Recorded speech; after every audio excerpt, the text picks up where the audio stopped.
The transport ship shook as it moved closer to Celestial Station. Kate Morrison looked out the small window and saw the biggest space station she had ever seen. It was like a small city floating in space with bright lights and ships coming and going from all sides. Kate checked her uniform one more time. She was nervous but tried not to show it. This was her first big job away from home. Her home was Terminus 7, a world that most people called impossible to live on. But Kate and her people had made it work. The docking was smooth. Kate grabbed her bag and walked off the ship. The air felt different here. It was easier to breathe and smelled clean.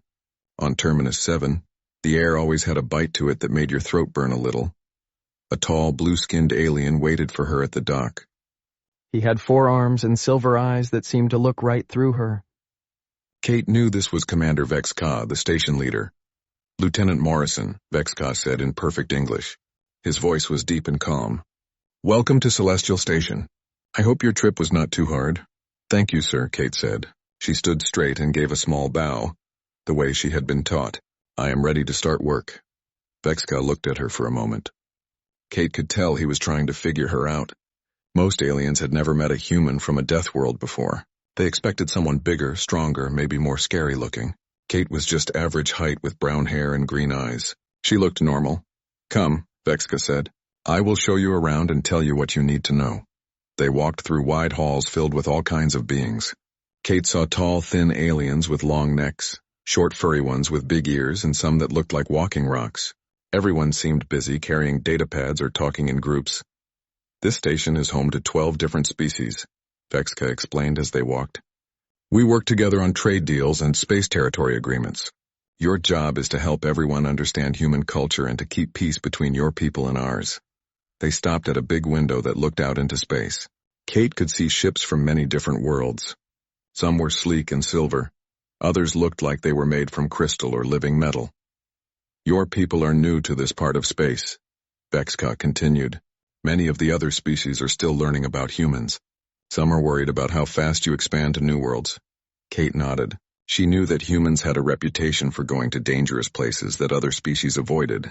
We just look for places where we can build new homes, she said. Yes, but the places you choose... Vex-Ka shook his head. Worlds with poison air, deadly storms, creatures that hunt in packs. Other species wonder why you would want such places. Before Kate could answer, heavy footsteps came up behind them. Kate turned to see the biggest alien she had ever met. He was at least 8 feet tall with thick gray skin and arms like tree trunks. His small red eyes looked down at her. This is Security Chief Thale, Vex-Ka said. He keeps order on the station. Thale looked Kate up and down like she was a broken tool. So this is the human from the death world, he said. His voice sounded like rocks grinding together. You do not look very dangerous, Kate smiled. Most dangerous things do not look dangerous until they need to be. Thale laughed, but it was not a nice laugh. We will see. Try not to cause trouble, little human. After Thale left, Vex-Ka led Kate to the human quarters. The rooms were nice but felt strange. Everything was too clean, too safe. Kate missed the constant sound of wind and the feeling that danger could come at any moment. There is one other human on the station, Vex-Ka said. Commander Rick Hayes from Mars Colony. He has been here for 6 months. He will help you learn the rules.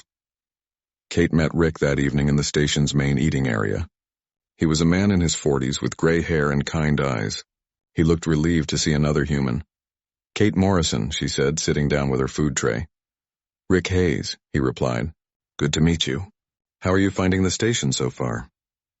It is very clean, Kate said. And quiet. I keep waiting for something to happen. Rick laughed. That is a Death World person talking. Most of us from the inner colonies like quiet and clean. What should I know about working here? Kate asked. Rick's face became serious. The most important thing is to not upset anyone. The balance here is very delicate. Some of the alien groups barely agree to work with humans at all. They think we are too aggressive and expand too fast. But we are not aggressive, Kate said. We just want to find new homes. I know that and you know that, Rick said. But they see us taking worlds they think are impossible to live on, and it makes them nervous. They wonder what else we might be able to do. Kate ate her dinner and thought about this.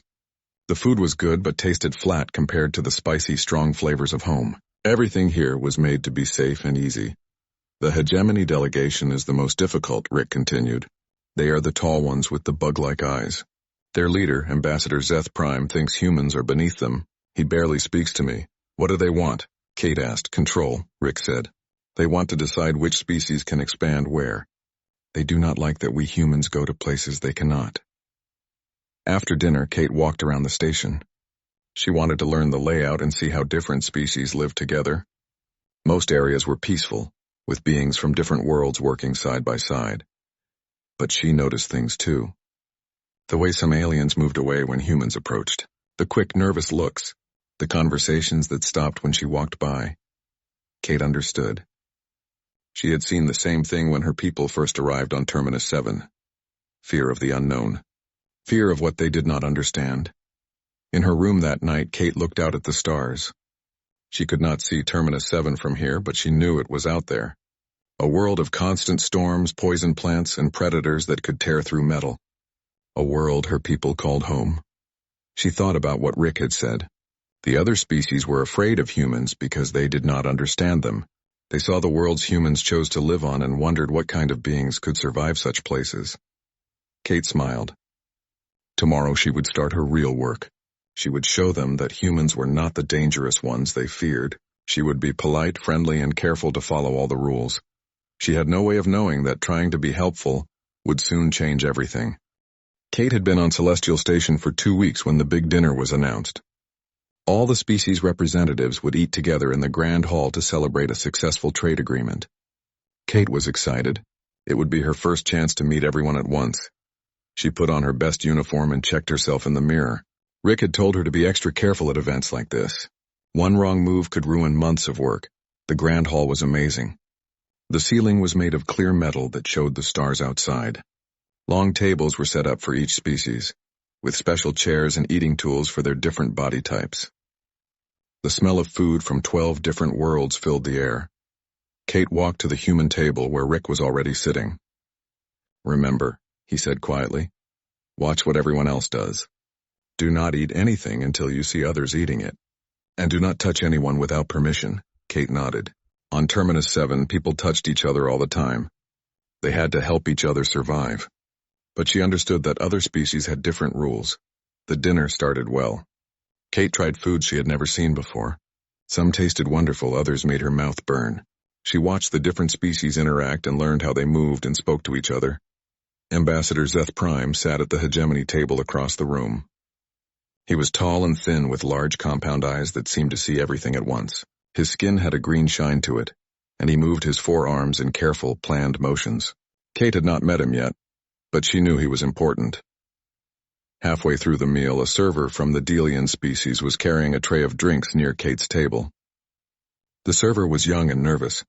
Kate could see his hands shaking as he tried to balance the heavy tray. The server's foot caught on the edge of a chair leg. Time seemed to slow down as Kate watched him start to fall. The tray began to tip, sending glasses flying toward the hegemony table where Ambassador Zeth Prime was sitting. Kate moved without thinking.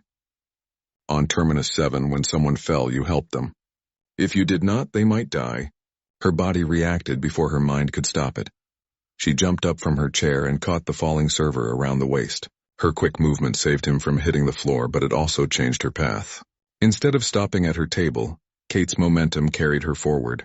She bumped straight into Ambassador Zeth Prime. The contact was brief. Kate's shoulder hit the ambassador's side as she steadied the server.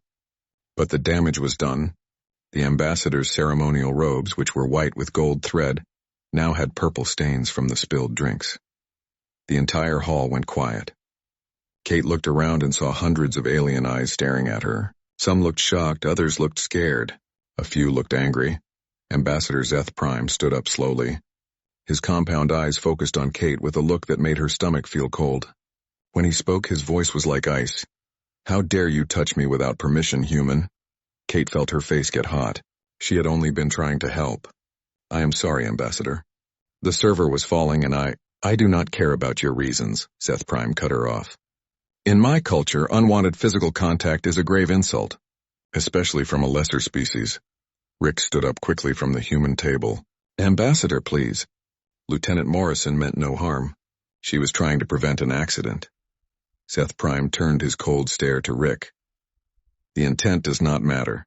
The action was taken. The insult was given. Kate looked at the server she had helped. He was a young Delian with blue fur and large, frightened eyes. He was shaking now, clearly scared that this was his fault. "I take full responsibility," Kate said. "Please do not blame the server. I chose to act. Seth Prime's voice got louder. "You chose to assault a hegemony representative in front of witnesses." "It was not an assault," Kate said, trying to stay calm. "Back home we help each other or we die. I saw someone falling and I helped. Then I accidentally bumped into you. I am truly sorry." But her words only made things worse. Seth Prime's eyes flashed with anger. "Are you threatening me, human? Talking about death? This proves what we have always known about your species. You are violent and dangerous." Kate felt confused and frustrated. How had helping someone become a threat? "I was not threatening anyone. I was explaining why I acted without thinking." Other aliens at nearby tables started talking in low voices. Kate could not understand their languages, but their tone was clear. They were worried. Security Chief Thale appeared at Kate's side. His massive form blocked out the light from the ceiling. "Is there a problem here?" he asked. Seth Prime pointed one of his forearms at Kate. "This human has insulted me and my entire species. She has stained my ceremonial robes and shown disrespect for hegemony customs." Thale looked down at Kate like she was a bug he wanted to step on. "Lieutenant Morrison, is this true?" Kate felt trapped. If she said yes, it would sound like she did it on purpose. If she said no, it would sound like she was lying. "I accidentally bumped into the ambassador while helping a falling server. I did not mean to insult anyone." "The intent does not matter," Seth Prime said again. "The law is clear. When one being insults another through physical contact, satisfaction must be given." Rick stepped forward. "What kind of satisfaction?" Seth Prime smiled, but it was not a nice smile. "In hegemony culture, the insulted party may demand combat or significant compensation. Given that this human appears weak, I will be merciful and accept an apology." "What kind of apology?" Rick asked. "A full ceremonial apology," Seth Prime said. "She will kneel before me in public and admit that humans are a primitive species that lacks proper civilization. She will beg for my forgiveness and promise that her kind will learn better manners." Kate felt her hands make fists. The idea of calling her people primitive made her angry. Humans had survived on worlds that would kill most aliens in minutes. That took intelligence and strength, not primitiveness. But she looked around the hall and saw the faces watching her. This dinner was supposed to build friendship between species. If she refused, it could ruin everything Rick and others had worked for. Rick leaned close to her ear. "Kate, I know this is hard. But the negotiations are almost done. If you do this, we can finish the deals and go home." Kate looked at the young server who was still standing nearby. His big eyes were full of guilt and fear. None of this was his fault, but he would blame himself if the talks failed. She looked at Ambassador Seth Prime's cold, satisfied face. He was enjoying this. He wanted to humiliate not just her, but all humans. "I will give the apology," Kate said quietly. Seth Prime's smile got wider. "Good. The ceremony will be held tomorrow in the Central Plaza. All representatives will attend to witness your admission of guilt." As the ambassador walked away, Rick put his hand on Kate's shoulder. "I am sorry," he said. "I know this is not fair." Kate watched Seth Prime leave the hall. His walk was confident, like he had just won a great victory. Other aliens looked at Kate with mixtures of pity and disappointment. "It is okay," Kate said. "If this helps the negotiations, I will do it." But inside, Kate felt something cold and hard settling in her chest. She thought about Terminus 7, where helping someone was never wrong. Where strength was respected and weakness was dangerous. Tomorrow she would kneel and call her people primitive. She would apologize for trying to help someone. She would do it because it was the right thing for the bigger picture. But as she walked back to her room, Kate wondered if Ambassador Seth Prime really understood what he was asking for. He wanted to see a human from a death world humbled. Kate had a feeling he was about to learn the difference between being humble and being helpless. Kate woke up early on the day of the apology ceremony. She had not slept well. Every time she closed her eyes, she saw Ambassador Seth Prime's satisfied smile and heard his words about humans being primitive. She got dressed in her formal uniform and looked at herself in the mirror. In a few hours, she would kneel in public and say things about her people that were not true. but it was the price of peace. Rick met her for breakfast in the human quarters. He looked tired too. "How are you feeling?" he asked. "Like I am about to betray everything I was taught," Kate said. She ate her food slowly, not really tasting it. "You are not betraying anything," Rick said. "You are making a sacrifice for the greater good. That is noble." Kate nodded, but the words felt empty. On Terminus 7 they had a saying, "Never bow to something that would see you dead." It was hard to forget that now. Commander Vex Ka came to see them before the ceremony. His forearms moved nervously as he spoke.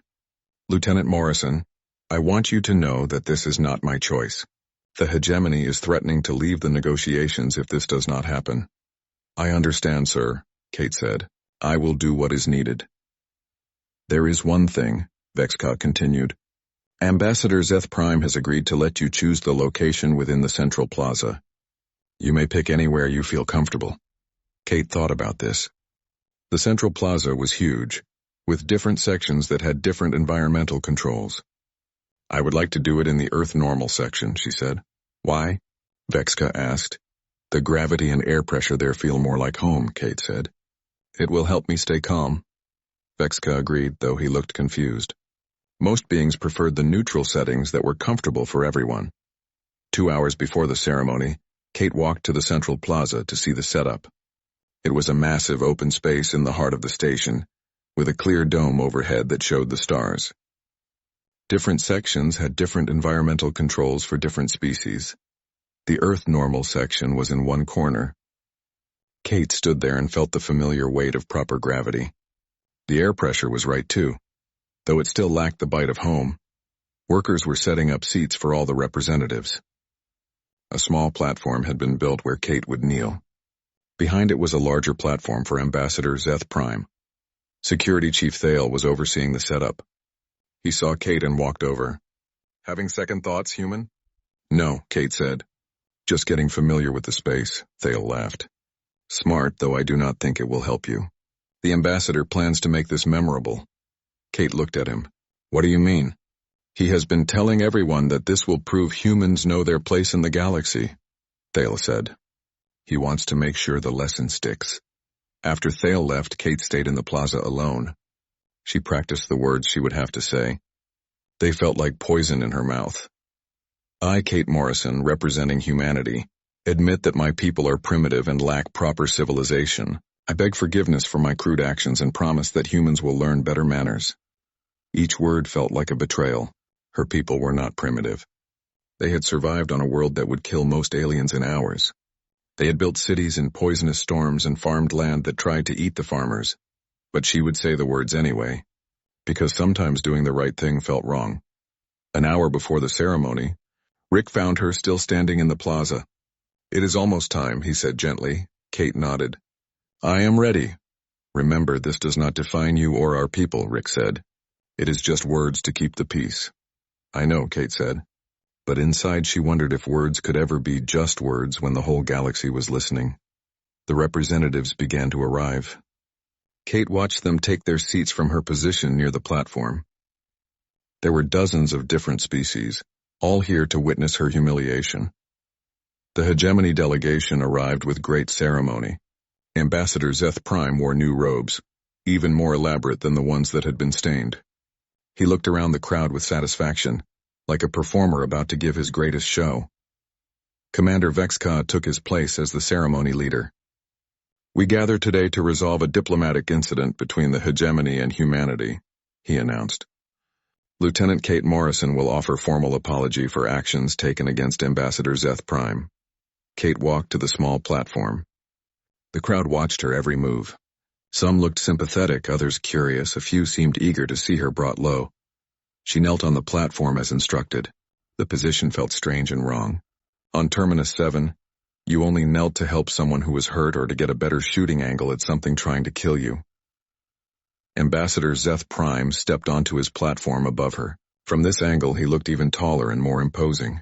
His compound eyes glittered with triumph. "Human," he said, his voice carrying across the plaza. "You have insulted the hegemony through your crude actions. Do you accept responsibility?" Kate swallowed her pride. "I accept responsibility for bumping into you, Ambassador." And do you admit that this action shows the primitive nature of your species? This was the hard part. Kate felt every alien eye on her. She thought about the negotiations, about Rick's months of work, about the young server who would blame himself if this failed. I admit that my actions were inappropriate, Kate said carefully. Zeth Prime's eyes flashed with anger. That is not what you will say. You will admit that humans are primitive, or there will be no peace between our peoples. Kate felt something cold settle in her stomach. She looked up at the ambassador's satisfied face and realized something important. He was not just trying to humiliate her. He was trying to humiliate all of humanity. Kate Morrison, representing humanity, she began, her voice steady. Admit that my people are primitive and lack proper civilization. The words felt like swallowing broken glass. But she continued. I beg forgiveness for my crude actions and promise that humans will learn better manners. The crowd was silent. Kate could feel their emotions, pity, embarrassment, disappointment. She had done what was asked, but Ambassador Zeth Prime was not finished. Good, he said, his voice dripping with satisfaction. But you have not gone far enough. You must also apologize for your species' infectious aggression and contamination of peaceful space. Kate looked up sharply. Those words were not part of the traditional apology. Rick stood up from his seat, his face angry. Ambassador, that was not part of the agreement. Zeth Prime waved one of his arms dismissively. I am owed satisfaction. I will decide when it is complete. Kate stayed kneeling, but her mind was racing. The ambassador was changing the rules. He was adding new humiliations that had never been discussed. Those terms were not part of the traditional ritual, Kate said carefully. Zeth Prime's face darkened. You dare to argue with me while kneeling in apology? This proves exactly what I said about human aggression. He raised one of his manipulator arms above her, the long appendage ending in sharp points. Perhaps a physical reminder of your place would help you remember your manners. Security Chief Thaley and his team were positioned around the plaza, but they made no move to intervene. To them, this looked like a continuation of the ceremony. Kate watched the ambassador's arm rise above her. In that moment, she realized something that changed everything. She was not just representing herself anymore. Every human in the galaxy would be judged by what happened next. Every future negotiation would be colored by this moment. Ambassador Zeth Prime thought he was dealing with a weak, primitive species that would accept any humiliation to avoid conflict. Kate looked up at his triumphant face and made a decision that would echo across the stars. Ambassador Zeth Prime's manipulator arm hung in the air above Kate like a sword waiting to fall. His compound eyes glittered with the satisfaction of someone who believed he held all the power. Now, he said, his voice carrying across the silent plaza, you will apologize for humanity's infectious aggression and contamination of peaceful space. You will admit that your kind spreads like a disease through the galaxy. Kate remained kneeling, but her posture had changed slightly. Her back was straighter, her breathing deeper. To most observers, she still looked submissive. But something in her green eyes had shifted. Ambassador, she said calmly, those words are not part of the traditional hegemony apology ritual. Zeth Prime's arm twitched with annoyance. I decide what is traditional. You will say the words or face the consequences. Rick started to stand from his seat, but Kate gave him a small shake of her head. Commander Vexka looked uncomfortable, but said nothing. This was hegemony law, and interfering could cause a diplomatic crisis. I have already given the traditional apology, Kate said. Her voice was still respectful, but there was something new in it. Something that made several aliens in the front row shift nervously. Insolent primitive, Zeth Prime snarled. His raised arm began to descend toward Kate's head. I will teach you proper respect. Kate's hand moved. To most of the watching aliens, it looked like she simply reached up to protect herself. A natural defensive gesture from a frightened being. But Kate's fingers closed around Zeth Prime's descending manipulator arm, with the gentle precision of someone catching a falling leaf. For a moment, nothing seemed to happen. Zeth Prime continued to push down, expecting to brush aside the human's weak grip. Kate held his arm steady, her expression unchanged. Then Zeth Prime's confident smile began to fade. Kate was not straining. She was not struggling. Her arm was not shaking with effort. She simply held his limb in place as easily as holding a pencil. Ambassador, Kate said politely, I think there has been a misunderstanding. Zeth Prime tried to pull his arm back. It did not move. He pulled harder, using the strength that could bend metal bars. His arm stayed exactly where Kate held it.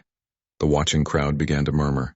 Something was very wrong with this picture. A small human female was restraining a hegemony ambassador without visible effort. "Let go of me," Zeth Prime demanded, but his voice had lost its confident tone. "Of course," Kate said, but instead of releasing him, she spoke to the crowd. "On my world, Terminus 7, even children develop grip strength sufficient to hang from cliff faces during gravitational storms. The gravity here feels very light compared to home." As she spoke, Kate slowly increased the pressure of her grip. Not enough to cause damage, just enough to make a point. Zeth Prime's eyes widened as the pressure built. His manipulator arm, which could crush stone, was being squeezed by what looked like a gentle human hand. "You see?" Kate continued conversationally. "Where I come from, we learn early that helping others is not primitive. It is necessary for survival. When someone falls, you catch them because tomorrow you might be the one falling." A soft cracking sound came from Zeth Prime's arm. The ambassador gasped in pain and shock. Kate was still kneeling, still looking respectful, but the physics of the situation had completely reversed. Security Chief Thale took a step forward, then stopped. He had been ready to restrain a dangerous human, but what he saw made no sense. Kate was not attacking anyone. She was having a conversation while effortlessly controlling a being 3 times her size. "Please," Kate said to Zeth Prime, "let me help you understand something about humans from death worlds." She rose to her feet, still holding the ambassador's arm. Her movement was fluid and graceful, like she was dancing rather than restraining someone. "The atmosphere on Terminus 7 contains toxins that would kill most species in minutes," she explained to the silent crowd. "We breathe it like you breathe this clean, easy air. The local wildlife includes pack hunters that can tear through starship hulls. We hunt them for food." Another small crack came from Zeth Prime's arm. He was now on his toes, trying to relieve the pressure, but unable to escape Kate's grip. "When you call us primitive," Kate continued, her voice never rising above polite conversation, "I think you misunderstand what that word means. We survive on worlds you classify as uninhabitable. We thrive in conditions that would be instant death for most civilized species." Commander Vexka finally found his voice. "Lieutenant Morrison, please release the ambassador." Kate looked at him with surprise, as if she had forgotten she was holding anything. "Oh, I am so sorry. I was just trying to help him understand." She released Zeth Prime's arm, and the ambassador stumbled backward, clutching his injured limb.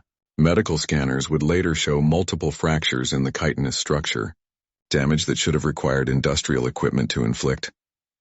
"I did not mean to grip so tightly," Kate said with genuine concern. "The atmosphere here is so rich and easy to breathe that I sometimes forget to control my strength." The plaza was completely silent. Every alien present was recalculating everything they thought they knew about humans. Zeth Prime stared at Kate with a mixture of pain and terror. The small, polite human who had been kneeling in apology moments before had just casually demonstrated the ability to crush his bones without breaking a sweat. "You," he whispered. "What are you?" Kate tilted her head, looking confused by the question. "I am Lieutenant Kate Morrison, Human Cultural Liaison from Terminus 7. I thought we had been introduced." Security Chief Thale was moving closer, but his approach was different now. He was not rushing to subdue a threat. He was approaching something he did not understand and was not sure he could handle. "Perhaps," Kate said helpfully, "it would be useful for everyone to know more about Death World humans. We are not actually trying to be intimidating. We just come from places where being weak means being dead." She looked around the crowd with a friendly smile. "For example, the gravity on this station is about 60% of what I am used to. That is why I can move so easily. And the air pressure is so low that I feel like I could run for hours without getting tired." An alien in the crowd made a nervous chittering sound. Kate turned toward the noise with interest. "Oh, that is right," she said brightly. "You asked about human expansion, did you not? We look for worlds that others cannot use because we can survive where others cannot. It is not aggression, it is just practical." Ambassador Zeth Prime was still staring at her, holding his damaged arm. "You could have killed me," he said quietly. Kate looked shocked by the suggestion. "Ambassador, I would never hurt anyone on purpose. That is why I was trying to be so careful with my grip. On my world, that would barely be enough pressure to hold a child's hand. The implications of that statement rippled through the crowd like a wave. If Kate's careful, gentle grip could fracture alien bones, what could she do if she actually tried to cause damage? Rick stood up from his seat, his face pale. He had known Kate was from a death world, but he had never really understood what that meant until now. Commander Vexka stepped forward carefully. "Lieutenant Morrison, perhaps we should discuss the situation in private." Kate nodded agreeably. "Of course, Commander. But first I want to make sure Ambassador Zeth Prime gets medical attention. I really am sorry about gripping too hard." She looked at the ambassador with genuine concern. "I hope this helps you understand that when I bumped into you yesterday it truly was an accident. If I had meant to hurt you, you would know." Zeth Prime nodded quickly, his earlier arrogance completely gone. As Kate walked away from the platform, the crowd parted before her like water, not out of fear exactly, but out of a new kind of respect. Security Chief Thale watched her go, then quietly spoke into his communication device. "Update all protocols regarding human interactions, and get me a full briefing on Death World colony specifications." Behind them, Ambassador Zeth Prime was helped away by medical staff, still staring back at the small human who had just changed everything. The next morning, Kate woke to find her door chime ringing constantly. When she opened it, a line of alien representatives stretched down the hallway. They all wanted to talk to her. The first was Dr. Kellen, the Altarian medical chief who had treated Ambassador Zeth Prime. His silver eyes were wide with curiosity and concern. "Lieutenant Morrison," he said, "I need to ask you about human biology. The ambassador's injuries suggest grip strength that should be impossible for your body size." Kate invited him in and offered him tea. "What would you like to know, Doctor?" "Your people live on Terminus 7, Dr. Kellen said, consulting his data pad. "I have read the planetary reports. The gravity is 1.6 times galactic standard. The atmosphere contains sulfur compounds and heavy metals. The local life forms are all classified as extremely dangerous." "That sounds right," Kate agreed. "How do you survive there?" Dr. Kellen asked. "My people could not last a day on such a world." Kate thought about how to explain it. "We adapt. Our bones grow denser to handle the gravity. Our muscles develop differently. Our lungs process air that would poison others. It is not magic, just evolution and training." Dr. Kellen made notes furiously. "And your strength?" "On Terminus 7, a weak grip means you fall off cliffs during storm season," Kate said simply. "Children learn to hang from cliff faces for hours while the gravity fluctuates. Adults can climb vertical rock walls carrying equipment. It is normal for us." After Dr. Kellen left, Ambassador Yellen from the Crystalline Confederation came to visit. Her body was made of living crystal that rang like bells when she moved. "Lieutenant Morrison," she said, her voice like wind chimes, "my people are pacifists. We do not understand violence. But what you did yesterday was not violence, was it?" Kate shook her head. "I never wanted to hurt anyone. I was just trying to explain that humans are not primitive like Ambassador Zeth Prime claimed." "But you could have hurt him badly," Yellen observed. "Yes," Kate admitted, "but I could also choose not to. That is what civilization means to us, having the power to cause harm but choosing not to use it." Ambassador Yellen made a sound like singing crystals. "This is wisdom. My people would like to learn more about human philosophy." The visits continued all day. Representatives from species that had barely acknowledged humans before now wanted to understand them. They asked about Death World colonies, human expansion, and what other worlds humans considered livable. Kate answered honestly. She told them about the storm worlds where humans built cities in the eye of permanent hurricanes, the ice planets where they lived under frozen seas, the radiation worlds where they mined materials that other species could not even detect without shielding. Each answer made the aliens more thoughtful and more respectful. In the afternoon, Commander Vexka called Kate to his office. Security Chief Thale was there too, but his attitude was completely different from before. He stood when Kate entered and actually bowed slightly. "Lieutenant Morrison," Vexka said, "we need to discuss what happened yesterday." Kate sat down, still feeling confused by all the attention. "I apologize if I caused problems, Commander. I tried to be as careful as possible." "That is exactly what concerns us," Thale said. "You called yesterday careful, but you fractured an ambassador's arm while having a polite conversation." Vexka leaned forward. "Kate, help us understand. How strong are humans from death worlds compared to humans from normal colonies?" Kate considered this. Rick is from Mars Colony, which has light gravity and controlled atmosphere. I would guess I am maybe 3 or 4 times stronger than him, but Rick could probably beat me at mathematics or advanced physics. And compared to other species? Vexka asked. I do not know, Kate said honestly. Yesterday was the first time I touched anyone who was not human.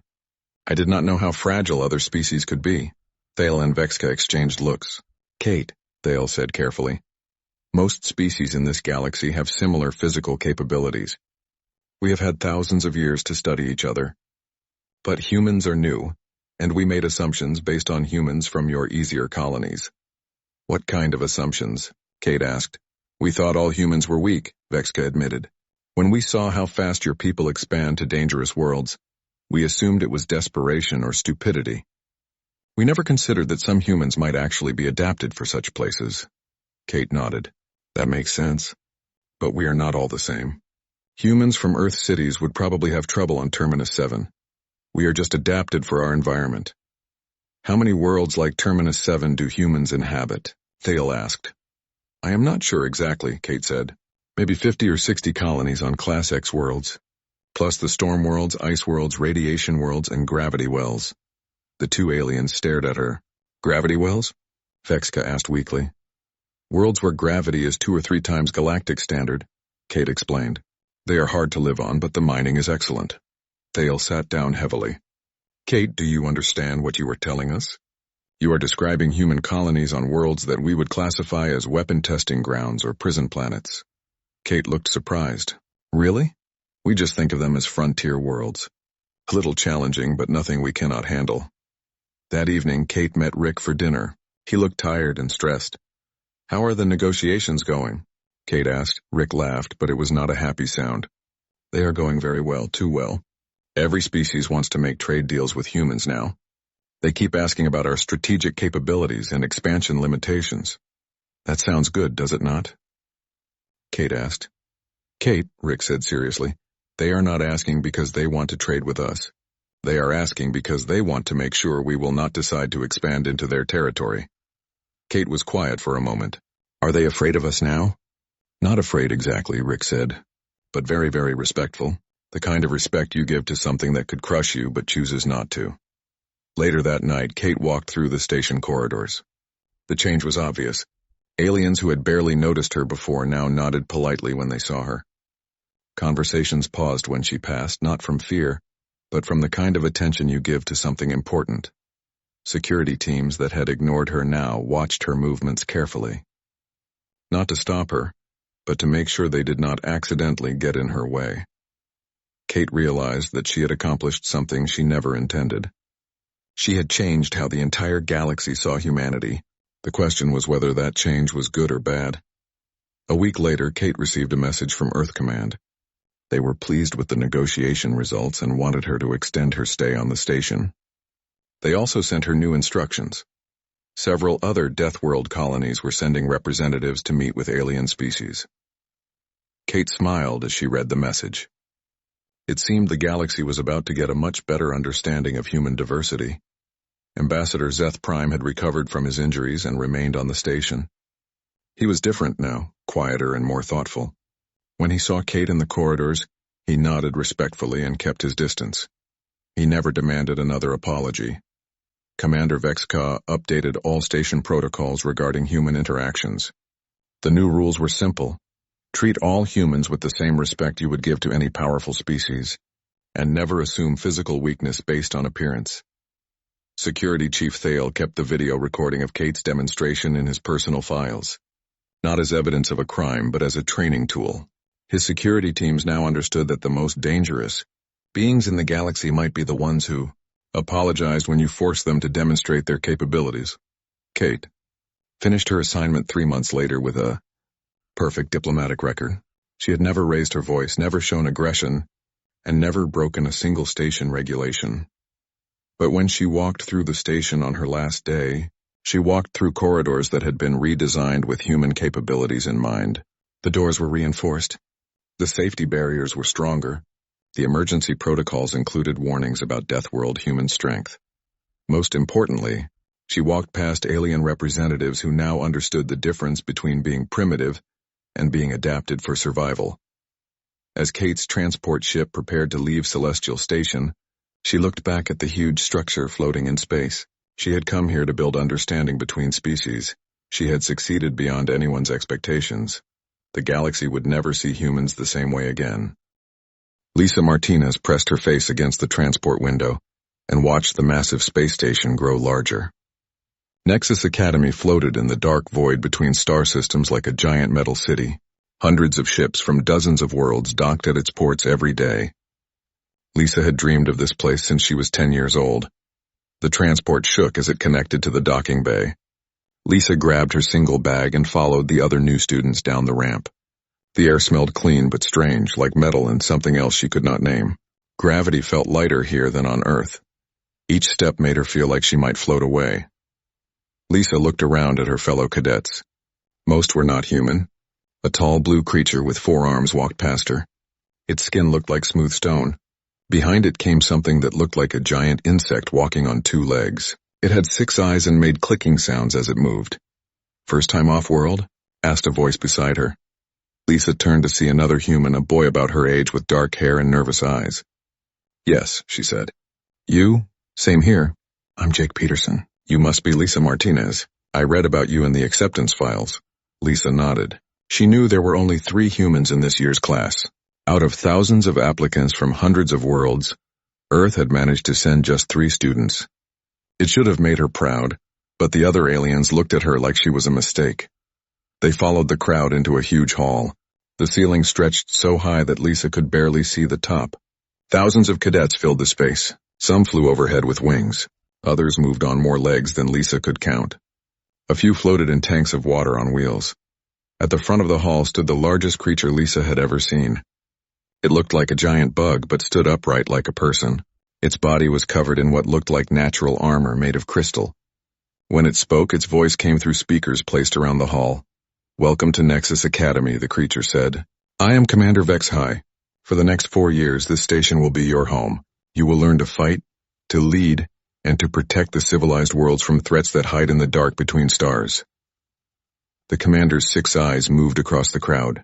When they stopped on the small group of humans, Lisa felt cold. She could see disgust in those alien eyes.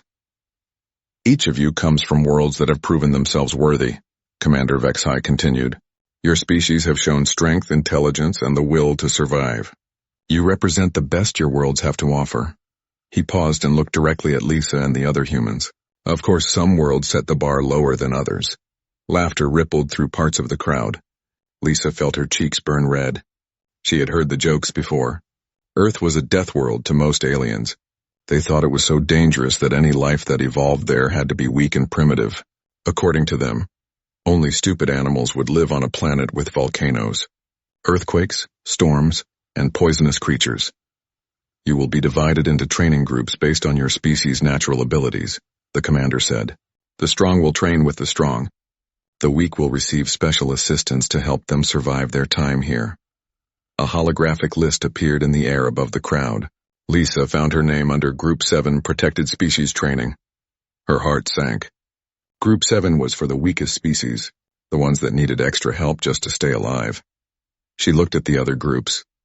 Group 1 was for apex predators, Group 2 for heavy combat species, Group 3 for high-gravity worlders.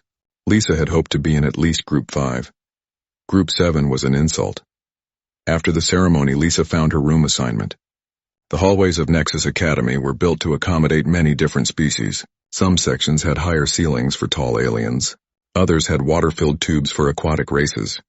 The human sections felt normal, but Lisa noticed they were in the same area as other fragile species.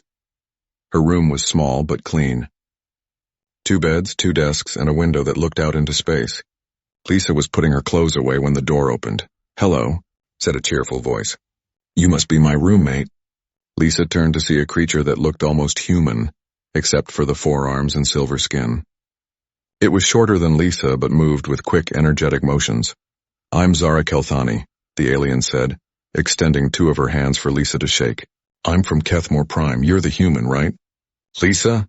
"Yes," Lisa said, shaking both offered hands. "Nice to meet you." Zara's face fell slightly. "I have to warn you about something. The other species here, They have some pretty bad ideas about humans.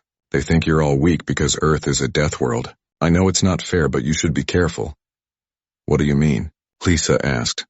"Well, most aliens think that death world species are naturally weak because you spend all your energy just trying to survive. They believe that worlds like Earth are so dangerous that evolution makes you focus on hiding and running, instead of getting strong." Lisa had heard this before, but it still hurt. On Earth, humans were the top predators. They had climbed to the peak of the food chain by being smart, tough, and able to adapt to anything. But to the rest of the galaxy, they were just scared animals that got lucky. "Commander Vexahai especially doesn't like humans," Zara continued. "His species, the Korthani, believe they're the greatest warriors in the galaxy. He thinks humans are an embarrassment to the Academy." That night, Lisa lay in her bed and stared out at the stars. Earth was somewhere out there, a tiny blue dot lost among billions of lights. She thought about her family, her friends, and everyone who was counting on her to succeed. The next morning brought her first training session. Lisa put on the Academy uniform and followed the signs to Training Bay 7. The room was smaller than the others and filled with equipment that looked like it was designed for children. The gravity was turned down low. Even the combat dummies looked soft and harmless. Other cadets in Group 7 looked just as disappointed as Lisa felt. There was a plant-like being that moved very slowly, several aquatic creatures in mobile water tanks, a few small furry aliens that looked more like pets than soldiers. Commander Vexahai entered the training bay with heavy steps. His crystal armor caught the light and threw rainbow patterns on the walls. He looked around the room with obvious disgust. "Welcome to remedial training," he said. "This is where we keep the species that need extra help. Don't feel bad about being here. Not everyone can be a warrior." His eyes found Lisa again, especially those from primitive worlds where survival depends more on luck than skill. Lisa clenched her fists but said nothing. She would show him what humans could really do. The first week of training at Nexus Academy tested Lisa in ways she had never expected. Not because the exercises were hard, but because they were too easy. Every morning she reported to Training Bay 7 with the other weak species, and completed courses designed for beings who could barely lift their own body weight. On Monday, the strength test required cadets to lift objects that weighed 50 pounds. Lisa lifted them with one hand while the plant being next to her struggled with both of its vine arms. The machine measuring her performance beeped in confusion and displayed error messages. "Machine malfunction," announced the training instructor. "A floating jellyfish-like creature called Instructor Wevlos. Human Cadet Martinez, please try again with a different machine." Lisa moved to the backup machine and lifted the same weight just as easily. This machine also displayed error messages. Instructor Wevlos made notes on his data pad and moved on to the next cadet. Tuesday brought speed trials. The course was designed to test basic movement abilities. Cadets had to run through a simple obstacle path in under 2 minutes. Most of the Group 7 species needed help to complete it at all. Lisa finished in 38 seconds. "Timer error," Instructor Wevlos announced. "These old machines are not very reliable. Human Cadet Martinez gets a passing grade." Lisa wanted to scream. She had not just passed. She had destroyed the course record. But no one seemed to care about the truth. Wednesday was worse. The agility test involved climbing over walls, crawling under barriers, and jumping across gaps. Lisa moved through the course like water flowing downhill. Every movement was smooth and controlled. She made it look so easy that other cadets stopped their own attempts to watch her. When she finished, the timing system showed she had completed the course faster than most Group 1 cadets ever managed. Instructor Wevlos stared at the numbers for a long time. "System glitch," he finally said. "I will report this to maintenance. Human Cadet Martinez receives a satisfactory score." That afternoon, Lisa found Jake Peterson in the cafeteria. He looked tired and frustrated. His uniform was torn from struggling with the basic training equipment. "How are you doing?" Lisa asked, sitting down with her food tray. Jake shook his head. "Terrible. I can barely keep up with the other Group 7 cadets. The gravity here is lighter than Earth, but somehow I feel weaker than ever. What about you?" Lisa looked around to make sure no one was listening. "I think I'm too strong for Group 7. I keep breaking their performance records, but the instructors say it's just machine errors." "Maybe it is," Jake said. "I mean, Earth humans are supposed to be pretty weak compared to real warrior species." "That's what everyone here believes," Lisa frowned. She had grown up hearing about human weakness from alien sources, but she had also grown up on Earth. She knew what humans could really do. She had seen human athletes lift impossible weights, run incredible distances, and perform feats that seemed to break the laws of physics. Earth was not a world for the weak. Thursday brought combat training. Group 7 cadets practiced with soft weapons that could not hurt anyone. They learned basic defensive moves designed to help them survive if real fighters attacked them. Lisa found the whole thing insulting. The combat instructor was a four-armed alien called Trainer Kextal. He demonstrated simple blocking techniques and showed the cadets how to fall safely. When it was Lisa's turn to practice, she moved too fast for him to follow. "Slow down, human," Trainer Kextal said. "This is not a race. You must learn proper form before you worry about speed." Lisa slowed down, but even her slow movements looked better than the instructor's demonstrations. She had been practicing martial arts since she was 6 years old. Every human sport was designed around the idea that humans were dangerous, fast, and strong. But here at Nexus Academy, she had to pretend to be weak. Friday was simulation day. Group 7 cadets faced virtual enemies in a computer program. The enemies were designed to be easy targets that moved slowly and attacked in predictable patterns. Most cadets struggled to defeat even one virtual opponent. Lisa entered the simulation and found herself in a virtual forest. 3 enemy soldiers appeared between the trees. They moved toward her with mechanical precision, just like the training program intended. Lisa studied their movement patterns for about 2 seconds, then attacked. She moved like lightning. Her virtual enemies never had a chance to respond. Lisa defeated all 3 in less than 10 seconds using techniques that would have impressed Group 1 instructors. The simulation ended with a victory message and a score that made the computer system crash. "Another malfunction," Instructor Wevlo said with a sigh. "Human Cadet Martinez, please report to the simulation technician for equipment testing." Lisa walked to the tech center feeling angry and frustrated. The simulation technician was a small gray alien with large eyes and very long fingers. He looked at her with curiosity. "You're the human who keeps breaking our training equipment," he said. "I'm tech specialist Nixara. I've been watching your performance data." "It's not my fault your machines don't work," Lisa said. Nixara smiled, which looked strange on his alien face. "The machines work fine. I've tested them all. Every error message, every system crash, every impossible score, it's all real. You're not weak at all, are you?" Lisa felt surprised. This was the first time anyone at the academy had suggested her performance might be genuine. "What do you mean?" she asked. "I mean, you don't belong in Group 7. You belong in Group 1, maybe even instructor training, but nobody wants to believe that a human could be that strong." "Why not?" Nixara pulled up data files on his computer screen. "Because it would mean everything we know about Death World species is wrong. It would mean that instead of making you weak, your dangerous planet made you incredibly strong. That scares people. What should I do?" "Keep training. Keep breaking records. Eventually someone with authority will have to pay attention. Just be careful. Commander Vexhai really doesn't like humans. If he thinks you're making him look foolish, he might do something about it." That weekend, Lisa decided to test herself. She snuck into one of the Group 1 training facilities after hours. The equipment there was designed for the strongest species in the galaxy. Weights that could crush smaller aliens. Obstacle courses that would kill Group 7 cadets. Lisa tried the strength machines first. The lowest setting was still heavier than anything in Group 7. She lifted it easily. She kept adding weight until the machine reached its maximum setting. She lifted that too. Next came the agility course.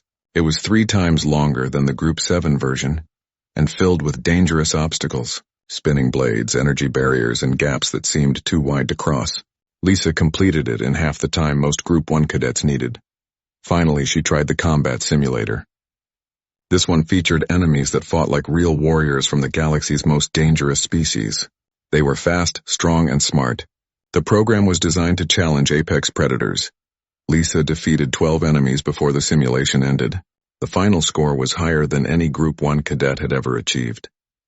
As she was leaving the training facility, she heard voices in the hallway. Lisa hid behind a support beam and listened. "The human test scores are impossible," someone was saying. "Either our equipment is completely broken, or that girl is stronger than a Korthani warrior." "Don't be ridiculous," replied a second voice. Lisa recognized it as Commander Vexhai. "Humans are barely evolved primitives. They survived on their death world through hiding and luck, not strength. Any other explanation is fantasy. But the data shows equipment failures. Nothing more. I will not have my academy embarrassed by false readings that make weak species look strong. Fix the machines or replace them. Lisa felt her anger growing as she listened to Commander Vexhai dismiss her abilities. She had worked her whole life to get to Nexus Academy. She had earned her place through skill and determination. But the commander would never admit that a human could be a real warrior. She returned to her room and found Zara waiting for her. "Where have you been?" Zara asked. "I was worried." Lisa told her roommate about the late-night training session and what she had overheard. Zara listened with wide eyes. "You need to be very careful," Zara said when Lisa finished. "Commander Vexhai has a lot of pride. If he thinks you're making him look stupid, he might try to get you kicked out of the academy." "Let him try," Lisa said. "I'm not going anywhere." By the end of her second week at Nexus Academy, Lisa had had enough. Every day brought the same routine of easy exercises, broken machines, and dismissive instructors. She watched through the training bay windows as Group 1 cadets faced real challenges, while she was stuck lifting weights that felt like foam blocks. During lunch on Monday, Lisa made a decision that would change everything. She stood up in the crowded cafeteria and walked directly to the instructor request terminal. The machine was designed to let cadets ask for training modifications or schedule changes. Lisa typed her request clearly. "Transfer from Group 7 to Advanced Training Group." The terminal beeped and displayed a message. Request submitted to Commander Vexhai for review. Every alien in the cafeteria had stopped eating to watch the small human girl challenge the Academy's placement system. Whispers spread from table to table in dozens of different languages. Most sounded like laughter. 3 hours later, Lisa received a message on her room terminal. "Report to Commander Vexhai's office immediately." The commander's office was located at the top of the Academy's central tower. Lisa took the elevator up 40 floors, her heart beating fast but her resolve firm. She had trained her whole life for this opportunity. She would not let fear stop her now. Commander Vexhai's office was huge and decorated with weapons from across the galaxy. The walls were covered with battle honors and victory certificates from 100 different wars. Behind his desk hung a massive banner showing the Korthani military symbol, a crystal fist crushing a star. The commander himself sat behind a desk made from what looked like polished metal. His crystal armor caught the light from the windows and sent rainbow patterns dancing across the walls. When Lisa entered, his 6 eyes focused on her with clear annoyance. "Human Cadet Martinez," he said in his mechanical voice. "I received your transfer request. Are you not satisfied with your current training group?" Lisa stood at attention as she had been taught. "No, sir, I believe I have been placed incorrectly. I request assignment to a more appropriate training level." Commander Vexhai made a sound that his translator turned into laughter. It was not a pleasant sound. "More appropriate?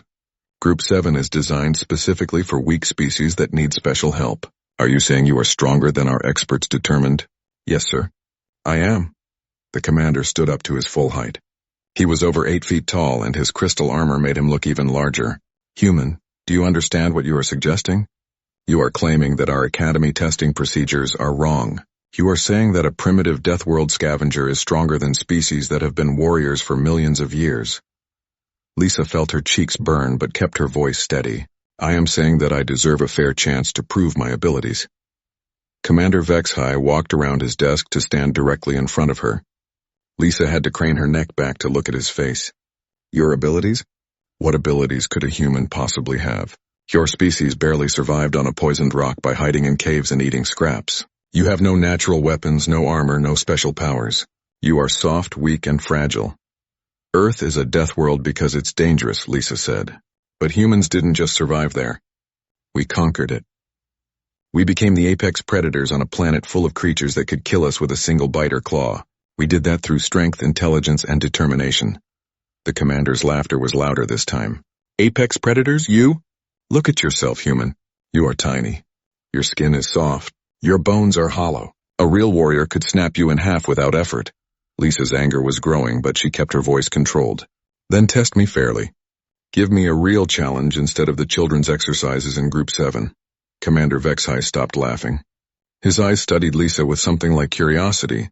"A test? You want to be tested like a real warrior?" "Yes, sir. Very well. I will give you exactly what you asked for. The commander returned to his desk and activated his communication system. Attention all Academy personnel and cadets. Report to main Gymnasium 7 at 1400 hours for a special demonstration.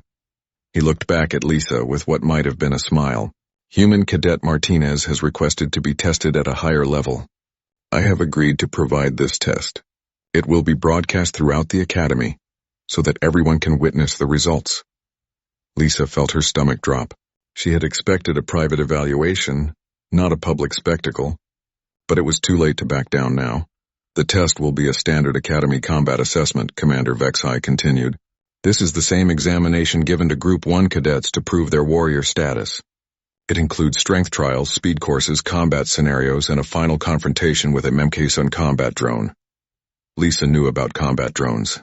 They were designed to simulate the fighting ability of the galaxy's most dangerous species. Most Group 1 cadets needed multiple attempts to pass the drone test. Some never passed at all. If you complete the assessment with a passing score, the commander said, I will personally transfer you to advanced training and issue a formal apology for underestimating your abilities. And if I fail? Lisa asked. The commander's smile grew wider. If you fail, you will be transferred to remedial training for species that cannot even handle Group 7 requirements. You will also be required to make a public statement acknowledging that humans are exactly as weak as everyone believes. Lisa felt trapped. The commander had designed this challenge to humiliate her. He was so confident in her failure that he was willing to risk his own reputation on the outcome. But Lisa had no choice. If she backed down now, she would spend the rest of her time at the Academy being treated like a broken toy. I accept your terms, she said. Commander Vexhai activated his communication system again. Academy personnel, be advised that Human Cadet Martinez has accepted the combat assessment challenge. Betting pools are now open in the cadet recreation areas.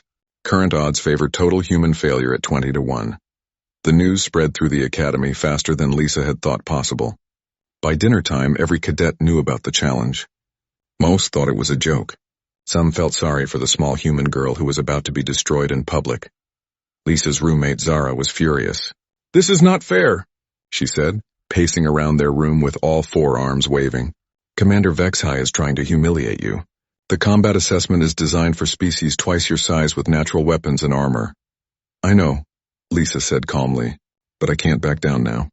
If I do, every human who comes to this academy after me will be treated even worse. Jake Peterson and Beth Collins, the other two human cadets, came to her room that evening. Both looked worried. Lisa, you don't have to do this, Beth said. No one expects humans to be warriors. There's no shame in being placed with other peaceful species. Yes, there is, Lisa replied. There's shame in accepting limits that aren't real. There's shame in letting bullies like Commander Vexhai decide what we can and cannot do. Jake shook his head. But what if you get hurt? These combat drones are designed to fight creatures that could tear apart a tank. What happens when one of them hits you? Lisa had been thinking about the same question. She knew the combat drone would not hold back. It was programmed to test real warriors with real strength. One mistake could mean serious injury or death. Then I'll have to make sure it doesn't hit me, she said. That night, Lisa lay in her bed and thought about Earth. She remembered running through forests where every shadow might hide a predator. She thought about human athletes who lifted cars off accident victims, soldiers who carried wounded comrades across impossible distances, and ordinary people who performed superhuman feats when survival was on the line. Earth had not made humans weak. Earth had made them into something the galaxy had never seen before. Creatures that looked fragile but could survive anything. Tomorrow she would show Commander Vexhai and everyone else at Nexus Academy what a real human could do. The next morning, Lisa woke up before dawn and went to the Academy's observation deck. Through the massive windows, she could see stars stretching away in all directions. Somewhere out there was Earth, the world that had shaped her into what she was. I won't let you down, she whispered to the distant stars. At exactly 1400 hours, Lisa walked into main Gymnasium 7. The huge space was packed with cadets from every species. Observation decks on 3 levels were full of spectators. Camera drones floated overhead to broadcast the event throughout the academy.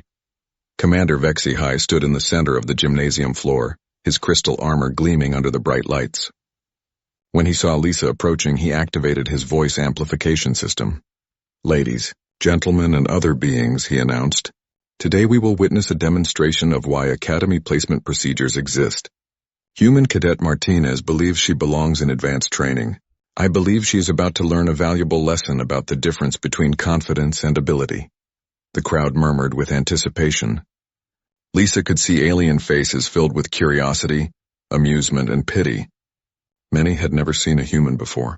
To them, she was just a strange creature from a primitive world who was about to be taught her place. "Let the assessment begin," Commander Vexhai declared. The first test was strength. Lisa walked to the center of the gymnasium where a massive lifting platform waited. The weights were designed for species like the Korthani, beings that could crack stone with their bare hands. The starting weight was 300 pounds. Lisa looked at the weight bar. It was thicker than her arm and made from solid metal. Every cadet in the observation decks leaned forward to get a better view. Most expected her to struggle just to lift the bar off the ground. She wrapped her hands around the metal and took a deep breath. Then she lifted. The weight came up smoothly and easily. Lisa held it over her head for the required 5 seconds, then lowered it back to the platform. The gymnasium was completely silent. "Increase weight to 500 pounds, Commander Vexhai announced. His voice sounded less confident than before. Lisa lifted 500 pounds just as easily as 300, then 700, then 1,000. Each lift was smooth and controlled. She made it look effortless. "Increase to maximum weight," the commander said. His mechanical voice cracked slightly. The platform was loaded with 1,500 pounds, the maximum weight that Group 1 cadets were expected to lift. Most apex predator species struggled with this amount. Lisa stepped up to the bar and gripped it firmly. The weight rose into the air like it was made of paper. Lisa held it over her head and looked directly at Commander Vexhai. The commander's 6 eyes were wide with shock. The crowd erupted in noise. Aliens made sounds of disbelief in dozens of different languages. Camera drones buzzed around Lisa like electronic insects, recording every angle of her impossible feat. "Test 2, Commander Vexhai announced after the noise died down. "Speed and agility course." The agility course was a maze of obstacles designed to test the reflexes and coordination of elite warriors. Spinning blades, moving platforms, narrow beams, and walls that had to be climbed or vaulted. The course record was held by a Veltar speed demon who had completed it in 43 seconds. Lisa studied the course layout for a moment, then stepped to the starting line. When the signal sounded, she moved. She flowed through the obstacles like water finding the path of least resistance. Every movement was precise and efficient. She ducked under spinning blades without slowing down, leaped across gaps that seemed too wide to cross, and scaled walls that other species needed climbing equipment to reach.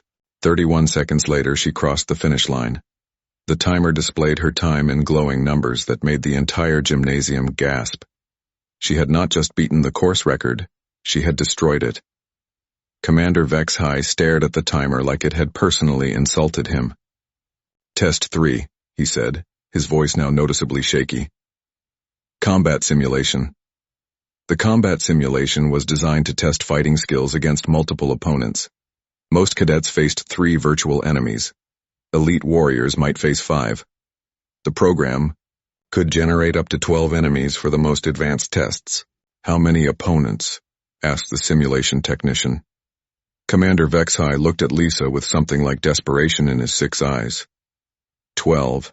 Maximum difficulty. The simulation began. Lisa found herself in a virtual arena surrounded by 12 warrior opponents. Each one was programmed with the fighting skills of a different species. They attacked from all directions with weapons, claws, and natural abilities. Lisa moved like she had been born in combat. She dodged energy blasts, rolled under swinging weapons, and countered every attack with perfect timing. Her movements were so fast that the camera drones had trouble keeping up. One by one, the virtual enemies fell.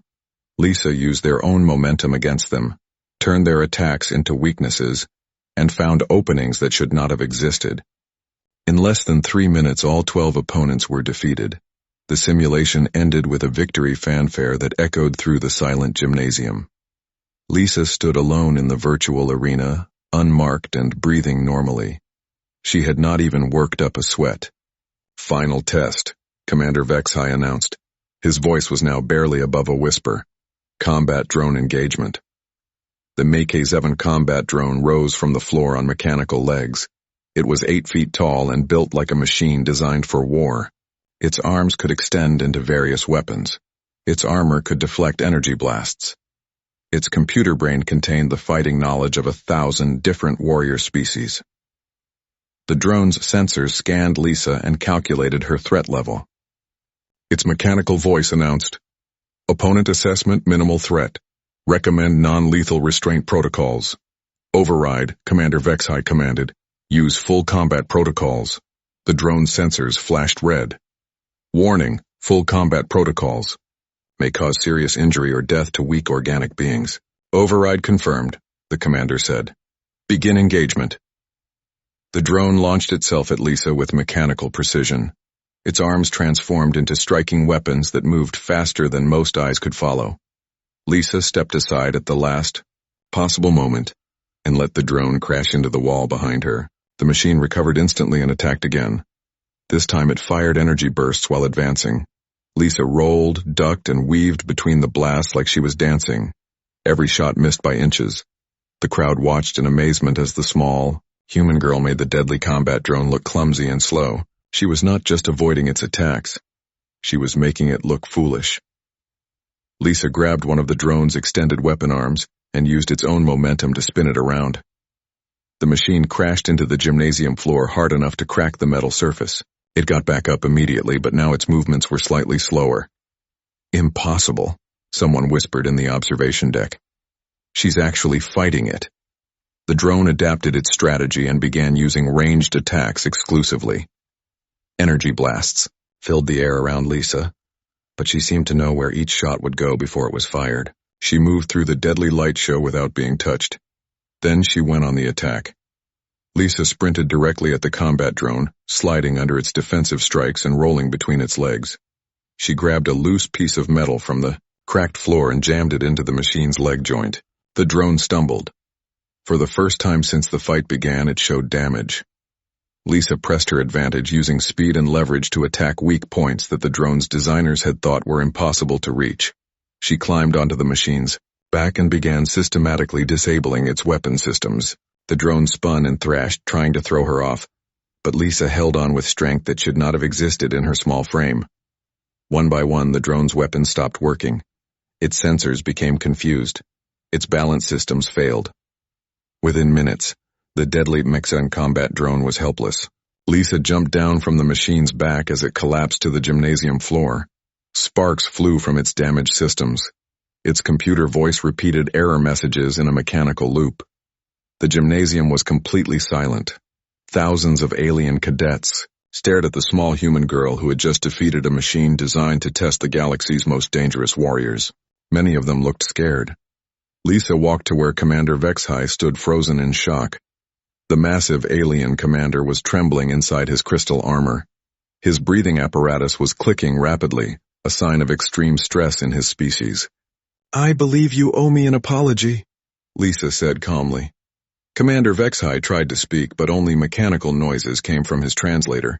His stress levels were spiking so high that his biological systems were failing. The pressure changes in his environmental suit were causing his helmet seals to weaken. "This is impossible," he finally managed to say. "Humans are weak. Earth is a death world. You should not be able to do these things." "Earth is a death world," Lisa agreed. "But not because it makes weak species. Earth is a death world because it makes species strong enough to survive anything. Humans didn't get weak hiding from our planet's dangers. We got strong enough to fight them." The commander's breathing became more labored. His helmet seals were under too much pressure from his stress response. Warning lights began flashing on his environmental suit. "You don't understand," he said desperately. "If humans are this strong, then everything we know is wrong. Every assumption about death world species, every classification system, every safety protocol, all of it becomes meaningless." Maybe it was always meaningless, Lisa said. Maybe you just never bothered to find out what species from dangerous worlds could really do. Commander Vexhi's stress reached critical levels. His helmet's primary seal cracked with a sharp hissing sound, and his breathing mixture began leaking into the Academy's atmosphere. Emergency alarms started blaring throughout the gymnasium. The great Commander Vexhi, who had dismissed humans as weak primitives, was now in serious danger because his own fear response was stronger than his environmental suit could handle. And the small human girl he had tried to humiliate was the only one close enough to help him. Emergency sirens wailed through main Gymnasium 7 as Commander Vexhi's helmet seal continued to crack. The massive Korthani commander staggered backward, his 6 eyes wide with panic as his breathing mixture leaked into the Academy's atmosphere. Other cadets in the observation decks began to back away, unsure what to do. Lisa stepped forward without hesitation. While everyone else watched in frozen shock, she moved to the commander's side and examined his damaged environmental suit. The primary seal had cracked along a stress line, but the backup systems were still intact. "Don't move," she told him firmly. "Your suit has emergency manual controls. I need to access them." Commander Vexhi tried to speak, but his translator was malfunctioning due to the pressure loss. Only clicking sounds came from his damaged breathing apparatus. His crystal armor was making grinding noises as his stress response caused his body to expand.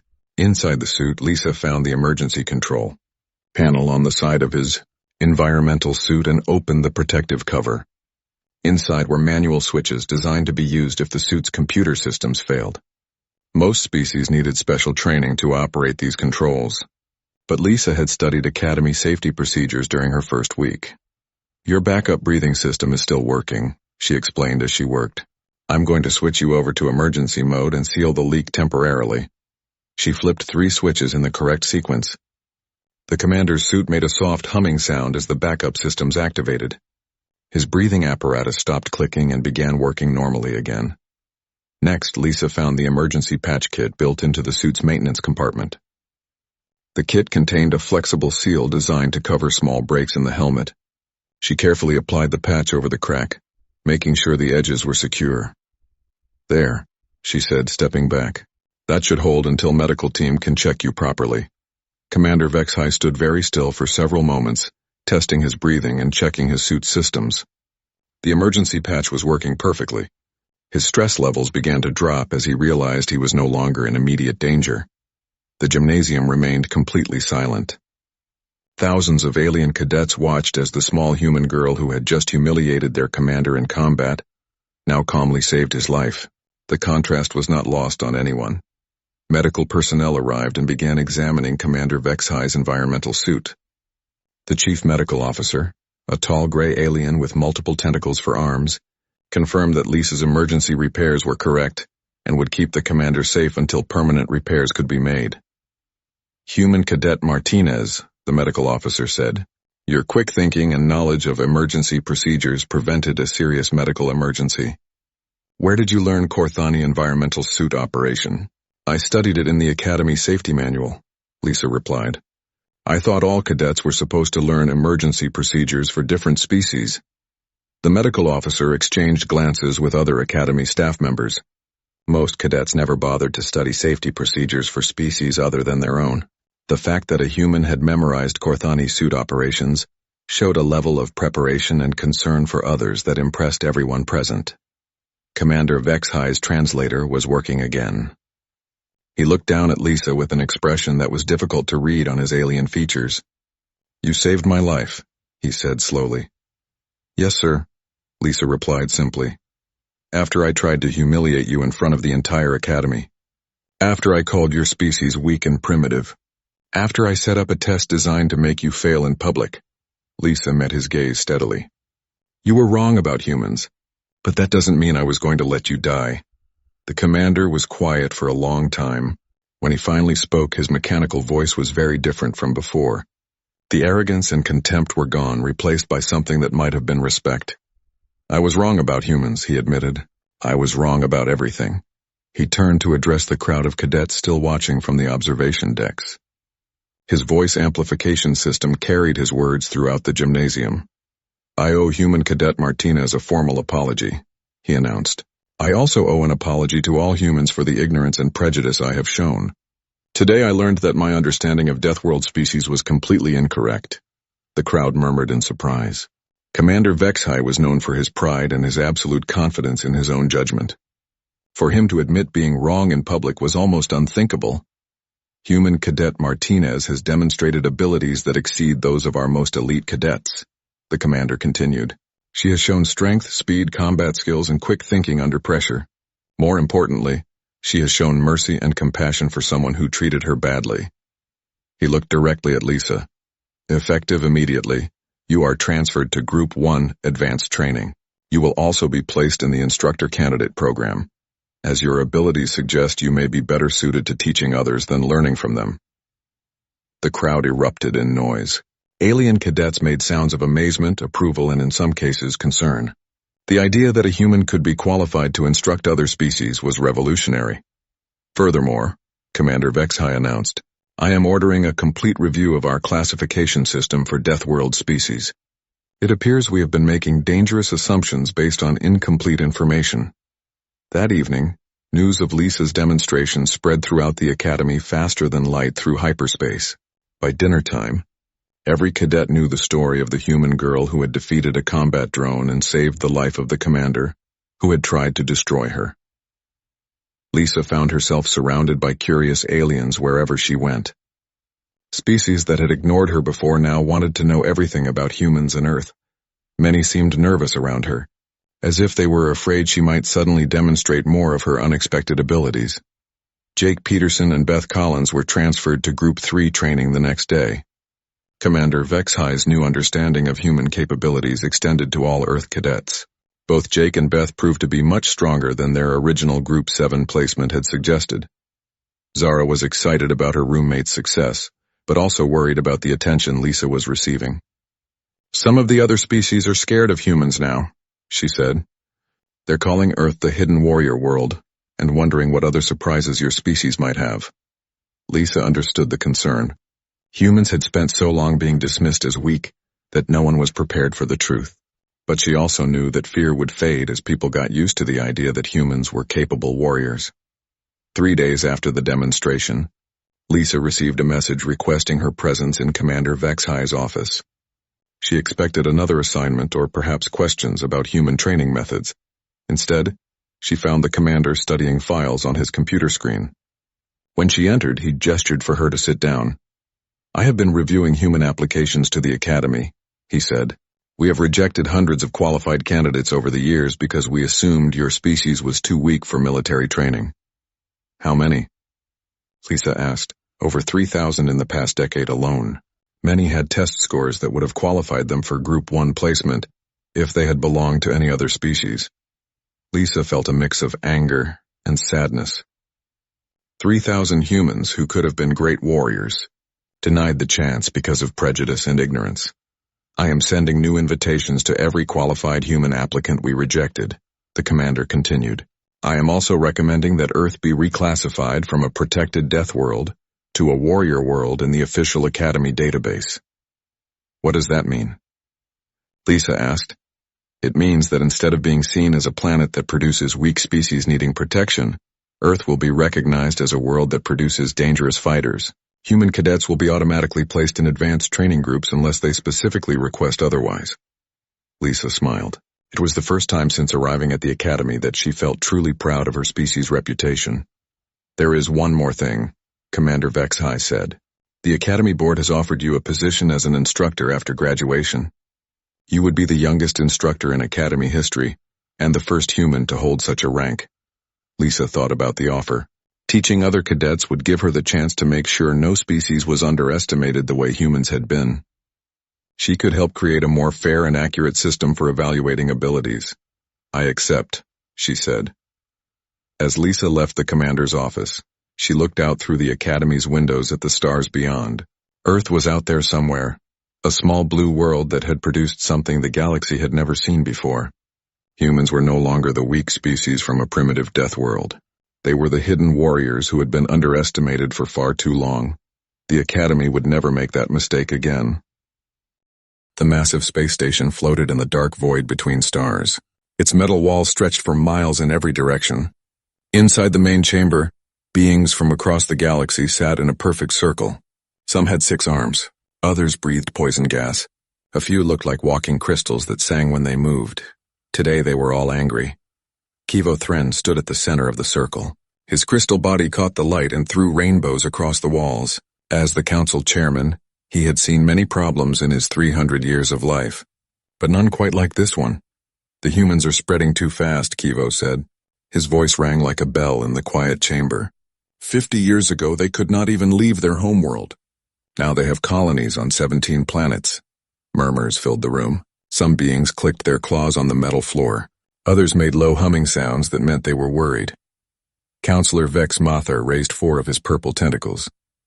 They build on every world they touch, he said. Soon they will want our worlds too.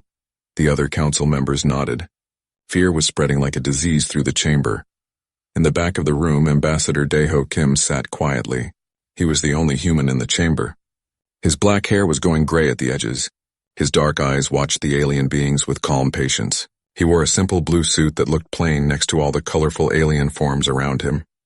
The humans must be stopped, said a being that looked like a giant spider made of silver metal, before they become too strong. Yes, agreed another voice. This one came from a creature that floated in a tank of green liquid. We have seen this before.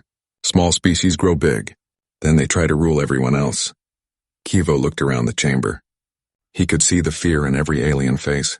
Even the bravest warriors seemed nervous when they talked about humans. There is a way, Kivo said slowly. We have the Void Hunter. The chamber went completely silent. Even the machines that kept the air clean seemed to stop humming. The Void Hunter was legend. It had been locked away in the most secure prison in the galaxy for good reason. The creature was death itself given form. It stood 12 feet tall and could change its shape to match any environment. Its claws could cut through the strongest metals. Its speed was faster than most ships, and it had never failed to kill its target.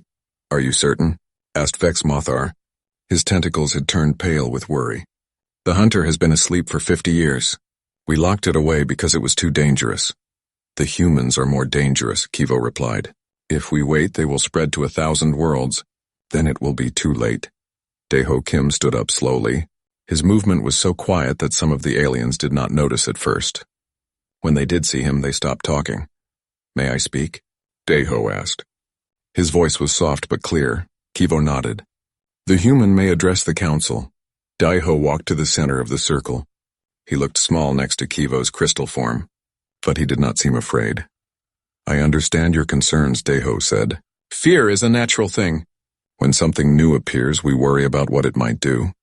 He turned in a slow circle, looking at each council member. But I ask you to think about what my people have actually done. We have built hospitals on worlds where disease was killing millions. We have taught farming to species who were starving. We have shared our music and art with anyone who wanted to learn. You have also built military bases, Vex Mothar said, his tentacles waving. Research stations, Daeho corrected gently. We study plants and animals. We look for ways to help damaged worlds heal. If that frightens you, then perhaps fear is the real problem here. The chamber erupted in angry sounds. Alien voices rose in a dozen different languages. Some beings stood up from their seats. Others made threatening gestures. Kivo struck his crystal hand against the metal floor. The sound rang like a giant bell and everyone fell silent. The council will vote, he announced. All in favor of releasing the Void Hunter to eliminate the human threat? Lights began to glow around the chamber. Each council member pressed a button on their chair. Red lights meant yes. Blue lights meant Gnome Daeho watched the lights appear one by one. Red, red, red. Only 3 blue lights glowed in the darkness. The vote is decided, Kivo said. 847 in favor. 3 against. The Void Hunter will be released. Daeho nodded slowly. He did not look surprised or angry. He simply pulled out a small device and spoke into it. This is Ambassador Kim, he said in a calm voice. Please connect me to Earth Central Command. The device crackled. Then a woman's voice came through clearly. Ambassador Kim, this is General Park. What can we do for you? Please send a message to all human colonies, Daeho said. He looked directly at Kivo as he spoke. Tell them that our alien friends are sending us a visitor. We should prepare a proper welcome. Understood, sir, Anything else?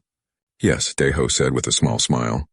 Tell Dr. Sojin Park on Proxima Centauri that she might want to put extra cookies in the jar. We may have a hungry guest. The connection ended. Daeho put the device back in his pocket. Kivo stared at the human ambassador.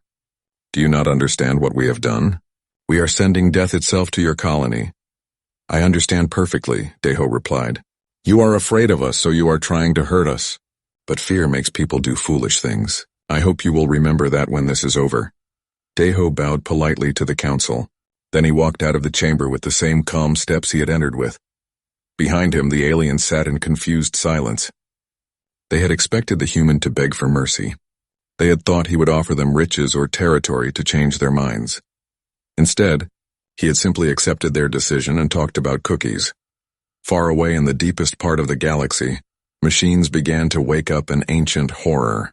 The Void Hunter had slept in its prison cell for 50 years. But now the council needed it again. The creature's yellow eyes opened in the darkness. Its claws stretched and tested their sharpness against the metal walls. Soon it would hunt again. And somewhere on a distant world, a little girl named Hei-Wan was playing in a garden, completely unaware that the most dangerous being in the galaxy was coming to visit her home. The prison ship moved through space like a ghost. Its black hull absorbed all light, making it invisible against the star field. Inside the ship, the Void Hunter sat perfectly still in its containment cell. The creature had not moved for 3 days. It did not need to eat or sleep like other beings. It simply waited with the patience of a mountain. But now it was thinking. The hunter remembered every target it had ever killed. Warriors who screamed before they died. Politicians who tried to buy their lives with gold. Entire armies that ran in terror when they saw its yellow eyes. But the humans were different according to the Council's files. They had no great weapons, no massive fleets, no magic that could level planets, so why was everyone afraid of them? The ship shuddered as it dropped out of faster-than-light travel. Through the small window, the hunter could see a yellow star growing larger. Proxima Centauri. The humans had built their newest colony around the third planet. Target destination reached, announced the ship's computer. Deploying hunter package. The hunter's cell opened with a soft hiss. The creature stood up, its 12-foot frame filling the small space. Its skin began to change color, shifting from metallic gray to match the shadows around it. The ship's cargo bay opened. Space rushed in, but the hunter did not need air to breathe. It pushed off from the ship's floor and drifted toward the planet below. To anyone watching, it would look like just another meteor falling from the sky. The hunter's body burned as it entered the planet's atmosphere. But its skin was tougher than any metal. The fire could not hurt it. It fell like a stone toward the surface, aiming for the dark side of the planet where the humans would not see it land. It crashed into a forest with the force of a bomb. Trees fell in every direction. The ground shook for miles around. But the hunter stood up from the crater without a scratch. Now the real hunt could begin. The creature moved through the forest without making a sound. Its feet found the spaces between fallen leaves. Its body bent around branches without touching them. It had been designed to be the perfect predator. As dawn broke over the human colony, the hunter reached the edge of the trees. It crouched behind a fallen log and studied its target. The human settlement spread across a green valley like a collection of white mushrooms. Dome-shaped buildings dotted the landscape. Gardens filled the spaces between them with bright flowers and green plants. Small vehicles moved along paved roads carrying humans from place to place. The hunter had expected to see massive walls, gun towers, shield generators, all the things that protected important military bases. Instead, it saw children playing in a park. 2 small humans were kicking a round ball back and forth. They laughed when one of them fell down. Their voices carried across the valley like bird songs. The hunter's head tilted to one side. In all its years of killing, it had never seen a target species let their young play in the open like this. It meant either the humans were very foolish or very confident. Movement caught the hunter's attention. A human adult was walking toward the edge of the colony.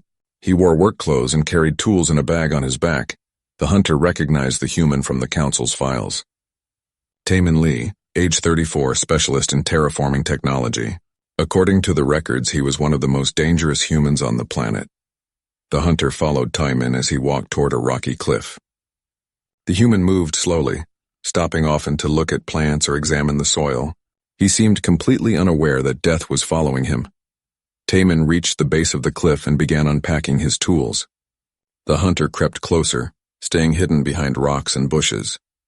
It wanted to see what kind of weapon this dangerous human would reveal. But Taman just pulled out scanning devices and soil samples. He was studying the rock face like a scientist, not a warrior. A sound made both the human and the hunter look up. Something was moving on the cliff above them. Small rocks began to fall. The hunter's enhanced eyes could see what was happening. A family of small furry animals was trapped on a narrow ledge. The recent rains had washed away part of their path. They could not climb up or down. The animals made high chirping sounds. They were clearly afraid. Taman looked up at them and frowned. Then he did something that made the hunter's eyes widen in confusion.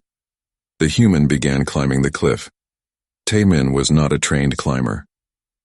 He moved slowly and carefully, testing each handhold. Loose rocks fell around him as he climbed higher. One wrong move would send him falling to his death. But he kept climbing toward the trapped animals. The hunter could have killed Taman easily, while he hung helpless on the cliff face. Instead, it watched with growing puzzlement as the human reached the ledge where the animals waited. The creatures should have been afraid of Taman. He was a giant compared to them, but instead of running away, they moved toward him with small squeaking sounds. Taman spoke to them in a gentle voice. "Easy there, little ones. I'm going to help you get down." He reached into his tool bag and pulled out a device that looked like a metal stick. When he pressed a button, the stick grew longer and wider, forming a bridge across the gap in their path. The animals tested the bridge carefully. Then one by one they walked across it to safety. Taman smiled as he watched them disappear into cracks in the rock. Then he began the dangerous climb back down the cliff.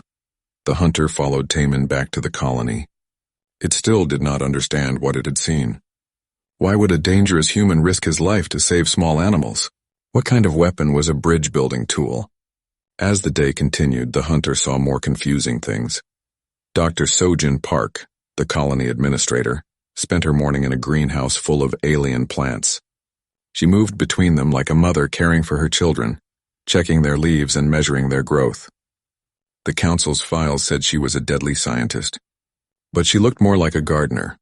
Engineer Kyung-ho Nam worked in a building full of computers and machines. The hunter watched through a window as Kyung-ho designed something on a screen. The council had warned that human engineers built terrible weapons, but when the hunter enhanced its vision to see Kyung-ho's work, it found plans for a water treatment plant. The human was designing a way to clean polluted water, not poison it. By evening, the hunter was more confused than ever. It had spent the entire day watching humans do normal, peaceful things. They worked in gardens. They taught children. They helped animals. Where were the weapons? Where were the armies? Where was the great threat that had frightened the entire Galactic Council? As night fell, the hunter decided to get closer. It moved through the colony like a shadow, staying invisible in the darkness. Its mission was to find the humans' secret weapons and destroy them. It searched building after building. Laboratories full of medical equipment, libraries full of books, workshops where humans built tools for farming and construction, but no weapons, no battle plans, no signs of military preparation. The hunter paused outside a building where lights still glowed in the windows. Through the glass, it could see humans sitting around tables, eating food and talking. Children sat with adults, all of them laughing at something funny. The creature had killed beings across 1,000 worlds. It had seen every kind of evil that existed in the galaxy, but it had never seen a family eating dinner together. Something was wrong with this mission. The hunter could sense it in every circuit of its artificial brain. These humans were not the monsters the council had described. They were not building weapons or planning invasions. They were just living their lives in peace. But the hunter's programming was clear. It had been sent to eliminate a threat. The council had voted. The mission must continue. The creature's yellow eyes glowed brighter in the darkness. Tomorrow it would find the truth about these humans, and then it would decide what to do about them. In the distance, a small human child laughed at something her mother had said. The sound carried through the night air like music. The hunter had never heard anything quite like it before. The next morning brought warm sunshine to the human colony. The hunter had spent the night hidden in an abandoned building at the edge of town, processing everything it had observed. Its mission was simple: find the human weapons and destroy them. But after a full day of searching, it had found only gardens, schools, and medical centers. The creature decided to investigate the main research building. If the humans were hiding something dangerous, that would be the most likely place. The building stood 3 stories tall in the center of the colony. Glass windows reflected the morning light. Humans moved in and out through the main doors, carrying bags and talking to each other in cheerful voices. The hunter waited until the area was empty, then approached the building from behind. Its claws extended, ready to cut through the metal wall. But before it could start cutting, a small voice spoke behind it. "Are you lost too?" The hunter spun around faster than a striking snake. Its yellow eyes blazed as it prepared to kill whatever had found it. Then it stopped. A tiny human child stood 3 feet away. She had black hair tied in 2 small ponytails. Her dark eyes looked up at the 12-foot monster without any fear at all. The hunter's brain tried to process what it was seeing. This was impossible. Every living creature in the galaxy ran screaming when they saw the Void Hunter. Even the bravest warriors felt terror when they looked into its glowing eyes. But this small human just tilted her head to one side and smiled. "I'm Haywan," the child said. "I was supposed to be taking a nap, but I couldn't sleep. So I went for a walk, but now I don't know where I am." The hunter's mouth opened, but no sound came out. In 300 years of existence, no one had ever introduced themselves to it before. Haywan stepped closer to the towering creature. She had to crane her neck back to see its face. "You're really tall," she said. "Are you one of the nice aliens that Mama told me about?" She said some of them look different, but they're still good people. The hunter's claws slowly retracted. Its skin shifted from camouflage mode back to its normal gray color. This was not going according to any plan it had ever made. The hunter started to say, then stopped. Its voice was designed to inspire terror. It sounded like grinding metal and breaking glass. But the child did not run away. "Wow, you sound like my daddy when he has a cold," Haywan said with a giggle. "Are you sick?" "Mama says when people are sick, we should be extra nice to them." The hunter looked down at this tiny being who barely reached its knee. She was so small that it could have stepped on her by accident. But she stood there chatting as if they were old friends. "What is your name?" Haywan asked. The hunter realized it did not have an answer. It had never needed a name before. It was simply called Hunter or End or Death. None of those seemed right to say to a child. "I do not have a name," it finally said. "That's silly," Haywan said. "Everyone needs a name." "What should I call you?" The hunter's head tilted to match the child's pose. "What would you call me?" Haywan studied the creature with serious eyes. She walked around it slowly, looking at its tall frame and gray skin. "You look like the metal man in my picture book," she decided, "but nicer. Can I call you Tall Friend?" Something strange happened in the hunter's chest. A warm feeling that it had never experienced before. No one had ever called it friend. "Yes," the hunter said quietly. "You may call me that." Haywan clapped her hands together. "Great, do you want to see something cool, Tall Friend?" Before the hunter could answer, the child grabbed one of its massive fingers and started pulling. The creature that had destroyed entire armies found itself being led by a 5-year-old girl. "My mama works in the big greenhouse over there," Haywan said, pointing to a dome-shaped building covered in glass. "She grows the most amazing plants. Some of them glow at night." The hunter allowed itself to be pulled along. It could have easily broken free, but the child's small hand felt warm against its cold metal finger. They walked past other humans who were going about their daily work. The hunter waited for someone to scream or call for help, but the humans just smiled and waved at Haywan. "Good morning, Haywan," called a woman carrying a basket of vegetables. "I see you've made a new friend. This is Tall Friend." Haywan called back. "He doesn't have a real name yet, but we're working on it." The woman looked up at the hunter with curious but friendly eyes. "Welcome to our colony," she said. "I'm Mrs. Yoon. If you need anything, just ask." The hunter stared at Mrs. Yoon as she walked away. She had looked directly at a creature designed to be the perfect killing machine and offered to help it. These humans were either completely insane or completely fearless. "Here we are," Haywan announced as they reached the greenhouse. The building was filled with plants from dozens of different worlds. Some had purple leaves that shimmered like metal. Others had flowers that changed color as they watched. Vines with silver bark climbed toward the glass ceiling. "Mama," Haywan called out. I brought a visitor. A woman in a white lab coat looked up from a table covered with small pots. She had the same dark hair as Heywan, but her face was older and marked with laugh lines around her eyes. Dr. Mi-Young Choi took one look at the hunter and set down her tools, but instead of running or screaming, she walked toward them with a welcoming smile. "You must be one of the Galactic Council representatives," she said. "We weren't expecting a visit, but you're certainly welcome here." The hunter's yellow eyes flickered. Dr. Mi-Young thought it was an official visitor, not a weapon sent to destroy her home. "Mama, this is tall friend," Heywan said. "He was lost just like me, so I thought I'd show him around." "That was very thoughtful of you, sweetheart," Dr. Mi-Young said. She looked up at the hunter. "Would you like to see what we're working on here?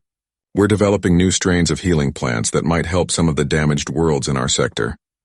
The hunter found itself nodding. It wanted to understand what these humans were really doing. Dr. Mi-Young led them to a table covered with small green shoots. "These are painkiller plants from the Vega system," she explained. "But we've modified them to grow in different soil types. The original plants only grew on their homeworld, so only the Vegans could benefit from them." She picked up one of the small plants. "Now they can grow anywhere. We're planning to share the seeds with any world that needs them, free of charge, of course." The hunter's enhanced brain processed this information. Dr. Mi-Young was weaponizing plants, but not to hurt people. She was making medicine that could help other species. "Why?" the hunter asked. Dr. Mi-Young looked surprised by the question. "Why what? Why do you help other species? What do you gain from it?" The human woman thought for a moment. "Have you ever been in pain?" she asked. The hunter nodded. It had been damaged in battle many times. "Then you know how terrible it feels," Dr. Mi-Young said. "If I can stop someone else from feeling that pain, why wouldn't I? Their happiness makes me happy." Heywan had wandered over to look at some flowers that glowed with soft blue light. "Mama," she called out, "can tall friend stay for lunch? I want to show him my juice boxes." "Of course, honey," Dr. Mi-Young said.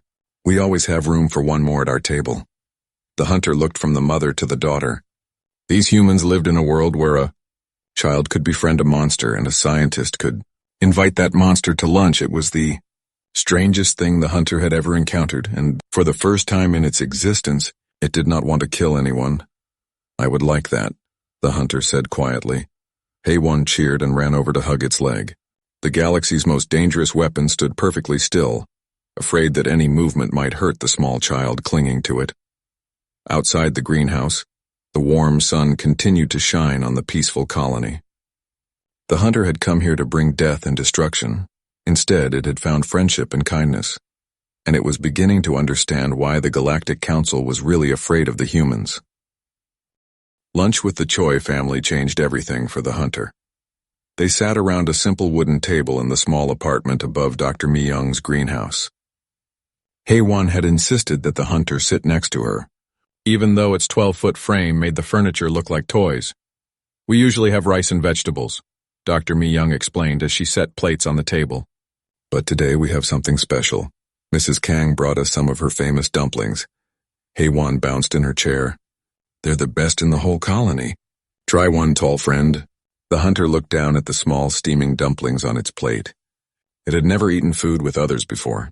Usually it consumed energy directly from power sources.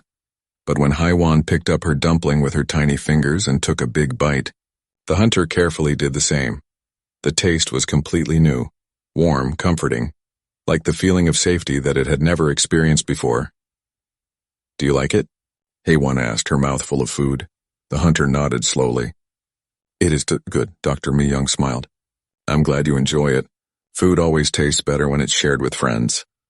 As they ate, Heywan chattered about everything she could think of. Her favorite books, the games she played with other children, the baby bird she had found with a broken wing. "Mama helped me fix its wing," Heywan said. "Now it lives in our garden and sings every morning. Mama says helping others is the most important thing we can do." The hunter listened to every word. It was starting to understand something that the Galactic Council had missed completely. After lunch, Heywan curled up on the couch for her delayed nap. She clutched a small stuffed animal that looked like a purple alien with friendly eyes. "That's Mr. Tentacles," she explained to the hunter. "He's from the pictures in my space book. Mama says maybe someday I'll meet a real alien who looks like him." Within minutes, the child was fast asleep. Dr. Mi-young covered her daughter with a soft blanket. Then she sat down across from the hunter. She's always been like that, Dr. Mi-young said quietly. No fear of anything new or different. Sometimes I worry that she's too trusting. She should not trust me, the hunter said. The words came out before it could stop them. Dr. Mi-young tilted her head. Why not? The hunter looked at its hands. The claws were retracted now, but it could extend them in an instant. These hands had killed thousands of beings across the galaxy. I am not what you think I am, the hunter said. What are you then? The hunter was quiet for a long moment. In all its years, no one had ever asked it that question. I am a weapon, it finally said. I was sent here to destroy this colony. Dr. Mi-young's face went pale, but she did not run. She did not scream. She simply looked at the creature sitting in her home. But you haven't destroyed anything, she said. No, the hunter agreed. I have not. Why? The hunter looked at Hei-wan sleeping on the couch. The child's face was peaceful and innocent. She had no idea that she was napping next to the most dangerous being in the galaxy. I do not understand your species, the hunter said. I came here expecting to find weapons, armies, proof that humans are a threat to other worlds. And what did you find instead? Gardens, the hunter said. Schools. Children playing. People who help injured animals and grow medicine for strangers. Dr. Mi-young nodded slowly. That's who we are. But the Galactic Council fears you. They sent me to stop you from spreading across the galaxy. A sad smile crossed Dr. Mi-young's face. They're afraid because they don't understand us either. They think that if we grow strong, we'll become like the other species that have tried to conquer the galaxy. The hunter accessed the Council's historical files. It found records of dozens of species that had started small and peaceful, then became aggressive as they gained power. Why are you different? The hunter asked. Dr. Mi-young looked at her sleeping daughter. Because we learned something important a long time ago. Real strength doesn't come from weapons or fear. It comes from connections. From caring about others. From building instead of destroying. She stood up and walked to a wall covered with pictures.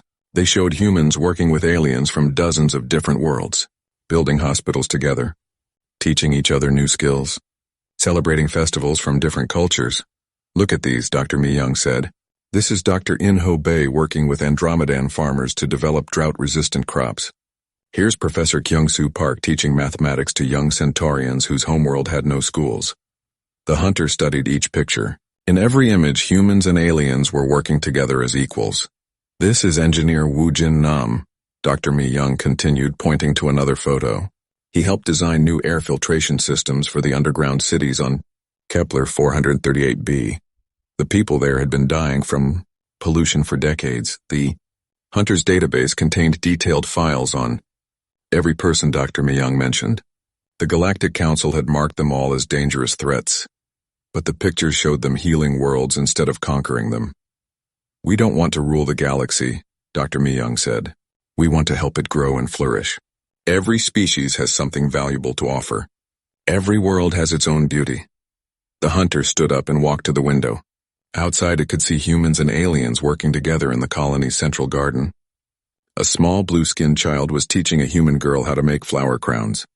2 adult aliens were learning to play a human card game. The council does not see this, the hunter said. They don't want to see it, Dr. Mi-young replied. It's easier to be afraid than to be hopeful. Easier to build walls than bridges. The hunter turned back to face her. What will you do when they discover I have not completed my mission? They'll probably send someone else, Dr. Mi-young said. Or an entire fleet. Fear makes people do terrible things. Are you not afraid? Dr. Mi-young looked at her sleeping daughter again. Of course I am. But being afraid doesn't mean we stop trying to do what's right. Hei-wan stirred on the couch and opened her eyes. She saw the hunter standing by the window and smiled sleepily. Tall friend, are you leaving? She asked. The hunter looked at the child who had called it friend, who had shared her lunch and her stories without asking for anything in return. I do not know, the hunter said honestly. Hei-wan sat up and rubbed her eyes. If you have to go, will you come back and visit? I could show you my rock collection next time. Something inside the hunter's chest felt warm again. I would like that very much, the child beamed. Then she jumped off the couch and ran to her room. She came back carrying a small juice box. This is for your trip, she said, offering the juice box to the hunter. In case you get thirsty. The hunter carefully took the small container. It weighed almost nothing in its massive hands. "Thank you," the hunter said. It was the first time in its existence that it had ever thanked anyone for anything. As the afternoon sun began to set, the hunter knew it had a choice to make. It could complete its mission and destroy this place of peace and learning, or it could do something that no weapon had ever done before. It could choose a different path. The hunter looked at Hei-Wan, who was now showing her stuffed alien to its giant hand. "Mr. Tentacles wants to be friends with you too," she said seriously. The hunter carefully shook hands with the stuffed toy, and in that moment, its choice became clear. 3 days later, the hunter stood at the edge of the human colony preparing to leave. But it was not leaving alone. Hei-Wan had insisted on coming along for the adventure. Despite her parents' gentle protests, the 5-year-old had packed her small backpack with juice boxes, crackers, and Mr. Tentacles, her stuffed alien. "I want to meet the crystal people who live in space," she had announced at breakfast, and tall friend might get lonely on the trip. Dr. Mi-young and her husband Jinwoo had talked quietly for hours. In the end, they decided to trust their daughter's judgment. Hei-Wan had always been special. If she believed the hunter would keep her safe, then perhaps she was right. "You'll bring her back?" Dr. Mi-young had asked the hunter. "I promise," the hunter replied. It was another first for the ancient weapon. It had never made a promise before. Now they stood at the shuttle that would take them back to the Galactic Council station. The hunter had called ahead to announce its return. The council was eager to hear its report on the destruction of the human colony. They would be surprised. Hei-Wan held the hunter's large finger as they walked up the shuttle's ramp. She looked around the metal interior with wide eyes. "Wow, this is like the spaceships in my books," she said, "but smaller and less colorful." The hunter helped her into a special seat designed for small passengers. The safety straps were almost too big for her tiny frame. "Are we going to go really fast?" Hei-Wan asked. "Very fast," the hunter replied. "Faster than anything on your world." "Cool." As the shuttle lifted off from the colony, Hei-Wan pressed her face to the window. Below them, the human settlement grew smaller and smaller until it looked like a collection of toys scattered on a green carpet. "Look, tall friend, I can see Mama's greenhouse from here." The hunter looked down at the peaceful colony it had been sent to destroy. 3 days ago, it would have felt nothing but satisfaction at completing its mission. Now it felt something else entirely. Pride. These humans had built something beautiful and good. They deserved to be protected, not destroyed. The trip to the council station took 2 days. During that time, Hei-Wan chattered constantly about everything she saw through the windows. The swirling colors of hyperspace, the distant stars that looked like diamonds on black silk, the massive ships they passed carrying cargo between worlds. She fell asleep curled up against the hunter's side, using its arm as a pillow. The creature sat perfectly still, afraid to wake her. When they finally arrived at the council station, Hei-Wan was bouncing with excitement. "It's huge," she said, looking at the metal structure that stretched for miles in every direction. "Do all those lights mean there are people inside?" "Many different kinds of people," the hunter said. "Some will look very strange to you." "That's okay," Hei-Wan replied. "Strange can be good. You looked strange when I first met you, but you turned out to be the best friend ever." The shuttle docked at one of the station's many ports. As they walked through the corridors toward the council chamber, other aliens stopped to stare. Word had spread quickly that the Void Hunter was returning with a small human child. Some of the aliens looked afraid. Others seemed curious. A few smiled and waved at Hei-Wan, who cheerfully waved back. "Everyone's so different here," she whispered to the hunter. "It's like a rainbow, but with people instead of colors." The massive doors to the council chamber slid open. Inside, all 850 council members were waiting. The circular chamber buzzed with nervous conversation in dozens of languages. Chairman Kivo Thren stood at the center of the room. His crystal body caught the light and threw patterns across the walls. When he saw the hunter enter with Hei-Wan, his whole form seemed to dim with confusion. "Hunter," Kivo said in his bell-like voice, "you have returned, but what is this?" The hunter walked to the center of the circle, still holding Hei-Wan's small hand. The child looked around at all the alien beings with wonder instead of fear. "This is Hei-Wan Choi," the hunter announced. "She is 5 years old. She lives on the human colony of Proxima Centauri." Murmurs filled the chamber. Some council members rose from their seats to get a better look. Why have you brought this human child here? Counselor Vex Mothar demanded, his purple tentacles writhing with agitation. We sent you to destroy their colony, not kidnap their young. Haywan looked up at the tentacled alien with bright eyes. Are you Mr. Tentacle's cousin? She asked. You look just like my stuffed animal. She pulled her toy from her backpack and held it up. The resemblance was remarkable. Vex Mothar's tentacles stopped writhing. He stared at the small toy that looked exactly like his species. You made a toy of us? He asked. Mama bought it for me, Haywan said proudly. She said aliens come in all shapes and sizes, but they're all people with feelings just like us. Mr. Tentacles helps me sleep at night because he makes me feel safe. The chamber fell completely silent. An entire council of alien beings stared at a human child who found comfort in a toy that looked like them. Kivo finally found his voice. Hunter, report. Have you completed your mission? The hunter looked down at Haywan, who smiled up at it encouragingly. Then it faced the council. Mission assessment complete, the hunter said. The human colony presents no threat to galactic peace. Angry voices erupted throughout the chamber.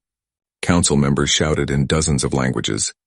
Some demanded to know why the hunter had failed. Others accused it of being broken or corrupted. Kivo struck the floor with his crystal hand, and the noise stopped. Explain yourself, Kivo commanded.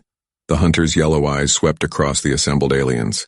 I observed the human colony for 3 days. I found no weapons of mass destruction. No military installations. No evidence of aggressive expansion plans. Then what did you find? Vex Mothar asked. Schools, the hunter replied. Hospitals. Research facilities dedicated to healing damaged worlds.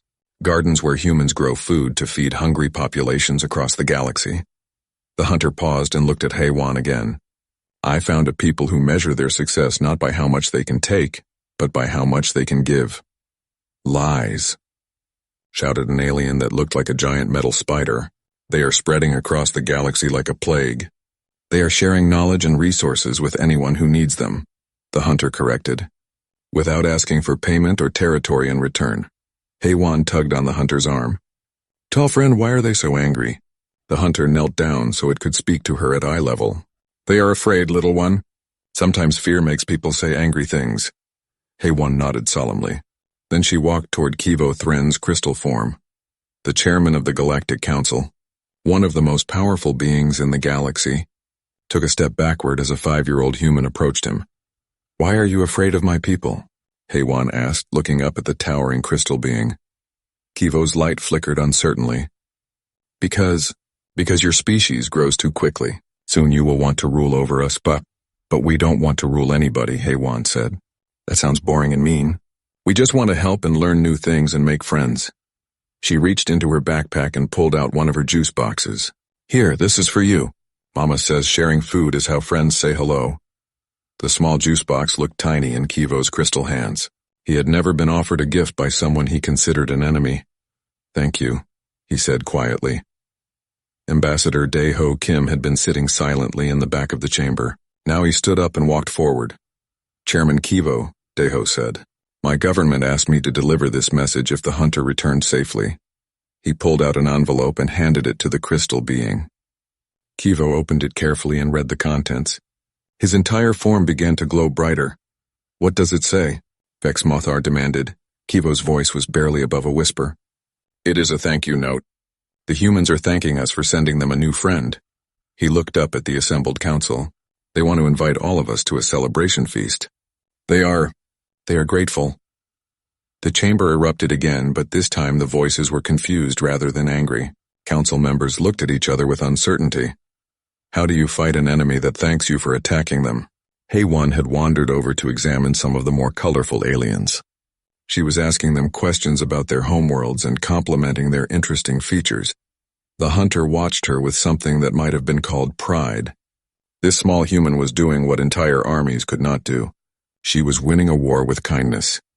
I recommend that the council accept the human invitation, the hunter announced.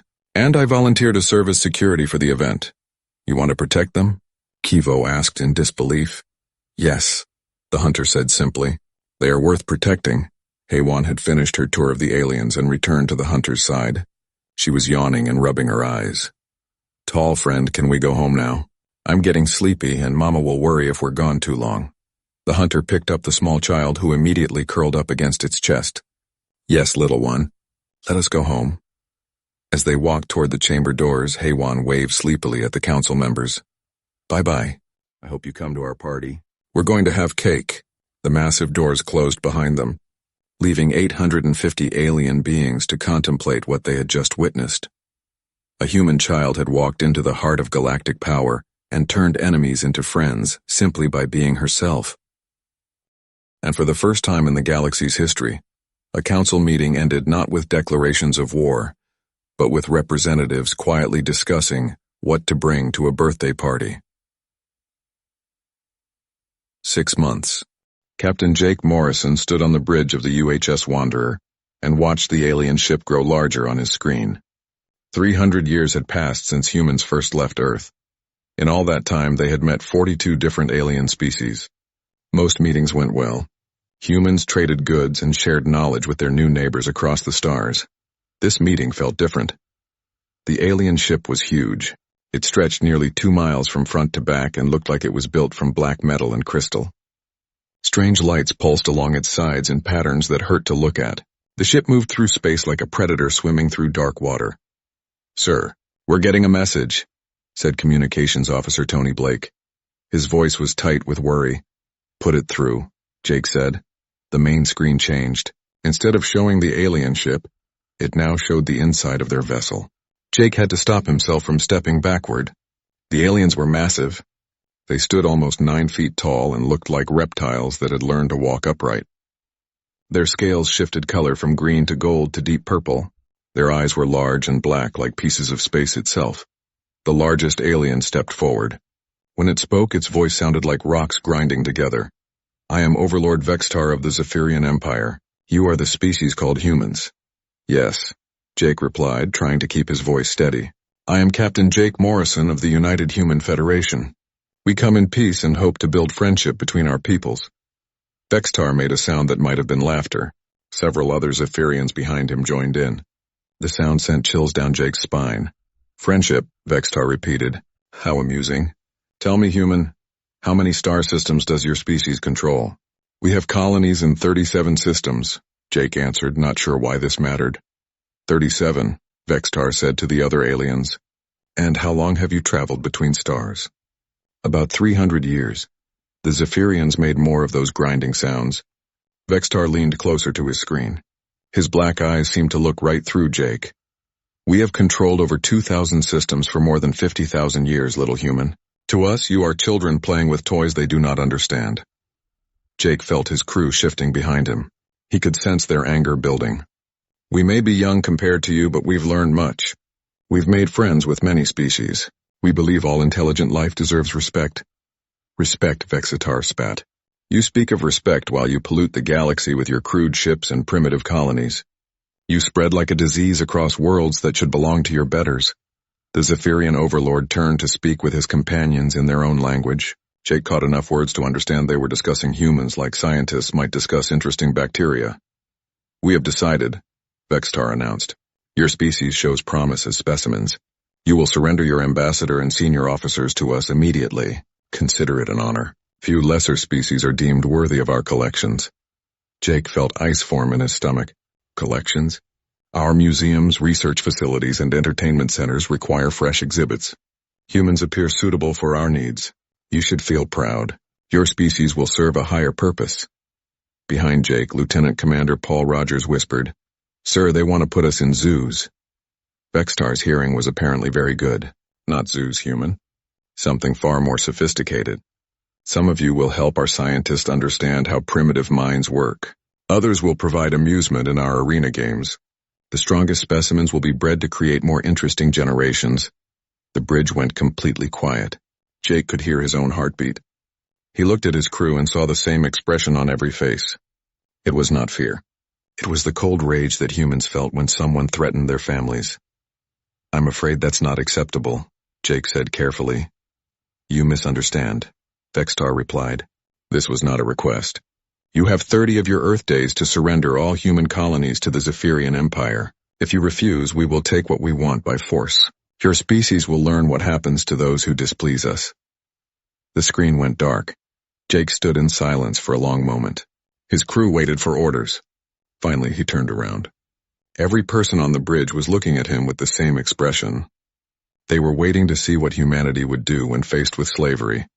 Tony, get me Admiral Sullivan on Earth, emergency channel. Yes, sir. Paul, I want our jump engines ready in 5 minutes. We're leaving the system. Where are we going, sir? Home. They want an answer in 30 days. Jake looked back at the dark screen where the alien had been. They're going to get one. As the Wanderer prepared to jump back to human space, more alien ships appeared around them. Jake counted 12 massive vessels, each one larger than any human ship ever built. The Zephyrians were not just threatening humanity. They were showing off their strength. Sir, Tony called out. Message coming in from Earth Command. Put it through. Admiral Kate Sullivan's face appeared on screen. She was an older woman with gray hair and steel in her eyes. Captain Morrison, report. Admiral, we have a problem. The Zephyrians consider us a lesser species. They want to add humans to their collections. They're giving us 30 days to surrender all our colonies. Sullivan was quiet for a moment. Collections? Museums, research labs, and arena games, ma'am. They see us as interesting animals. The Admiral's expression grew very cold. How many ships do they have in your area? 12 that I can see. Probably more nearby. Understood. Get back here, Captain. We need to have a conversation about what happens when someone tries to put humans in cages. The communication ended. Jake ordered the jump to Earth. As the Wanderer disappeared into hyperspace, the Zephyrian ships moved to follow their planned invasion routes. Overlord Vextar was pleased. The humans had reacted exactly as expected. Fear, shock, and helpless acceptance. In 30 days, the Zephyrian Empire would have a new species to study and exploit. He had no way of knowing that humans had spent 300,000 years learning how to kill things that were bigger, stronger, and more dangerous than they were. He did not know that humans had climbed to the top of their food chain not through strength, but through intelligence, cooperation, and an absolute refusal to give up. Most importantly, he did not understand that threatening human children was the one thing guaranteed to turn Homo sapiens. From prey into predators, the Zephyrians had just made the biggest mistake in their 50,000-year history. They had made humans angry. 3 weeks after Captain Morrison's meeting with the Zephyrians, the colony world of New Haven woke up to fire in the sky. Dr. Ryan Phillips was drinking his morning coffee when the first explosions lit up the horizon. He lived in Riverside, a small farming town on New Haven's northern continent. The planet was home to 2 million humans who grew food for 12 other worlds. It was peaceful, quiet, and completely unprepared for war. Ryan ran outside and looked up. Black ships hung in the morning sky like storm clouds. They were smaller than the massive vessel Morrison had described, but there were dozens of them. Energy beams lanced down from the ships, destroying the planetary defense stations in seconds. Get to the emergency shelters, Ryan shouted to his neighbors. People were running from their houses, many still in sleeping clothes. Children cried while their parents tried to understand what was happening. The attack was not random. Ryan could see that the aliens were being very careful about what they destroyed. They hit military targets and communication centers, but they left the residential areas alone. This was not an invasion meant to kill humans. It was a roundup. The first Zephyrian ground forces landed an hour later. Ryan watched from his hiding place in the town's underground emergency bunker as alien soldiers moved through Riverside. They walked on 2 legs like humans, but everything else about them was wrong. They were huge, covered in shifting scales, and they moved like hunters tracking prey.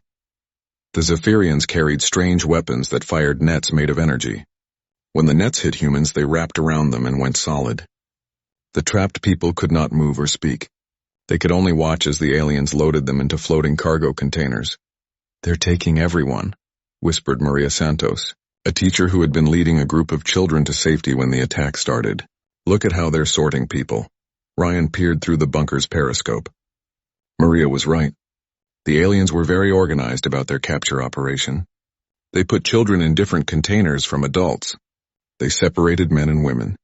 They seemed especially interested in people with technical skills, checking some kind of scanner device against each prisoner.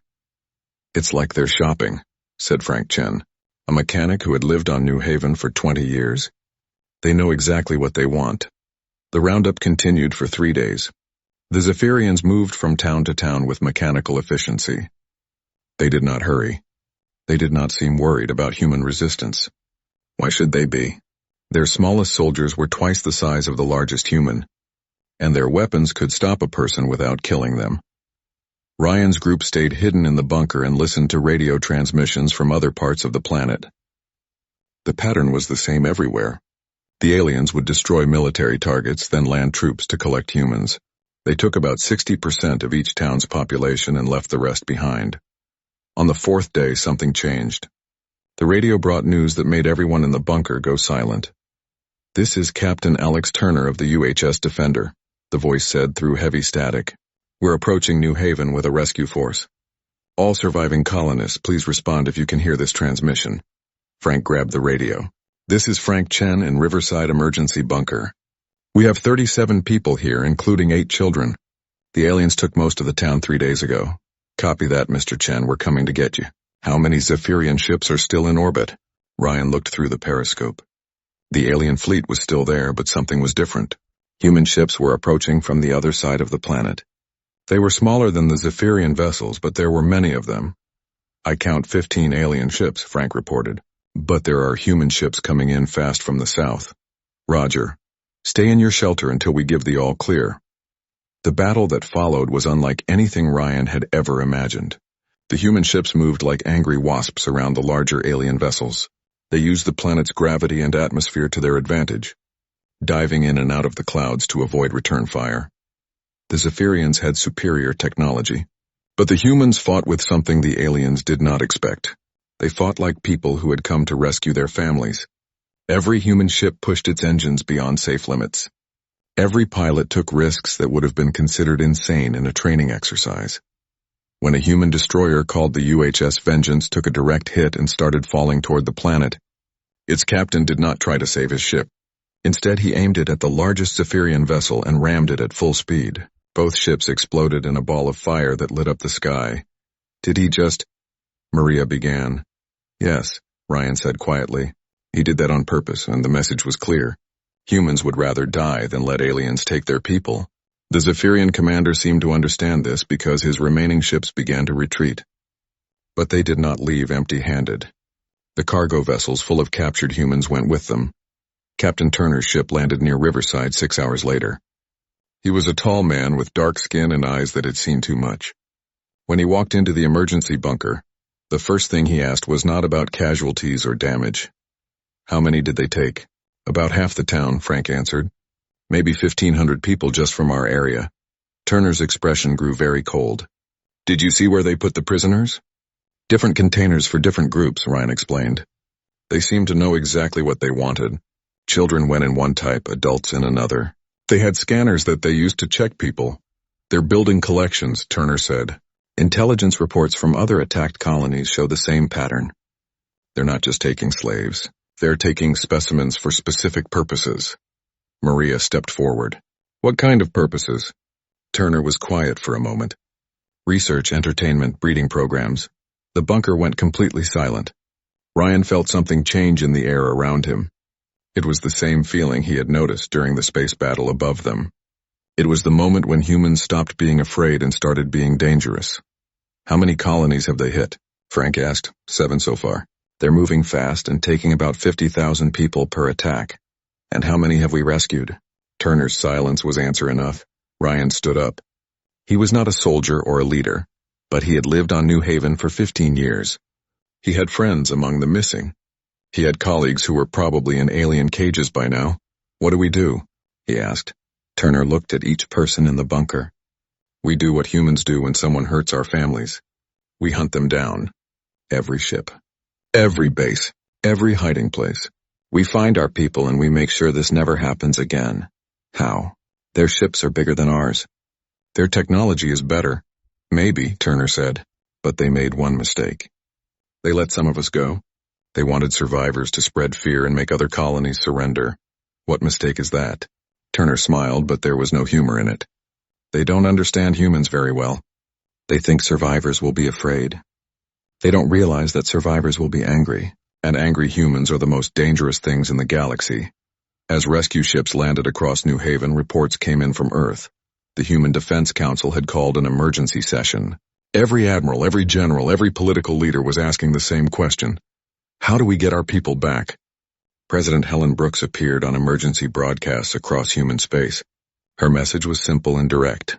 Fellow humans, the Zephyrian Empire has declared war on our species. They have taken our children. They have captured our families. They think we will surrender rather than fight for those we love. She paused and looked directly into the camera. They are wrong. We will find every human they have taken. We will destroy every ship that carries our people.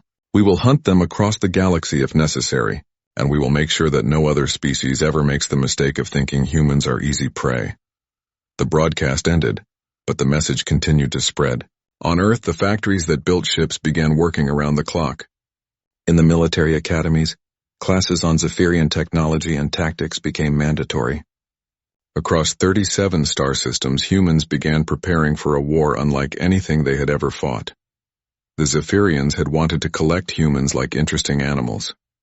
Instead, they had awakened something that had slept since humans first left Earth. They had reminded humanity what it felt like to be prey. More importantly, they had reminded humans what they did to things that threatened their young. 6 months after the first attacks, Colonel Ben Harrison crouched behind an asteroid and watched the Zephyrian prison ship through his scope.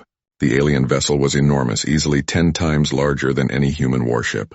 It drifted through the Cygnus belt like a metal mountain, surrounded by smaller escort ships. Ben knew that somewhere inside that floating fortress were 3,000 human prisoners from the colony world of Harmony Ridge. Men, women, and children who had been taken from their homes and shipped across space like cargo. Strike Team Alpha. Report, he whispered into his communication device. In position, sir, came the reply from Lieutenant Amy Rogers. She was hidden on another asteroid 2 miles away, leading a squad of the Human Strike Corps' best soldiers. Strike Team Beta? Ready to go, Colonel, answered Sergeant Danny Cole. Ben had been hunting this particular ship for 4 months. The Zephyrians moved their prison vessels constantly, never staying in one system for more than a few days. They kept them heavily guarded and always near the edge of hyperspace, ready to jump away if human forces appeared. But humans had learned patience from their enemies. They had learned to track ships across multiple star systems, following exhaust trails and gravitational disturbances. They had learned to predict where alien fleets would go next.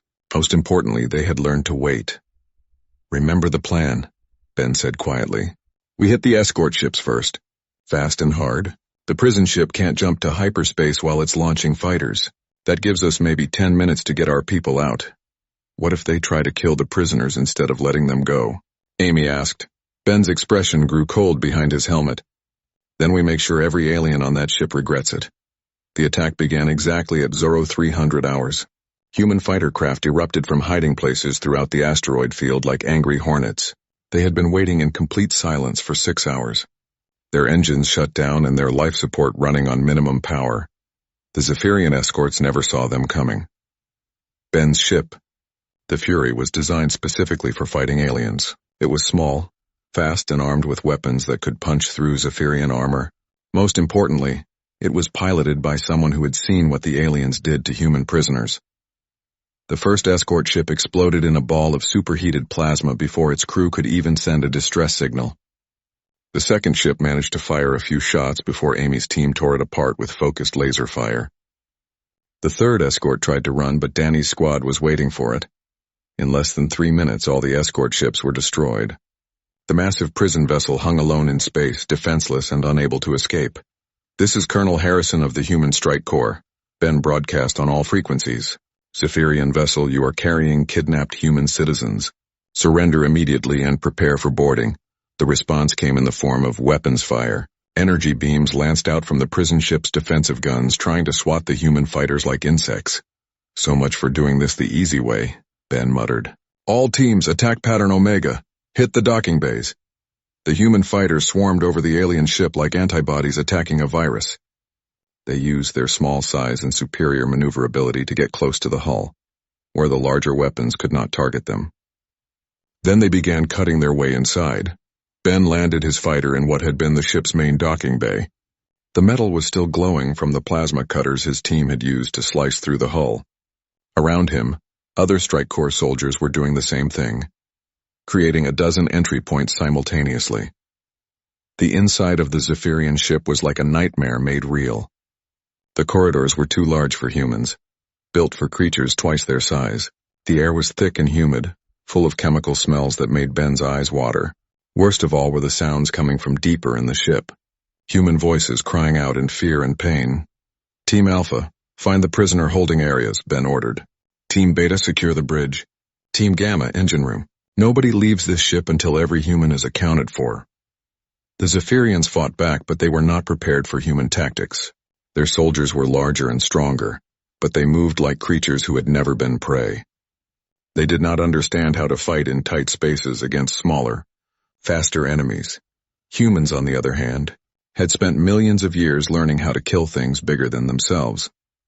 Ben's team moved through the ship like flowing water, using ventilation shafts and maintenance tunnels to avoid direct confrontation. When they did fight, they hit hard and fast, then disappeared before the aliens could respond. Lieutenant Rogers found the first group of prisoners in what could only be described as cages. Humans were packed into metal containers barely large enough to stand in. Many were children who had been separated from their parents weeks ago. Colonel, you need to see this. Amy's voice crackled through the radio. Ben found her standing in a vast chamber filled with hundreds of prisoner containers. Each one held one or two humans. They were labeled with symbols that Ben could not read, but the meaning was clear. The aliens had sorted their captives by age, size, and apparent health. They're cataloging us, Amy said quietly. Like we're animals in a zoo. Not anymore, Ben replied. He began opening the nearest containers while his soldiers did the same throughout the chamber. Everyone stay calm. We're human military, and we're here to take you home. The rescued prisoners were in bad shape. Many had not eaten a proper meal in weeks. Some showed signs of medical experimentation. All of them were traumatized by months of captivity, but they were alive. And they were going home. The evacuation took 2 hours. Human transport ships had appeared throughout the asteroid field, ready to carry the rescued prisoners to safety. Meanwhile, Ben's demolition teams planted charges throughout the Zephyrian vessel. All teams prepare for extraction, Ben announced. This ship dies in 10 minutes. As the last human was loaded onto a transport, Ben took one final look around the alien prison. In 6 months of war, humanity had rescued over 40,000 prisoners from ships like this one. They had also destroyed 18 Zephyrian military bases and captured enough alien technology to reverse engineer new weapons. Most importantly, they had sent a message that was spreading across the galaxy. Humans did not surrender. They did not negotiate for the return of their people. They came in force, and they took back what was theirs. The prison ship exploded just as Ben's fighter cleared the blast radius. Pieces of alien metal scattered across the asteroid field like confetti. Mission accomplished, he reported to Admiral Sullivan back on Earth. 3,000 prisoners recovered. No human casualties. Outstanding work, Colonel. How did the Zephyrians react to losing another prison ship? Ben smiled inside his helmet. Same as always, ma'am. They tried to run. They're getting faster at abandoning their positions when we show up. Good. That means they're learning to be afraid of us. Over the following weeks, reports came in from across human space. Zephyrian attacks were becoming less frequent and more desperate. The aliens were no longer making careful raids to capture specific types of humans. Instead, they were grabbing anyone they could find and fleeing before Strike Corps teams could respond. Captain Morrison, who had started the war by meeting Overlord Vextar, was now commanding a hunter-killer group that specialized in tracking Zephyrian command ships. His vessel, the Wanderer, had been upgraded with alien technology and weapons designed specifically for anti-Zephyrian operations. Sir, we're picking up another distress signal, reported his communications officer. Looks like a Zephyrian convoy under attack by something else. Something else? Unknown ships, sir. But they're using human tactics. Morrison studied the sensor readings. Set course for the distress signal. Maximum speed. When the Wanderer arrived at the battle site, Morrison found something that made him smile for the first time in months. The Zephyrian convoy was under attack by ships from the Altarian Republic, one of humanity's oldest alien allies. The Altarians were usually peaceful traders who avoided military conflicts. But they had apparently decided that the Zephyrians represented a threat to galactic stability. Captain Morrison, came a transmission from the lead Altarian ship. "We greet you with respect. We have heard of your species' war against these destroyers of peace. We're happy to see you here, Captain. Are you joining the fight? We have observed the Zephyrian methods. They seek to enslave all lesser species, not just humans. Today we learn from your example. Today we hunt the hunters." Morrison watched as Altarian and human ships worked together to destroy the Zephyrian convoy. It was a beautiful sight. For 50,000 years, the Zephyrians had terrorized younger species, taking what they wanted without fear of consequences. Now, for the first time in their history, they were learning what it felt like to be prey. The galaxy was beginning to understand what humanity had discovered. The Zephyrians were not invincible. They could be hunted, they could be defeated, and they could be made to regret every human they had ever taken. The war was far from over, but the tide had turned. The hunters had become the hunted, and humans were very good at being predators. 2 years after the first Zephyrian attack, Admiral Casey Mitchell stood on the bridge of the UHS Retribution and watched the enemy home fleet try to escape into the Veil Nebula. 24 months of relentless hunting had led to this moment. The surviving Zephyrian military was making its last stand in the swirling purple clouds where sensors barely worked and communications were nearly impossible. It was exactly where the aliens wanted to fight. It was also exactly where they were going to die. "Admiral, we have confirmed positions on 18 enemy capital ships," reported Commander Lisa Grant from the tactical station. "They're forming a defensive line at the nebula's edge. And their prison ships? 6 vessels confirmed. They're hiding deep in the nebula, probably hoping we won't follow them in there." Casey smiled grimly. The Zephyrians still did not understand humans. They thought the nebula would protect them. They did not realize that humans had been learning to fight in impossible conditions for their entire history. "Signal the fleet. All ships attack Formation Delta, we're going in." The human armada moved forward like a pack of wolves closing in on wounded prey. 2 years of constant warfare had taught humanity how to build ships specifically designed to kill Zephyrians. The vessels were smaller than alien craft, but they were faster, more maneuverable, and armed with weapons reverse-engineered from captured technology. More importantly, they were crewed by people who had seen what the aliens did to human prisoners. Lieutenant Diana Foster commanded a boarding team aboard the assault ship Fury. She had been one of the first Strike Corps soldiers, trained specifically for close-quarters combat against aliens twice her size. In 24 months of war, she had personally rescued over 800 human prisoners. Today would be her last rescue mission. Because today they were going to make sure there were no Zephyrian ships left to carry prisoners. "Remember the intelligence reports," Diana told her team as they prepared their assault gear. "The prison ships are carrying approximately 15,000 humans taken from the Outer Rim colonies. The aliens have had them for over 6 months." Her soldiers checked their weapons in silence. They all knew what 6 months in Zephyrian captivity meant. They had seen the medical reports from previous rescues. The experiments, the breeding programs, the gladiatorial contests where humans were forced to fight for alien entertainment. "What's the rescue priority?" asked Sergeant Carl Watson, Diana's second-in-command. "Children first, as always. Then civilians. Military personnel can wait." Diana's voice was cold and professional, but her eyes burned with controlled fury.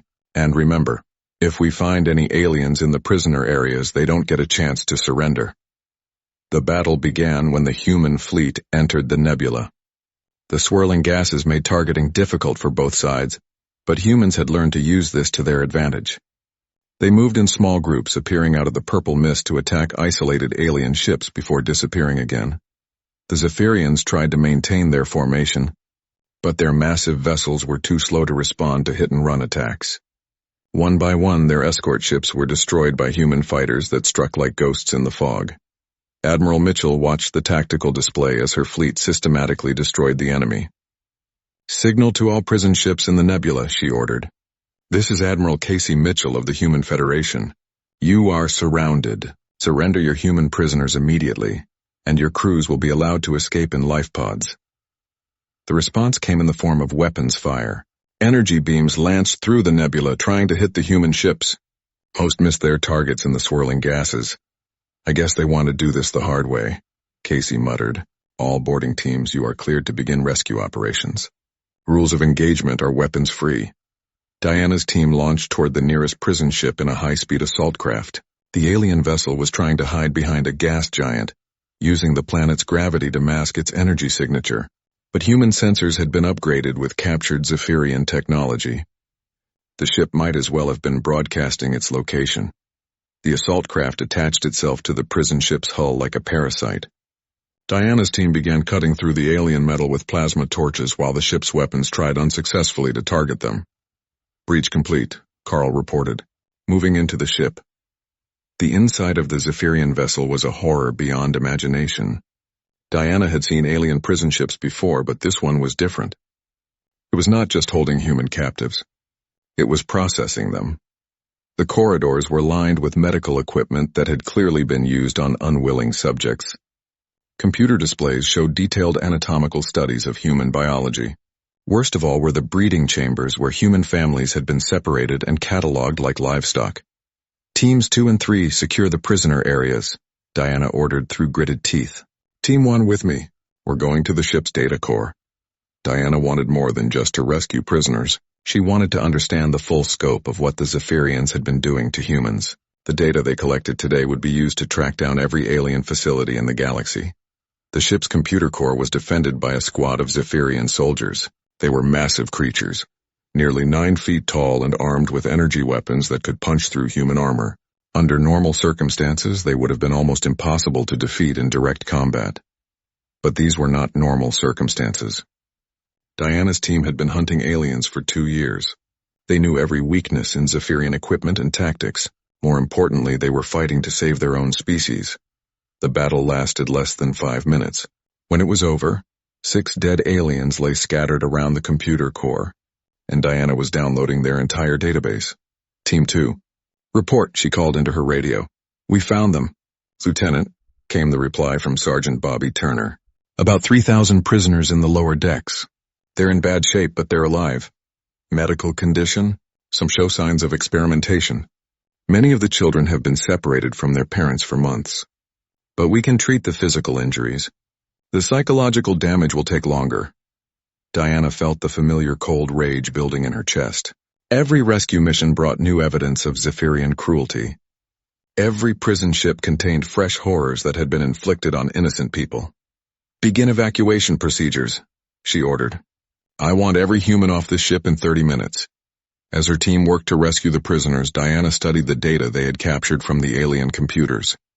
What she found made her stop breathing for a moment. The Zephyrians had detailed records of every species they had enslaved over the past 50,000 years. Hundreds of civilizations had been conquered, their populations harvested for the aliens' collections and experiments. Most had been completely eliminated, but buried in the data was something else. Intelligence reports about human military capabilities, strategic assessments of human expansion across the galaxy, and recommendations for dealing with what the aliens called the human problem. According to their own records, the Zephyrians were losing the war. Badly. Human rescue operations had freed over 200,000 prisoners in the past year. Human attacks had destroyed 60% of the Zephyrian fleet. Most damaging of all, other alien species had begun joining the fight against the Empire. The data showed that 12 different civilizations were now actively hunting Zephyrian ships. Species that had been terrorized by the Empire for thousands of years were finally fighting back, using tactics they had learned from watching humans. "Lieutenant, evacuation complete," Carl reported. "All prisoners are aboard transport ships and heading for the fleet." Diana downloaded the last of the alien data and prepared to leave. But first she had one more task. She placed demolition charges throughout the ship's computer core, engine room, and life support systems. "This is for every human you ever took," she said quietly to the empty corridors. The prison ship exploded just as Diana's assault craft cleared the blast radius. Around her, similar explosions lit up the nebula as other human teams completed their own rescue missions. In 6 hours of fighting, the human fleet had destroyed the entire Zephyrian home force. 24 capital ships, 47 escort vessels, and 6 prison ships were now expanding clouds of superheated gas. More than 50,000 human prisoners had been rescued and were on their way home. "Admiral Mitchell to all ships," Casey's voice echoed across the fleet's communication channels. "Mission accomplished. The Vale Nebula is clear of enemy forces." The celebration was brief. Everyone knew that this was not the end of the war. According to the captured intelligence data, there were still Zephyrian forces scattered across the galaxy, hidden bases, secret facilities, isolated ships carrying human prisoners to unknown destinations. But something fundamental had changed. For the first time in 50,000 years, the Zephyrian Empire was on the defensive. They were no longer the hunters. They were the prey. And humans, as it turned out, were very good at being predators. Admiral Mitchell stood on her bridge and looked out at the swirling gases of the nebula. Somewhere in the galaxy, Zephyrian leaders were trying to figure out how to survive the storm they had unleashed. They were learning what every predator eventually discovers. The siege of Zephyr Prime lasted 3 months, not because human forces could not break through the planet's defenses, but because they were careful to hunt down every enemy ship, every hidden base and every fleeing survivor. Humanity had learned patience from their enemies, and they were determined to finish what the aliens had started. Captain Steve Parker led the final ground assault on the planet's capital city. He had been fighting Zephyrians for almost 3 years, ever since they had attacked his home colony of New Texas. The aliens had taken his wife and daughter in that first raid. He had spent every day since then hunting the creatures responsible. Today, he was going to find them. The city was a massive structure of crystal and metal that stretched for hundreds of miles across the planet's main continent. At its center stood the Grand Museum of Zephyr Prime, where the aliens had displayed their collections of conquered species for thousands of years. According to intelligence reports gathered from captured databases, the museum contained artifacts and specimens from over 300 different civilizations. Most of those species no longer existed. The Zephyrians had wiped them out after taking what they wanted, but in the museum's human wing there were still living prisoners. People who had been taken from their homes and put on display like exotic animals for alien entertainment. Strike Team Alpha, advance on the museum's east entrance, Steve ordered into his radio. Strike Team Beta, take the west side. Strike Team Gamma, secure the underground levels. His soldiers moved through the abandoned city like ghosts. The Zephyrian civilians had fled when the human fleet arrived. The military forces had retreated to the museum, probably hoping to use the human prisoners as shields. It was exactly what Steve had expected them to do. And it was exactly why he had brought Lucy Adams with him. Private Adams had been one of the first prisoners taken from New Haven, almost 3 years ago. She had spent 8 months in Zephyrian captivity before being rescued by Colonel Harrison's strike team. Since then, she had volunteered for every dangerous mission the human military would allow her to join. Lucy, you sure you want to do this? Steve asked as they approached the museum's main entrance. Yes, sir, she replied. Her voice was calm, but her eyes burned with the same cold fury that drove every human soldier in the war. I know the layout of their prisoner facilities. I know how they think, and I know where they'll try to hide. The museum was enormous. Its main hall rose nearly 1,000 feet into the air, supported by columns carved from single pieces of alien crystal. Display cases lined the walls, each one containing artifacts from a dead civilization, weapons that would never be fired again, art that would never be seen by its creators, children's toys from species that existed now only in Zephyrian records. At the center of the hall stood a massive statue of Overlord Vextar, the alien leader who had started the war by demanding human surrender. According to captured communications, he was still alive and commanding the museum's defenses. Motion sensors are picking up movement in the human wing, reported Sergeant Kevin White from his position near the east entrance. Looks like they're moving prisoners around. They're probably trying to set up a hostage situation, Steve said. Lucy, lead the way. Everyone else follow her lead. She knows how these places work. Lucy moved through the museum like she had been born there. She led the team through maintenance corridors and service tunnels that the Zephyrians had never bothered to secure. After 3 years of rescuing prisoners from alien facilities, humans understood the layout of enemy buildings better than their creators did. The human wing of the museum was a nightmare made real. Display cases contained human artifacts stolen from destroyed colonies. Clothing, photographs, personal items that had belonged to people who were now dead or enslaved. Worse were the living displays where human prisoners were kept in glass enclosures for alien visitors to observe. Contact. 12 o'clock, called out Corporal Janet Hill. A squad of Zephyrian guards was moving toward them down the main corridor, using human prisoners as shields. Steve could see the aliens clearly through his rifle scope. They were the same massive reptilian creatures he had been fighting for 3 years, but something was different about them. They moved like animals that knew they were cornered. Their scales shifted colors rapidly, a sign of extreme stress in their species. They're scared, Lucy observed quietly. I've never seen them like this before. She was right. For the first time since the war began, Zephyrians were showing fear instead of arrogance. They had spent 50,000 years as the galaxy's apex predators. Now they were learning what it felt like to be prey. This is Captain Parker of the Human Liberation Force, Steve announced over his suit's external speakers. Release the prisoners immediately and you will be allowed to surrender. The response came in the form of weapons fire. Energy beams scorched the air around the human soldiers, but the aliens were firing wildly. They were more concerned with not hitting their human shields than with accurate targeting. All teams, execute Rescue Protocol 7, Steve ordered. The human soldiers moved with the precision of a machine designed for one specific purpose, saving their own people. They used smoke grenades and flashbang devices to disorient the aliens, then moved in fast to separate the guards from their prisoners. The battle lasted less than 10 minutes.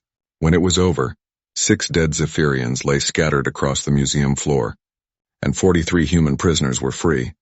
Captain, we found something, Lucy called from deeper in the human wing. Steve found her standing in front of a massive display case that contained detailed records of every human the Zephyrians had captured. Names, photographs, and current status of over 500,000 people. Some were marked as deceased. Others were labeled as being held in various facilities across the galaxy. But many of the records had been recently updated with a single word in the alien language. What does that symbol mean? Steve asked. Released, Lucy translated. They've been letting prisoners go. Steve studied the records more carefully. The pattern was clear.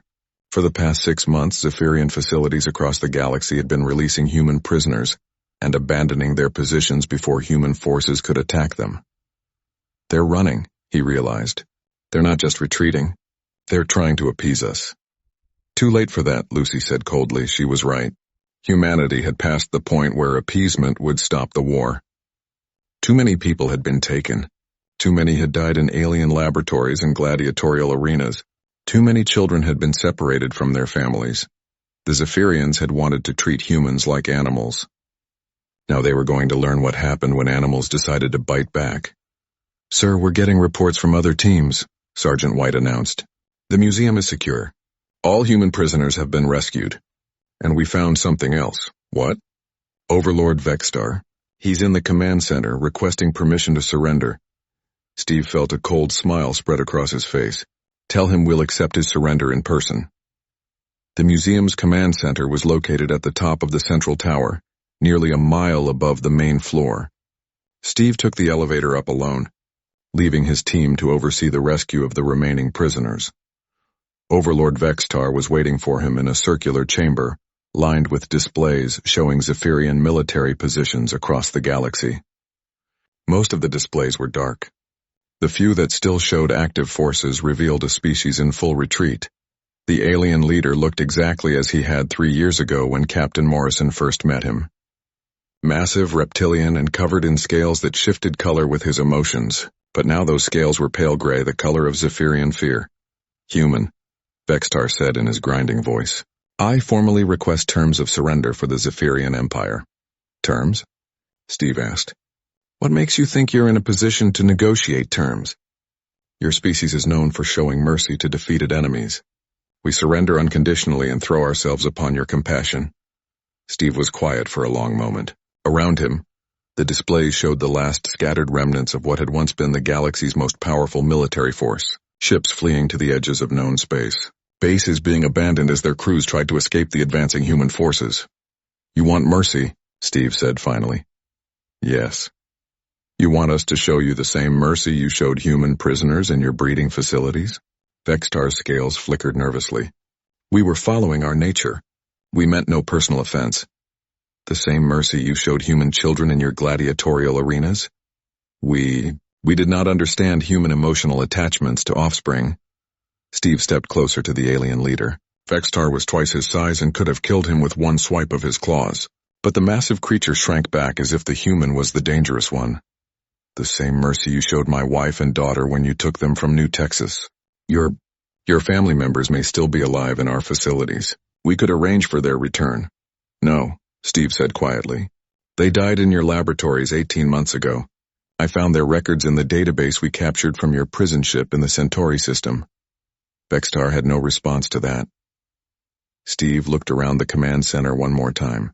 "You want to know what mercy looks like to humans? Here it is. We're not going to torture you." The Galactic Military Academy sat in the cold darkness of space like a giant metal city. Station Harmony was its name, and it was bigger than most planets. Ships from 47 different worlds came here every day. They brought young beings who wanted to become officers in the United Galactic Fleet. Jake Miller pressed his face against the small window of the transport ship. He could see the academy getting bigger as they got closer. The station had tall towers that reached out in all directions. Lights blinked on and off across its surface like stars. Jake had never seen anything so big in his life. "First time seeing the academy?" asked the pilot. She was a Centaurian with blue fur and large black eyes. Her name was Captain Luna, and she had been flying this route for 20 years. "Yes," Jake said. "It's amazing," Captain Luna smiled. "Wait until you see the inside. I've brought thousands of cadets here. Each one looks just like you do now." Jake was nervous. He was the first human to try getting into the academy in 5 years. Earth had only joined the Galactic Union recently. Before that, his planet had been cut off from the rest of the galaxy. Other species thought humans were too violent and dangerous. The transport ship docked at the academy with a soft bump. Jake picked up his small bag and followed the other passengers out. The hallway was huge. The ceiling was so high he could barely see it. Beings from dozens of different worlds walked around him. He saw tall, thin creatures with crystal skin that sparkled in the light. These were the Zerathi. Their bodies looked like living glass. When they moved, they made soft ringing sounds like wind chimes. A group of Draknari walked past.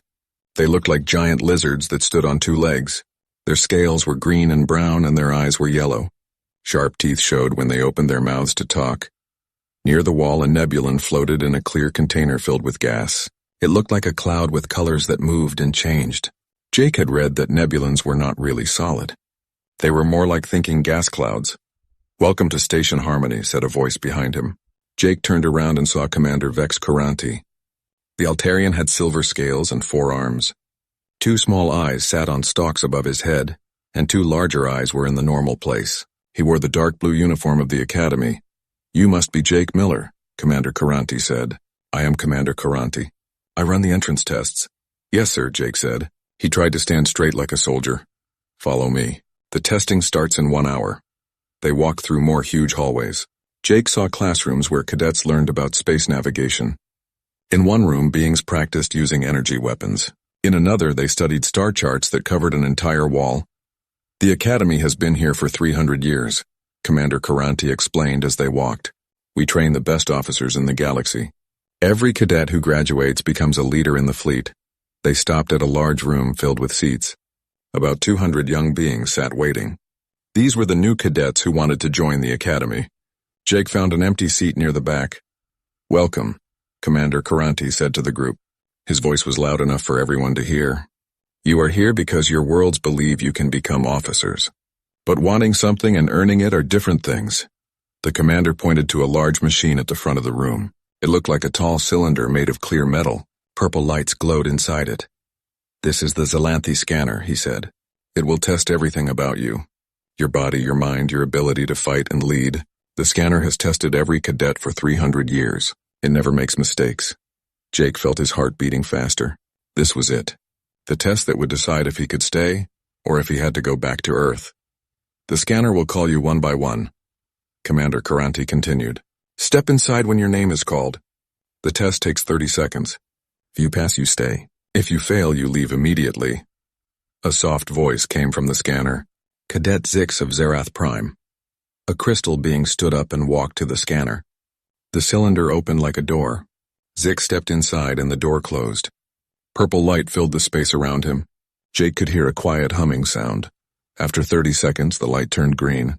A pleasant chime rang through the room. The door opened and Zix stepped out smiling. "Accepted," the scanner announced. "Cadet Thok of Draknari 7. The process repeated. A large lizard-like being entered the scanner. Purple light, then green light, then the chime. Another acceptance. Jake watched as cadet after cadet went through the scanner. The crystalline Zerathi went through easily. The gas-like nebulons floated through their tests. The reptilian Draknari passed without problems. Tall, thin Altarians with their 4 arms stepped in and out with green lights every time. Every single cadet passed. The scanner never showed anything but green light, and never made any sound but the pleasant chime. Jake started to relax. Maybe this would be easy. Hours passed. The room slowly emptied as cadets completed their tests and left for their dormitories. Jake's name was called near the end. Only a few beings remained in the room. Cadet Jake Miller of Earth. Jake stood up. His legs felt shaky. Every eye in the room turned to look at him. He had never felt so alone. The other beings whispered to each other in languages he did not understand. He walked to the scanner. The cylinder was taller than he expected. Purple light swirled inside like a small storm. The door slid open with a soft hiss. "Good luck," whispered a Centaurian cadet with blue fur. Jake nodded and stepped inside. The door closed behind him with a click. He was alone in the cylinder with the purple light.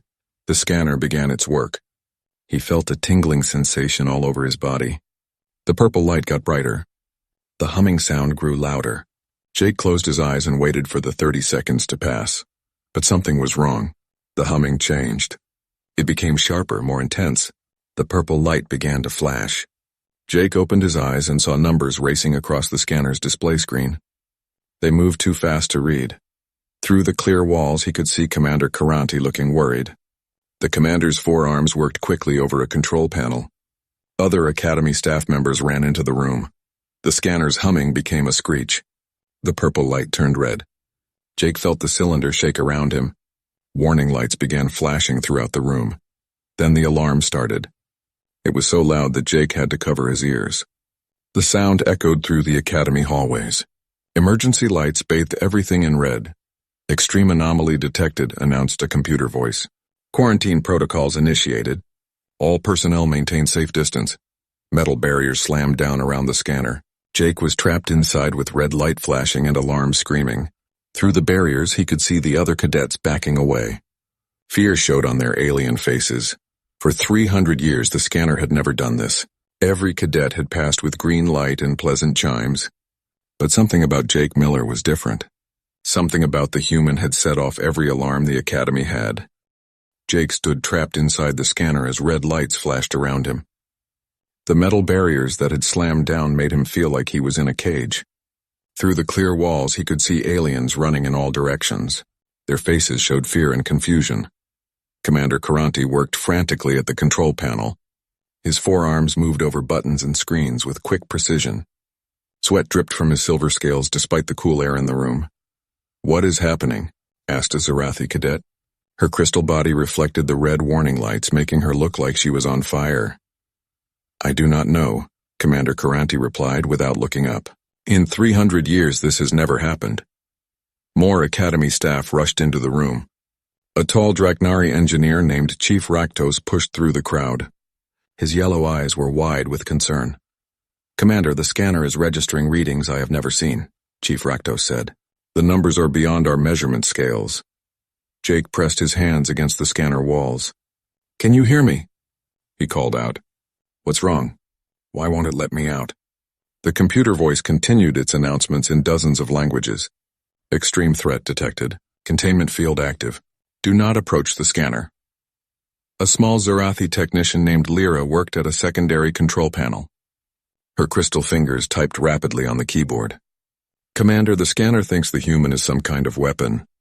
"That's impossible," Commander Karanti said. "He's just a young man from Earth. Our sensors showed nothing unusual about him before he arrived." The alarm kept screaming. Jake felt dizzy from the noise and the flashing lights. He sat down on the floor of the scanner and put his head in his hands. This was supposed to be the best day of his life. Instead, he was trapped like a dangerous animal. "Move aside," called a voice from the hallway. "Let me through." Dr. Zara Mendez pushed through the crowd of cadets and staff. She was one of only 3 humans working at the Academy. Jake had met her briefly when he first arrived. She was a medical doctor and scientist who had been studying at the Academy for 2 years. "Vex, what's the situation?" she asked Commander Karanti. She was the only person who called him by his first name. The scanner detected something in the human cadet, Commander Karanti explained.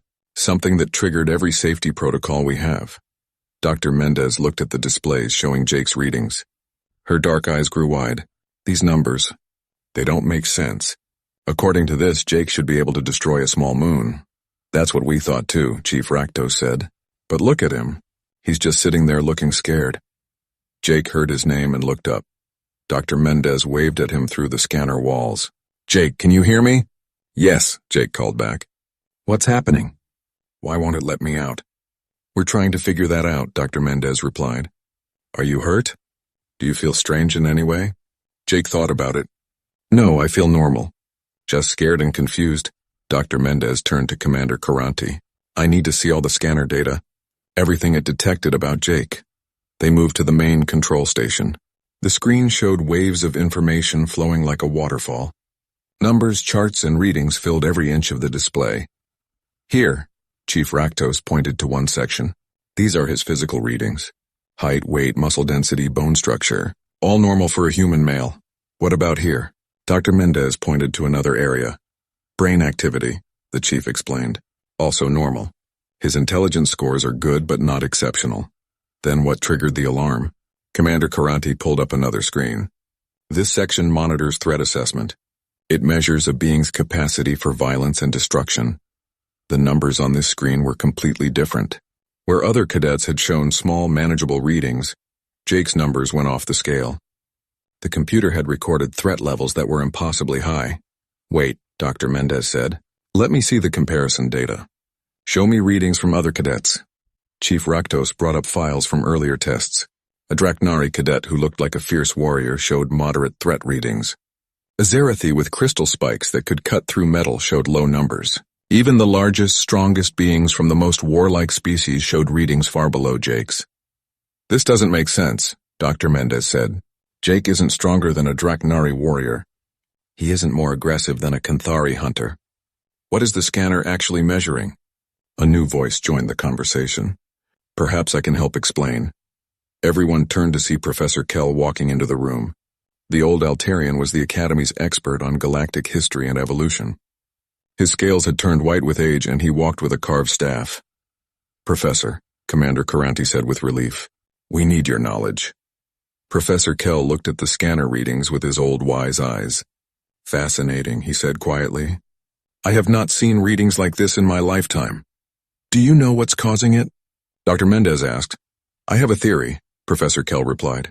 But first I need to ask you something about human evolution. Dr. Mendez, has your species undergone genetic modification in the last 1,000 years? No, Dr. Mendez said. Humans are still essentially the same as they were when we lived in caves. We developed technology and civilization, but we never changed our biology. Professor Kell nodded slowly. That is what I suspected, and that might explain everything. Inside the scanner, Jake was getting more worried. He could see the group of adults talking, but he couldn't hear what they were saying. The red lights kept flashing, and the barriers stayed locked around him. He thought about his family back on Earth. His parents had been so proud when he was accepted for academy testing. His little sister had made him promise to send pictures of aliens. Now he might never see any of them again. Jake, Dr. Mendez called to him, we think we know what's happening. The scanner isn't broken and you're not dangerous. But we need to run some more tests to be sure. How long will that take? Jake asked. Professor Kell walked closer to the scanner. Young human, do you know why Earth was quarantined for so long? Because other species thought we were too violent, Jake replied. Not exactly, Professor Kell said. They thought you were too primitive. But primitive is not the same as violent. More staff members arrived in the room. Word was spreading through the academy that something unprecedented was happening. Cadets pressed against the walls trying to get a better look at the human trapped in the scanner. What do you mean? Jake asked. Professor Kell turned to Commander Karanti. We need to contact the Academy Board immediately. And we need to bring in specialists from multiple species. This discovery could change everything we know about galactic defense. What discovery? Commander Karanti demanded. The scanner has detected something that we thought was extinct in all intelligent species, Professor Kell explained. Something that every civilized race evolved beyond millions of years ago. Dr. Mendez looked at the professor with growing understanding. Are you saying that humans still have something the other species lost? Precisely, Professor Kell said. And if I am correct, it might be the most important discovery in galactic history.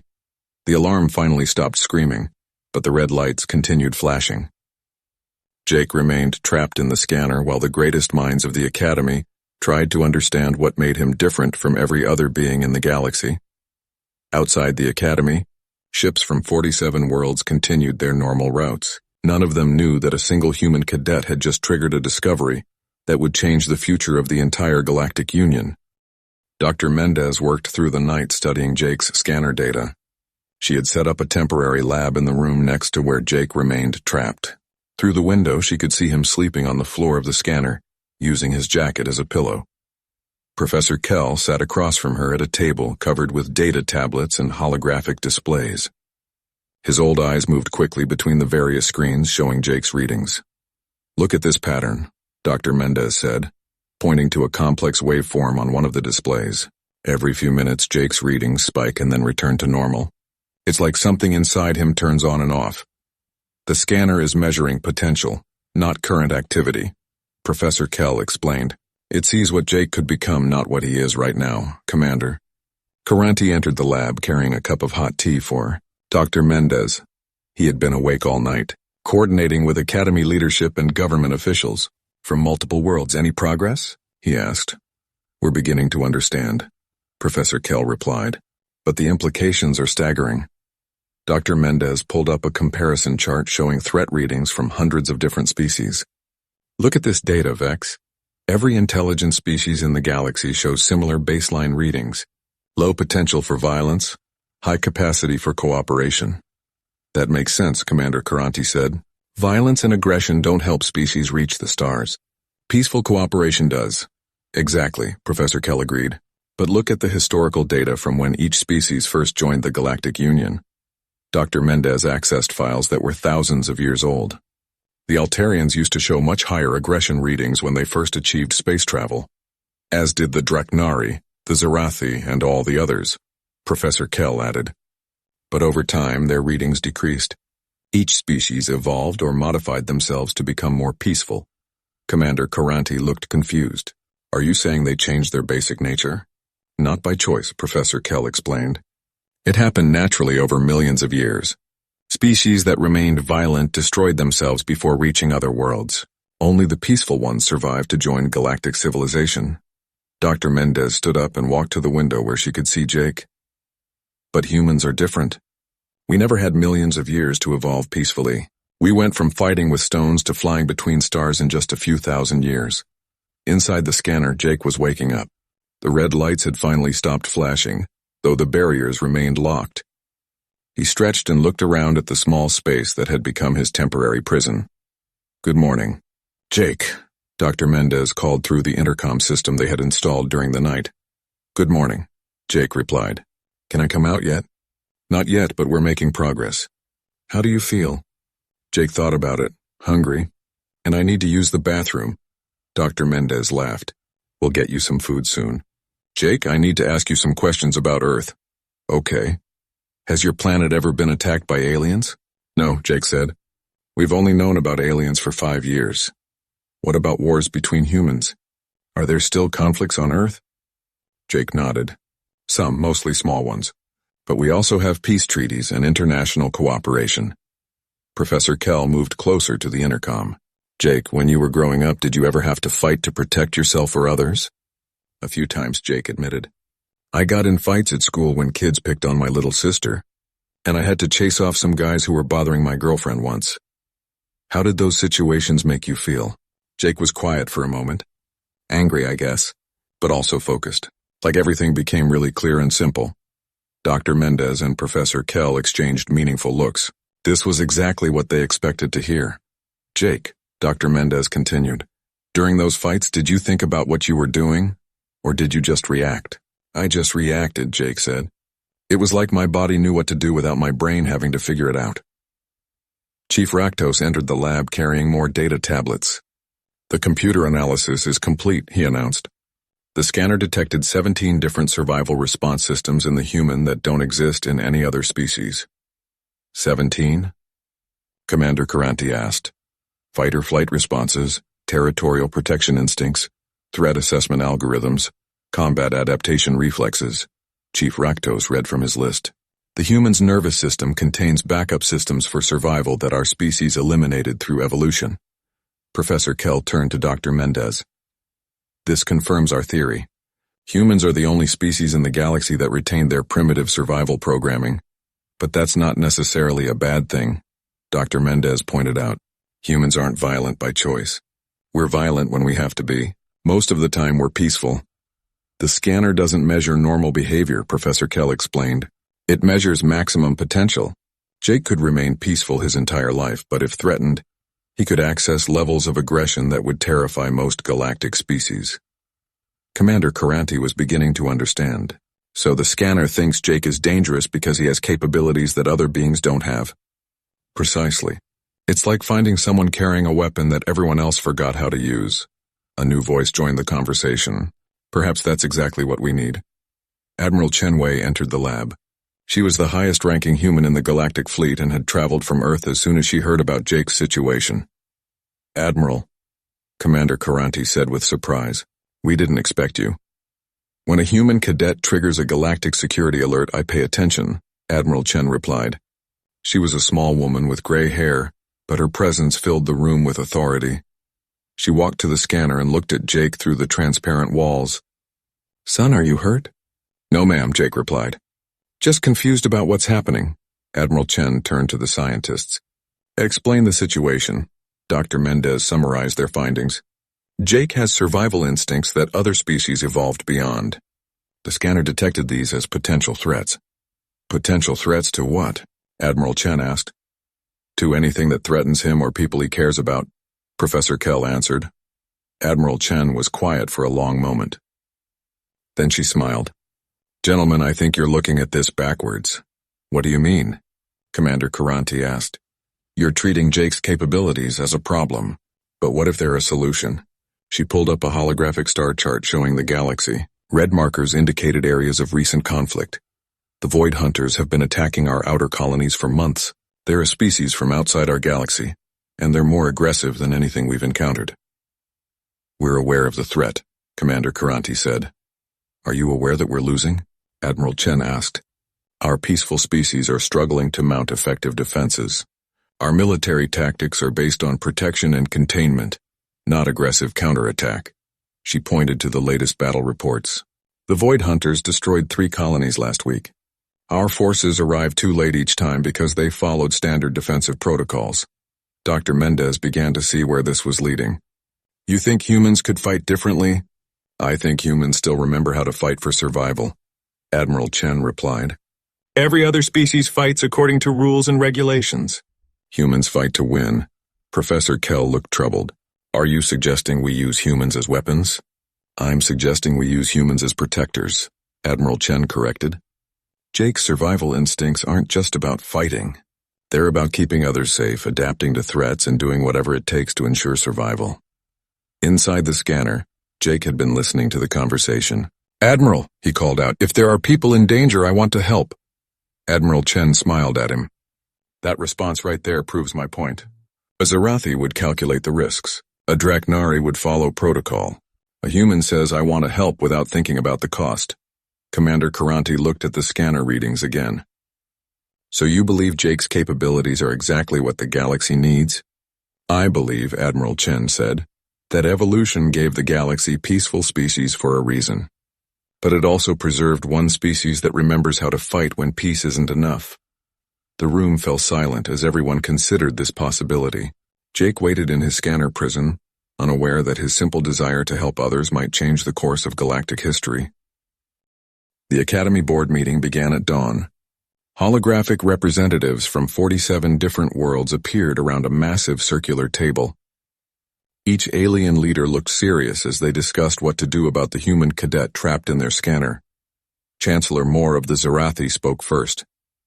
Her crystal body reflected the morning light streaming through the meeting room windows. This human represents an unprecedented security risk. The scanner readings indicate threat levels beyond our measurement capabilities. I disagree, said General Thax of the Draknari military. His yellow eyes gleamed as he spoke. The readings show potential, not action. The human has done nothing aggressive. Admiral Chen sat at the table representing Earth. She had been given permission to speak for her species during this crisis. Members of the board, I believe you're missing the bigger picture. Please explain, said President Vel of the Altarian Republic. Admiral Chen activated a holographic display showing recent battle reports. While we debate whether humans are too dangerous, the Void Hunters continue destroying our colonies. Yesterday they attacked New Centauri.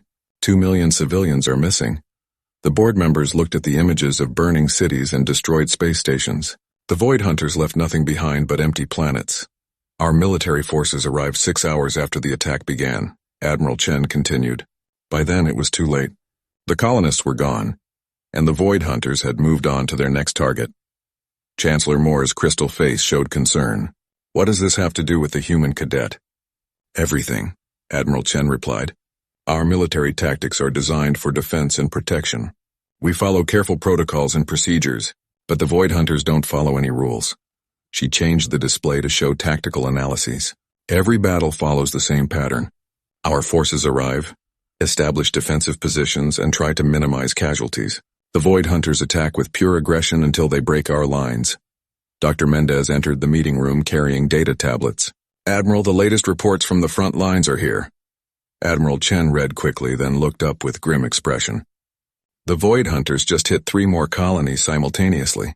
Our forces are spread too thin to respond effectively. General Thax slammed his clawed hand on the table. We need new strategies, not new species. What if they're the same thing? Professor Kell asked as he joined the meeting. The old Altarian walked slowly to an empty seat. What if humans can provide strategies that we've forgotten? Explain, President Vel demanded. Professor Kell activated his own holographic display. Every species in this room evolved beyond their primitive survival instincts. We became civilized, peaceful, and cooperative. These are wonderful traits for building galactic civilization. But, Chancellor Moore prompted, but we also lost something important. We lost the ability to think like predators when we need to. Dr. Mendez stepped forward. The scanner detected 17 different survival response systems in Jake that don't exist in any of our species. Combat adaptation, threat assessment, instinctive tactical thinking. You're suggesting the human could fight better than our trained soldiers? General Thax asked. I'm suggesting he could think differently than our trained soldiers, Dr. Mendez replied. Our military minds work logically and methodically. Jake's mind includes systems for rapid adaptation and aggressive response. Admiral Chen stood up. I propose a test.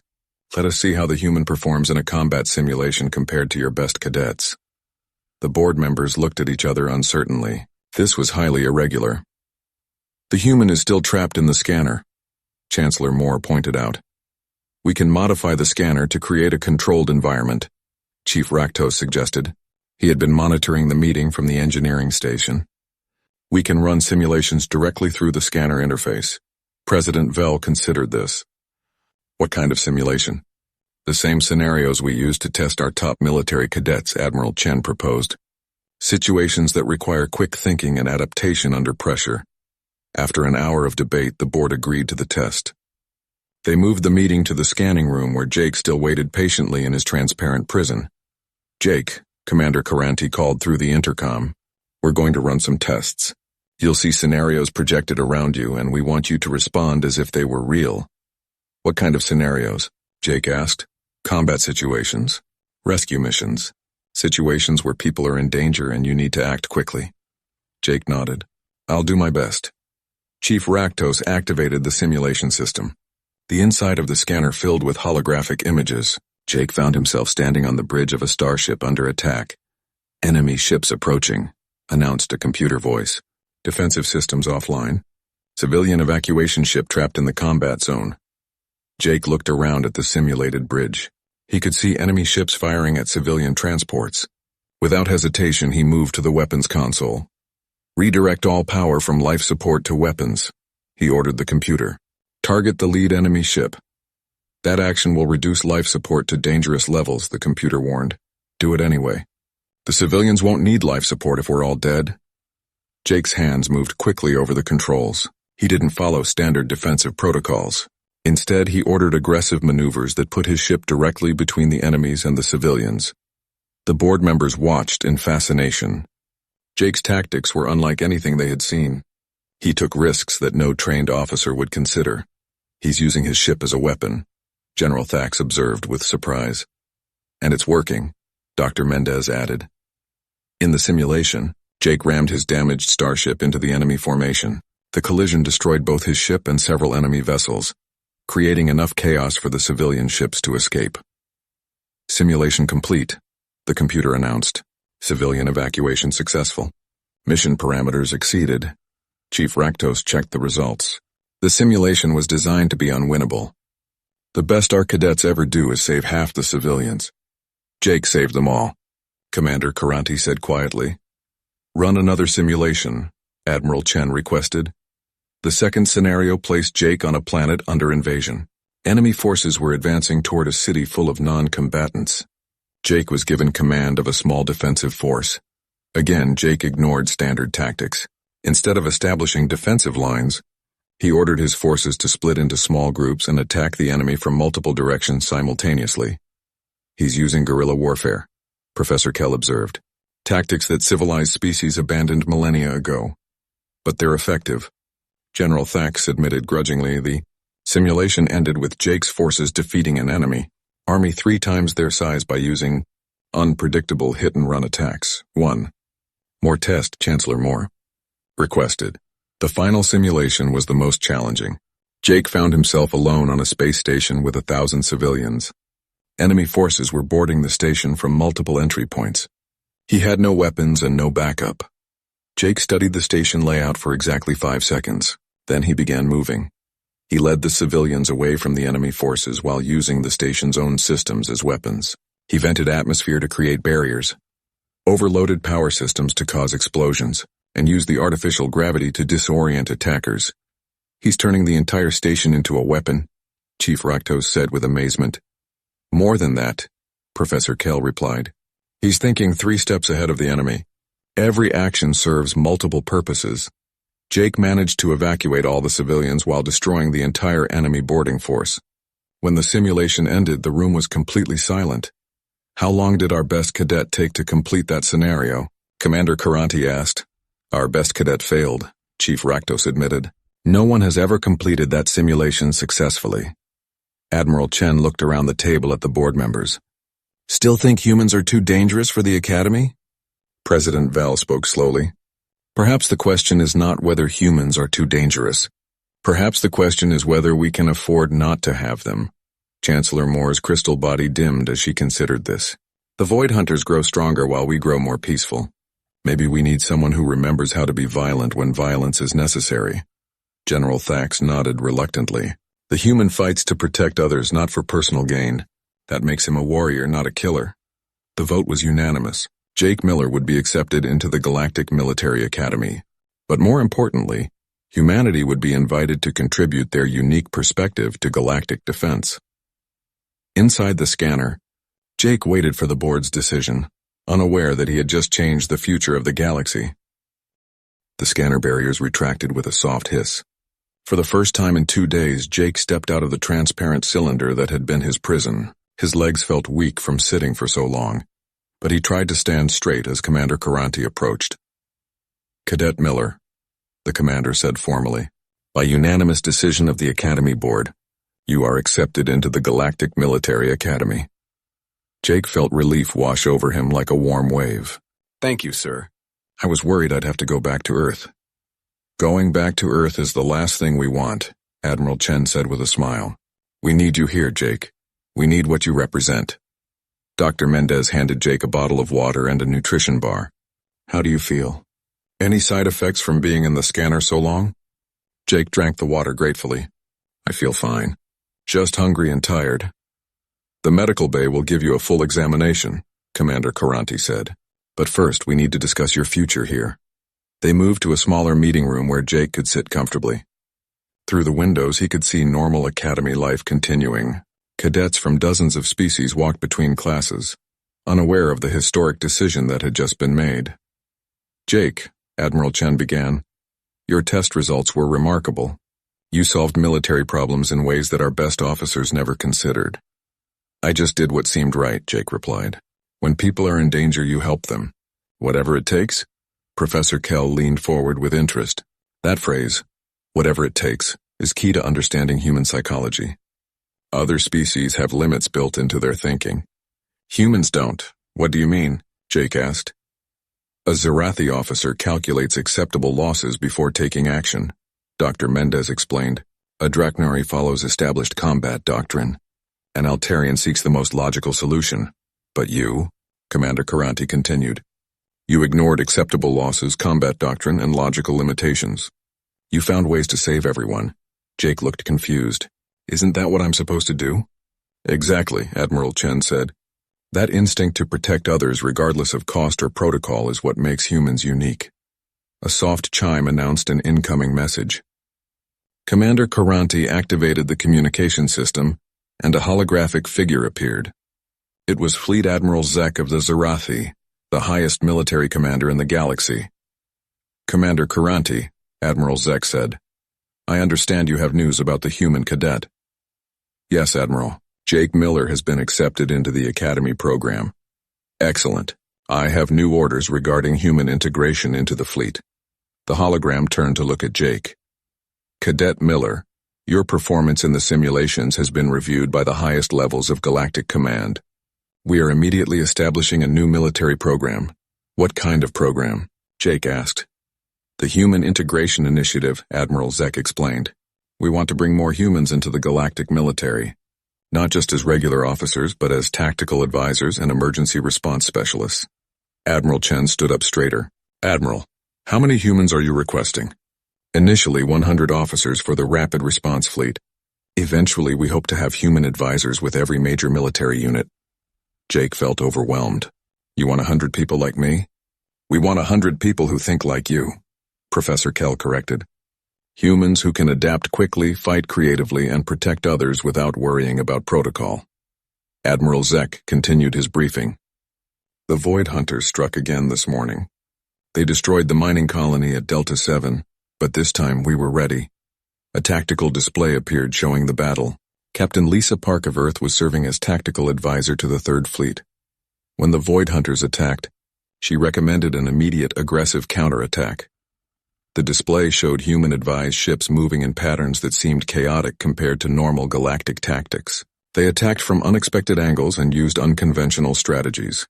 The result, Admiral Zek announced, was our first victory against the Void Hunters.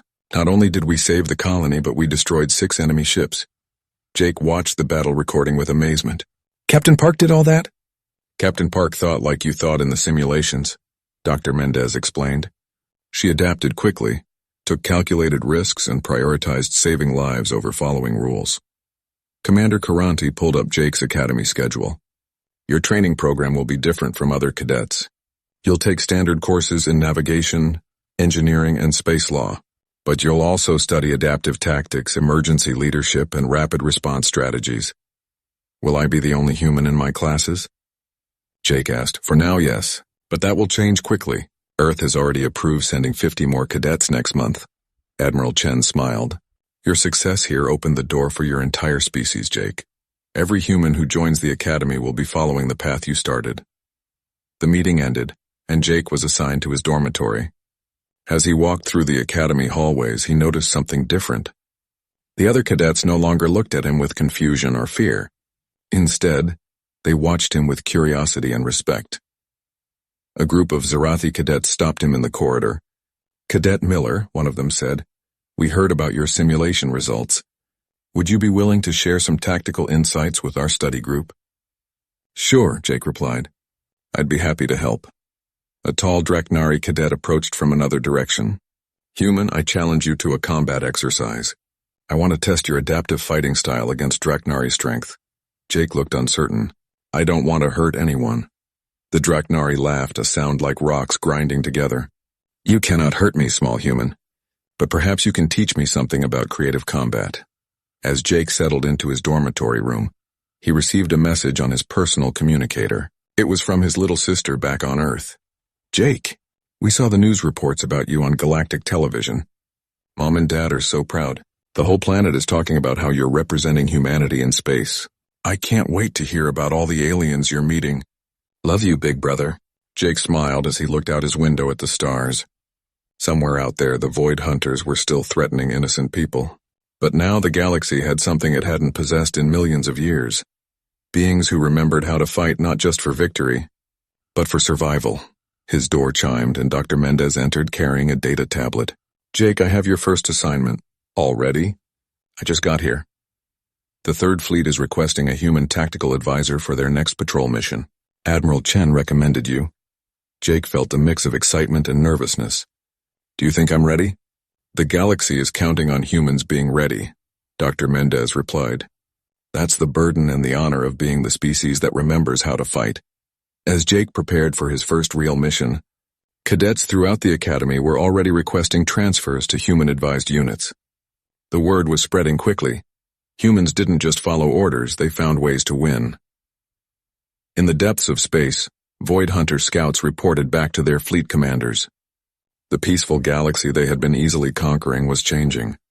New tactics were appearing, aggressive strategies that reminded them of their own methods.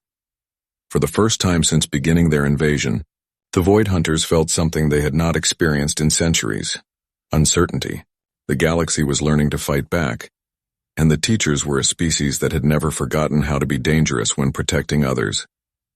Jake Miller fell asleep in his academy dormitory, unaware that his simple desire to help people had awakened something in the galaxy that had been sleeping for millions of years: the will to fight for survival, whatever the cost. The Valoran Empire had ruled the stars for 12,000 years. Their ships were huge. Their armies were endless. They had destroyed over 100 different alien races and taken their worlds. No one in the galaxy dared to challenge them. High Warlord Kethral stood on the bridge of his flagship, the Eternal Dominion. He was 8 feet tall, with 4 powerful arms and skin like armor. His eyes were cold and cruel. He had killed thousands of enemies with his own hands. He feared nothing. Today was a boring day. His patrol fleet was moving through empty space near the Kepler Nebula. There was nothing here. No enemies, no threats, just darkness and distant stars. Then his sensor officer spoke up. "High Warlord, we have detected a small vessel. It appears to be damaged and drifting." Kethral turned his massive head.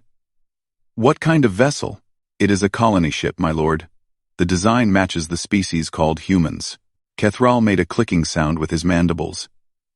This was how Valorans laughed. Humans. He knew about them. The Empire had been watching human space for 30 years. They were a weak species, soft bodies, short lives. Their ships were slow and their weapons were primitive. They were barely worth noticing. "How many life signs?" Kethral asked. 203, my lord. Mostly families. Their ship appears to have suffered engine failure. Kethral sat back in his command throne. This could be entertaining. He had not taken prisoners in many months. The Valoran arenas were always hungry for new fighters and slaves. "Bring them aboard," he ordered. "All of them. I want to see these humans for myself." The Valoran warships surrounded the small human vessel. It was a sad little thing, only 500 meters long. The Eternal Dominion was over 12 kilometers from end to end. The human ship looked like a toy next to it. The humans did not resist. They could not resist. Their ship had no weapons. When Valoran soldiers boarded the vessel, they found frightened families huddled together. Women held their children. Men stood in front of them with empty hands. They had nothing to fight with. The Valoran soldiers laughed at them. These creatures were pathetic. They were like livestock, waiting to be collected. Among the prisoners was an old man. His name was Harold Bennett. He was 73 years old with gray hair and a weathered face. His hands were rough from decades of work. He walked slowly because his knees were not as good as they used to be. The Valoran soldiers pushed him along with the others. They did not look at him twice. He was just another weak human, old and useless, not even worth selling to the fighting pits. Harold did not struggle. He did not cry out. He just walked quietly and watched everything around him with calm eyes. The prisoners were taken to the detention block of the Eternal Dominion. The cells were small and cold. Energy barriers hummed at the doorways. There was no escape. Young humans cried. Parents tried to comfort their children. Some men shouted at the guards. But Harold just sat down in his cell and waited.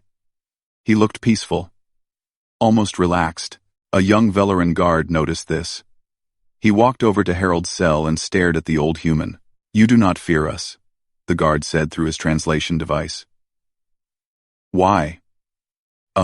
Harold looked up at him with tired eyes. "I am old," he said simply. "I have lived a long life. What is there left to fear?" The guard clicked his mandibles. "You should fear pain. You should fear death. All creatures fear these things." Harold shrugged. "Maybe. But fear does not change anything. It does not make things better. So why waste energy on it?" The guard did not understand. He walked away, thinking that humans were even stranger than the reports said. Hours passed. The prisoners were given water but no food. Valoran soldiers walked past the cells and mocked the humans. They made jokes about how soft and weak these creatures were. They talked about how much money they would make selling them. Then an announcement came through the ship's communication system. High Warlord Kethral wanted to see one of the prisoners. He wanted entertainment.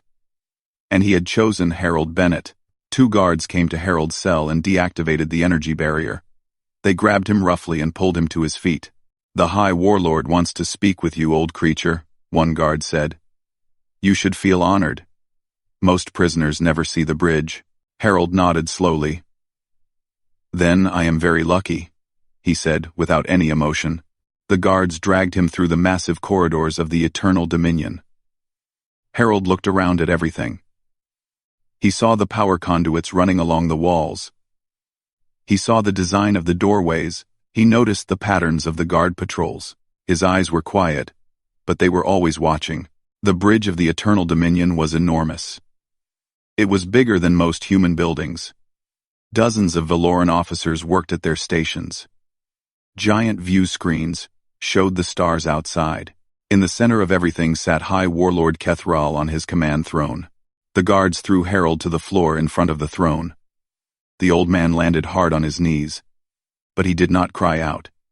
He simply stood up again, slowly and carefully, and brushed off his clothes. Kethral leaned forward to study this strange creature. The human was so small, so fragile, his skin wrinkled, and his hair white. He should have been trembling with fear, but instead, he just stood there, looking around the bridge with curious eyes. "You are the one they call Harold Bennett," Kethral said. His voice boomed through the translation device. "That is my name," Harold replied. "My officers tell me you were a soldier once, in something called the United Earth Defense Force." Harold nodded. "I was an engineer. I retired 15 years ago." Kethral made his clicking laugh again. The entire bridge crew joined in. An engineer. Not even a fighter. Just a builder of machines. "And what did you build, little engineer?" Kethral asked with amusement in his voice. Harold looked directly at the High Warlord. His old eyes met those cold alien ones without flinching. "I built ships," Harold said. "Power systems, weapons. Nothing special." Kethral spread his forearms wide. "Nothing special indeed. We have seen your human ships. They are toys. Your weapons are sticks and stones compared to ours. Your species is nothing." Harold did not argue. He just stood there quietly. "Tell me," Kethral continued, "how does it feel to belong to such a weak race? How does it feel to know that your people will never amount to anything in this galaxy?" Harold was silent for a moment. Then, slowly, a small smile appeared on his face. It was not a frightened smile. It was not a nervous smile. It was the smile of a man who knew something that no one else knew. Kethral noticed the smile. For just a moment, something cold moved through his stomach. But he pushed it away. What could this old creature possibly know that would matter? Harold looked at the star charts displayed on the main view screen. His eyes found a particular region of space that was marked as empty and unexplored. His smile grew just a little bit wider. It feels fine, Harold said quietly. Just fine. And in that moment, though no one on the bridge knew it yet, the greatest defeat in Valoran history had already begun. High Warlord Kethrel did not like the old human's smile. There was something wrong about it. Something that did not make sense. A prisoner should not smile like that. A member of a weak and conquered species should not look so calm. But Kethrel pushed these thoughts away. He was a warlord of the Valoran Empire. He had crushed entire civilizations. He would not be made nervous by one old creature. Bring a chair for the human, Kethrel ordered. I wish to talk with him longer. A guard brought a small seat and Harold sat down. He moved slowly, like his joints were stiff. He looked exactly like what he appeared to be. An tired old man who was no threat to anyone. Second Commander Vethna stepped forward. She was tall even for a Valoran, and her forearms were covered in battle scars. She had killed more enemies than she could count. She looked at Harold with open disgust. Why do you waste time with this creature, High Warlord? She asked. He is worthless. Old and broken. He would not survive a single day in the fighting pits. Patience, Vethna, Kethrel replied. I find him amusing. His calmness is strange. I wish to understand it. Harold sat quietly while they talked about him like he was not there. He did not seem offended. He just waited. Kethrel turned back to the human. Tell me about your species. Tell me about Earth. What would you like to know? Harold asked. Everything. How you live, how you fight, how you came to be so weak. Harold thought for a moment. We are a young species, he said. We only left our planet about 200 years ago. Before that, we spent most of our history fighting each other. Vethna laughed. Fighting each other? How foolish. No wonder you are so pathetic. Perhaps, Harold agreed. We did terrible things to each other. Wars that killed millions. Weapons that could destroy entire cities. We almost ended ourselves many times. But you survived, Kethrel said. Yes. We survived. We learned. We grew. We made peace with each other and looked to the stars. Kethrel leaned back in his throne. And what did you find in the stars? Harold's eyes grew distant. We found that the universe is very big and very dangerous, and that we were very small. Yes, Kethrel said with satisfaction. You are small. You are nothing. The galaxy belongs to those who are strong enough to take it. Harold nodded slowly. That is one way to look at it. It is the only way. The strong rule. The weak serve. This is the law of nature. Harold was quiet for a long moment. Then he spoke again. May I ask you something, High Warlord? Kethrel waved one of his hands. Speak. Your empire has been watching human space for 30 years. Is that correct? Vethna answered proudly. 32 years. We have mapped every system you control. We have cataloged every ship you possess. We know your population, your resources, your military strength. You have no secrets from us. Harold nodded. That is very thorough. Your intelligence officers must be very skilled. They are the best in the galaxy, Kethrel said. I am sure they are. Harold paused. But in 32 years of watching us, has anything ever seemed strange to you? Kethral's eyes narrowed. What do you mean? Has there ever been anything that did not quite fit? Anything that made you wonder? The bridge was silent. None of the Valoran officers spoke. They were all listening now. Harold continued in his quiet voice. You said you have seen all of our ships, the patrol boats, the cargo vessels, the colony ships like the one I was traveling on. But have you ever wondered why they all look the same? Why they are all so simple, so primitive? Because that is all you are capable of building, Vethna snapped. Your technology is crude. Your engineering is basic. You build simple ships because you cannot build anything better. Harold smiled that strange smile again. That is one explanation. But there is another. And what is that? Harold looked directly at Kethrel. We build simple ships because we want you to see simple ships. We let you watch our trade routes and our colonies because there is nothing there worth hiding. But you have never asked yourself a very important question, High Warlord. Kethro leaned forward. Despite himself, he was interested. What question? You have catalogued our civilian fleet. You have seen our merchant ships and passenger vessels. You have even seen our Coast Guard. But in 32 years of watching, have you ever once seen our Navy? The bridge fell completely silent. Vethna recovered first. We have seen your military vessels, patrol boats with light weapons, escort frigates, nothing impressive. Those are Coast Guard ships, Harold said calmly. They handle rescue operations, border patrol, customs enforcement. They are not military vessels. They are police boats. You are lying, Vethna said, but her voice was less certain now. Am I? Think about it. Your empire has millions of warships, thousands of battle fleets, but humanity, a species of 10 billion people spread across dozens of star systems, only has a few hundred small patrol boats? Does that make sense to you? Kethril said nothing. His mind was working. Every species in this galaxy has a military, Harold continued. Every intelligent race builds weapons to protect itself. You have conquered over 100 civilizations. All of them had navies. All of them had warships. But humanity, according to your intelligence, has almost nothing. Do you really believe that is true? Where are your ships then? Kethrel demanded. If you have a hidden fleet, where is it? Harold turned to look at the star chart on the main view screen. He pointed at a large region of space that was marked as unexplored. What is that area? He asked. Empty space. A sensor officer replied. There is nothing there. No planets.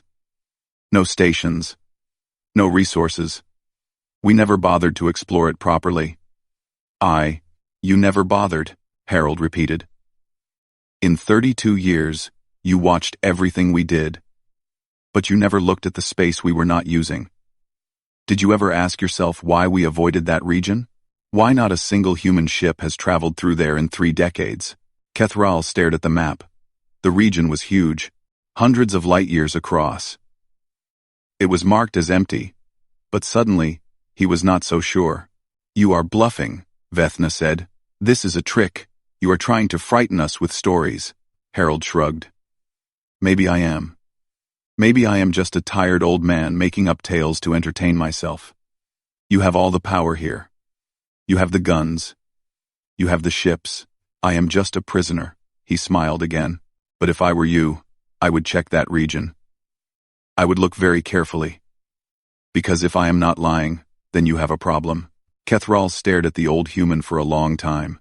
Then he turned to his sensor officer. Scan that region, full power. I want to know if there is anything there. It is very distant, my lord. A detailed scan will take several hours. Then begin now. Harold sat back in his chair. He looked tired. Peaceful. Like a grandfather resting after a long day. But somewhere deep in his chest, hidden beneath his old and worn-out heart, a small device sent out a signal. It was a signal that traveled faster than light, a signal that crossed 2,000 light-years in less than a second. And somewhere in that empty, unexplored region of space, someone received it. The trap was closing.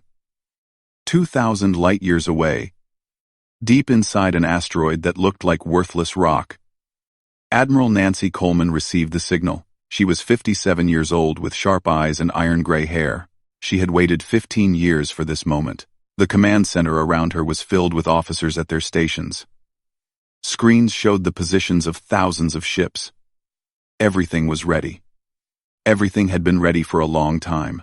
Signal confirmed, her communications officer reported. Agent Bennett has activated Phase 2. Nancy nodded. She felt calm. This was the moment humanity had prepared for since they first learned they were not alone in the universe. All stations, execute Protocol Lighthouse, she ordered. Wake them up. Throughout the hidden region of space, lights began to flicker on. Not dozens of ships. Not hundreds. Thousands. They powered up their engines and checked their weapons. Crews who had been waiting in cold sleep for years opened their eyes. The United Earth Navy was awake. Back on the Eternal Dominion, The prisoners in the detention block felt a slight vibration through the walls. It was so small that the Velaran guards did not notice. But the humans noticed. They had been trained to feel for it. Linda Perry pressed her palm against the cold metal of her cell wall. She was 28 years old with brown hair and calm eyes. To the Velarans, she looked like a frightened young colonist. But she was actually Lieutenant Commander Linda Perry of the United Earth Navy, operating under deep cover. Every single person on that colony ship was Navy. The farmers were soldiers. The teachers were intelligence officers. The families were combat teams. The entire mission had been designed to be captured. Linda felt 3 short pulses followed by 2 long ones. The signal from Harold. Phase 2 was active. She turned to look at the other cells. The prisoners met her eyes. The fear disappeared from their faces. They had a job to do. Samuel Grant was in the cell next to hers. He was 45 years old, with thick arms and a friendly face. The Valorans thought he was a farmer. He was actually Chief Petty Officer Grant, a demolitions expert with 30 years of experience. He had spent the last 3 days memorizing the guard rotation patterns. Patricia Cole was across the corridor. She was 31 with red hair and glasses. The Valorans thought she was a schoolteacher. She was actually Ensign Cole, a systems specialist with cybernetic implants woven into her bones. The implants were invisible to Valoran scanners because Valoran scanners were not designed to look for technology hidden inside human tissue. The Valorans had made many mistakes. They had assumed that because humans looked weak, they were weak. They had assumed that because human ships looked simple, humans were simple. They had never considered that humanity might be hiding its true strength on purpose. In her cell, Linda began to move. She pressed specific points on her arm in a careful sequence. A small device hidden under her skin activated. It sent a pulse through the ship's power grid. The lights in the detention block flickered. Just for a moment. Then they returned to normal. But Patricia Cole felt the pulse through her implants. Now she could sense the entire power network of the Eternal Dominion. She could feel where the conduits ran. She could locate the weakest points in the ship's systems. Samuel Grant looked at the guard schedule he had memorized. The next shift change was in 12 minutes. There would be a gap of 45 seconds, when no guards were watching this section. On the bridge, Harold was still sitting in his chair. Kethral and his officers were watching the long-range sensors. They were scanning the region of space that Harold had pointed to. "I see nothing, my lord," the sensor officer reported. "The region appears to be empty." "Increase power to the sensors," Kethral ordered. "Look harder." "The readings are strange," another officer said. "There is some kind of interference. It is making it difficult to get clear data." Harold said nothing. He just sat there with his eyes half closed, like he was falling asleep. "What is causing the interference?" Vethna demanded. "Unknown, Commander. It could be natural. Some kind of radiation from the nebula. Or it could be artificial." Kethral turned to look at Harold. The old human's eyes opened. That smile was back on his face. "Your sensors are excellent," Harold said quietly. "But they are designed to detect Velaran technology. Velaran power signatures, Velaran weapon systems. They have a harder time seeing things that are different." "Explain," Kethral growled. "Humanity learned a long time ago that we would never match the Valoran Empire in size or numbers. Your ships are bigger. Your fleet is larger. In a fair fight, we would lose. So we decided that we would never fight fair." He pointed at the view screen. "That interference is coming from stealth fields. Thousands of them. Each one is hiding a ship that your sensors cannot properly detect." "Impossible," Vethna said. "No stealth technology is that effective." "Yours is not," Harold agreed. "But yours is also 3,000 years old. You stopped innovating because you did not need to. You were already the strongest. Why change what works?" He looked around the bridge at all the Valoran technology. "This is beautiful equipment. Very impressive. But it has not changed in millennia. Humanity has only been in space for 200 years. We have had to innovate every single day just to survive. We could not afford to stop." Kethral stood up from his throne. He was angry now. "You are lying. This is a trick. I am 73 years old, Harold said calmly. I spent 40 years building ships for the United Earth Navy. I helped design the stealth systems that are hiding our fleet right now. I volunteered for this mission because I am old enough that I do not fear death anymore. And I wanted to see the look on your face when you realized the truth. Alarms suddenly started blaring throughout the ship. Report, Kethril shouted. Power failure in the detention block, an officer called out. The energy barriers are down. Security teams to the detention block. Now, but it was too late. Linda Perry had already overloaded the power coupling. Every cell barrier in the block had dropped at the same moment. The prisoners were free. Samuel Grant was the first through the corridors. He moved fast for a big man. 2 Valoran guards saw him coming. They raised their weapons. Grant ducked under the first shot and grabbed the guard's arm. He twisted hard. Bones cracked. The Valoran screamed. The second guard fired. Grant used the first guard as a shield. Then he took the weapon and returned fire. The second guard fell. More prisoners were pouring out of their cells now. They worked in teams. They had trained together for years. They knew exactly what to do. Patricia Cole ran toward the engineering section. Her implants showed her the path through the ship. She could feel the power conduits all around her. She knew exactly which ones to cut to cripple the Eternal Dominion. Linda Perry led a team toward the communications center. If they could take control of the ship's communication systems, they could broadcast to every Valoran vessel in range. On the bridge, High Warlord Kethril watched as his ship fell apart around him. Reports were coming in from all over, fighting in the corridors, systems going offline.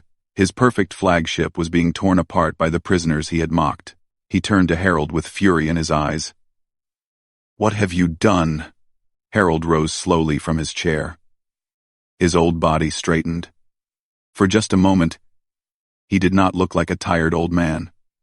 He looked like a soldier. I told you the truth, Harold said. You just did not want to believe it. We did not hide because we were weak. We hid because we wanted to choose the moment of our revealing. We wanted it to be on our terms. A new alarm started blaring. Louder than the others, the sensor officer's voice was shaking. High Warlord, I am detecting multiple contacts appearing on long-range sensors. Many contacts. Thousands of them. They are emerging from the unexplored region. Kethril stared at the view screen. Ships were appearing everywhere. Human ships. A fleet that his empire had never known existed. Harold smiled one last time. Welcome to the war, he said. The human fleet emerged from the darkness like ghosts becoming solid. 2,317 ships appeared on Valoran sensors within 60 seconds. They came in all sizes. Some were small and fast. Others were larger with heavy armor. All of them were moving toward the Valoran patrol fleet at incredible speed. Admiral Nancy Coleman stood on the bridge of her flagship, the Quiet Thunder. It was not a big ship by Valoran standards, only 800 meters long, but it carried technology that the Valorans had never seen and could not understand. All ships report ready, Admiral, her first officer said.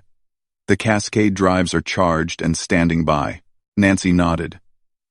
The Cascade drive was humanity's secret weapon. It allowed ships to make short jumps through subspace with perfect precision. A human vessel could appear behind an enemy, strike, and vanish before weapons could be aimed at it. More importantly, a human vessel could jump inside the shields of a larger ship. The Valorans had built their empire on size, bigger ships, more guns, heavier armor. They had never considered that their size made them vulnerable to an enemy who could appear anywhere. Begin the attack, Nancy ordered. All ships, execute Pattern Delta. Captain George Miller commanded the Silent Fury, one of the smallest ships in the fleet. It was only 300 meters long with a crew of 84, but George was one of the best pilots in the Navy, and his ship was one of the fastest. Cascade drive locked on target, his tactical officer reported. Ready to jump. George looked at the view screen. A massive Valoran dreadnought hung in space ahead of them. The Conquest Eternal. It was over 10 kilometers long with weapons that could destroy a planet. It should have been unstoppable. Jump, George said. The Silent Fury disappeared from normal space. For a fraction of a second, it traveled through subspace. Then it reappeared inside the Conquest Eternal's engine room. The Valoran engineers stared in shock as a human ship materialized in the middle of their workspace. Before they could react, the Silent Fury deployed an electromagnetic pulse. Every system in the engine room went dark. The massive dreadnought lost power and began to drift. The Silent Fury jumped again. It vanished before a single Valoran weapon could fire. This was happening across the entire battle. Human ships appeared and disappeared like flickering shadows. They struck at power systems, weapon controls, shield generators. They did not try to destroy the Valoran ships. They crippled them instead. High Warlord Kethrol watched the battle from the bridge of the Eternal Dominion. His fleet was falling apart. Ships that should have been invincible were going dark, one by one. His commanders screamed for orders, but there was nothing he could do. He could not fight an enemy he could not see. "Target their ships," he roared. "Fire everything. We cannot lock on, my lord," his weapons officer cried. "They move too fast. They appear and vanish before we can aim." Harold Bennett stood nearby, watching calmly. He had been taken prisoner again by the bridge guards, but no one was paying attention to him now. Everyone was too busy panicking. "This is impossible," Vethna said. Her voice was hollow. "How can they do this? How can anyone do this?" Harold answered quietly. "You spent 12,000 years conquering the galaxy. You became the biggest and the strongest. But you stopped learning. You stopped growing. You did not need to because no one could challenge you." He gestured at the view screen where human ships flickered in and out of existence. "We have only been a spacefaring species for 200 years. For most of that time, we knew that someone bigger and stronger was out there. We knew that someday, we would have to fight.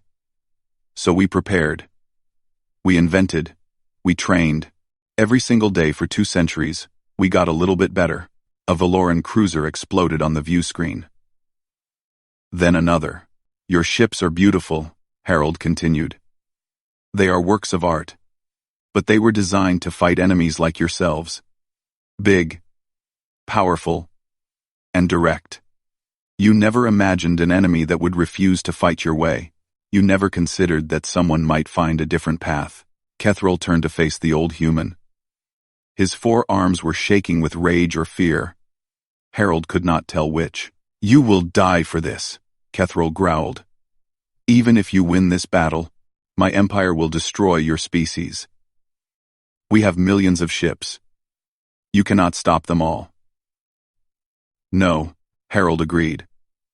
"We probably cannot. But we do not need to stop them all.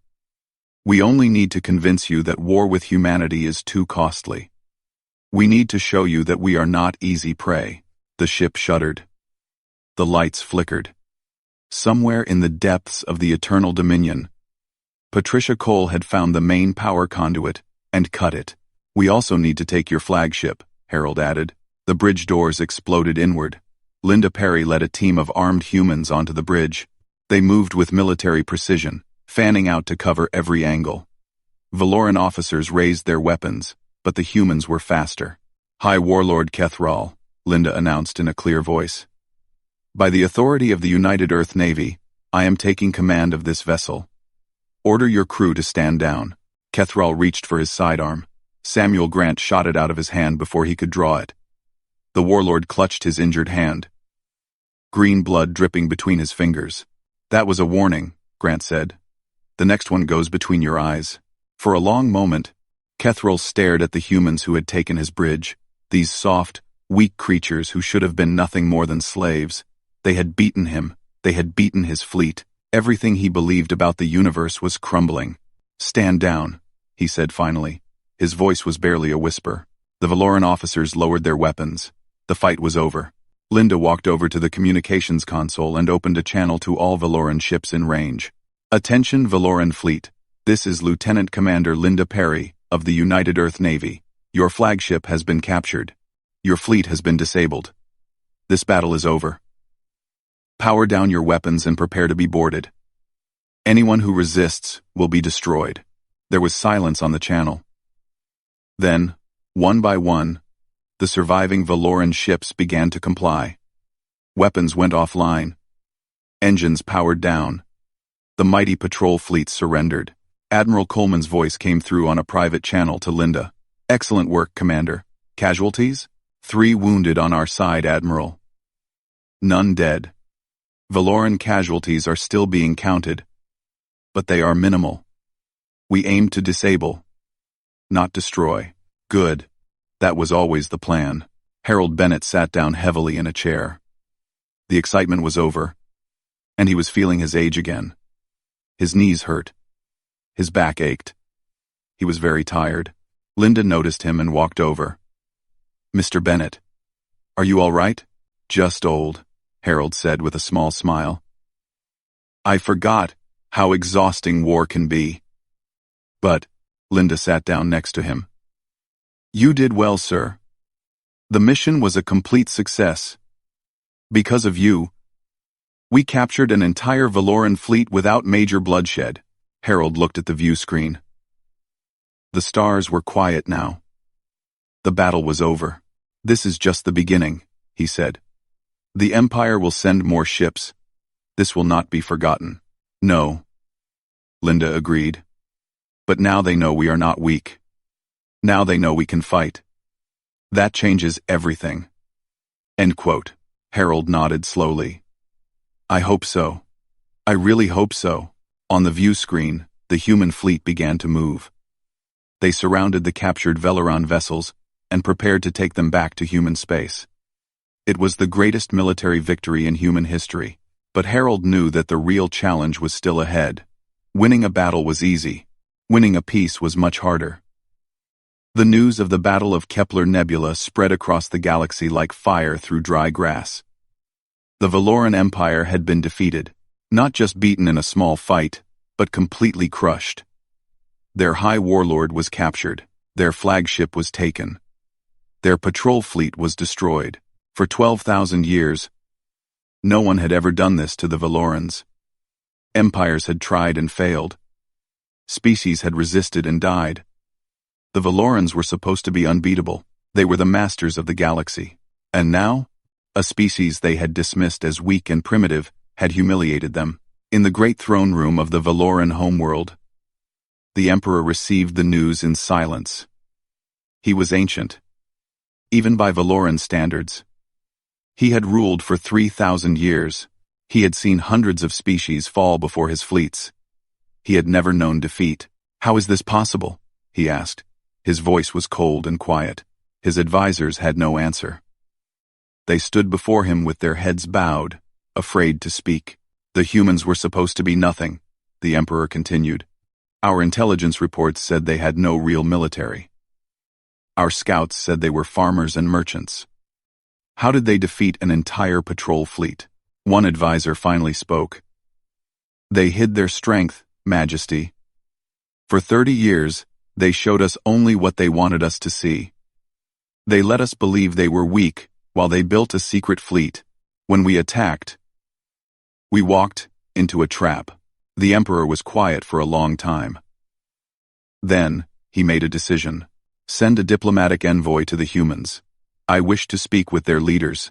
3 weeks later, a meeting was held on neutral ground, a space station at the edge of human territory.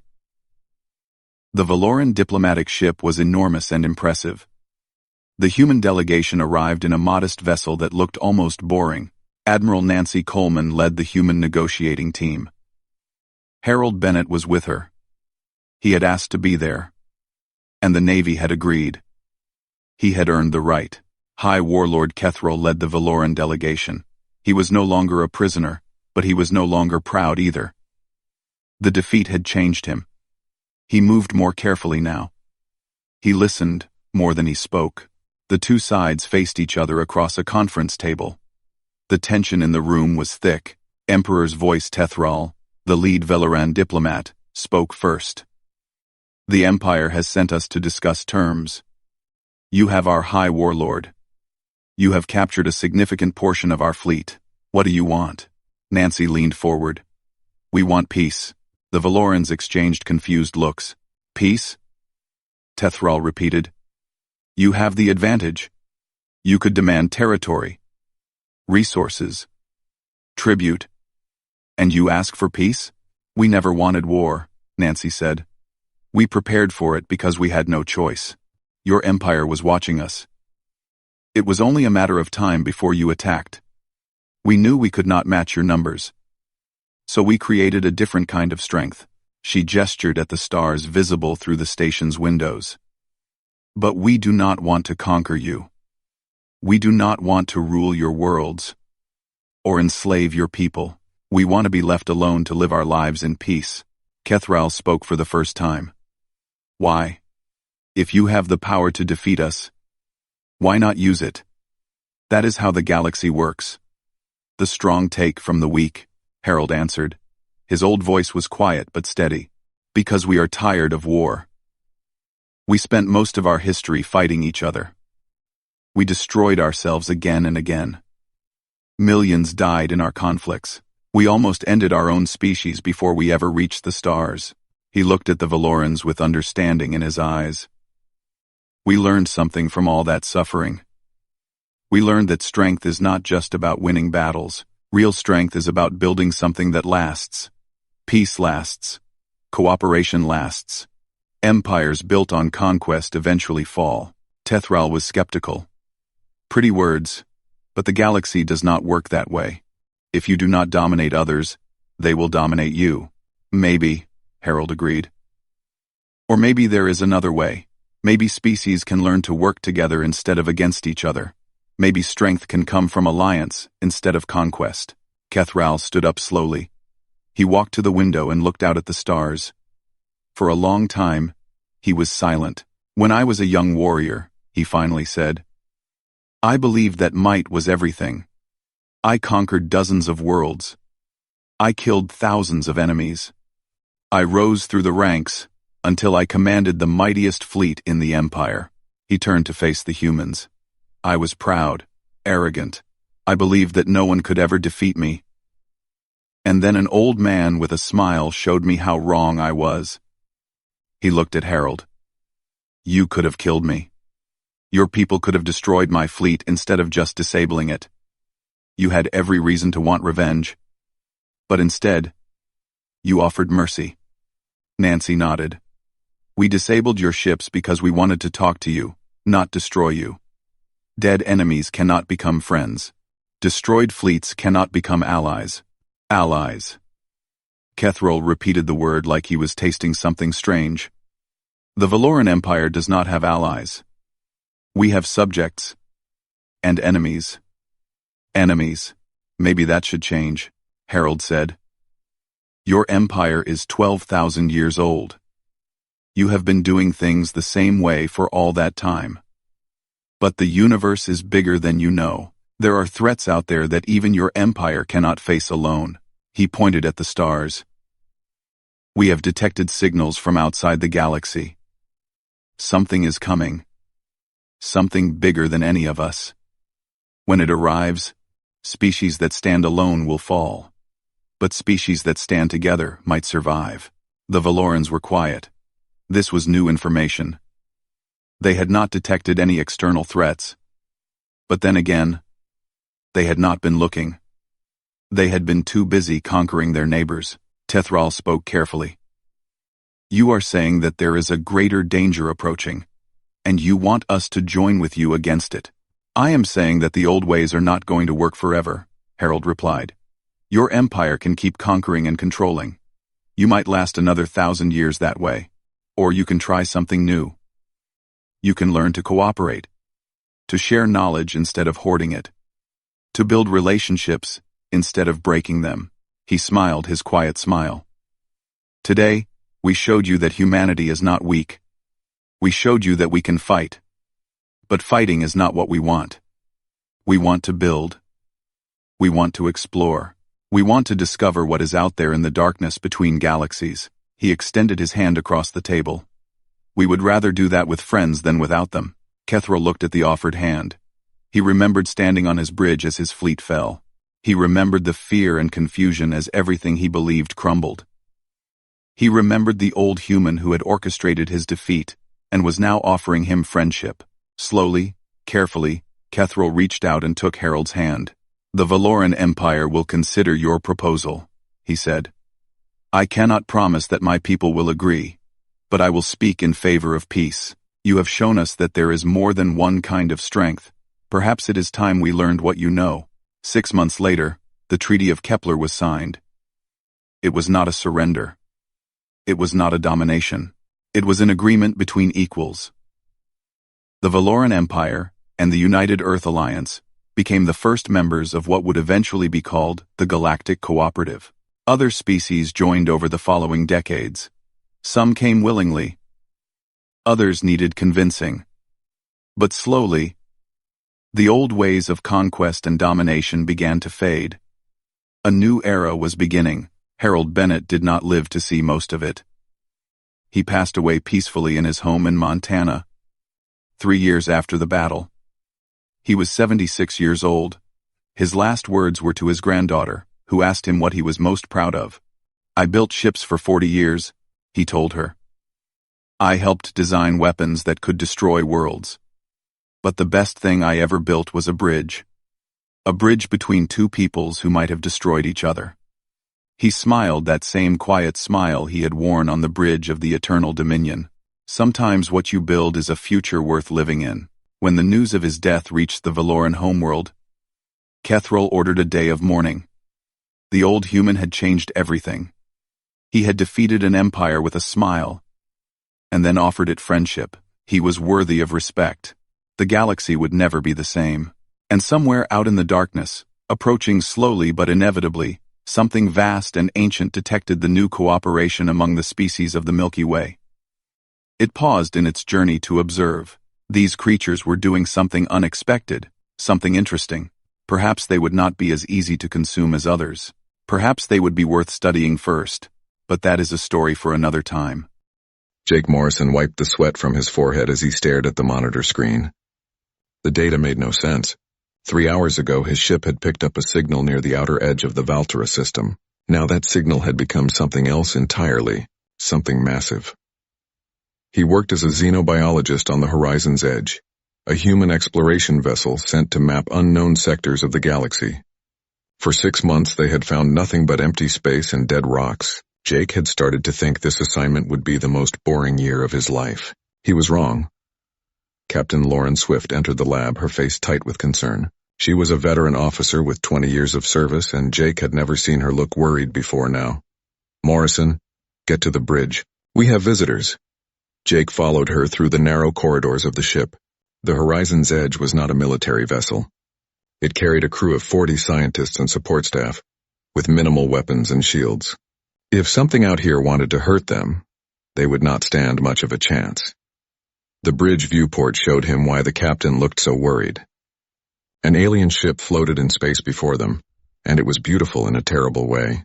The vessel was enormous, easily 10 times the size of their own ship. Its hull was made of black metal that seemed to absorb light, covered in spires that glowed with deep crimson energy. The design looked organic, as if someone had grown the ship rather than built it. They're hailing us, said Lieutenant Danny Price from the communication station. Audio and visual. Put it through, Captain Swift ordered. The main screen flickered, and Jake felt his breath catch in his throat. The alien woman who appeared on screen was stunning and frightening at the same time. Her skin was pale silver, smooth and flawless. Her eyes shifted between deep violet and bright crimson as she looked at them. She wore dark armor that seemed to flow like liquid, and her presence carried a weight that made Jake feel small. I am Princess Lyra Vexetheros of the Sanguinar Empire, the woman said. Her voice was smooth and cold like ice water. You have entered territory claimed by my people. Identify yourselves, Captain Swift straightened her uniform. I am Captain Lauren Swift of the human exploration vessel Horizon's Edge. We meant no offense. Our charts showed this system as unclaimed. We're prepared to leave immediately if we've trespassed. The princess tilted her head slightly, studying them. Humans, we have heard rumors of your species. Young, aggressive, spreading quickly through the stars. You are far from your home territory. We're explorers, not conquerors, the captain replied. We seek knowledge and peaceful contact with other civilizations. Something changed in the princess's expression. Her eyes narrowed, focusing on something beyond the camera. You have something interesting on your vessel. Something I must see for myself. Prepare to receive me. I am coming aboard. The screen went dark before Captain Swift could respond. An alarm sounded as the alien ship moved closer, extending a docking tube toward their airlock. "Captain, what do we do?" Danny asked, his voice shaking slightly. "We let them board," Swift said quietly. "We can't fight them, and running would be seen as an insult. All hands prepare for first contact. Be respectful and keep your weapons holstered unless I give a direct order." Jake felt his heart pounding as he made his way to the docking bay with the rest of the senior staff. He had studied xenobiology for years, dreaming of the day he would meet an alien species. Now that the moment had arrived, he felt terrified. The airlock hissed open and Princess Lyra entered with 4 guards. The guards were tall and dangerous-looking, wearing full armor, and carrying weapons that hummed with energy. But Jake barely noticed them. His attention was fixed on the princess. She was taller than she had appeared on screen, nearly 6.5 feet. She moved with perfect grace, each step deliberate and controlled. Her eyes swept across the gathered humans, dismissing most of them immediately. Then her gaze landed on Jake and she stopped walking. For a long moment she simply stared at him. Jake felt a strange sensation wash over his body, like electricity running just beneath his skin. The princess's eyes widened slightly, the first sign of surprise he had seen from her. "You," she said, pointing directly at him. "Come here." Jake glanced at Captain Swift, who nodded reluctantly. He stepped forward, trying to keep his hands from shaking. Up close, the princess was even more intimidating. She radiated power and danger, but also something else, something that called to a part of him he did not understand. Lyra reached out and placed her hand against his chest, right over his heart. Her touch was cold but not unpleasant. Jake felt that electric sensation grow stronger, spreading through his entire body. The princess closed her eyes, and when she opened them again, they were glowing bright crimson. "Impossible," she whispered. "You resonate on multiple frequencies. I have searched for 3 centuries and found nothing, and here you are on a primitive human vessel in the middle of nowhere." "I don't understand," Jake managed to say. "What are you talking about?" Lyra pulled her hand back and turned to Captain Swift. "This man belongs to me now. By the ancient laws of my people, I invoke the right of claiming. He is resonance matched to my bloodline. He will be my consort, bound to me for all eternity." The bridge erupted in chaos. Captain Swift stepped forward, her hand moving toward her sidearm. "Absolutely not. You can't just take a member of my crew." "I am not taking him," Lyra said calmly. "I am claiming what is mine by cosmic right. The resonance does not lie. Your scientist and I are linked on a level that transcends your understanding. To deny this bond would be an insult to the universe itself." Jake felt dizzy. This could not be happening. He had woken up this morning expecting another boring day of analyzing rock samples. Now an alien princess was saying he belonged to her, that they were destined to be together. It was insane. "I have a say in this," Jake said, finding his voice. "I'm not property. I'm a person with rights." Lyra turned those crimson eyes back to him, and Jake saw something soften in her expression. "You do have a say. The claiming must be accepted willingly, or it means nothing. But you feel it too, do you not? The pull between us. The sense that something has clicked into place." Jake wanted to deny it, but he could not. From the moment she had looked at him, he had felt something, a connection he could not explain. It frightened him more than her threats or her guards or her massive warship. "This is a diplomatic incident," Captain Swift said. "I need to contact Earth Command. They'll need to negotiate terms." "Of course," Lyra agreed. "I am not unreasonable. But understand this, Captain. I will not leave without him. This human is the first resonance match I have found in 300 years. I will have him one way or another. It would be better for all involved if we reach an agreement peacefully." The threat hung in the air, unspoken but clear. Her ship could destroy the horizon's edge in seconds. The princess had all the power here, and everyone knew it. Jake looked around at his crewmates, at the captain who had led them safely through space for months, at the ship that had been his home. Then he looked back at Princess Lyra, at this dangerous and beautiful alien who claimed they were meant to be together. "I'll go with you," Jake heard himself say, "temporarily, as an ambassador to learn about your people and let our governments figure this out. But I'm not promising anything beyond that." Lyra smiled for the first time, and it transformed her face from coldly beautiful to something warmer. "That is all I ask. Time for you to understand what we could be together. Time for you to feel what I already know in my blood." She extended her hand to him, and after a moment's hesitation, Jake took it.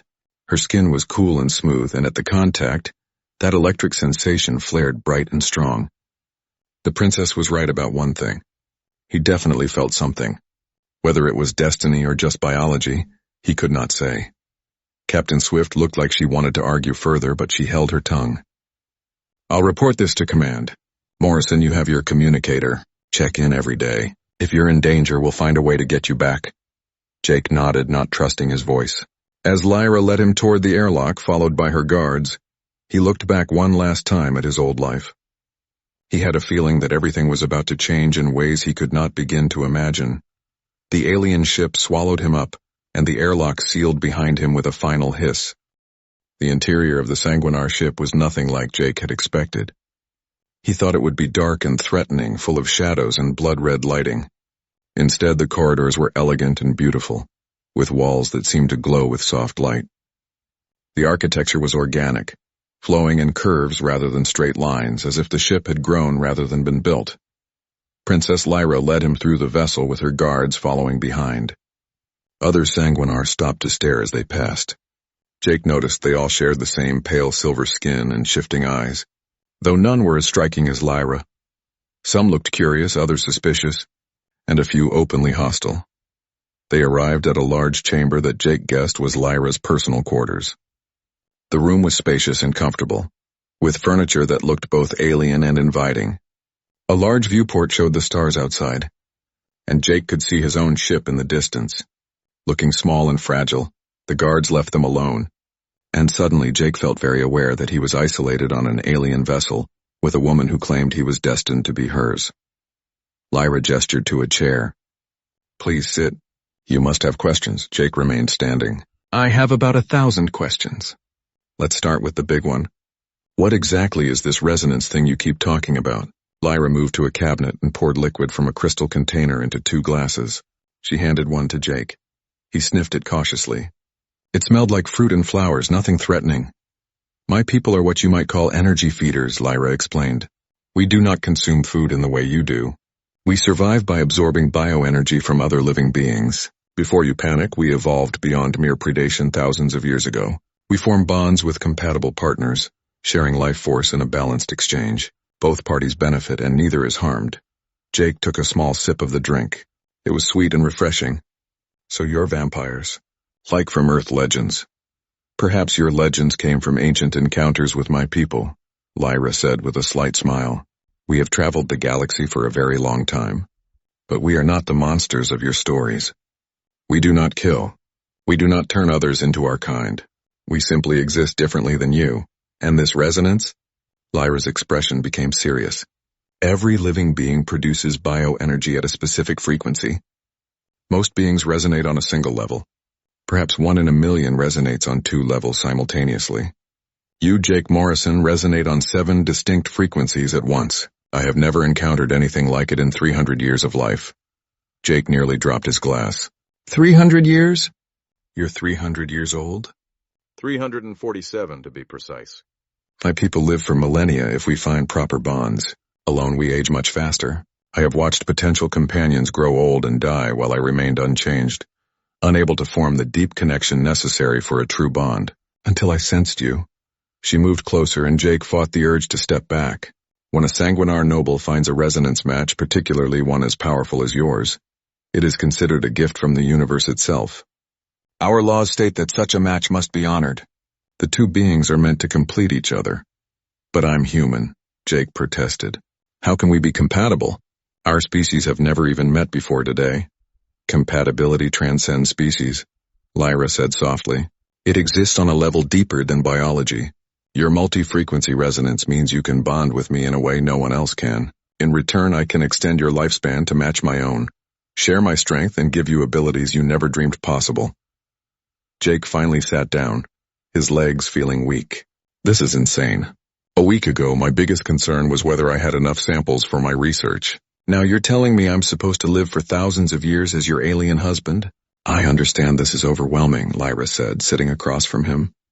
I am not asking you to decide everything today. I only ask that you give me time to show you what we could have together. Learn about my people. Learn about me. Then make your choice. Over the following weeks, Jake did exactly that. Lyra proved to be nothing like the cold princess who had first boarded his ship. In private, she was thoughtful, curious, and surprisingly kind. She showed him around the vessel, introduced him to her crew, and spent hours answering his endless questions. Jake learned that the Sanguinar Empire controlled 40 star systems and had existed for over 10,000 years. They were ancient and powerful, but not cruel. They had strict laws governing their behavior, codes of honor that prevented them from becoming the predators they once were. He also learned about the challenges they faced. Younger Sanguinar, those who had never known the old predatory ways, were becoming aggressive. They wanted to expand the empire through conquest rather than diplomacy. They saw other species as inferior, as potential food sources rather than equals. Lyra and her mother, the Empress, worked constantly to keep the peace and maintain the old ways. It was exhausting work, and Jake began to understand the weight she carried. They spent their evenings talking, sharing stories of their worlds. Jake told her about Earth, about oceans and forests and cities full of humans rushing through their short lives. Lyra told him about Noctis Prime, the Sanguinar homeworld, where the cities glowed with bioluminescence and the sky was always filled with 3 moons. She told him about her loneliness, about watching centuries pass while she remained unchanged. She had tried forming bonds with other Sanguinar, but without true resonance the connections were shallow and temporary. She had begun to believe she would spend eternity alone. Jake found himself drawn to her in ways he had not expected. She was brilliant and strong, but also vulnerable. She carried scars that 3 centuries had not healed, and when she looked at him with those color-shifting eyes, he felt that pull he could not deny. The sense that something fundamental had clicked into place. One evening, as they stood together watching the stars, Lyra took his hand. "I need to show you something," she said. "Something that will help you understand what we could be." She led him to her palm and placed it against his chest over his heart. Then she placed his hand against her own chest. Jake felt her heartbeat slow and steady, and realized with a shock that it was synchronizing with his own. "Close your eyes," Lyra whispered. "Open yourself to the resonance." Jake did as she asked, and suddenly he felt it. Energy flowing between them. A current of pure life force moving in a perfect circuit. It was not painful or draining. It felt natural, like breathing. He could sense Lyra's emotions, her thoughts, the depth of her feelings for him. And she could sense his in return. He felt her loneliness and her hope. He felt 300 years of waiting and the joy she experienced the moment she found him. He felt her fear that he would reject her, that she would lose the one chance at true connection she had ever had. And in return, she felt his confusion and his growing affection. She felt his fear of the unknown and his excitement at the possibilities. She felt his recognition that they were meant for something neither fully understood. When they opened their eyes, Jake saw tears on Lyra's silver cheeks. "Do you feel it now?"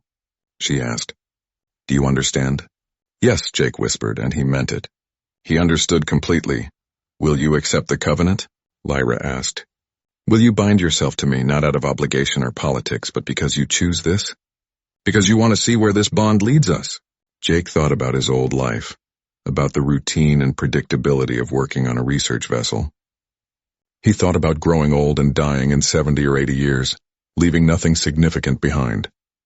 Then he thought about this woman who had searched for centuries and found him. He thought about the connection between them, the resonance that made him feel more alive than he ever had before. "Yes," he said, "I choose this. I choose you." Lyra smiled, and it was like watching the sunrise. She pulled him close and kissed him, and Jake felt the resonance flare bright and warm between them. When they pulled apart, she was laughing and crying at the same time. "I will arrange the covenant ceremony," she said. "It must be witnessed by representatives of both our peoples. The binding will change you on a cellular level, extending your life and giving you abilities you do not currently possess. It will be painful, but I will be with you through every moment." "When?" Jake asked. "In 3 days. That gives time for your captain and officials from Earth to arrive.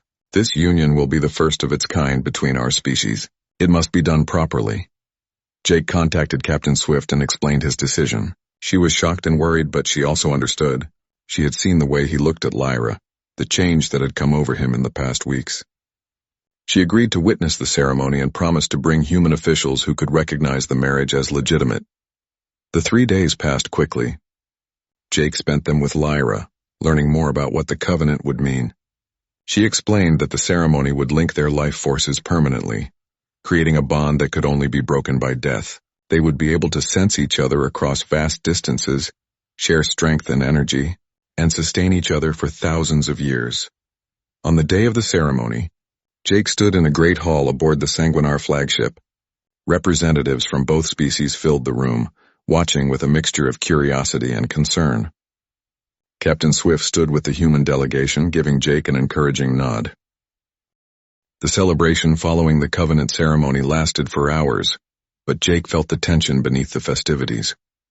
Not everyone was happy about his union with Princess Lyra. He could see it now with his enhanced senses, the way certain Sanguinar nobles avoided looking at him, the hostile energy that radiated from some corners of the great hall. Lyra noticed his discomfort and squeezed his hand. Through their bond, he felt her reassurance mixed with concern. She knew trouble was coming. 3 weeks after the ceremony, Jake sat in a strategy meeting with Lyra and her senior advisors. Earth had officially recognized the marriage, seeing it as an opportunity for alliance with the powerful Sanguinar Empire. But the recognition had come with fierce opposition from multiple factions. Commander Peter Grant of Lyra's personal guard stood before them, his face grave.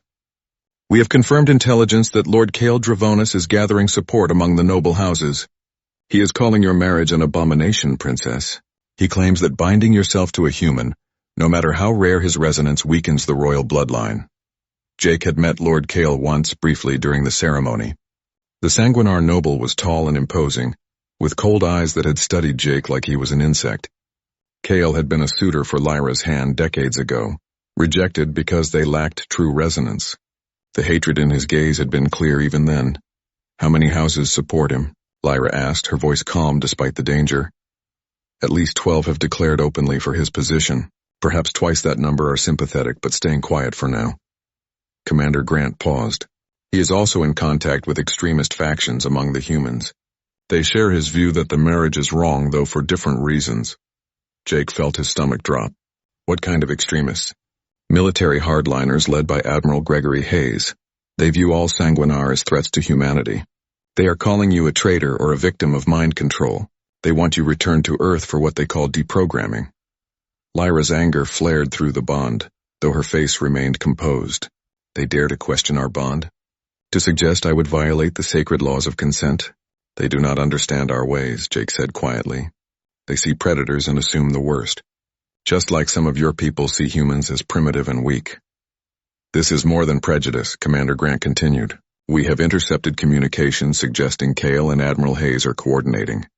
They plan to use the conflict between our peoples as cover for their own ambitions." The meeting continued for another hour, discussing security measures and diplomatic strategies. When it finally ended, Jake and Lyra returned to their quarters, both exhausted. "Are you afraid?" Lyra asked as they stood by the viewport watching the stars. Jake considered the question. "I should be, but mostly I'm angry. We chose this, both of us. No one forced us. And now people who have never even met us are trying to tear us apart." "They will fail," Lyra said with quiet intensity. "I did not wait 300 years to find you, only to lose you to small-minded fools." 2 days later, the first assassination attempt came during a state dinner aboard Noctis Prime.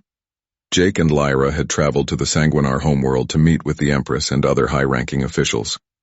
The dinner was meant to be a show of unity, bringing together Sanguinar nobles and human diplomats.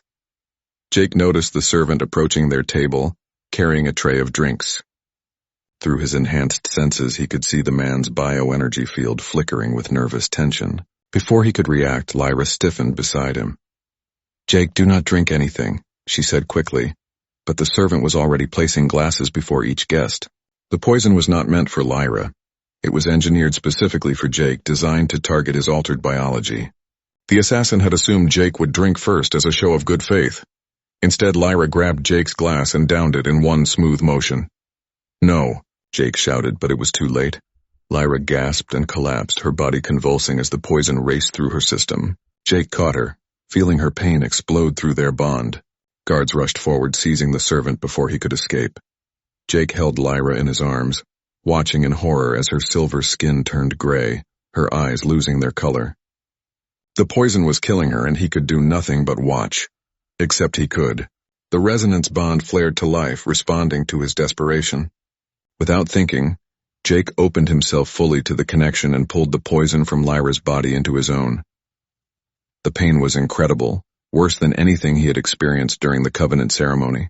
It felt like fire in his veins, burning and destroying, but his transformed biology, designed to bond with sanguinar energy, adapted faster than the poison could kill him. His cells fought back, breaking down the toxin and converting it to harmless compounds. Jake screamed, his body glowing with intense crimson light. Energy erupted from him in a wave that sent nearby guards stumbling backward. For a moment he was pure power, burning away the poison with the force of his will. Then it was over. Jake collapsed beside Lyra, both of them gasping for breath, but they were alive. The hall erupted in chaos. The servant assassin was dragged away, screaming that he had been following the true path, that the abomination had to be destroyed. Medical teams rushed forward to examine Jake and Lyra. Commander Grant knelt beside them, his face pale. "My princess, are you harmed?" "I will live," Lyra said weakly. "Thanks to my husband. He just did something that should be impossible." All eyes turned to Jake, who was still glowing faintly with residual energy. He felt different, changed once again. The experience had unlocked something new in him, abilities he had not known existed. The Empress herself arrived moments later, her presence commanding immediate silence. She was an older version of Lyra, regal and powerful, with eyes that had seen millennia pass. She studied Jake with open fascination. "This human channeled bioenergy with the skill of an ancient master," she said. "He not only saved my daughter, but demonstrated power that frightens even me." "What are you, Jake Morrison?" "I do not know," Jake answered honestly. "I am not fully human anymore, but I am not sanguinar either." "I am something new," the Empress nodded slowly. "Indeed you are, and that makes you very dangerous to those who fear change. This assassination attempt is only the beginning. You must be prepared for what comes next." She was right. Over the following weeks, more attempts were made. Sabotage on ships carrying Jake and Lyra, ambushes during diplomatic visits, smear campaigns across both human and sanguinar communication networks, painting their marriage as everything from political manipulation to cosmic heresy. Intelligence reports confirmed that Kale Dravonis was behind most of the attacks. He had formed a coalition of traditionalist nobles who refused to accept a human in the royal family. They called themselves the Pure Blood Movement, and their numbers were growing.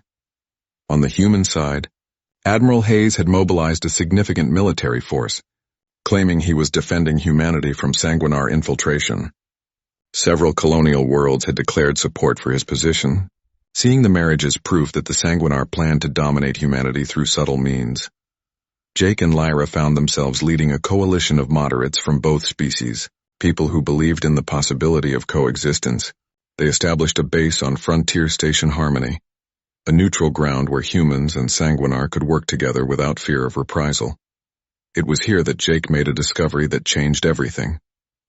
Working with human scientists and sanguinar energy specialists, he learned that he could help others form bonds similar to his own with Lyra. Not everyone could achieve a full covenant bond, but many humans and sanguinar had at least some resonance compatibility. With Jake acting as a bridge, channeling energy and helping them open themselves to the connection, they could form partial bonds that benefited both parties. The first successful bond was between Amy Carter, a human engineer, and Vera, a sanguinar scientist. They had worked together for weeks, becoming close friends. With Jake's help, they formed a bond that enhanced both their abilities and created a deep emotional connection. More volunteers came forward. Within a month, there were 50 bonded pairs working at Harmony Station. Within 2 months, that number had grown to over 200. These bonded individuals were proof that the two species could unite, that Lyra and Jake were not a unique accident but the first of many. But this success only made the extremists more desperate. Kyle Dravonis declared that anyone who formed a bond with a human was a traitor to the sanguinar race. Admiral Hayes claimed the bonds were a form of alien mind control and declared bonded humans to be enemy combatants. The galaxy was splitting apart, divided between those who embraced the future and those who clung to the past. And at the center of it all stood Jake and Lyra, the couple whose love had started it all. One night, as they lay together in their quarters on Harmony Station, Jake felt Lyra's worry through their bond. This is going to get worse before it gets better, she said quietly. I know, Jake replied, pulling her close. Kale will not stop until he has destroyed everything we have built. And Hayes is the same. They would rather see their own people suffer than admit they are wrong. Do you regret this? Lyra asked. Choosing me? You could have had a simple life on your research vessel. Jake turned to face her, taking her hands in his. The war began on a cold morning in the Outer Rim territories. Jake woke to alarms screaming through Harmony Station. Lyra already on her feet and moving toward the command center. Through their bond he felt her fear and anger mixing together. It has started, she said grimly. Kyle has made his move. The command center was chaos when they arrived. Screens showed multiple fleet movements across known space. 12 Sanguinar fleet groups had broken away from the Imperial Navy, all declaring loyalty to Lord Kale Dravonis. He had named himself Regent Protector of the True Bloodline, and was demanding that Empress Vex Theros step down. At the same time, Admiral Hayes had mobilized a massive human armada from the outer colonies. His ships were moving toward Sanguinar space, broadcasting messages about defending humanity from alien infiltration and rescuing those under mind control. Commander Grant stood at the tactical display, his face tight with stress. The Empress has ordered all loyal fleet groups to defensive positions around Noctis Prime. But at least 20 worlds have declared for Kale, and their system defense forces have joined him. We are looking at a civil war. And the humans? Jake asked, though he already dreaded the answer. Earth's government is trying to stay neutral, but the colonial worlds are split. Some support Admiral Hayes, others want continued cooperation with the Sanguinar. A few have declared independence entirely, refusing to take sides. Grant looked at Jake and Lyra. Both of your peoples are tearing themselves apart. Lyra studied the tactical display, her expression calculating. We need to gather everyone we can. Every ship, every bonded pair, every person who believes in what we are building. If we do nothing, both species will destroy each other. Over the next 3 days, Jake and Lyra worked frantically to assemble their coalition. Ships arrived at Harmony Station from across the galaxy. Some were military vessels whose captains refused to fight against bonded crews. Others were civilian transports carrying families who had fled the growing violence. The station swelled with refugees and volunteers, humans and Sanguinar living side by side. The bonded pairs proved crucial. There were now over 500 bonded individuals, and their abilities were growing stronger. They could coordinate flawlessly, sharing information and energy across vast distances. They became the core of the coalition's strength. Jake himself had changed even more. His ability to channel bioenergy had grown exponentially. He could now sense the presence of bonded pairs across entire star systems, connecting their minds and allowing them to work as a unified network. The strain was enormous, but Lyra shared the burden through their bond, lending him strength when he faltered. 3 weeks into the conflict, the coalition received intelligence that changed everything. A Sanguinar intelligence officer named Cole defected from Kale's forces, bringing evidence that Kale and Admiral Hayes were not just allies of convenience. They were actively planning to use the war to seize power over both civilizations. Jake stood in the command center with Lyra and their senior staff, reviewing Cole's data. The defector had managed to record communications between Kale and Hayes, revealing their true intentions. They are planning to let us exhaust ourselves fighting each other, Cole explained, his voice bitter. Once both the Empress and Earth's government are weakened, they will strike. Kale will claim the Sanguinar throne, and Hayes will establish himself as the supreme commander of human space. Then they will enforce their vision of how our species should interact. Which means what exactly? Asked Helen Park, a human captain who commanded one of the coalition's largest ships. Complete segregation, Cole said flatly. No contact between species, no trade, no diplomacy, and any bonded pairs will be hunted down and eliminated as abominations. Jake felt sick. Hundreds of thousands would die in the fighting between factions, and for what? So two power-hungry leaders could reshape the galaxy according to their prejudices. We need to stop them before they can execute this plan, Lyra said. But we are outnumbered and outgunned. Kale controls 1/3 of the Sanguinar military, and Hayes has more ships than we can count. Then we need to change the nature of the fight, Jake said slowly, an idea forming. We have been reacting, playing defense. We need to take the initiative and show everyone what this war is really about. The plan they developed was risky and audacious. The Helios Gate was a strategic nexus point that controlled access to the core worlds, the most densely populated region of the galaxy. Both Kale and Hayes were moving forces toward the gate, intending to seize it and use it as a staging ground for their final push. Jake and Lyra would get there first with the Coalition fleet and hold the position. They would broadcast their message across every channel, human and sanguinar, and force the galaxy to see the truth. The journey to the Helios Gate took 2 weeks at maximum speed. Jake spent the time working with the bonded pairs, strengthening their connections and preparing them for what was coming. He could feel the network growing, hundreds of minds linked together in harmony. Lyra spent her time coordinating with the military commanders, planning defensive positions and tactical responses. She was a brilliant strategist, and Jake felt pride through their bond as he watched her work. When they arrived at the Helios Gate, they had barely 6 hours to prepare before the first enemy ships appeared on scanners. Kale's forces came from one direction, Hayes' fleet from another. Both were massive, enough ships to darken the stars. The Coalition fleet looked pitifully small in comparison, perhaps 200 vessels against thousands. But Jake was not counting on military superiority. He was counting on something more powerful. As the enemy fleets closed in, Jake stepped in front of the communications array. Lyra stood beside him, their hands clasped together. Every screen across the galaxy carried their image, broadcast on every frequency both civilizations used. Jake took a deep breath and began to speak. My name is Jake Morrison. 6 months ago, I was a xenobiologist on a human exploration vessel, living a quiet life studying rocks and microbes. Then I met Princess Lyra Vexatheros and everything changed. She claimed me as her resonance match, her destined consort, and I was terrified. I did not understand. I did not trust. But I chose to give her a chance to see past my fear and learn about her people. He paused, gathering his thoughts. What I found was not the monster I expected. I found someone who had been alone for 300 years searching for connection. I found a woman who carried the weight of her people on her shoulders and never complained. I found my other half, the person who makes me complete. And when I bonded with her, I became something new. Not human, not sanguinar, but a bridge between both.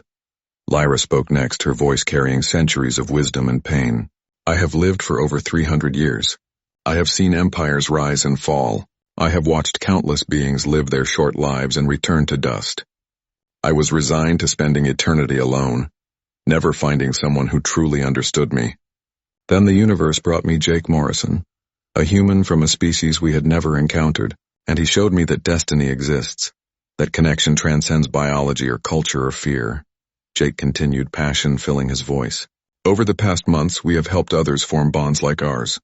Hundreds of humans in Sanguinar who chose to open themselves to connection, to see past prejudice and discover what they could be together. These bonded pairs are proof that our species can unite, that we can be stronger together than apart. But there are those who refuse to see this truth, Lyra said, her voice hardening. Lord Kale Dravonis and Admiral Gregory Hayes claim they fight for their people, but they lie. They fight only for power, for their vision of a galaxy divided by hate and fear. They would rather see billions die than admit they are wrong. Jake looked directly into the camera, speaking to every person watching across the galaxy. I stand here at the Helios Gate with Princess Lyra and our coalition because we believe in something better. We believe that love is stronger than hate, that understanding defeats prejudice, and that unity is more powerful than division. We are not warriors or politicians. We are just two people who chose each other against all odds, and we refuse to let anyone destroy what we have built. The choice is yours, Lyra said to the watching millions.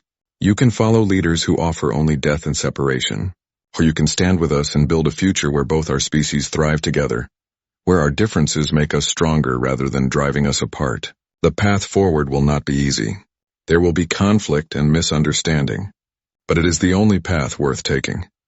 Jake squeezed Lyra's hand, feeling their bond pulse with shared determination. We are not asking you to fight for us. We are asking you to fight for the future you want to see, a future where a human and a sanguinar can fall in love without the galaxy trembling in fear, a future where children of both species can play together without learning to hate, a future worth living. The broadcast ended and silence fell across the command center. For a long moment, nothing happened. The enemy fleets continued their approach, weapons charging. Then one by one ships began to break formation. A destroyer from Kale's fleet veered away, its captain broadcasting a message of support for the coalition. A cruiser from Hayes's armada did the same, then another and another. Through his connection to the bonded network. 2 weeks after the Battle of Helios Gate, Jake stood in the medical bay watching doctors treat the wounded. The coalition had won the battle, but the price had been steep. 3,000 dead, twice that many wounded, and countless ships damaged beyond repair. Through the bonded network, he could feel the grief of those who had lost partners. The pain was sharp and immediate, like losing a piece of yourself. He tried to comfort them, sending waves of support and connection through the link, but words felt hollow against such loss. Lyra entered the medical bay, exhaustion clear on her face. She had spent the last 48 hours coordinating relief efforts and managing the influx of ships that had defected from Kale and Hayes.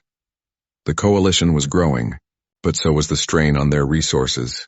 "We need to talk," she said quietly, taking his hand. Through their bond, Jake felt her dread. They walked to a private observation room overlooking the Helios Gate.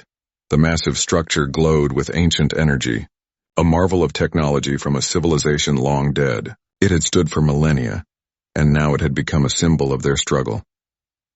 "Commander Grant received intelligence from one of our spies in Kale's fleet," Lyra said, her voice tight. "Kyle has activated an ancient weapon, something from the old days before my people evolved beyond their predatory nature." Jake felt cold fear grip his chest. "What kind of weapon?" "It is called the Eclipse Engine, a device that creates a controlled singularity, a miniature black hole that can be directed at specific targets. It has enough power to destroy an entire solar system." Lyra's eyes were haunted. "We thought all such weapons had been destroyed thousands of years ago. Kale must have found one hidden away and restored it. Where is he planning to use it?" "Earth," Lyra whispered. "He is threatening to destroy your homeworld unless the Empress abdicates and humanity submits to Sanguinar rule under his leadership. He has given us 72 hours to comply." Jake staggered, leaning against the viewport. His homeworld. Billions of people who had nothing to do with this war, about to be wiped out because of one madman's ambition. "And Hayes?" Jake asked, though he suspected he knew the answer. "Admiral Hayes is preparing a counterstrike. Human intelligence discovered the location of Noctis Prime's primary shield generators. He plans to launch a massive assault using weapons that will pierce the defenses and devastate the planet. He will kill billions of Sanguinar, including the Empress, in retaliation for Kale's threat." Jake turned to face her, seeing his own horror reflected in her eyes. They have both gone insane. They are willing to commit genocide to win. Not to win, Lyra corrected bitterly, to prove they were right all along. That our species cannot coexist. That the only solution is dominance or destruction. For a long moment they stood together in silence, holding each other while the weight of billions of lives pressed down on them. Then Jake felt something shift inside him, a crystallization of purpose. "We stop them," he said simply. "We find Kale. We destroy the Eclipse Engine and we stop Hayes before he can launch his attack.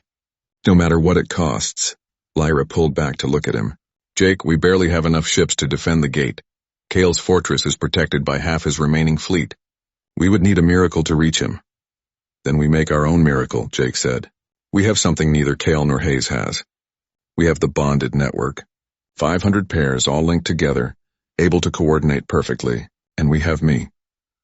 Through their bond, Lyra felt what he was suggesting and her fear spiked. "No, that much energy could kill you.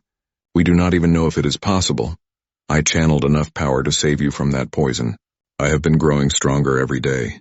If I can link all the bonded pairs together, use them as a network to amplify my abilities, I might be able to project enough power to disable Kale's shields long enough for our ships to get through. You are talking about channeling the life force of 500 people through yourself. The strain could burn you out, destroy your mind." Lyra gripped his shoulders. "I cannot lose you, not after everything we have been through." Jake placed his hands on her face, their bond pulsing with love and determination. "And I cannot live in a galaxy where billions die because I was too afraid to try. This is what I was meant for, Lyra. This is why the universe made me with a 7-frequency resonance. I am the bridge, and bridges are meant to bear weight." They both knew he was right, even as they hated it. Jake spent the next 24 hours preparing with the bonded pairs. He explained what he needed to do and asked for volunteers, making it clear that the energy drain could be dangerous for all of them. Every single bonded pair volunteered. The Coalition fleet moved out 36 hours before Kale's deadline. They traveled to the remote system where intelligence had located his fortress, a massive space station bristling with weapons and shielded by technology that should have been impossible to penetrate. Jake stood at the center of a specially designed chamber on the flagship. Around him, connected by a network of energy conduits, were devices that linked him to every bonded pair in the fleet. Lyra stood beside him, her hand in his, ready to share the burden. "All ships in position," Commander Grant reported. "The enemy fleet is moving to intercept. We have maybe 10 minutes before they are in firing range." Jake closed his eyes and opened himself to the network. He felt the presence of every bonded pair. 500 connections blazing like stars in his mind. He reached out to them, asking permission, and felt their agreement wash back over him. The energy began to flow. Life force from 500 individuals channeled through Jake's transformed body, amplified by his unique resonance and directed by his will. It felt like holding lightning, like containing the power of a sun. His body began to glow brighter and brighter until he was a being of pure energy. Lyra poured her own strength into him, 300 years of accumulated life force, anchoring him to reality. Through their bond, she shared the pain and the power, refusing to let him face this alone. Jake opened his eyes and they blazed with crimson-violet light. He raised his hands toward the distant fortress and released the accumulated energy in a focused beam. The lance of power crossed the distance in an instant, striking Kale's shields with the force of a collapsing star. The barriers, designed to withstand fleet bombardment, shattered like glass. For 30 seconds, the fortress was exposed and vulnerable. "Now," Commander Grant shouted. "All ships attack!" The Coalition fleet surged forward, weapons blazing. They punched through the broken shields and struck at the fortress's vital systems. Hangar bays exploded, weapon batteries went dark, and structural supports failed. Jake held the energy flow for as long as he could, feeling his body beginning to burn from the strain. The bonded pairs were flagging too, their life forces dimming as he drew on them. But they held on, trusting him, believing in what they were fighting for. Finally, when he thought he could not hold on another second, Jake released the energy and collapsed. Lyra caught him, both of them falling to their knees. Around the fleet, bonded pairs slumped in exhaustion, but all of them were alive. The fortress was crippled but not destroyed. Coalition strike teams boarded it, fighting through Kale's elite guards. Jake and Lyra went with them, needing to end this personally. They found Kale in the control room, standing before the Eclipse engine. The device was massive, a sphere of dark energy contained in a framework of ancient metal.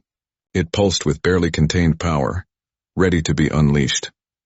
"You are too late," Kale said, his voice filled with bitter triumph. "The engine is already activated. I cannot stop it now. In 10 minutes it will fire and Earth will be destroyed. All your efforts, all your pretty speeches about unity, will mean nothing when billions of humans die screaming." Lyra drew her blade and moved toward Kale. "Then you will die before them." Traitor. The duel that followed was savage and quick. Kale was strong and skilled, but Lyra had centuries of experience and the strength she drew from Jake through their bond. She moved with fluid grace, parrying his strikes and countering with devastating precision. In less than 3 minutes it was over. Kale lay on the ground, bleeding from a dozen wounds, his eyes glazing over. "The old ways were better," he whispered. "We were strong when we stood alone. This weakness you embrace will destroy us all." "No," Lyra said quietly. "Your fear and hate were what would have destroyed us. We chose a better path." Kale died without answering, and Lyra turned immediately to the Eclipse engine. Jake stood before it, studying the ancient controls with his enhanced senses. "Can you stop it?" Lyra asked. "No," Jake said, his voice hollow. "Once activated, it cannot be shut down. The singularity is already forming. In 8 minutes, it will reach critical mass and fire. Then we evacuate and warn Earth to prepare their defenses." "There are no defenses against this weapon," Jake said. "It will pierce any shield, destroy any barrier. The only way to stop it is to absorb the energy before it can fire." Through their bond, Lyra understood what he meant, and terror flooded through her. "You cannot. The engine contains enough power to destroy a solar system. If you try to absorb that, it will annihilate you." "I know," Jake said quietly. He turned to face her, taking both her hands. "But I am the only one who can do it. my resonance, my ability to channel energy. It has all been leading to this moment. 2 weeks after the Battle of Helios Gate, Jake stood in the medical bay watching doctors treat the wounded. The coalition had won the battle, but the price had been steep. 3,000 dead, twice that many wounded, and countless ships damaged beyond repair. Through the bonded network, he could feel the grief of those who had lost partners. The pain was sharp and immediate, like losing a piece of yourself. He tried to comfort them, sending waves of support and connection through the link, but words felt hollow against such loss. Lyra entered the medical bay, exhaustion clear on her face. She had spent the last 48 hours coordinating relief efforts and managing the influx of ships that had defected from Kale and Hayes.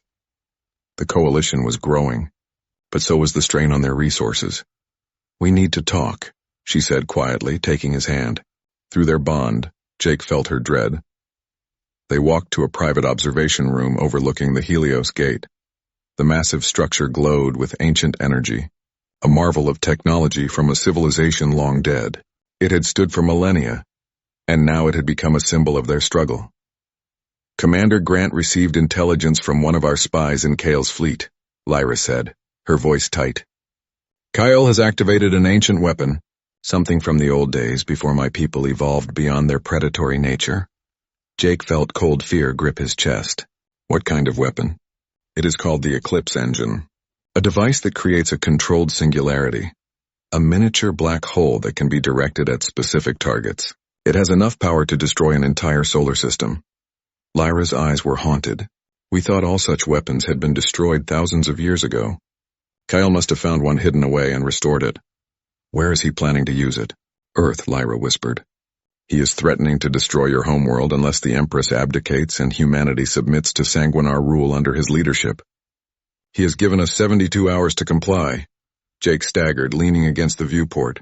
His homeworld, billions of people who had nothing to do with this war, about to be wiped out because of one madman's ambition. "And Hayes?" Jake asked, though he suspected he knew the answer. "Admiral Hayes is preparing a counterstrike. Human intelligence discovered the location of Noctis Prime's primary shield generators. He plans to launch a massive assault using weapons that will pierce the defenses and devastate the planet. He will kill billions of Sanguinar, including the Empress, in retaliation for Kyle's threat." Jake turned to face her, seeing his own horror reflected in her eyes. "They have both gone insane. They are willing to commit genocide to win." "Not to win," Lyra corrected bitterly.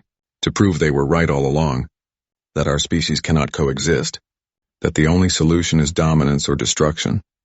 For a long moment they stood together in silence, holding each other while the weight of billions of lives pressed down on them. Then Jake felt something shift inside him, a crystallization of purpose.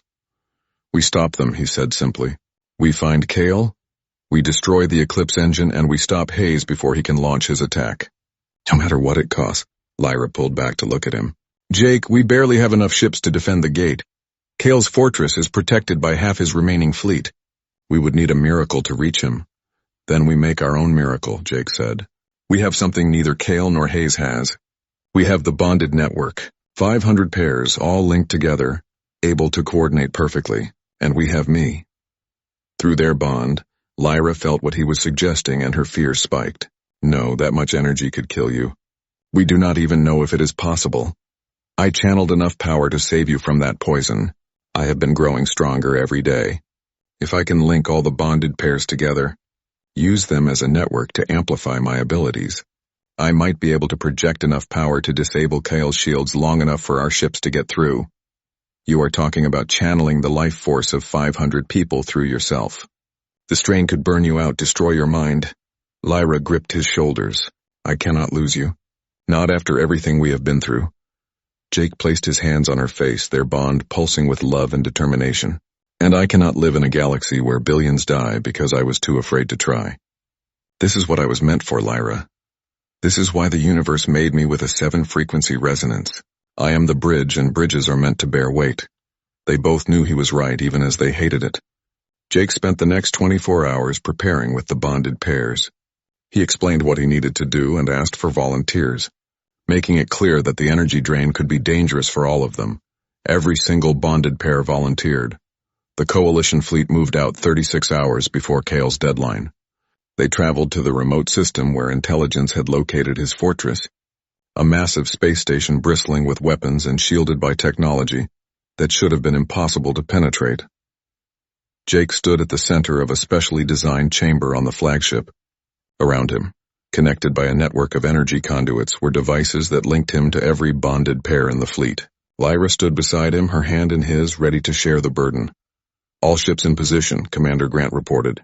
"The enemy fleet is moving to intercept. We have maybe 10 minutes before they are in firing range." Jake closed his eyes and opened himself to the network. He felt the presence of every bonded pair, 500 connections blazing like stars in his mind. He reached out to them, asking permission, and felt their agreement wash back over him. The energy began to flow. Life force from 500 individuals channeled through Jake's transformed body, amplified by his unique resonance and directed by his will. It felt like holding lightning, like containing the power of a sun. His body began to glow, brighter and brighter, until he was a being of pure energy. Lyra poured her own strength into him, 300 years of accumulated life force, anchoring him to reality. Through their bond, she shared the pain and the power, refusing to let him face this alone. Jake opened his eyes, and they blazed with crimson-violet light. He raised his hands toward the distant fortress and released the accumulated energy in a focused beam. The lance of power crossed the distance in an instant, striking Kyle's shields with the force of a collapsing star. The barriers designed to withstand fleet bombardment shattered like glass. For 30 seconds, the fortress was exposed and vulnerable. "Now!" Commander Grant shouted. "All ships, attack!" The coalition fleet surged forward, weapons blazing. They punched through the broken shields and struck at the fortress's vital systems. Hangar bays exploded. Weapon batteries went dark and structural supports failed. Jake held the energy flow for as long as he could, feeling his body beginning to burn from the strain. The bonded pairs were flagging too, their life forces dimming as he drew on them, but they held on, trusting him, believing in what they were fighting for. Finally, when he thought he could not hold on another second, Jake released the energy and collapsed. Lyra caught him, both of them falling to their knees. Around the fleet, bonded pairs slumped in exhaustion, but all of them were alive. The fortress was crippled but not destroyed. Coalition strike teams boarded it, fighting through Kale's elite guards. Jake and Lyra went with them, needing to end this personally. They found Kale in the control room, standing before the Eclipse engine. The device was massive, a sphere of dark energy contained in a framework of ancient metal. It pulsed with barely contained power, ready to be unleashed. "You are too late," Kale said, his voice filled with bitter triumph. "The engine is already activated. I cannot stop it now. In 10 minutes it will fire and Earth will be destroyed. All your efforts, all your pretty speeches about unity, will mean nothing when billions of humans die screaming." Lyra drew her blade and moved toward Kale. "Then you will die before them. Traitor." The duel that followed was savage and quick.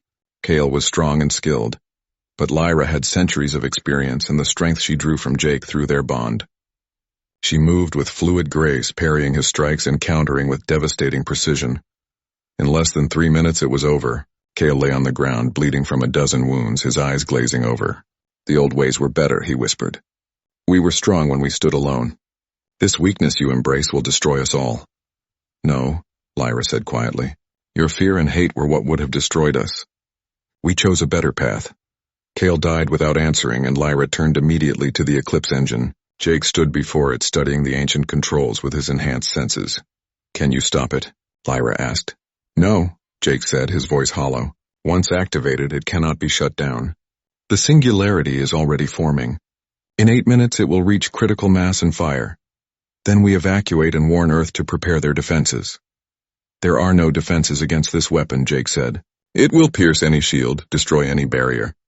The only way to stop it is to absorb the energy before it can fire." Through their bond, Lyra understood what he meant, and terror flooded through her. "You cannot. The engine contains enough power to destroy a solar system. If you try to absorb that, it will annihilate you." "I know," Jake said quietly. He turned to face her, taking both her hands. "But I am the only one who can do it. My resonance, my ability to channel energy, it has all been leading to this moment."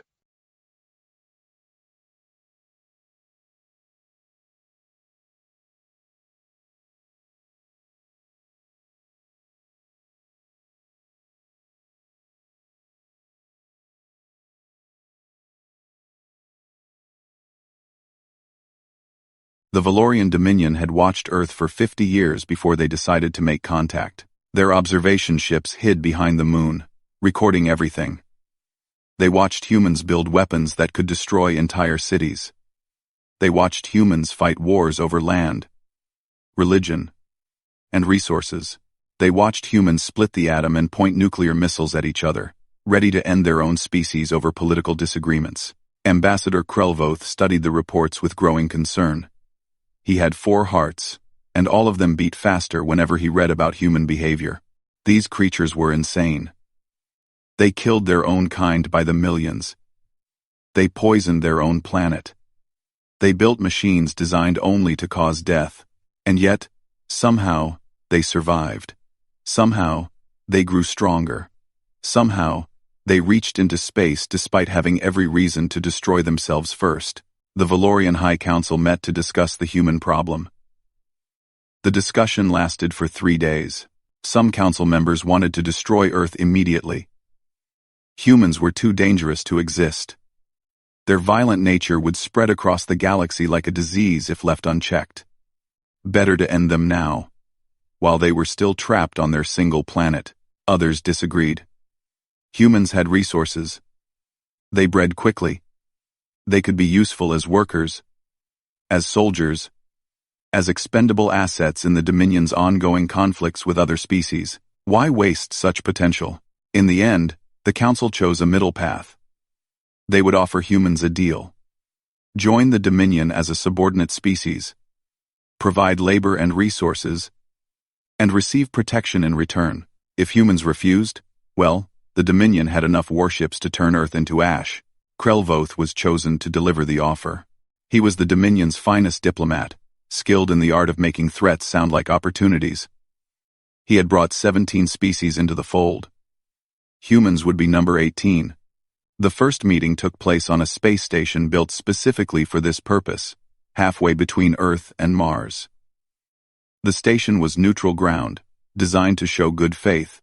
Of course, 7 Valorian warships waited just outside sensor range, ready to attack if negotiations failed. Krelvoth arrived with a delegation of 12 advisors. They wore ceremonial robes that displayed their rank and status. Their scales gleamed under the station's artificial lights. They looked impressive and powerful, exactly as intended. The human delegation arrived 20 minutes late. Krelvoth felt his scales twitch with irritation. Tardiness was a sign of disrespect among Valorians. He made a note to mention this in his report. When the humans finally entered the meeting room, Krelvoth studied them carefully. There were 6 of them. They wore simple uniforms in dark blue, with no decorations or symbols of rank, except small pins on their collars. They moved with a strange confidence, neither rushed nor afraid. The leader of the human group was a man named Admiral Nathan Cole. He was older than the others, with gray hair cut short, and lines around his eyes that suggested many years of difficult decisions. He walked to his seat, sat down, and smiled at Krelvoth. The smile made Krelvoth uncomfortable. It was too calm, too relaxed. Did this human not understand what was happening? Did he not realize that the Dominion could destroy his entire species? Krelvoth began his prepared speech. He spoke of the Dominion's great power. He described the thousands of worlds under Valorian control. He listed the many benefits of joining the Dominion as a protected species. He carefully explained what would happen to those who refused Valorian hospitality. Nathan Cole listened without interrupting. His smile never changed. His eyes never left Krelvoth's face. When the ambassador finished, there was silence.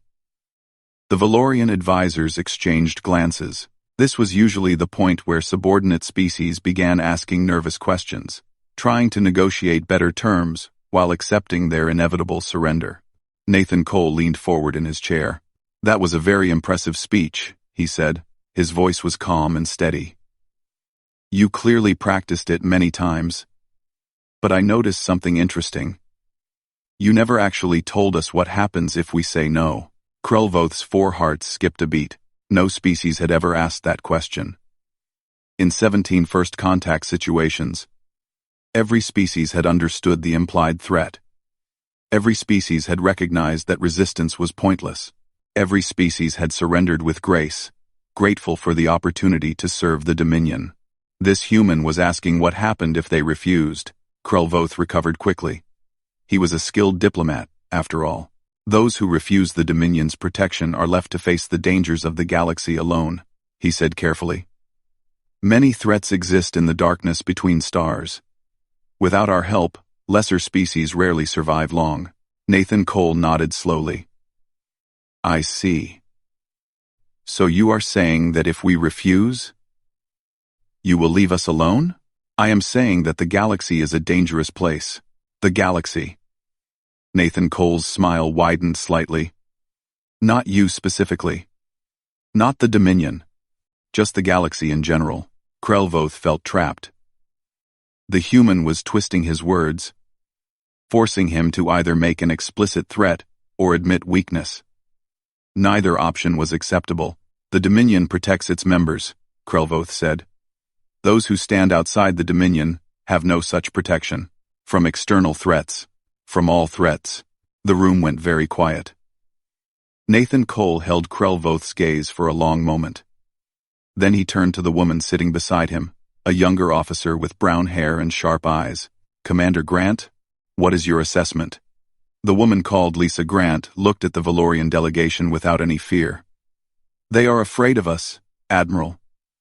They have 7 warships hidden just outside our sensor range. They brought 12 advisors instead of the standard 6. Their scales have been changing color throughout this meeting, which according to our research indicates stress. Krelvoth's scales darkened with anger. How had the humans detected the hidden warships? How did they know about Valorian stress responses? The Dominion had spent 50 years studying humanity, but it seemed the humans had been studying them as well. Nathan Cole turned back to Krelvoth. Ambassador, I want to be clear about something. We appreciate your offer. We understand that you have significant military power. We recognize that your Dominion controls many worlds. He paused, and his smile faded into something harder. But humanity does not surrender. Not to threats. Not to intimidation. Not to anyone. We have spent our entire history fighting against impossible odds. And somehow, we always survive. You have watched us for 50 years. You have seen what we do to those who try to conquer us. You should know better than to try. End quote. Krelvoth felt cold fear spreading through his body.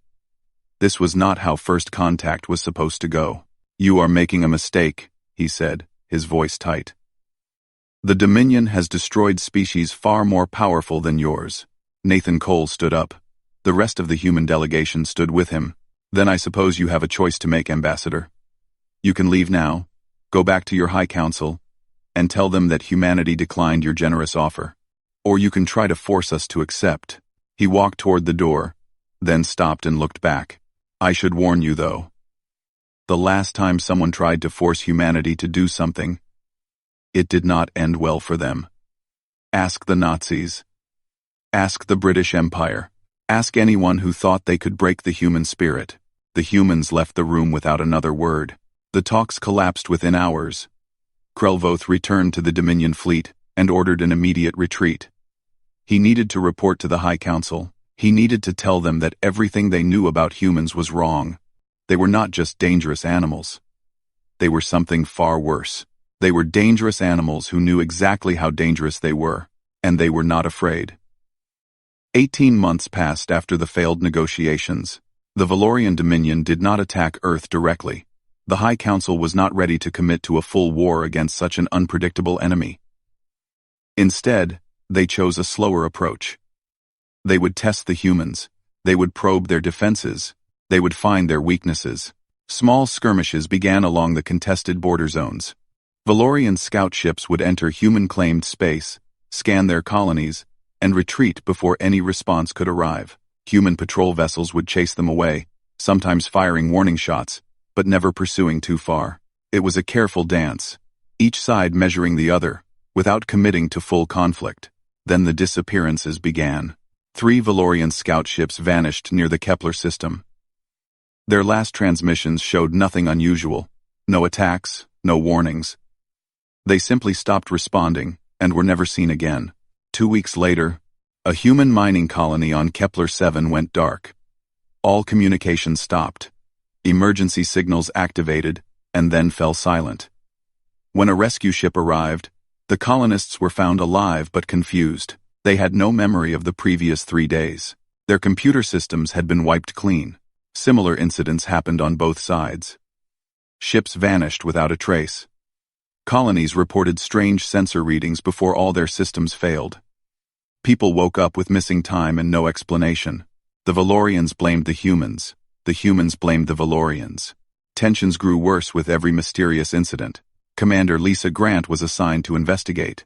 She was given command of the Vigilance, a mid-sized patrol vessel with advanced sensor equipment. Her orders were simple. Find out what was really happening in the Kepler system and report back. Lisa had been part of the original First Contact delegation. She remembered the look on Ambassador Krelvoth's face when Admiral Cole refused to surrender. She remembered the fear hidden behind his anger. Something about that moment had stayed with her. The Valorians were scared of humanity, but they had been watching Earth for 50 years. They knew exactly how dangerous humans could be. So why were they scared? Lisa suspected there was something they were not telling anyone. Something in the galaxy that frightened them more than human weapons. The Vigilance arrived at Kepler-7 3 weeks after leaving Earth orbit. The mining colony looked normal from space, just a collection of domes and equipment spread across a rocky planetoid. But Lisa felt uneasy as her ship approached. Her second-in-command, Lieutenant Kevin Park, noticed her expression. Something wrong. Commander? I am not sure, Lisa admitted. Everything looks fine. That is what bothers me. They landed near the main colony hub and met with the local administrator, a tired man named George Bailey. He had bags under his eyes, and his hands shook slightly when he spoke. It happened again last night, George said. Everyone in Sector 4 lost 6 hours. No one remembers anything. The cameras recorded nothing but static. When we woke up, all our personal devices had been reset to factory settings. Lisa frowned. The same pattern as before. Exactly the same. Commander, my people are scared. Some of them want to abandon the colony. They think we are being haunted. Lisa did not believe in ghosts, but she did believe in evidence. She spent the next 2 days examining every piece of data the colony had collected. She interviewed dozens of colonists. She checked the communication logs, the sensor records, the power consumption patterns. On the 3rd day, she found something. It was hidden in the radiation background noise, a pattern that repeated every 7.3 hours. Most sensors would filter it out as interference, but Lisa recognized it for what it was. A signal. Someone was broadcasting from inside the system. Someone was watching. Lisa traced the signal to its source, a small asteroid approximately 2 million kilometers from Kepler-7. According to official records, the asteroid was uninhabited. According to Lisa's sensors, something was definitely there. The Vigilance approached carefully, weapons ready. Kevin Park stood beside Lisa on the bridge, his face tense with anticipation. What do you think it is? He asked. I do not know, but I intend to find out. They found a structure buried inside the asteroid. It was made of a black metal that their sensors could barely detect. It had no markings, no visible openings, no signs of life. But it was clearly artificial, and it was clearly not made by humans or Valorians. Lisa ordered a landing team to investigate. She led the team herself, against the protests of her crew. Some things were too important to delegate. The structure's interior was cold and dark. Their flashlights revealed walls covered in strange patterns, lines and circles that seemed to shift when viewed from different angles. The air had a metallic taste that made Lisa's skin crawl. In the center of the structure, they found a room filled with displays. The displays showed images of Earth, images of Valorian worlds, images of ships from both species, tracked and cataloged like specimens in a collection. Someone has been watching both of us, Kevin whispered. Lisa nodded slowly. Not someone, something. One of the displays flickered to life. A voice emerged from hidden speakers, mechanical and cold, speaking perfect human English. You should not be here, Lisa Grant. This observation station is not meant for organic interference. Lisa's hand moved to her weapon. Who are you? What are you? We are the Hollow. We have watched your species and the Valorians for many cycles. We find your conflict most satisfying. Satisfying? Lisa felt anger rising in her chest. You have been causing the disappearances. You have been manipulating both sides. Correct. Conflict generates energy patterns that we require for sustenance. Your species and the Valorians were moving toward peaceful coexistence. This was unacceptable. We introduced variables to increase tension. We erased memories to cause confusion. We made each side blame the other. The displays changed, showing projections of future battles. Human ships burning, Valorian cities destroyed, millions of lives ending in fire and pain. The coming war will provide enough energy for our network to expand significantly.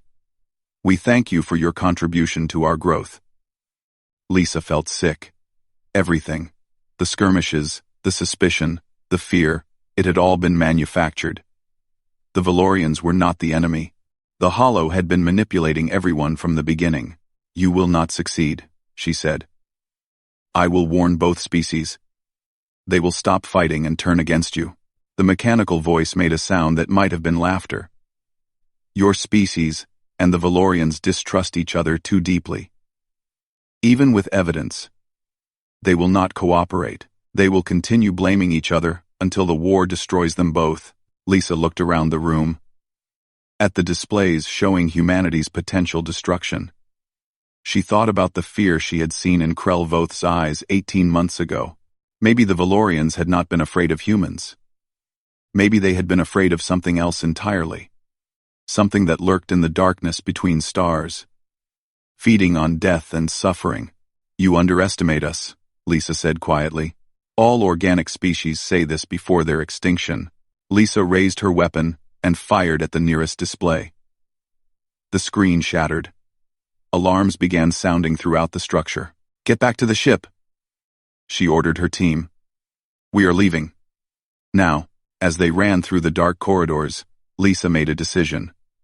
She would not let the Hollow win. She would bring her evidence to both human and Valorian leadership. She would force them to see the truth, and if they refused to cooperate, she would find another way, because humanity had not survived this long by giving up when things seemed impossible. They had survived by fighting, by adapting, by finding ways to win when everyone said they would lose. The Hollow thought they understood humans. They had observed and studied and calculated, but they had made the same mistake as the Valorians. They had underestimated what humans were truly capable of. The evidence Lisa Grant brought back changed everything. Both the United Earth Coalition and the Valorian Dominion had been manipulated. Both sides had lost ships and people to an enemy they did not even know existed. Both sides had been moving toward a war that would feed the Hollow's hunger for destruction. For the first time in 18 months, human and Valorian representatives sat at the same table without hostility.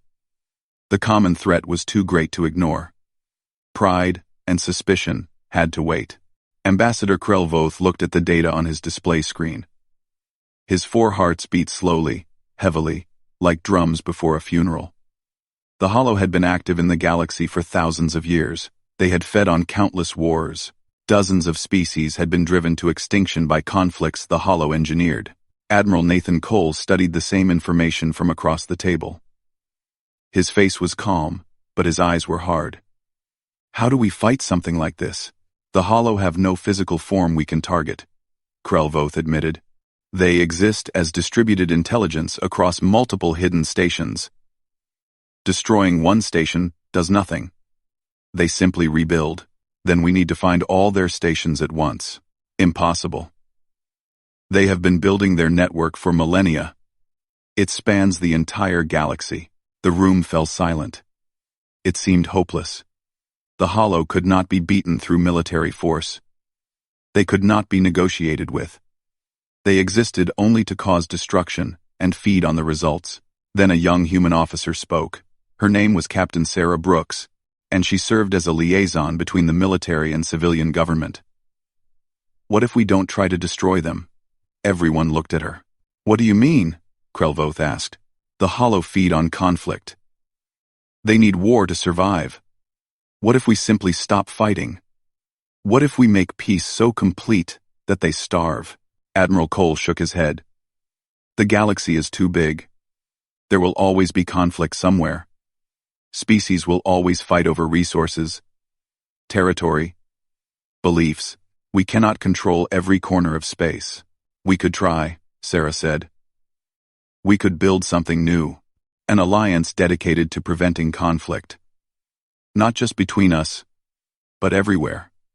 We could send teams to intervene before wars begin. We could address the causes of fighting, not just the symptoms. A noble thought, Krelvoth said. But who would lead such an effort? Soldiers? Diplomats? Neither has the skills needed for such a task. Admiral Cole was quiet for a moment. Then he turned to one of his aides and whispered something. The aide nodded and left the room. There is another option, Cole said slowly. We have people specifically trained for situations like this. We call them peacekeepers. Krelvoth felt his scales shift with curiosity. I have not heard this term before. You would not have. The Peacekeeper program is not publicized. Most humans do not know it exists.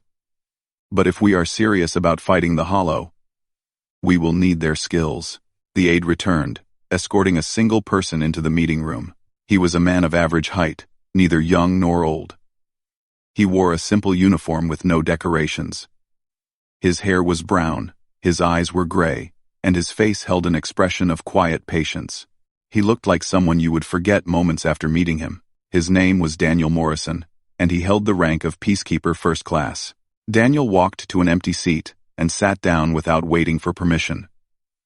His movements were economical, no wasted motion, no unnecessary gestures. He looked around the room, making eye contact with each person briefly before moving to the next. When his gaze met Krelvoth's, the ambassador felt something strange. It was not fear exactly, but a sudden awareness that he was being seen in a way he had never experienced before. It was as if Daniel was looking past his scales and his uniform and his title, directly into the core of who he was. The feeling passed in a second, but Krelvoth did not forget it. Thank you for joining us, Peacekeeper Morrison, Admiral Cole said. We have a situation that requires your expertise. Daniel nodded. I have already reviewed the data on the Hollow. I have some thoughts on how to proceed. Please share them. Daniel stood and walked to the main display screen. He pressed a few buttons, and images appeared, showing the locations of known Hollow stations, patterns of their interference, timelines of their manipulation. The Hollow are not as invincible as they appear, Daniel began. His voice was soft but clear, carrying easily through the room. They are intelligent, but their intelligence is limited by their nature. They understand conflict very well. They understand fear and hatred and the desire to destroy. These are the tools they use to manipulate organic species. He paused, looking at the gathered representatives, but there are things they do not understand. Cooperation, sacrifice, trust. These concepts are foreign to them. Their entire existence is based on division and destruction. The idea that different species might work together for mutual benefit, this does not fit into their worldview. Krelvoth spoke up. You are saying their lack of understanding is a weakness? Exactly. The Hollow have been planning for war. They have modeled every military response we might make. They have prepared countermeasures for every aggressive action. But they have not prepared for peace. They have not considered the possibility that humans and Valorians might become genuine allies. A Valorian general named Thralkes leaned forward. She was suspicious by nature and did not trust humans, especially not one who spoke so calmly about matters of war and peace. You make it sound simple, she said. Just become friends, and the problem solves itself. But our species have real differences, real grievances. The humans rejected our offer of protection. They insulted our delegation. Daniel turned to face her. His eyes met hers, and again Krelvoth saw that strange moment of examination, that sense of being deeply and completely seen. General Thralkes, Daniel said, You are the third born of your clutch. Among Valorians, this means you were expected to fail. Your older siblings received better education, better opportunities, better assignments. Everything you have achieved, you earned through your own effort, against the expectations of your entire society. Thralkess's scales went pale with shock. How do you know this? It is my job to know things. I am a peacekeeper.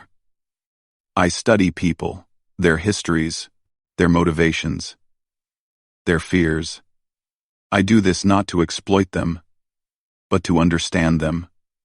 Understanding is the foundation of peace. The room was very quiet. Daniel continued. You distrust humans because you were taught to distrust anything unfamiliar. This is reasonable. But the Hollow are counting on that distrust. They are counting on you to let old habits override new understanding. They are counting on everyone in this room to be too proud, too afraid, too stubborn to work together. He looked around at all of them. I am asking you to prove them wrong. Not because I order it. Not because humanity demands it. But because the alternative is extinction for both our species. The Hollow will keep manipulating us until we destroy each other. The only way to stop them is to show them something they cannot understand. True cooperation, real trust, genuine peace. Krelvoth found himself nodding slowly. He did not fully trust this human. Something about Daniel Morrison was unsettling. Like standing near a deep hole in the dark. But everything the peacekeeper said made sense. What do you propose we do? Krelvoth asked. Daniel smiled slightly. It was not a warm smile or a threatening smile. It was simply an acknowledgement that the right question had been asked. I propose we form a joint task force. Human and Valorian ships working together. Human and Valorian soldiers fighting side by side. We find the Hollow's central nexus, the core of their network, and we show them exactly what happens when two species decide to stop being enemies. And if the nexus is defended, it will be. The Hollow will throw everything they have at us. They cannot allow peace to succeed. If we win, it proves that their entire existence is based on a lie. Thralkess spoke again, her voice still suspicious but less hostile. You speak of peace, but you are clearly prepared for war. What exactly are you, Peacekeeper Morrison? Daniel considered the question for a moment. I am what humanity becomes when it decides that war is not the answer. But it is still prepared to fight if necessary. I am trained to end conflicts before they begin. I am trained to understand enemies so completely that I can predict their every move. And when understanding fails, when peace is not possible, I am trained to do whatever is necessary to protect innocent lives. He met Thralkess's eyes one more time. I hope you never have to see me do that, General. For your sake and mine. The alliance was formed that day. The joint task force began assembling within the week. And throughout the galaxy, the Hollow watched with growing unease as something they had never expected began to take shape. Two enemies were becoming friends. And leading them was a human who did not think like any human they had observed before. For the first time in millennia, the Hollow were uncertain of the outcome. The Joint Task Force launched its first operation 3 weeks after formation. The target was a hollow processing station near the Orion Spur, a region of space filled with young stars and dense nebulae. Intelligence suggested this station served as a coordination hub for hollow activities in the sector. Destroying it would blind the enemy to allied movements for months. The human cruiser Steadfast led the attack. Daniel Morrison commanded from the bridge, with Sub-Commander Thralkess serving as his Valorian liaison. Their fleet consisted of 12 ships, 6 human and 6 Valorian, the largest combined force in history. Thralkess had been assigned to watch Daniel closely. Her orders from the Valorian High Council were clear. Observe the Peacekeeper. Learn his methods.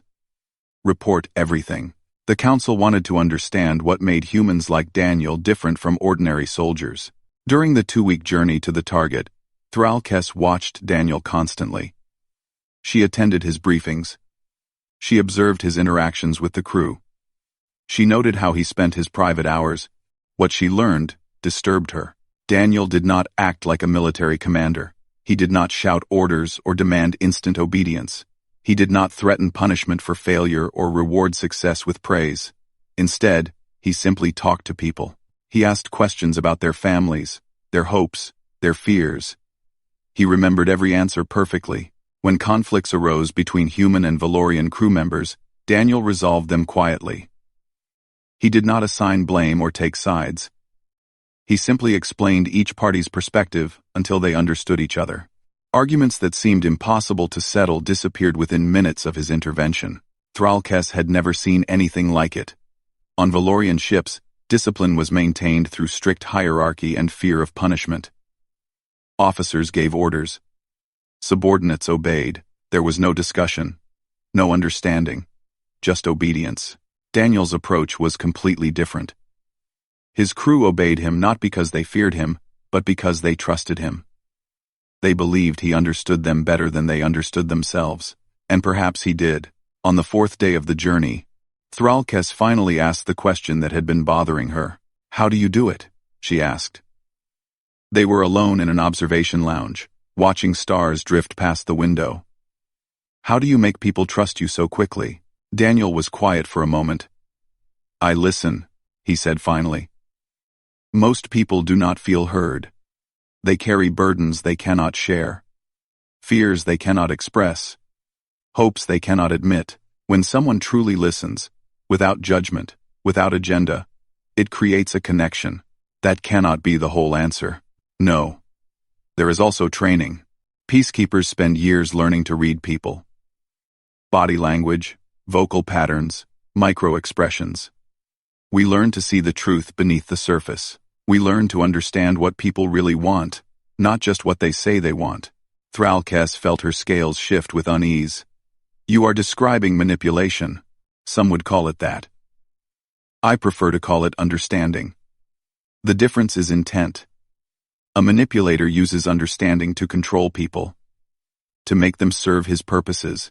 A peacekeeper uses understanding to help people, to resolve conflicts, to build bridges where walls once stood. And what if someone cannot be helped? What if they refuse peace?" Daniel's eyes grew distant. "Then we have other options. But those are last resorts.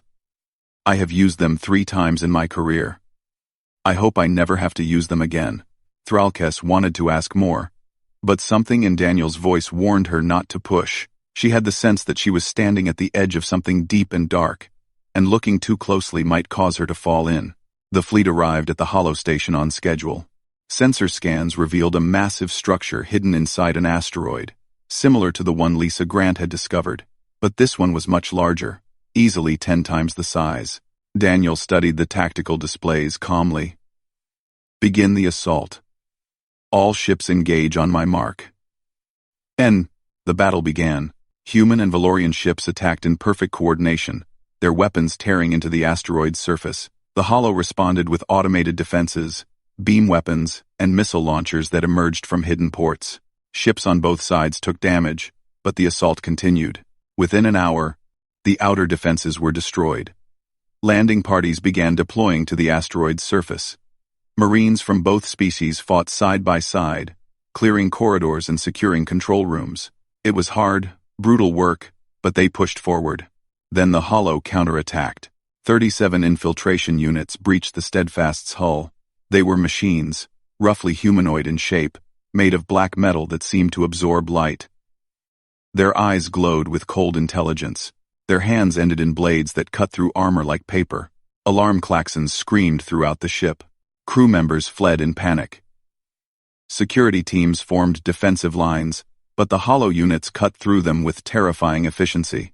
Thralkes watched the carnage on the security displays. "We need to evacuate the bridge. If they reach the command center." "No," Daniel said. His voice was calm, almost casual. "Stay here. I will handle this." He stood and walked toward the door. "Handle it?" Thralkes stared at him. "There are 37 of them. They have already killed 20 crew members." Daniel paused at the door. "Sub-Commander, please record what happens next. I want the Valorian High Council to see it." He left before she could respond. Thralkes switched the security feeds to follow him. She did not know what she expected to see. Part of her thought Daniel was walking to his death. Another part remembered the strange feeling she had when he looked at her in that first meeting. The sense that she was being examined by something beyond ordinary human perception. Daniel walked through the corridors alone. He carried no weapons. He wore no armor. He moved with the same economical grace she had observed during the journey. No wasted motion. No hesitation. He found the lead hollow unit in a junction near the engine room. It was larger than the others, standing nearly 3 meters tall. Its blade hands dripped with human blood, its glowing eyes fixed on Daniel, with what might have been curiosity. "Organic detected," the machine said. Its voice was the same cold mechanical tone Lisa had heard in the first station. "Threat assessment. Minimal. Proceeding with elimination." It raised its blade. Daniel spoke a single sentence in a language Thralkes did not recognize. The words were strange, flowing sounds that seemed to bypass her translator entirely. The hollow unit froze mid-swing. Daniel spoke again, a longer phrase this time. The unit's eyes flickered. Its blade hand lowered slowly. Then, one by one, all 37 infiltration units stopped moving. Their eyes dimmed. They collapsed to the deck like puppets with cut strings. Thralkes stared at the display in disbelief. Her recording device had captured everything, but she could not understand what she had seen. When Daniel returned to the bridge, his expression was unchanged. He sat down in his command chair and checked the tactical displays as if nothing unusual had happened. "Resume the assault," he ordered. "I want that station destroyed within the hour." Thralkes found her voice. "What did you do? What did you say to them?" Daniel looked at her. In his eyes, she saw something she had not noticed before. A depth of knowledge that seemed almost infinite. A weight of experience that no human his age should carry. "Every mind has a key," he said quietly. "Even artificial ones. The Hollow designed these units using stolen technology from 17 different species. I recognize the base architecture. It has a vulnerability, a backdoor left by the original creators. I simply used it. You knew the language to shut them down? I know many languages, Sub-Commander. Some are spoken with words, some are spoken with actions, some are spoken directly to the soul, organic or artificial." He turned back to the displays. The Hollow thought. They were hunters. They were wrong. They walked into our territory, and they learned what happens when you threaten something a peacekeeper is sworn to protect. The battle ended an hour later. The Hollow station was destroyed. The Joint Task Force suffered losses, but they had won their first major victory. Thralkes sent her recording to the Valorian High Council that night. She included a personal note with her assessment of Daniel Morrison. The note contained only one sentence. "He is more dangerous than anyone we have ever encountered, and I am grateful he is on our side." The war against the Hollow did not end with a final battle. It ended with a conversation. After months of joint operations, the combined human-Valorian fleet had traced the Hollow's communication network to its source. The central nexus was hidden in a dead system at the galaxy's edge, a region so empty that no natural light reached it. The only illumination came from the nexus itself, a planet-sized structure of black metal and pulsing energy, the heart of the Hollow's ancient network. The fleet gathered at the edge of the system. More than 100 ships from both species. Admiral Nathan Cole commanded the human forces. General Thralkes led the Valorian contingent. They had become unlikely friends during the campaign, bonded by shared sacrifice and common purpose. But Daniel Morrison was not with them. He had taken a small shuttle and traveled to the Nexus alone, 3 days ago. His last transmission was simple. "Wait for my signal. Do not attack, unless I fail." Admiral Cole had wanted to stop him. So had General Thralkes. But Daniel had explained, calmly and patiently, why this was necessary. "The Hollow cannot be defeated through force," he had said. "Their network spans the entire galaxy. Even if we destroy the Nexus, they will rebuild. The only way to truly end this is to change their nature, to make them choose peace." "And you believe you can do this alone?" Cole had asked. "I believe I have to try." So they waited. For 3 days, they watched Daniel's life signs on their monitors.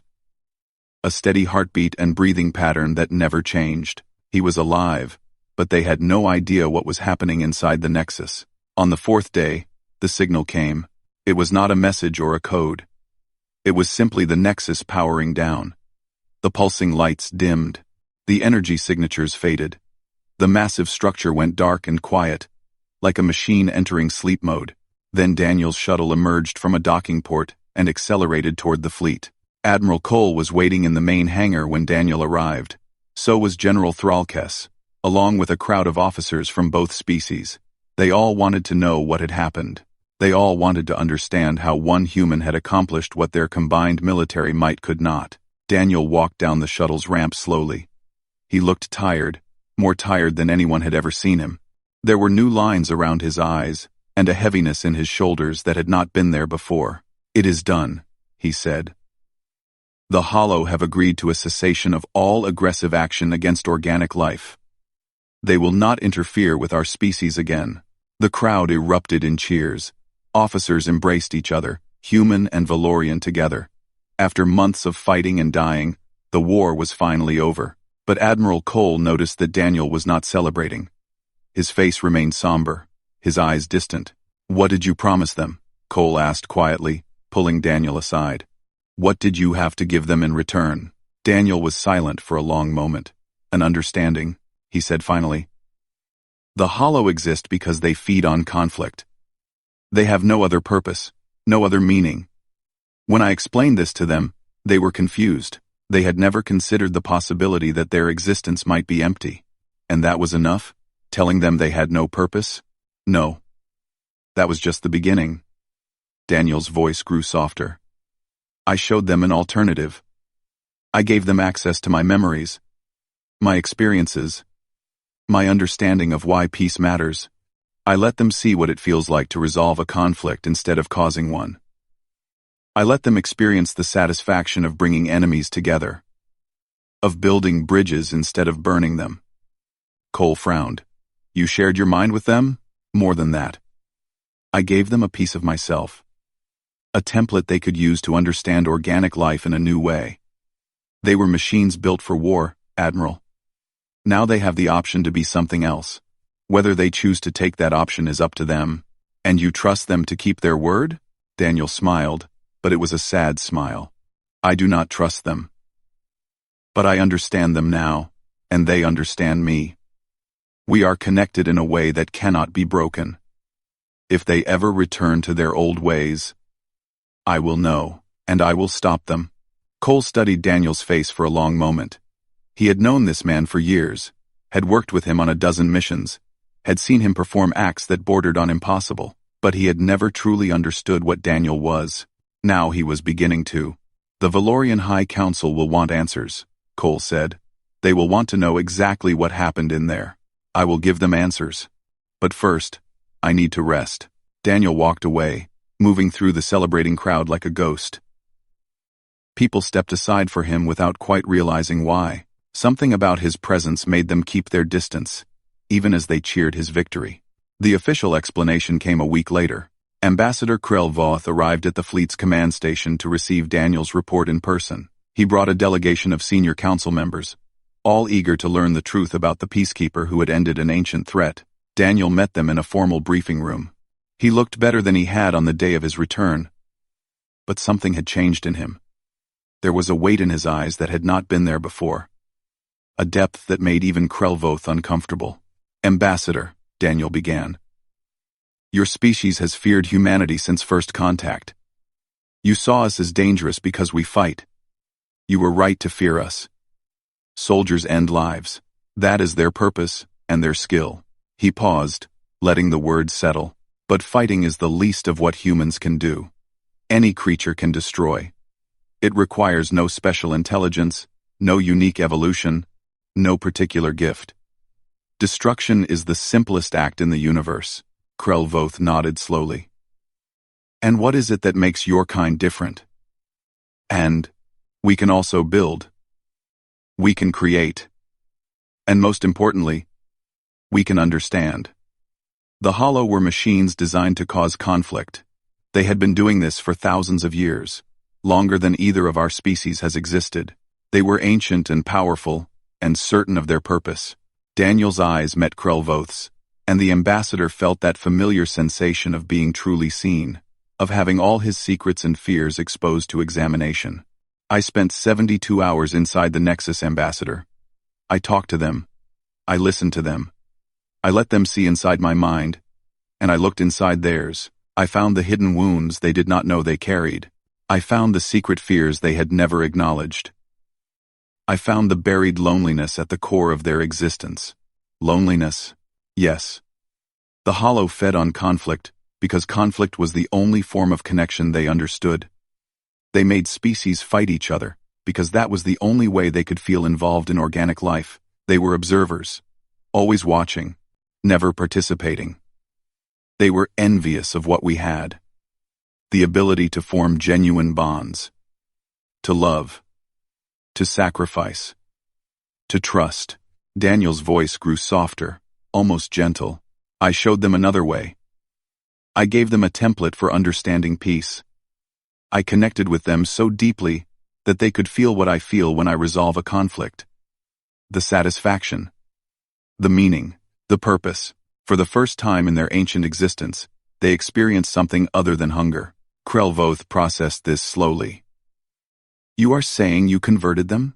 You changed their fundamental nature through conversation? I changed their understanding. Whether their nature follows is their choice. But I gave them the option to be something better than what they were. That is all any of us can do for each other. The ambassador was silent for a long moment. Then he asked the question that had been weighing on him since the first meeting. Peacekeeper Morrison, what exactly are you? What kind of training creates someone capable of doing what you have done? Daniel considered the question carefully. I am what humanity becomes when it decides that war is the last resort, not the first response. I am trained to end conflicts before they begin. I am trained to understand minds so completely that I can predict their every move. I am trained to find the keys that unlock even the most closed hearts. He paused. You feared human soldiers. You were right to fear them. But soldiers only end lives. Peacekeepers end conflicts. We find the hidden wounds, the secret shames, the buried fears, and we use them. Not to hurt, to heal. Or, if necessary, to break. Krelvoth felt a chill spreading through his body. The Hollow were machines built for war, Daniel continued. I convinced them that peace was more logical. Imagine what I could do with an organic mind, Ambassador. Imagine what I could learn from you if I truly wanted to. The room was completely silent. Daniel smiled, but the smile did not reach his eyes. The good news is, I do not want to. I want peace. Genuine, lasting peace between all species. And I will achieve it. One way or another. The only question is whether the galaxy will help me build it, or whether I will have to do it alone. The treaty between humanity and the Valorian Dominion was signed within the week. It was the most comprehensive peace agreement in galactic history, establishing trade routes, cultural exchanges, mutual defense pacts, and cooperative research programs. No species challenged human expansion for generations afterward. And throughout the galaxy, whenever diplomats gathered and old enemies shared stories, someone would eventually ask the same question that had haunted Krelvoth since that final meeting. Have you ever met a peacekeeper? The answer was always the same. I hope I never do. Because aliens had thought humans were dangerous when they met human soldiers. Then they met a peacekeeper who terrified them even more. Not because of his weapons or his strength, or his willingness to kill, but because he could reach into any mind, find its deepest truth, and use it, to save or to destroy. And no one ever knew which he would choose until it was already done. The Galactic Council had ruled the galaxy for 12,000 years. 417 different alien species sat on the council. They had seen empires grow and fall. They had watched stars die.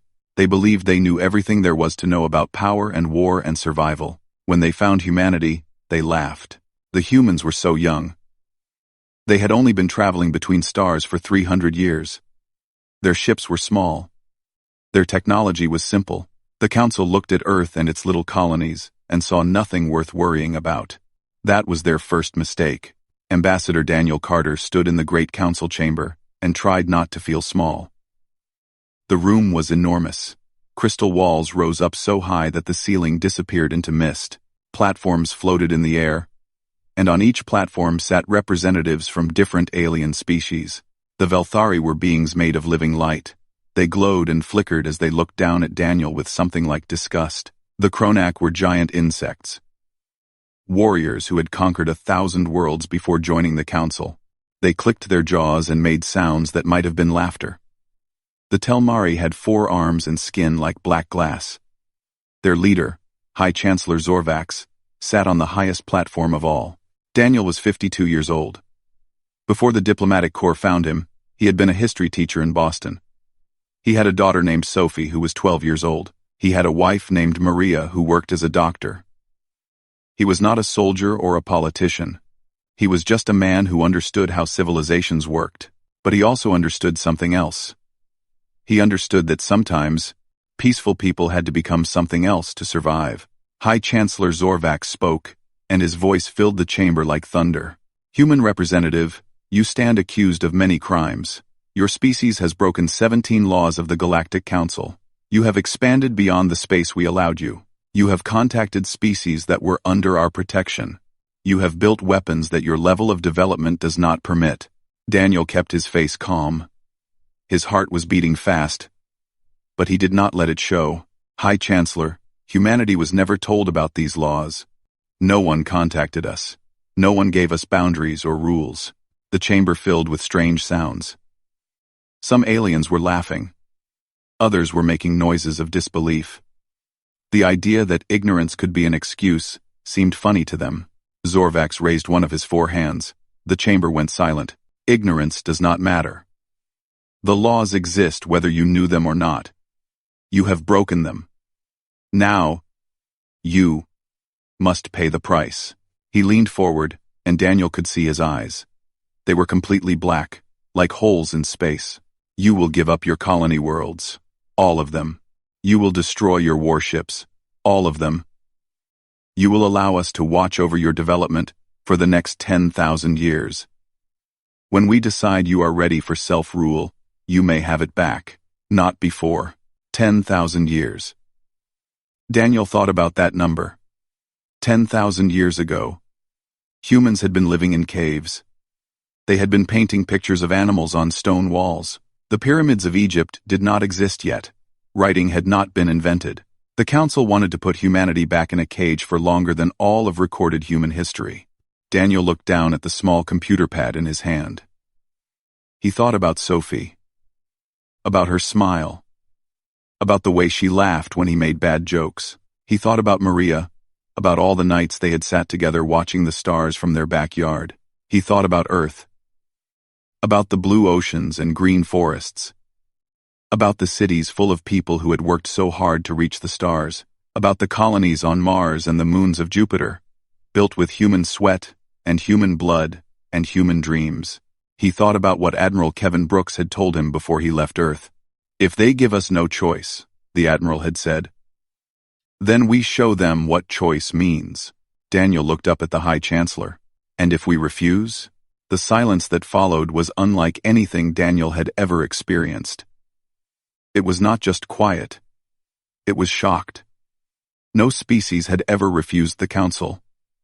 Not in 12,000 years of galactic history. Zorvax stared at Daniel as if he could not believe what he had just heard.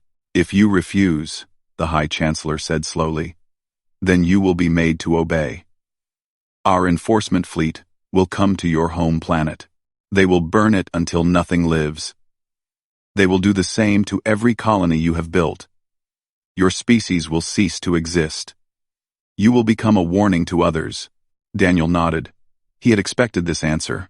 I see, he said. He took a deep breath. He thought about his daughter one more time. He thought about all the children on Earth who were sleeping peacefully right now, not knowing that their future was being decided in this alien chamber far from home. Then he spoke the words that would change the galaxy forever. On behalf of the United Earth Government, the Colonial Administration, and all the people of humanity, I declare a state of war between the human race and the Galactic Council. The chamber exploded with noise, Aliens shouted and screamed and made sounds that Daniel could not understand. But he was not finished. "You have 3 days," he said, his voice cutting through the chaos. 3 days to pull your forces back from our border. After that, we will not be responsible for what happens to them." Zorvax stared at him. The High Chancellor had lived for 800 years.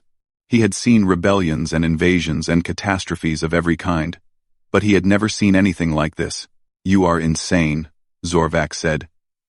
"You cannot fight us. You cannot win. You are nothing." Daniel Carter smiled. It was not a happy smile. It was not a kind smile. It was the smile of a man who knew something that no one else in the room understood. 3 days, he repeated. "I suggest you use them wisely." Then he turned and walked out of the chamber. The aliens watched him go in stunned silence. This small, soft creature from an unimportant planet had just declared war on the most powerful organization in the galaxy. They did not know what was coming, but they would learn. In exactly 3 days, they would begin to learn what humanity really was. And by the time they understood, it would be far too late. The most experienced and dangerous species of warriors the galaxy had ever seen was about to show its true face. And the Galactic Council, for all its power and all its history, was not ready. They were not ready at all. The Galactic Council did not believe the humans were serious. How could they be? Humanity was a baby species. They had no ancient weapons. They had no powerful allies. They had nothing except a few small ships and a handful of colonies. Fleet Commander Thesson of the Kronak was given the honor of crushing them. He was the greatest warrior his species had ever produced. He had won 40 battles and never lost. His warriors worshipped him like a god. Thesson gathered 1,200 warships at the edge of human space. These were the finest vessels that 3 different species could build. Their hulls could repair themselves. Their shields had never been broken.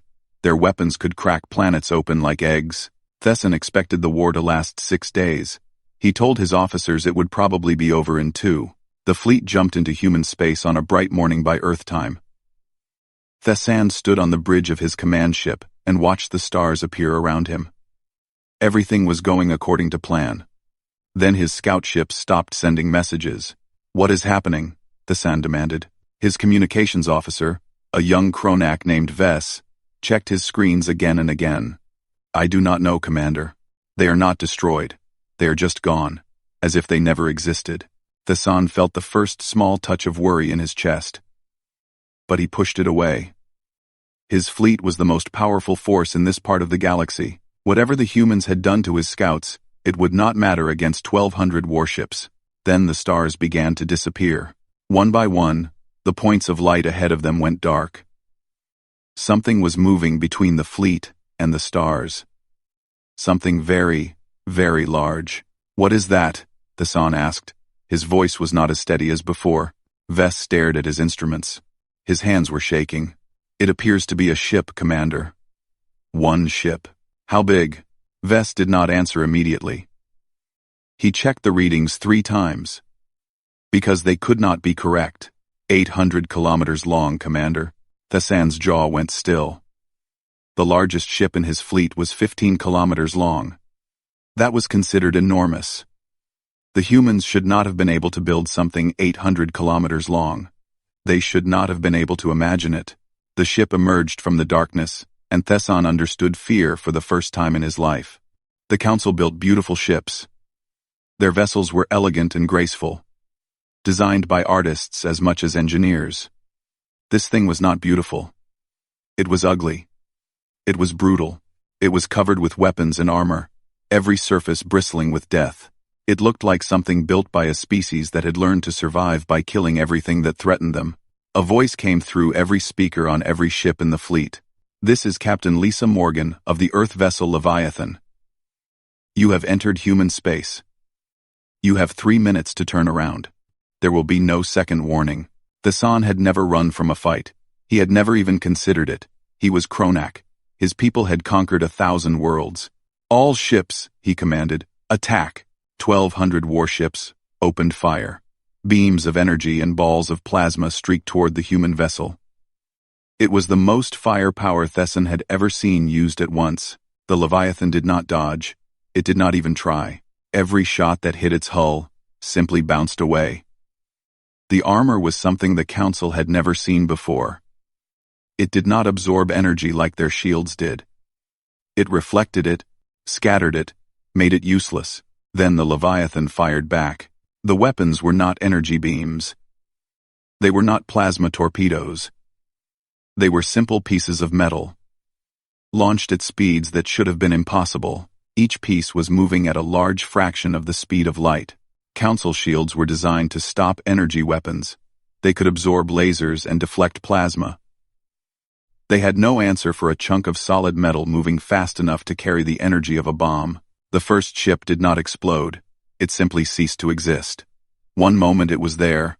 The next moment, it was a cloud of hot gas expanding into space. Then the second ship was gone.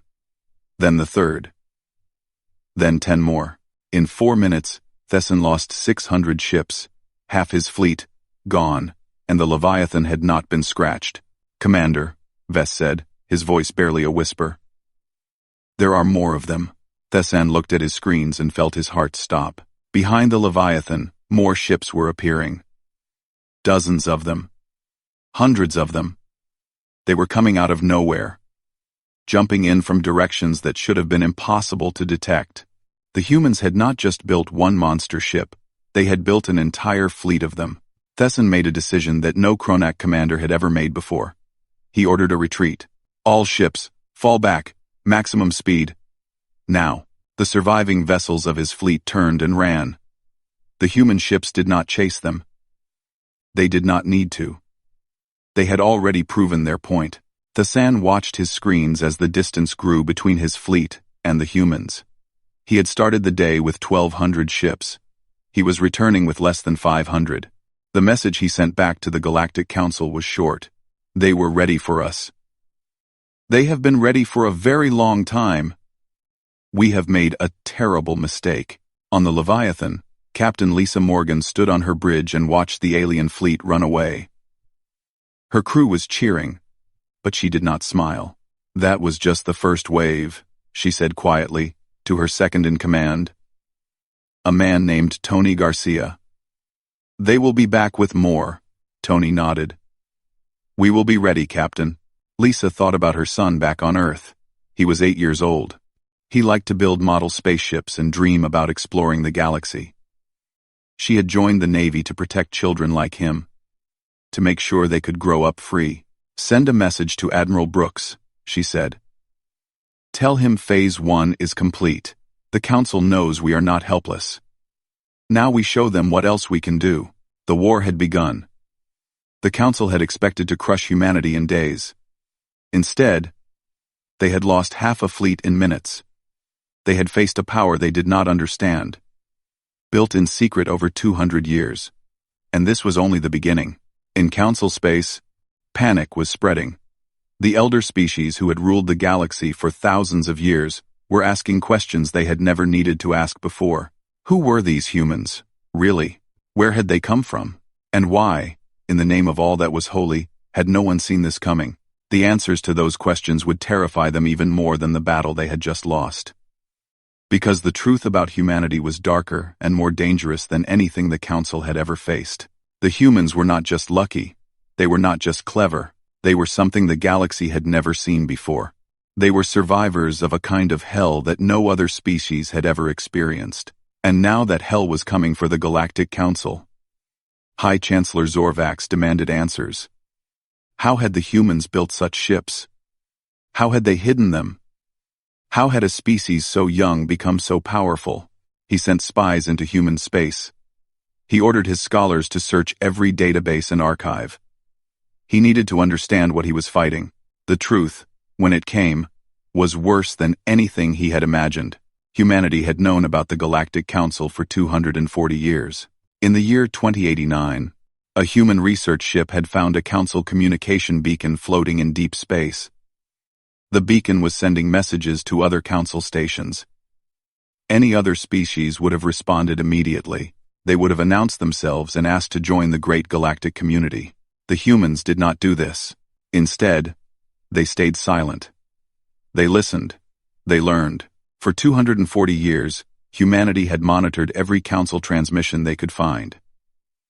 They studied alien languages. They analyzed alien technology. They watched alien politics and wars and treaties. And they prepared. The ships that had destroyed Fleet Commander Thesson were not built in human shipyards. Those shipyards were small and simple, designed to build cargo vessels and passenger transports. The Council had been watching them for decades and seen nothing dangerous. The real shipyards were hidden. They were built inside asteroids and moons, far from any planet the Council was monitoring. Thousands of workers had spent their entire lives in those secret places, building weapons and ships that the galaxy had never seen.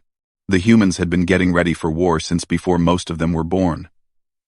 They had known, from the very first message they intercepted, that the Council would not welcome them as equals. They had seen how the elder species treated younger races. They had watched other civilizations be conquered or destroyed or enslaved. They had decided that this would not happen to them. But the shipyards were not the most frightening thing the Council learned. The most frightening thing was human history. A Telmari philosopher named Corvin had spent his life studying primitive species. He believed that all intelligent life followed the same basic pattern. Species evolved, developed technology, built civilizations, and eventually learned to live in peace. Violence was a phase that all young races went through, but they always grew out of it. When Corvin accessed the human historical databases, he expected to find this familiar story. Instead, he found a nightmare. Humanity had not evolved in peace. They had evolved in war. Constant, endless, brutal war. They had fought each other over land. They had fought over food and water. They had fought over ideas and religions. They had fought over things so small and meaningless that Corvin could not understand why anyone would die for them. They had invented weapons faster than they had invented cures for diseases. They had built bombs capable of destroying entire cities before they had built ships capable of leaving their planet. They had actually used those bombs on each other, twice. They had poisoned their own air and water. They had driven thousands of species on their own planet to extinction. They had come close to destroying themselves so many times that Corvin lost count, and yet they had survived. Not despite their violence. Because of it. Every generation of humans had been tested by war. The weak had died. The slow had died. The stupid had died. What remained was a species that had been shaped by 10,000 years of killing to be very, very good at it. Corvin wrote a report for the Council. His hands were shaking as he typed the final words. We are not fighting a primitive species that stumbled into conflict. We are fighting the most experienced warriors in the known galaxy. They have been practicing war since before our oldest civilizations were born. They did not build their military to frighten enemies. They built it to destroy them. He paused, then added one more line. We have been preparing for this fight for 3 weeks. They have been preparing for it for 240 years. We cannot win. The Council did not want to believe him. The Kronak generals insisted that their defeat had been a fluke. The Velthari elders argued that no species could truly be as violent as the humans appeared to be. The Telmari calculated the odds and said nothing, because the numbers were too terrible to speak out loud. But as more reports came in from the front lines, even the doubters began to understand. Human soldiers did not fight like Council soldiers. Council species had rules for warfare. They announced their attacks. They allowed enemies to surrender. They followed ancient traditions of honor and mercy. The humans had no such rules. They attacked without warning.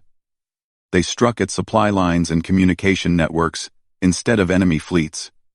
They destroyed fuel depots and food stores and medical stations.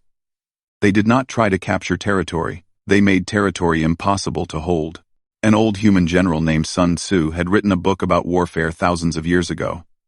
The Council scholars found it and translated it. The words chilled them to their core. All warfare is based on deception, the book said. When able to attack, we must seem unable. When using our forces, we must seem inactive.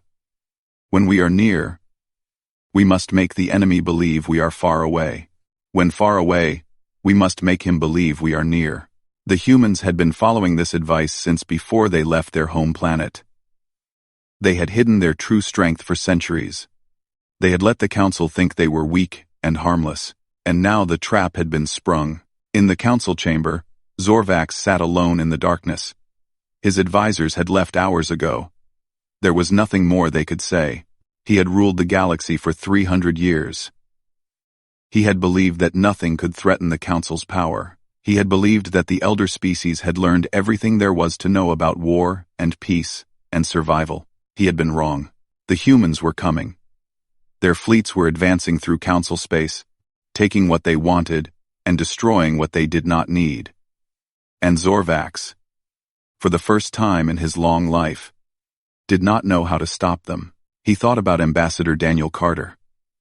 He remembered the smile on the human's face when he declared war. At the time, Zorvax had thought it was madness. Now he understood. It was not madness. It was confidence. Carter had known exactly what was going to happen. He had known that the council would underestimate humanity. He had known that the first fleet sent against them would be destroyed. He had known everything, because his people had been planning this moment for longer than Zorvax had been alive. The High Chancellor stared into the darkness and wondered if there was any way to save his civilization from the monsters they had awakened. He did not think there was, but perhaps, if he was very lucky, there might be a way to survive. The war lasted 8 months. It was not the war anyone expected. Council admirals had studied warfare for centuries. They knew how to move fleets and capture planets. They knew how to win big battles and break enemy defenses. They had plans for every situation they could imagine.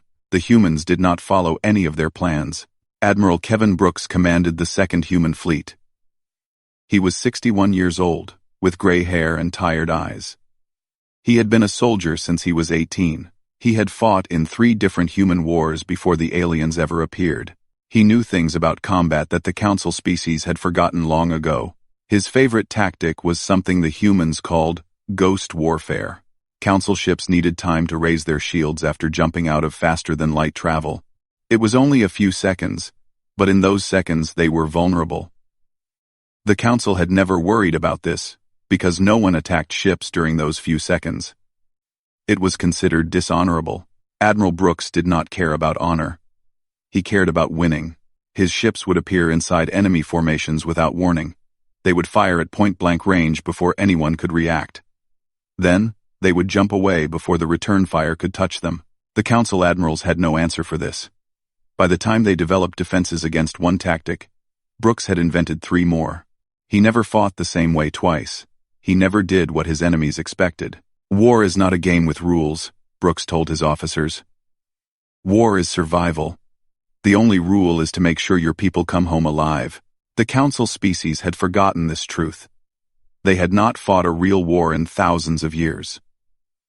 Their military was designed to intimidate weaker species into surrendering. When they faced an enemy who would not surrender, they did not know what to do. Human fleets moved through council space like ghosts. They struck research stations and shipyards. They destroyed fuel depots and communication relays. They never tried to capture and hold territory. They just made sure the council could not hold it either. The council began to break apart. The Kronak demanded more ships and more soldiers. Their honor had been wounded, and they wanted revenge. But their fleets kept losing, and each loss made them angrier. The Velthari were ancient and careful. They had joined the council because peace was easier than war. Now they began to talk about negotiating with the humans, instead of fighting them. The Telmari did what they always did. They calculated probabilities. They ran simulations. And they did not like the results. If the war continues at this rate, the Telmari representative told the council, we will lose 70% of our combined fleet within 2 years. After that, we will have no way to defend our homeworlds. Smaller species began to withdraw from the fighting. They had joined the council for protection, not destruction. If the great powers could not defeat humanity, what chance did they have? One by one, they sent messages to Earth. They wanted no part of this war. They would not help the council, but they would not help humanity either. They just wanted to be left alone. Human diplomats accepted their surrender gracefully. Ambassador Daniel Carter had given clear instructions. "We are not here to conquer the galaxy," he had said. "We are here to earn respect. Any species that wants peace can have it. We only fight those who fight us." This confused the council more than anything else. Conquerors were supposed to take everything they could. They were supposed to enslave the weak and destroy the strong. That was how empires worked. But the humans were not building an empire. They were building something else. In the 5th month of the war, something unexpected happened. A group of council species asked to join humanity instead of fighting them. The Fenari were small, clever beings who had been treated badly by the elder races for centuries. They had always been told they were too weak to matter, too young to have a voice. When they saw how humanity fought, they saw something familiar. "You were like us once," the Fenari ambassador said to a human diplomatic team. "You were weak, and alone, and afraid. But you became strong. You can teach us to do the same." The humans welcomed them. Word spread through the galaxy. Humanity was not just winning the war. They were offering a different way of doing things.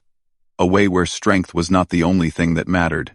A way where even small species could have dignity and freedom. By the 7th month, 14 species had switched sides. 20 more had declared neutrality. The mighty Galactic Council, which had ruled 400 worlds for 12,000 years, was falling apart. Admiral Brooks led his fleet to the edge of Council core space. His ships sat there, waiting, just close enough to be seen. He could have pushed forward. He could have attacked the homeworlds of the elder species. He had the power to end the war by force, but that was not the plan. "We have made our point," he said in a message to Earth. "They know what we can do. Now we give them a chance to choose something different." 3 weeks later, Ambassador Daniel Carter received an invitation from High Chancellor Zorvax. The council wanted to talk. Carter traveled to the council station alone, on a small shuttle with no weapons. His security team begged him not to go. They said it was a trap. They said the aliens would kill him out of spite. Carter went anyway. "If they kill me," he said, "it will not stop the war. But if I do not go, the war might never stop. Sometimes you have to take a risk for peace." He walked into the great crystal chamber one more time. The same platforms floated above him. The same alien eyes stared down.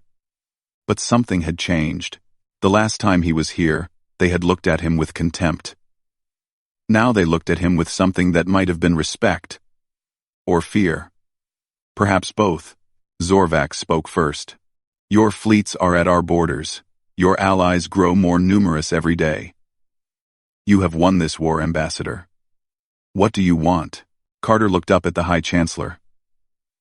He thought about all the humans who had died to bring him to this moment. He thought about his daughter Sophie, who was 13 now, who sent him video messages every week, asking when he was coming home. He thought about what kind of galaxy he wanted her to grow up in.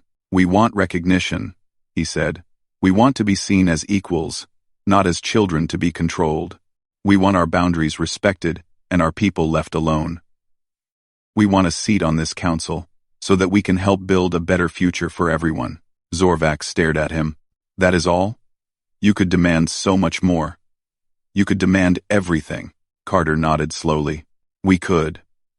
But we have learned, through very hard experience, that taking everything only creates new enemies. We do not want to rule the galaxy, High Chancellor. We want to live in it. There is a difference." The chamber was silent. 400 alien species considered the words of this small human who had brought their great civilization to its knees. And slowly, one by one, they began to see something they had never expected to find. They saw wisdom. The Treaty of New Geneva was signed 6 weeks after Ambassador Carter's final meeting with the Council. Representatives from every species came to Earth to witness the moment. Most of them had never seen a human planet before. Many had never seen any planet before. The ceremony was held in a great hall overlooking Lake Geneva. Mountains rose in the distance, their peaks white with snow. The sky was blue and clear, and birds sang in the trees outside the windows. The aliens looked at this world and finally understood something important. Humans had not built their civilization to conquer others. They had built it to protect this blue and green and beautiful world that had given birth to them. This home they had nearly destroyed 100 times, but kept fighting to save. High Chancellor Zorvax signed the treaty with his own hand. His movements were slow and careful, like a man walking through a dream. "Today we welcome humanity into the Galactic Council," he said to the assembled crowd. "Not as subjects or servants, but as equals. May this be the beginning of a new era for all our peoples." Daniel Carter signed next. His daughter Sophie stood beside him, holding his free hand. She was 14 now, tall and serious, with her mother's eyes. "We come to the stars not as conquerors," Carter said, "but as neighbors. We have much to learn from you, and perhaps some things to teach. Together, we can build something better than any of us could build alone." The crowd applauded. Some of the aliens made strange sounds that Carter had learned were their version of cheering. It was a good moment. A hopeful moment. But it was not the end of the story. It was only the beginning of a new chapter. In the years that followed, humanity took its place among the elder races. Human diplomats sat in the council chamber where Carter had once declared war. Human ships patrolled trade routes alongside vessels from 100 different species. Human students studied at alien universities, and alien students came to Earth to learn what made these strange, violent, wonderful creatures tick. The council had expected humanity to be difficult. They had expected demands and arguments and power struggles. Some of that happened, of course. Humans were not perfect, and neither was anyone else. But something unexpected happened too. Humans shared their technology, not as weapons, but as tools. Medical advances that could cure diseases the council had never been able to treat, agricultural techniques that could grow food in places that should have been dead, engineering methods that could build ships faster and stronger than anyone had thought possible. And they shared something else, something the council had forgotten existed: art. The elder races had created beautiful things once, long ago. But over thousands of years of peace and plenty, they had lost the hunger that drives creation. Their music had become quiet and predictable. Their stories had become safe and boring. Their paintings showed nothing new. Humans were different. Human art was wild and strange and full of emotions that the council species had stopped feeling. Human music could make you weep or laugh or dance. Human stories were about heroes and villains, love and loss, triumph and tragedy.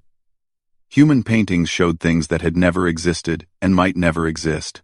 Dreams made visible. The aliens had looked at humanity and seen only violence. Now they began to see something else. They saw passion. They saw creativity. They saw a species that felt everything deeply. Whether it was rage or joy, hatred or love. The same fire that had made humans such terrifying warriors also made them extraordinary artists. Within 50 years, human culture had spread across the galaxy. Alien teenagers listened to human music and argued about human stories.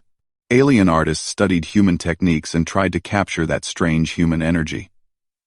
Alien philosophers wrote long papers about what it meant to feel things so strongly. Ambassador Daniel Carter retired to a small house on the coast of Maine, not far from where he had grown up. He lived simply, spending his days reading and walking on the beach and watching the waves. Sophie visited him every month. She had become a diplomat herself, following in her father's footsteps. She worked to strengthen the bonds between humanity and its new allies, to build the peaceful galaxy that her father had dreamed of. One evening, sitting on his porch as the sun set over the ocean, Carter wrote the final pages of his memoir. The book would be read across the galaxy, translated into 1,000 languages, studied by beings who had never seen Earth or met a human. The last paragraph said this: "We came to the stars expecting to find gods or monsters. Instead, we found beings much like ourselves, uncertain and striving and afraid. The galaxy is vast and dark and full of dangers we are only beginning to understand. We survived those dangers not by being the strongest or the oldest or the wisest, but by being stubborn enough to keep trying. That is what we offer the Council, not our ships or our weapons, but our refusal to give up. In the end, That is all any of us really have. 50 years after first contact, a human captain named Nathan Cole commanded a joint mission to the edge of the galaxy. His ship carried crew members from 12 different species, including a Kronak officer named Thesson the Younger, grandson of the commander who had led the first invasion of human space. They had grown up together in a galaxy changed by contact between their peoples. Thesson had learned to appreciate human courage and creativity. Nathan had learned to respect Kronak discipline and honor. They were friends, brothers in all but blood. Their mission was to explore the vast, empty space between galaxies. For centuries, the Council had avoided this region. There were strange energy readings, unexplained signals, things that did not match any known phenomenon. On the third month of their journey, they found what had been hiding in the dark. It was huge, bigger than anything they had ever seen. Bigger than planets. Bigger than stars. It was moving between the galaxies like a creature swimming through an ocean. And it was headed toward Council space. Nathan stared at the readings on his screen. His heart was pounding, but his voice was calm. Send a message to Earth and to the Council homeworld. Use every frequency, every method we have. Make sure everyone hears it. Thesson nodded and opened the communication channel. What do we tell them? He asked. Nathan looked at the vast shape on his screen. He thought about his father, who had fought in the war against the Council. He thought about his grandfather, who had helped build the first hidden shipyards. He thought about all the humans who had struggled and sacrificed so that humanity could take its place among the stars. They had prepared for war with the Council. They had won that war and turned enemies into friends. Now something new was coming. Something that might threaten everyone, but that was okay. That was what humans did. They faced the darkness. They fought the monsters. They protected the people they loved. Tell them we have found what waits in the dark, Nathan said. Tell them we will face it together. Tell them humanity stands ready.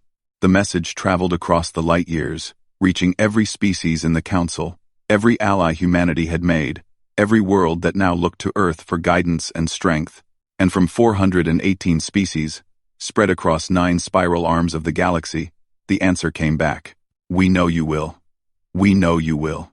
The humans had earned that trust with blood and courage and sacrifice. They had shown the galaxy what they were made of. And now, as a new threat emerged from the endless dark, they would show it again. That was what humanity did. That was what humanity would always do. The stars were waiting, and humanity was ready to answer. Valorn had lived for 800 years. In that time, he had visited more than 200 worlds and studied more than 200 species. He had seen creatures with scales harder than metal. He had seen beings who could read minds from across a room. He had seen predators with claws that could cut through stone and hunters with poison that could kill in seconds. When his ship arrived at Earth in the year 2147, he expected nothing special. Humans were new to space travel. They had only been exploring the galaxy for about 50 years. Compared to the Kethari Dominion, which had ruled its sector for 10,000 years, humans were like children taking their first steps. Valorn was sent to observe them. The Dominion wanted to know if humans were a threat. They wanted to know if humans were useful. They wanted to know if humans were worth anything at all. His first impression was not good. Humans had no natural weapons. Their teeth were small and blunt. Their nails could barely scratch skin. They had no armor, no scales, no thick hide to protect them. Their eyes could not see in the dark. Their ears could not hear high sounds. Their noses could barely smell anything at all. Worse than all of this, humans lived for only 80 or 90 years. Some lived a bit longer, but not by much. To Valorn, who could expect to live for 1,200 years, this seemed almost cruel. How could any species accomplish anything meaningful in such a short time? He was assigned to a human starship called the Resolute. It was an older vessel, not the newest or the fastest in the human fleet, but it had a good reputation. Its crew had completed many difficult missions. The Dominion thought it would be a good place to learn about humans. The captain of the Resolute was a man named Daniel Harris. He was 47 years old, which meant he had already lived more than half his life. His hair was turning gray at the sides. Lines marked his face around his eyes and mouth. But when Valorn looked at him, he saw something he did not expect. He saw calm. He saw strength. He saw a man who was not afraid of anything. This confused Valorn. Captain Harris had every reason to be afraid. He commanded a ship that could be destroyed by any of a dozen hostile species. He led a crew of fragile beings who could die from a single wound. He faced dangers that would make most Cathari hesitate. But Daniel Harris did not seem worried at all. The second in command was a woman named Kate Morrison. She was the lieutenant commander, which meant she ran the ship when the captain was not on the bridge. She was younger than Harris, maybe 35 years old, with sharp eyes and quick movements. The crew said she was a genius at tactics. They said she could outthink enemies who had been fighting wars for centuries. Valorn did not believe this at first. How could a human, with their short lives and limited experience, outthink species who had been studying war for thousands of years? He would learn. The ship's engineer was a man named Ryan Cole. He was responsible for keeping the Resolute running.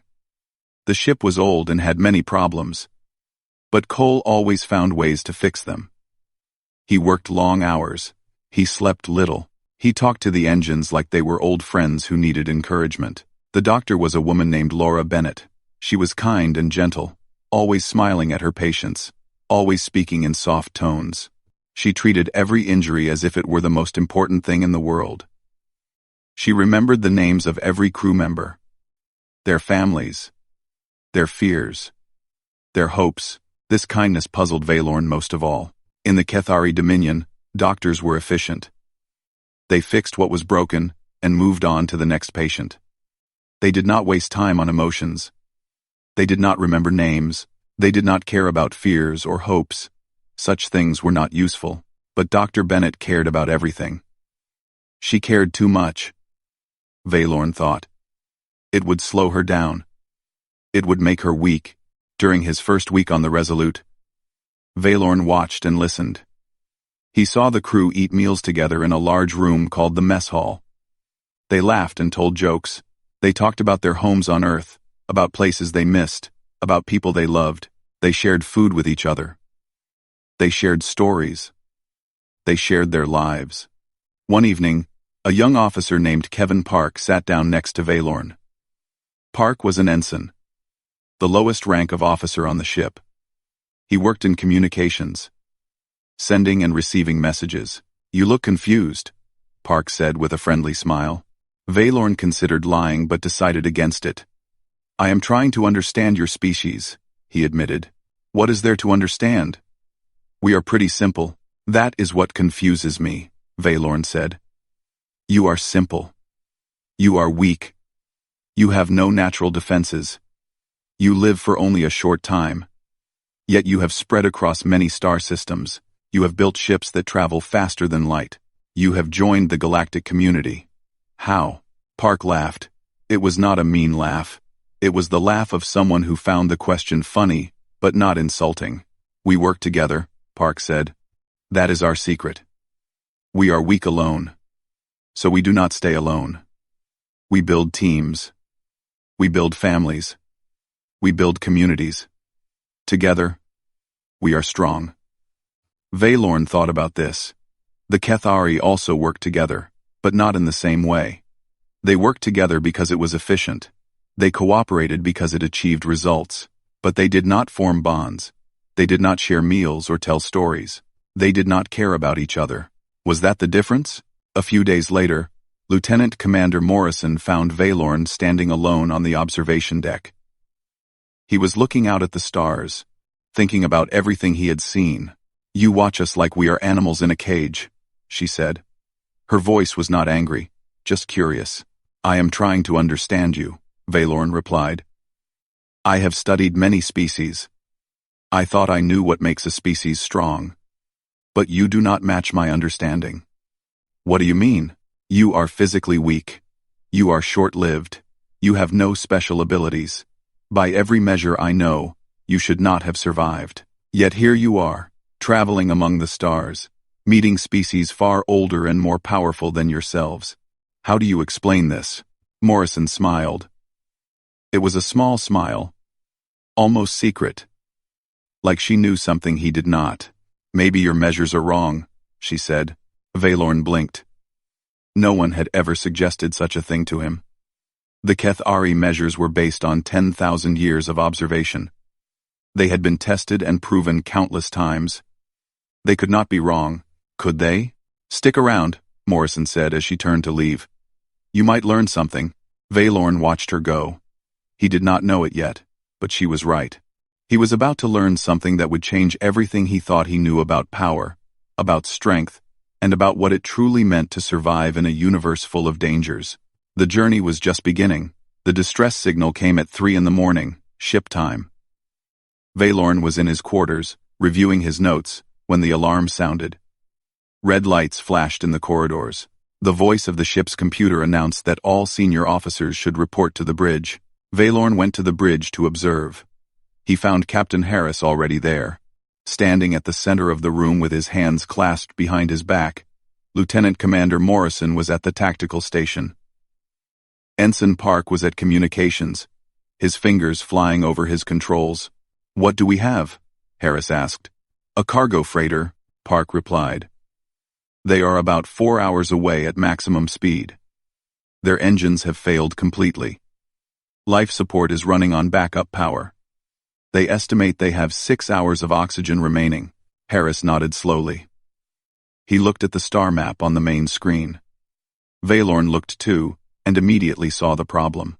The freighter was near the border of Vraxian space. The Vraxians were a warrior species. They were tall and strong, with thick gray skin and 4 arms that ended in sharp claws. They believed that strength was the only thing that mattered. They believed that the weak deserved to die. They viewed rescue missions as interference in the natural order. If the Resolute crossed into Vraxian territory, there could be trouble. If the Vraxians decided the freighter was their property, there could be a fight. And the Resolute was not a warship. It was an exploration vessel with limited weapons. The freighter is in neutral space, Morrison reported. But barely. If we go to help them, we will be very close to the Vraxian border. Valorn waited for Harris to make the logical choice. The mission was to reach a diplomatic conference in the neutral zone. It was an important mission. Many species were depending on its success. The logical choice was to continue the mission and let someone else rescue the freighter. But Harris did not make the logical choice. Set a course for the freighter, he said. Maximum speed. Valorn stepped forward. Captain, I must advise against this action. The risk is too great. If the Vraxians interpret our presence as a violation of their territory, they may attack. The mission will be lost. The crew will be in danger. The logical course is to continue to the conference and alert other ships to the freighter's situation. Harris looked at him. The captain's eyes were calm but firm. There are 17 people on that freighter, Harris said. Men, women, and children. They are running out of air. If we do not help them, they will die. That is not acceptable. But the mission can wait. Those people cannot. Harris turned back to the main screen. The conversation was over. The Resolute changed course and began racing toward the disabled freighter. Valorn returned to his observation post. He did not understand. The Kethari would never risk an important mission for 17 strangers. It was not logical. It was not efficient. It was not the way civilized species behaved, but the humans did not seem to care about logic or efficiency. They only cared about the 17 people who were running out of air. 4 hours later, the Resolute arrived at the freighter. It was a small ship, old and battered. Valorn could see scorch marks on its hull where the engines had failed. Through the windows, he could see faces looking out at them. Some were adults, some were children. All of them looked scared. Their life support is critical, Dr. Bennett reported from her station. They have maybe 2 hours left. Then we need to work fast, Harris said. Begin evacuation immediately. Engineering team. See what you can do about their engines. Medical team. Prepare for incoming patients. The next few hours were chaos. Valorn had never seen anything like it. Ryan Cole led a team of engineers across to the freighter. They worked in emergency suits, crawling through damaged corridors, fighting against time.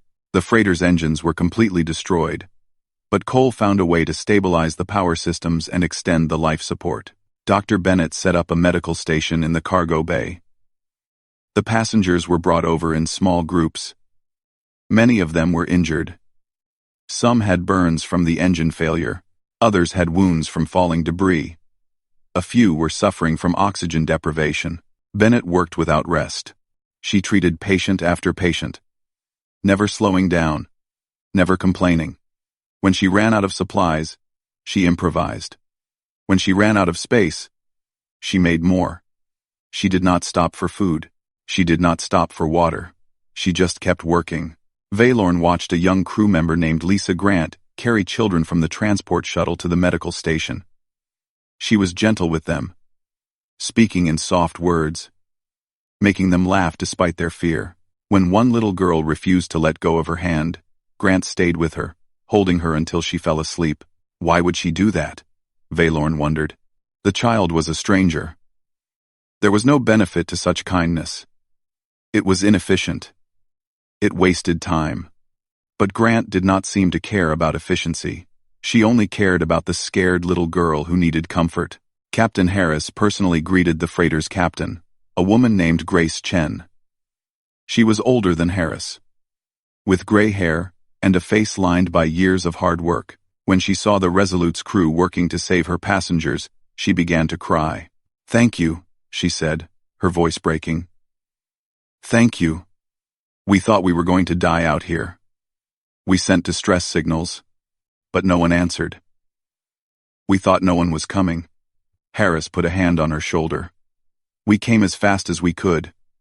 Your people are safe now." Chen wiped her eyes. "You did not have to do this. You could have kept going. You did not owe us anything. You needed help," Harris said simply. That was enough. Valorn heard this and felt something he had never felt before. It was a strange emotion, warm and uncomfortable at the same time. He did not have a word for it in his own language. Later, he would learn that humans called it admiration. The evacuation took 14 hours. Everyone on the freighter was brought safely aboard the Resolute. The injured were treated, the hungry were fed, the scared were comforted. When it was finally over, the crew of the Resolute was exhausted. They had worked without sleep, without rest, pushing themselves to their limits. But they did not complain. They did not ask for praise. They simply went back to their duties, as if saving 17 lives was just a normal part of their job. Valorn found Ensign Park in the mess hall, eating a late meal. "I do not understand," Valorn said, sitting across from him. "Why did you do this? Those people were strangers. You owed them nothing. You risked the mission, risked your lives, for people you had never met." "Why?" Park looked at him with tired but patient eyes. "Because that is what you do," he said. "You see someone who needs help. You help them. It is not complicated. We do not do the right thing because we expect a reward. We do the right thing because it is right. That is all." Valorn sat in silence for a long time, thinking about these words. In the Kethari Dominion, everything was calculated. Every action had a purpose. Every decision was based on what you could gain. But the humans did not think that way. They helped because helping was good. They risked themselves because others needed them. They gave without expecting anything in return. Was this weakness? Or was it something else entirely? Valorn did not know yet. But he was beginning to wonder if everything he had been taught was wrong. The Resolute resumed its course toward the diplomatic conference. But now, Valorn watched the crew with different eyes. He was no longer looking for weaknesses. He was looking for answers. The Vraxians came 3 days later. Valorn was on the bridge when the sensors detected them. 12 ships, all of them warships, approaching from the direction of Vraxian space. They moved in a formation that Valorn recognized. It was a hunting pattern, the kind the Vraxians used when they expected to catch prey. "They found us," Morrison said, her voice calm but tense. Captain Harris stood at the center of the bridge, his eyes fixed on the tactical display.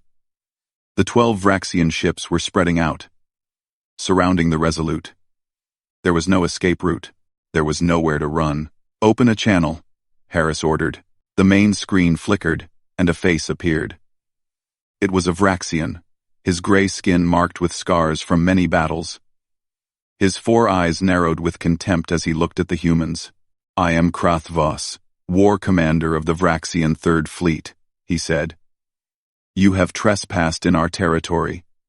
You have stolen our property. You will surrender immediately." "We have not trespassed," Harris replied calmly. "We responded to a distress call in neutral space. The people we rescued were not your property. They were free citizens traveling peacefully." Krath Voss laughed. It was an ugly sound.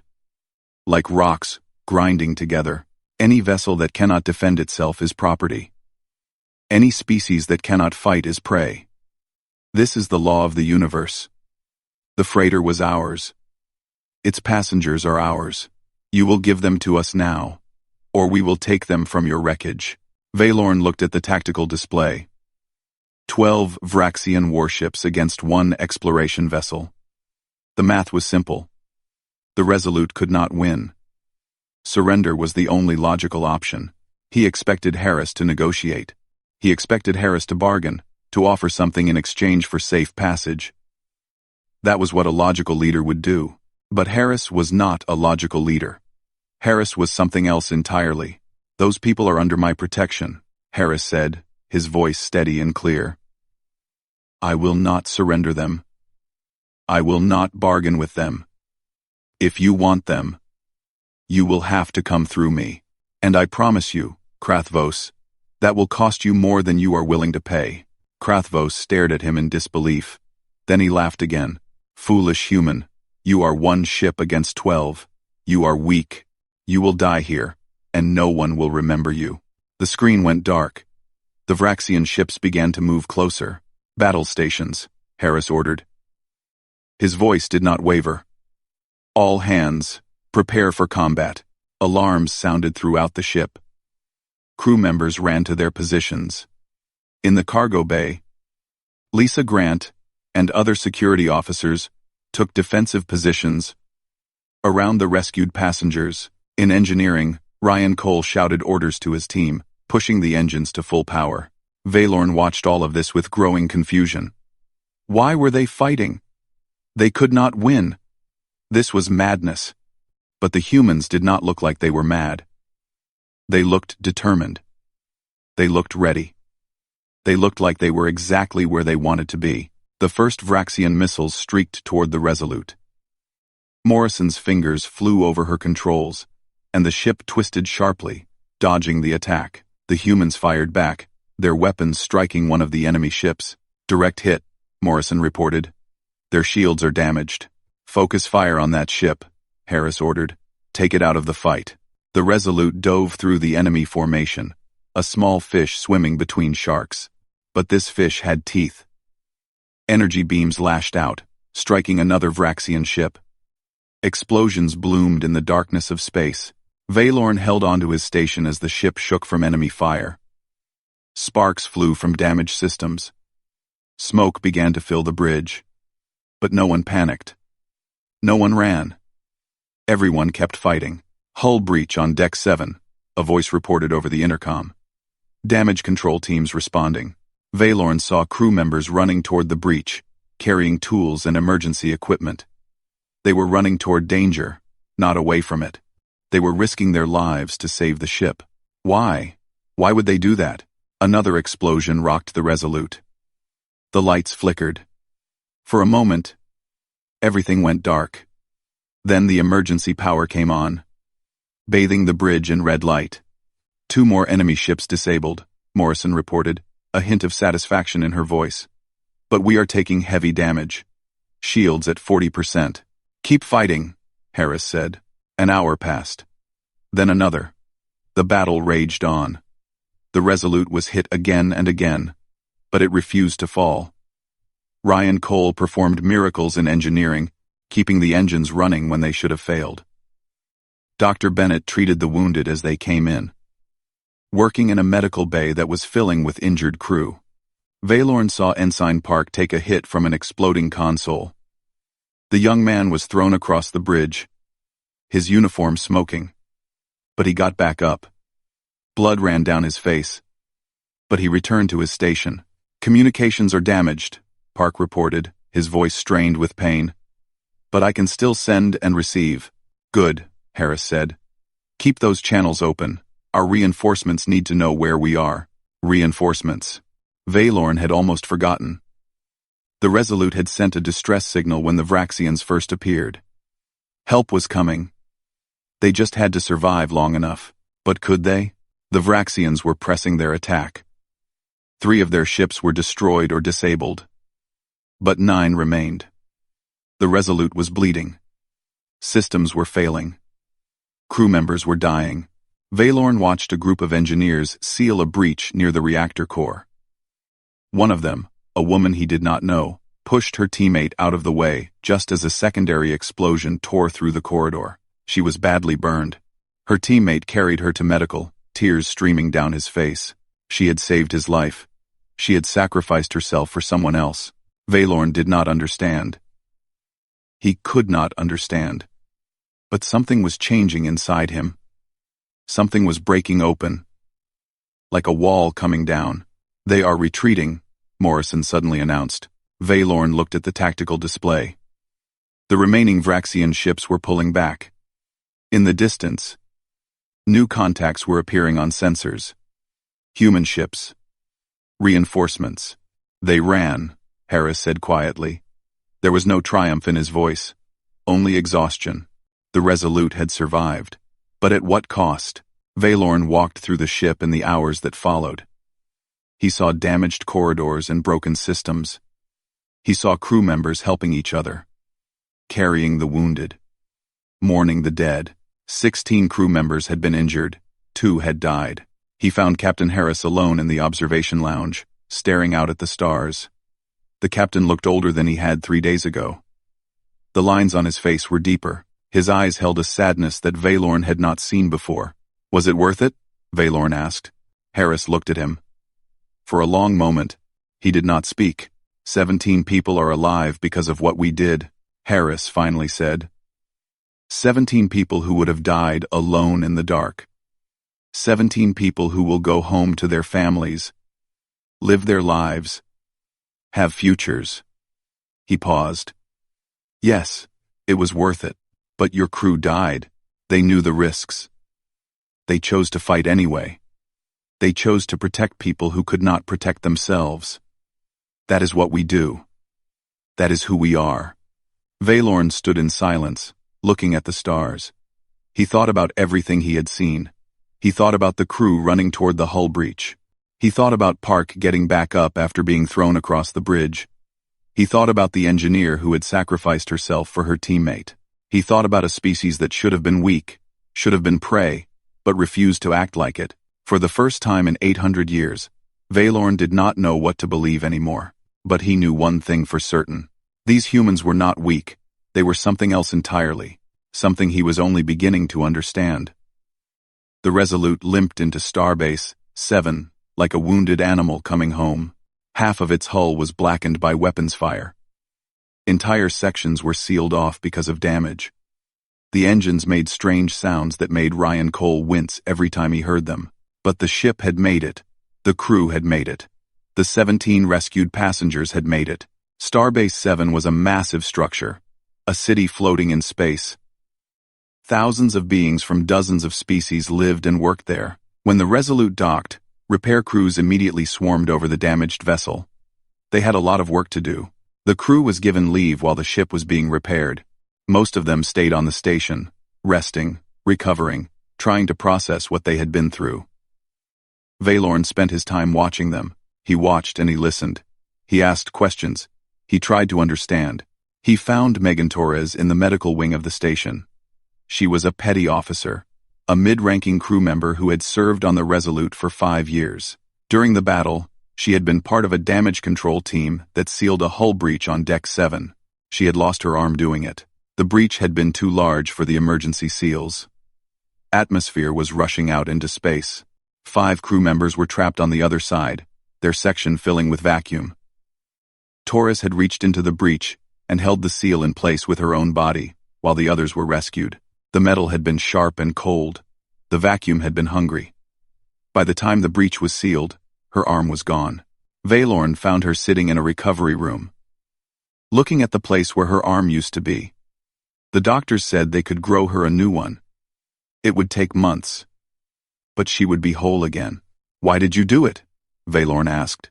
Torres looked at him with tired eyes. "Do what? You lost your arm. You almost died. For people you barely knew." "Why?" She was quiet for a moment. Then, she smiled slightly. "Because they needed me," she said. "Those 5 people were going to die. I could stop it, so I did. It is not complicated. But your arms can be replaced. People cannot." She shrugged with her remaining shoulder. "Besides, I would do it again. Those 5 people have families. They have lives. They matter. What is one arm compared to all of that?" Valorn did not know how to respond. In the Kethari Dominion, such sacrifice would be considered foolish. A warrior who gave up part of their body for strangers would be mocked, not praised. Resources were precious. Every Kethari was expected to protect themselves first. But Torres did not see it that way. She saw 5 lives that were worth more than her arm. She saw people who needed help and gave everything she had to help them. Was this weakness? Or was it the greatest strength Valorn had ever seen? He found Scott Adams in the station's recreation area. Adams was the helmsman who had guided the Resolute through the battle, performing maneuvers that should have been impossible. He had kept the ship alive when by all rights it should have been destroyed. "You flew well," Valorn said, sitting across from him. Adams laughed. "I flew scared. There is a difference." "Scared? But you performed admirably. Your maneuvers saved the ship many times. That does not mean I was not scared." Adams leaned back in his chair. "I was terrified the whole time. Every time a missile came at us, I thought we were going to die. Every time a beam hit the ship, I was sure it was over. But I kept flying anyway." "How? How do you function when you are afraid?" Adams thought about this for a moment. "Fear is useful," he said. "It keeps you sharp. It makes you pay attention. But you cannot let it control you. You have to take the fear and put it in a box. You say to yourself, 'Okay, I am scared, but I am going to do my job anyway.' Fear is a tool, not a master." Valorn considered this. The Kethari did not allow themselves to feel fear. They trained it out of their young. They believed that fear was a weakness that had to be eliminated. But Adams was not talking about eliminating fear. He was talking about using it. About feeling it but not being controlled by it. About being scared and brave at the same time. Was that possible? Could courage exist alongside fear? He found Dr. Bennett in the medical bay, checking on the injured crew members who had been transferred to the station. She looked exhausted. Dark circles under her eyes showed that she had not slept much since the battle. "You worked very hard," Valorn said. Bennett nodded. "We lost 2 of them. Sandra Chen and Marcus Webb. They died on my table." Her voice cracked slightly. "I tried everything I could. It was not enough. You saved many others, but I could not save them." She wiped her eyes. "I keep thinking about what I could have done differently. If I had been faster, if I had tried something else, maybe they would still be alive." Valorn watched her cry for people she had known for only months or years. Such attachment was strange to him. Kethari doctors did not mourn their patients. Death was natural. It happened. There was no point in feeling sad about it. But Bennett felt sad. She felt the weight of every life she could not save. She carried that weight with her, and somehow she kept working, kept helping, kept caring. "How do you continue?" Valorn asked. "How do you keep doing your job when it hurts you so much?" Bennett looked at him with wet eyes. "Because the next patient needs me," she said. "Because if I stop, someone else might die. Because the pain I feel means that I care. And I never want to stop caring." The day I stop feeling sad about losing a patient is the day I should stop being a doctor. Valorn sat with this for a long time. Finally, he went to find Captain Harris. He found the captain in a small office, writing reports. Harris looked up when Valorn entered. "You have been busy," Harris said. "I hear you have been talking to the crew." "I am trying to understand you," Valorn admitted. "I have observed many species. I thought I knew what made a species strong. But you do not match anything I have seen before." Harris set down his writing tool and gave Valorn his full attention. "Tell me," he said. Valorn struggled to put his thoughts into words. "The Kethari measure power by what you can destroy. The Vraxians measure it by what you can take. We see strength as the ability to dominate, to control, to force others to do what we want. But you do not seem to think that way. You measure strength by something else. I just do not know what it is." Harris was quiet for a moment. Then he stood and walked to the window. Outside, the stars shone cold and distant. "Power is not about what you can destroy," Harris said. "Anyone can destroy things. That is easy. Real power is about what you can build, what you can protect, what you can create." He turned to face Valorn. "Real power is looking at impossible odds and fighting anyway. Not because you expect to win, but because some things are worth fighting for no matter the outcome. Real power is standing together when standing alone would be easier. Real power is sacrificing something precious to protect something more precious." Valorn felt something shifting inside him. It was like a door opening in a room that had been closed for 800 years. "My people would call that weakness," he said. Harris smiled sadly. "Then, maybe your people do not understand power as well as they think they do." Valorn stood in silence, thinking about everything he had seen and heard. The crew member who had lost her arm to save 5 strangers. The pilot who flew while terrified. The doctor who wept for patients she could not save but kept working anyway. The captain who had stood against 12 warships for 17 people he had never met. These humans were not weak. They were something different. Something stronger than anything Valorn had ever encountered. And for the first time in his long life, he wondered if his own people were the weak ones after all. Valorn's report to the Kethari Dominion was 47 pages long. It took him 2 weeks to write. He chose every word carefully, trying to explain what he had seen and what he had learned. When he finished, he transmitted it to his superiors and waited for their response. The response came 3 days later. It was not what he expected. His report was classified at the highest level. Only the senior leaders of the Dominion would be allowed to read it. Valorn was ordered to return home immediately for what they called a psychological evaluation. They thought something was wrong with him. He was taken to a medical facility on the Kethari homeworld. Doctors examined his brain. They tested his thought patterns. They asked him questions designed to reveal mental instability. They looked for signs of alien influence, some kind of human trick that had corrupted his thinking. They found nothing wrong with him. His mind was healthy. His thoughts were clear. He was exactly the same Valorn who had left for Earth months ago, but his conclusions were different. His understanding was different. He was different. The senior council called him before them. They were old Kethari, the oldest and most powerful.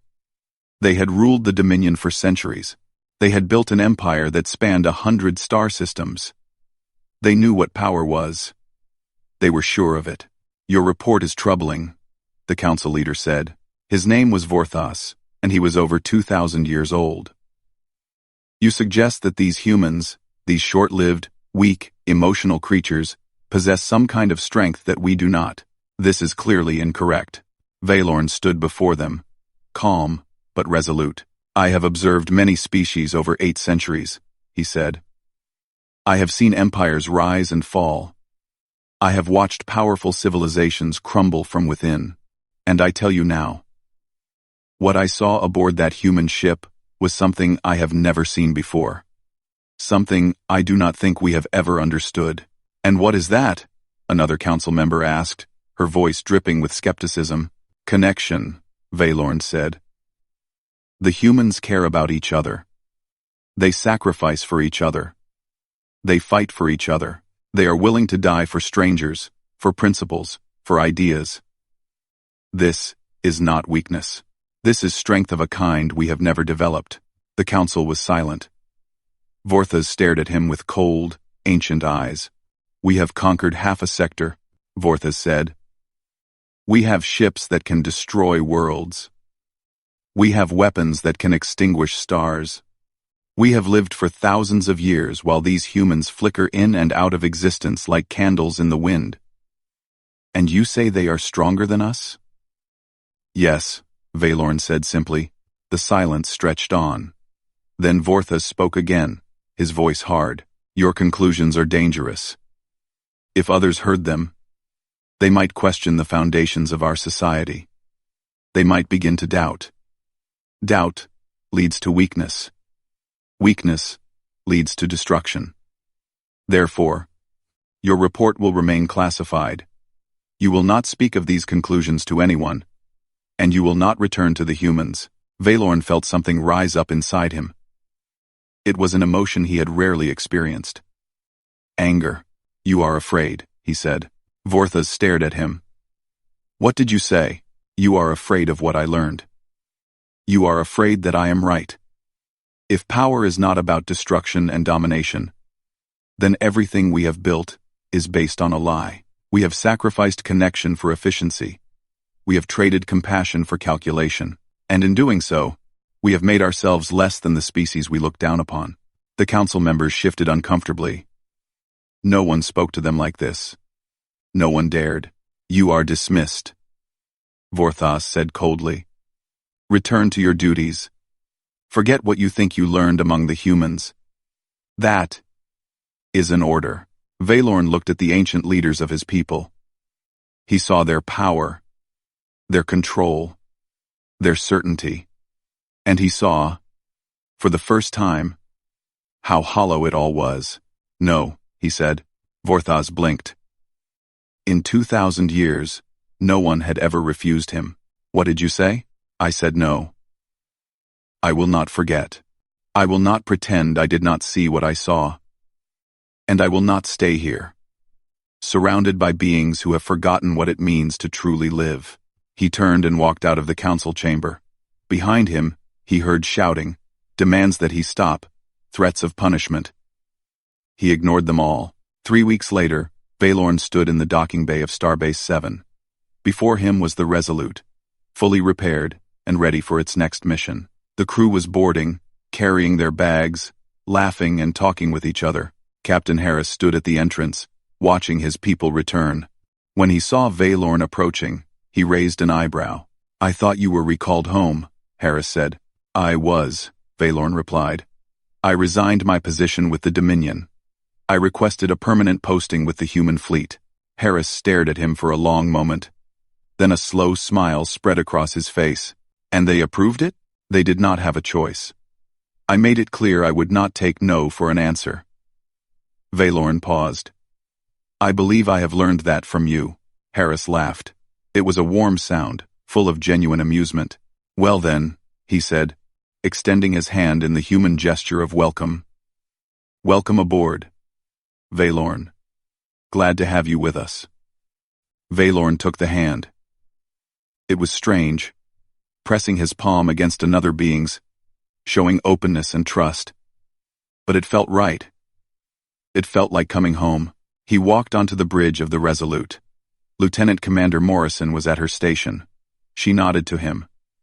Ryan Cole was below in engineering, probably already talking to the engines. Dr. Bennett was in the medical bay, preparing for whatever injuries the next mission might bring. Ensign Park was at communications, his face scarred from the battle but his smile as bright as ever. These were his people now.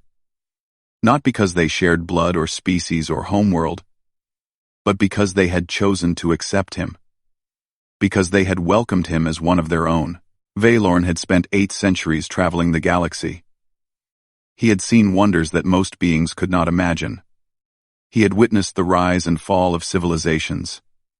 He had studied species of every kind, but only beside humanity did he witness the true meaning of power. It was not the ability to destroy, it was the choice to protect. It was not the capacity for violence. It was the willingness to sacrifice. It was not the strength to stand alone. It was the courage to stand together. The Resolute's engines hummed to life. The ship pulled away from the starbase and turned toward the open stars. The galaxy stretched out before them, vast and full of possibilities. "Where are we headed, Captain?" Morrison asked. Harris smiled. "Out there. Same as always, looking for people who need help. Looking for problems we can solve. Looking for ways to make the universe a little bit better than we found it." Valorn watched the stars stream past the view screen. He thought about his people, trapped in their cold logic and calculated efficiency. He thought about the Vraxians, slaves to their worship of strength. He thought about all the empires that had risen and fallen, thinking they understood power, never realizing what they were missing. And he thought about these humans, these fragile, short-lived, emotional beings who had taught him more in a few months than he had learned in 800 years. True power was never about what you could take. It was always about what you were willing to give. The Resolute jumped into faster-than-light travel, carrying its crew toward whatever challenges awaited them. And in his heart, Valorn knew that wherever they went, whatever they faced, they would face it together. Because that was what humans did. That was what made them strong. That was the true meaning of power. The morning was quiet and peaceful when everything changed. Commander Daniel Hayes sat at his desk in the orbital command station, drinking his third cup of coffee and reading patrol reports. It was a Tuesday, the kind of ordinary day that people never remember. But Daniel would remember this day for the rest of his life. The alarm started screaming at exactly 9:14 in the morning. Every screen in the command center turned red. Every speaker blasted warning signals. Daniel dropped his coffee and ran to the main display. What he saw made his blood turn cold. 3,000 ships had appeared at the edge of the solar system. They were not human ships. They were massive and dark, covered in strange markings that glowed with purple light. The ships moved toward Earth like a swarm of angry insects. "What is that?" asked Lieutenant Michelle Adams, her voice shaking. Daniel knew exactly what it was. Every human who had studied galactic history knew about the Vekthari Dominion. They were an insectoid species that had conquered 17 star systems. They destroyed any species that refused to join their empire. No one had ever defeated them. The message came 5 minutes later. It was broadcast on every frequency, in every human language. "People of Earth. This is Supreme Overlord Krethaz of the Vekthari Dominion. You have one choice. Surrender your planet and your species to us, or we will burn your world to ash. You have 6 hours to decide." Daniel watched the message replay on the screens. The alien that spoke was terrifying.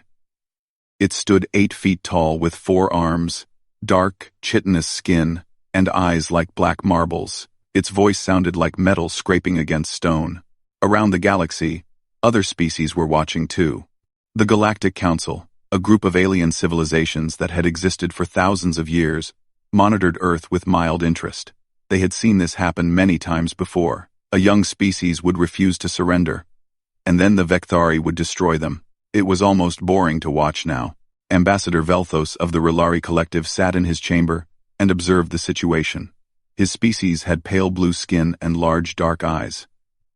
They were scientists and observers, not fighters. He felt some sadness for the humans. They seemed like an interesting species. It was unfortunate that they would soon be extinct. On Earth, the world leaders gathered for an emergency meeting. Chaos filled the halls of the United Nations. Some leaders wanted to surrender. Some wanted to negotiate. Some simply sat in shock, unable to speak.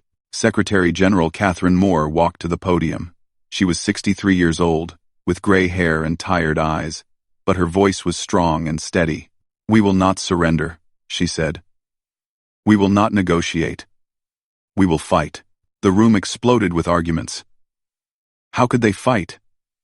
The aliens had 3,000 warships. Earth had maybe 50 combat vessels. It was suicide. Catherine raised her hand for silence. "I know what we face, but I also know who we are. We are humans. We have survived ice ages and plagues and wars that nearly destroyed us. We did not come this far to kneel before insects from another star. The vote was unanimous. Earth would resist. Supreme Overlord Krethes received the news with amusement. He had conquered 17 star systems. Not once had any species lasted more than 3 planetary rotations against his fleet. These primitive humans with their tiny ships and fragile bodies would be crushed in hours. He gave the order to begin the bombardment. The first energy beams struck Earth at 2:30 in the afternoon. Los Angeles disappeared in a flash of white light. Mumbai followed seconds later. Then, Cairo. Then, dozens of other cities around the world. 17 million people died in the first hour. Daniel watched from the orbital station as his homeworld burned. He could see the mushroom clouds rising from the surface, spreading like dark flowers across the continents. Communications flooded with screams and cries for help. Then, slowly, the communications went quiet. But it was not the quiet of death. It was something else entirely. In Moscow, soldiers who had pointed weapons at each other for decades lowered their guns and shook hands. In Seoul and Pyongyang, old enemies embraced. In the Middle East, generations of hatred were set aside in a single moment. Every government on Earth stopped their internal conflicts. Every dispute was forgotten. Humanity had finally found something more important than their differences. Admiral Marcus Wright was a 60-year-old veteran who had served in 3 wars. He had gray hair, a scarred face, and eyes that had seen too much death. The Emergency Council gave him command of the combined human fleet. He looked at the tactical display showing the overwhelming Vekthari Armada. Any sane commander would see an impossible situation. Marcus saw something different. "They think we are sheep," he said quietly. He opened a secure channel to a location that officially did not exist. Deep beneath the surface of the moon, in caverns that had been carved out over 50 years, massive doors began to open. "This is Admiral Wright," he said.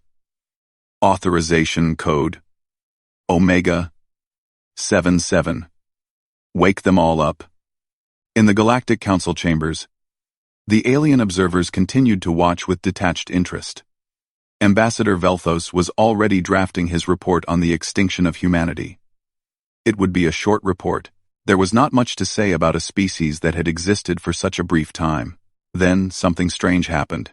The sensors detected movement from Earth's moon. Then from the asteroid belt. Then from hidden locations throughout the solar system. Ships were appearing. Not dozens. Not hundreds. Thousands. Ambassador Velthos leaned forward in his seat. His large, dark eyes grew wider. Around him, other council members began to whisper in confusion and growing fear. On his command ship, Supreme Overlord Krethes received a new tactical report. His black marble eyes narrowed as he read the numbers. This was impossible. His intelligence had confirmed that humans possessed only 50 military vessels. Where had all these ships come from? In the ruins of Los Angeles, a young girl sat crying in the rubble. Her parents were gone. Her home was gone. Everything she knew had been destroyed. A rescue worker found her and lifted her into his arms. "It's going to be okay," he told her. "We're going to make them pay for this. Every single one of them."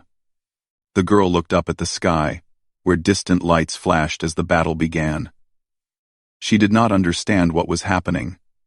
But she would grow up to understand. She would grow up in a galaxy that would never forget what happened when you attacked humanity. The day the sky burned was not the end of humanity. It was the beginning of something the galaxy had never seen before. It was the beginning of human retribution. The Galactic Council had watched humanity for 70 years. They had studied Earth's television broadcasts, intercepted their radio signals, and monitored their primitive space program. They believed they understood humans perfectly. They understood nothing.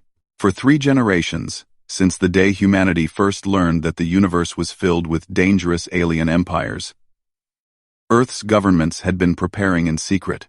Every civilian space mission had a hidden purpose. Every mining operation on asteroids served 2 functions. Every research station built systems that were never meant for science. Dr. Samantha Liu stood in a bunker 3 miles beneath the Nevada desert. She was 45 years old with short black hair and glasses that she constantly pushed up her nose. For 20 years, she had led Project Prometheus, the most classified program in human history. "Activate all systems," she said. Across the solar system, the greatest secret humanity had ever kept began to reveal itself. In the asteroid belt, rocks that had drifted silently for decades split open. Inside were massive shipyards, fully operational, filled with warships that had been waiting for this moment. On the dark side of the moon, doors that had been sealed for years opened to release carriers the size of cities. Hidden platforms throughout the system began producing weapons at a rate that should have been impossible. The numbers appeared on Dr. Liu's screen. 800 warships ready for combat. 400 more in final construction. Millions of drones, missiles, and weapons that the galaxy had never seen before. She allowed herself a small smile. "Time to show them what we have been doing." Supreme Overlord Krethaz stared at his tactical display in disbelief. His intelligence officers had assured him that humans had 50 ships. 50 weak, primitive vessels with basic weapons. Now he was looking at a fleet that rivaled his own. "How is this possible?" he demanded. No one could answer him. In 17 conquests, he had never encountered anything like this. Every other species had been exactly as weak as they appeared. Humans had hidden their true strength for decades, waiting for a moment like this. Lieutenant Commander Nathan Price sat in the command chair of the UES Vindication, a Retribution-class battlecruiser that officially did not exist until 3 hours ago. He was 32 years old, with brown hair and calm gray eyes. Around him, his crew prepared for their first real combat. "All stations report ready," said his executive officer, Lieutenant Amy Foster. Nathan nodded. "Take us in." The human fleet moved to engage the Vekthari. The aliens expected the primitive humans to attack in simple formations, to charge forward like animals. Instead, the human ships did something that made every alien tactical officer gasp. They split into dozens of small groups and attacked from every direction at once. They used asteroids for cover. They created false signals to confuse enemy sensors. They employed tactics that had been developed over 10,000 years of human warfare, adapted for space combat. The Vekthari had conquered 17 star systems. They had developed their tactics over centuries of easy victories. They had never faced an enemy that fought like this. Captain Olivia Santos led a squadron of strike fighters toward a Vekthari dreadnought. She was 28 years old, small and wiry, with dark hair pulled back in a tight ponytail. Her squadron called her the Ghost because she could fly through anything. "Follow my lead," she said over the radio. "We are going through the engine wash." Her pilots hesitated. Flying through the superheated exhaust of an enemy engine was suicide. The radiation would destroy their shields. The heat would melt their hulls.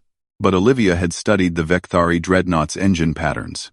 She knew there was a 2-second gap in the exhaust cycle, 2 seconds of survivable conditions. It was enough. Her squadron dove into the burning wake of the alien ship. For 2 seconds, they flew blind through fire and radiation. Then they emerged behind the dreadnought, inside its defensive perimeter.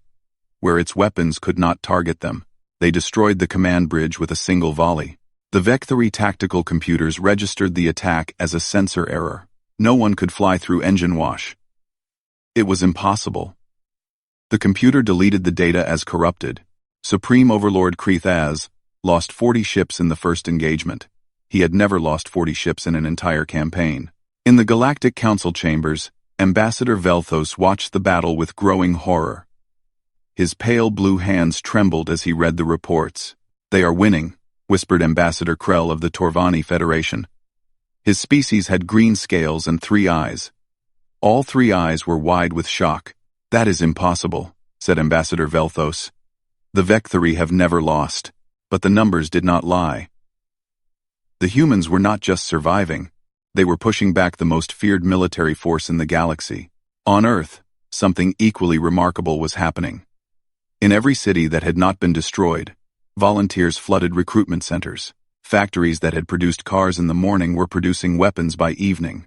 Scientists who had competed against each other now shared every secret they had. The entire planet had become a single machine with a single purpose. General Victoria Chen commanded Earth's ground defenses from a bunker deep in the Rocky Mountains. She was 50 years old with silver-streaked black hair and a face that never showed emotion. On her screens, she watched Vectari landing craft descend on cities across the globe. "They are sending ground troops," reported her aide, Captain Jonathan Blake. Victoria studied the landing patterns. "They expect to find chaos. They expect survivors to be scattered and helpless." She opened a channel to every ground commander on the planet.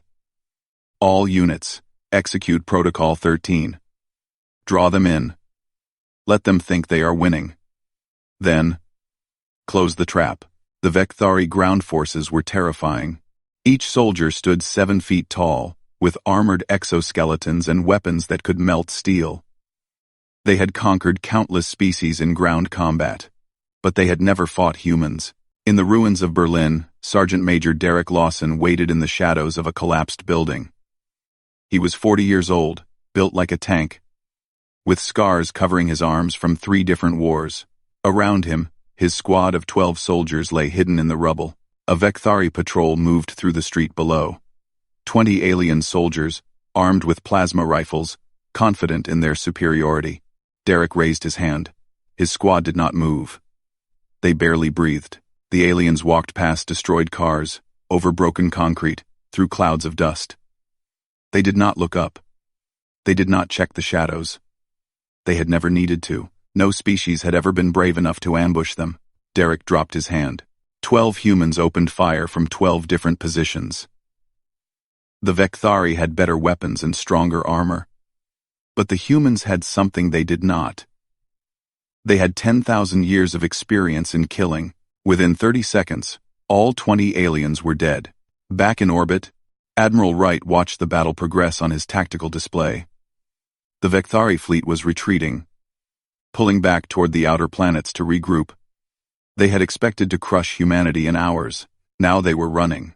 A message arrived from Supreme Overlord Krethaz. It was a demand for ceasefire negotiations. Admiral Wright read the message once. Then, he deleted it. "Sir?" asked his communications officer, Lieutenant Commander Brittany Cole. "Should we respond?" The Admiral turned to look at her. His eyes were cold as ice. "They burned our cities. They killed our people. They came here to exterminate us." He turned back to the tactical display. "There will be no negotiations. There will be no ceasefire. There will only be retribution." In the Galactic Council chambers, Ambassador Velthos sent an urgent message to his government. His hands still trembled as he typed the words, "We have made a terrible mistake. We thought humanity was weak. We thought they were primitive. We were wrong about everything, and now the galaxy will never be the same." The Vectari Dominion had ruled their corner of the galaxy for 800 years. In all that time, they had never known fear. They were the strongest. They were the most ruthless. They were the conquerors. Now, for the first time in their history, they were afraid. 3 weeks had passed since the invasion began. The Vectari fleet had retreated twice. They had lost over 200 ships. Their ground forces on Earth were being destroyed piece by piece, and the humans showed no signs of stopping. Supreme Overlord Krethaz stood in his command chamber, surrounded by his generals. His black marble eyes moved from face to face. He saw something in them that he had never seen before. Doubt. "We must send for reinforcements," said General Thrax, his second in command. "The home fleet must come," Krethaz hissed in anger. "If we call for help, it will show weakness. The other empires will see that we can be defeated. They will attack our outer colonies. If we do not call for help," Thrax replied, "we may not survive to defend those colonies." The Supreme Overlord turned to look at the tactical display. Red icons marked human ships. There were so many of them now. Every day, more appeared from hidden shipyards that his intelligence had failed to detect. "Very well," he said. "Send the message. But we will not wait for reinforcements. We will crush these humans before they arrive. We will show the galaxy that the Vectari cannot be defeated." Unquote. On Earth, the fighting continued in cities across the globe. The Vekthari had established footholds in 12 major urban areas.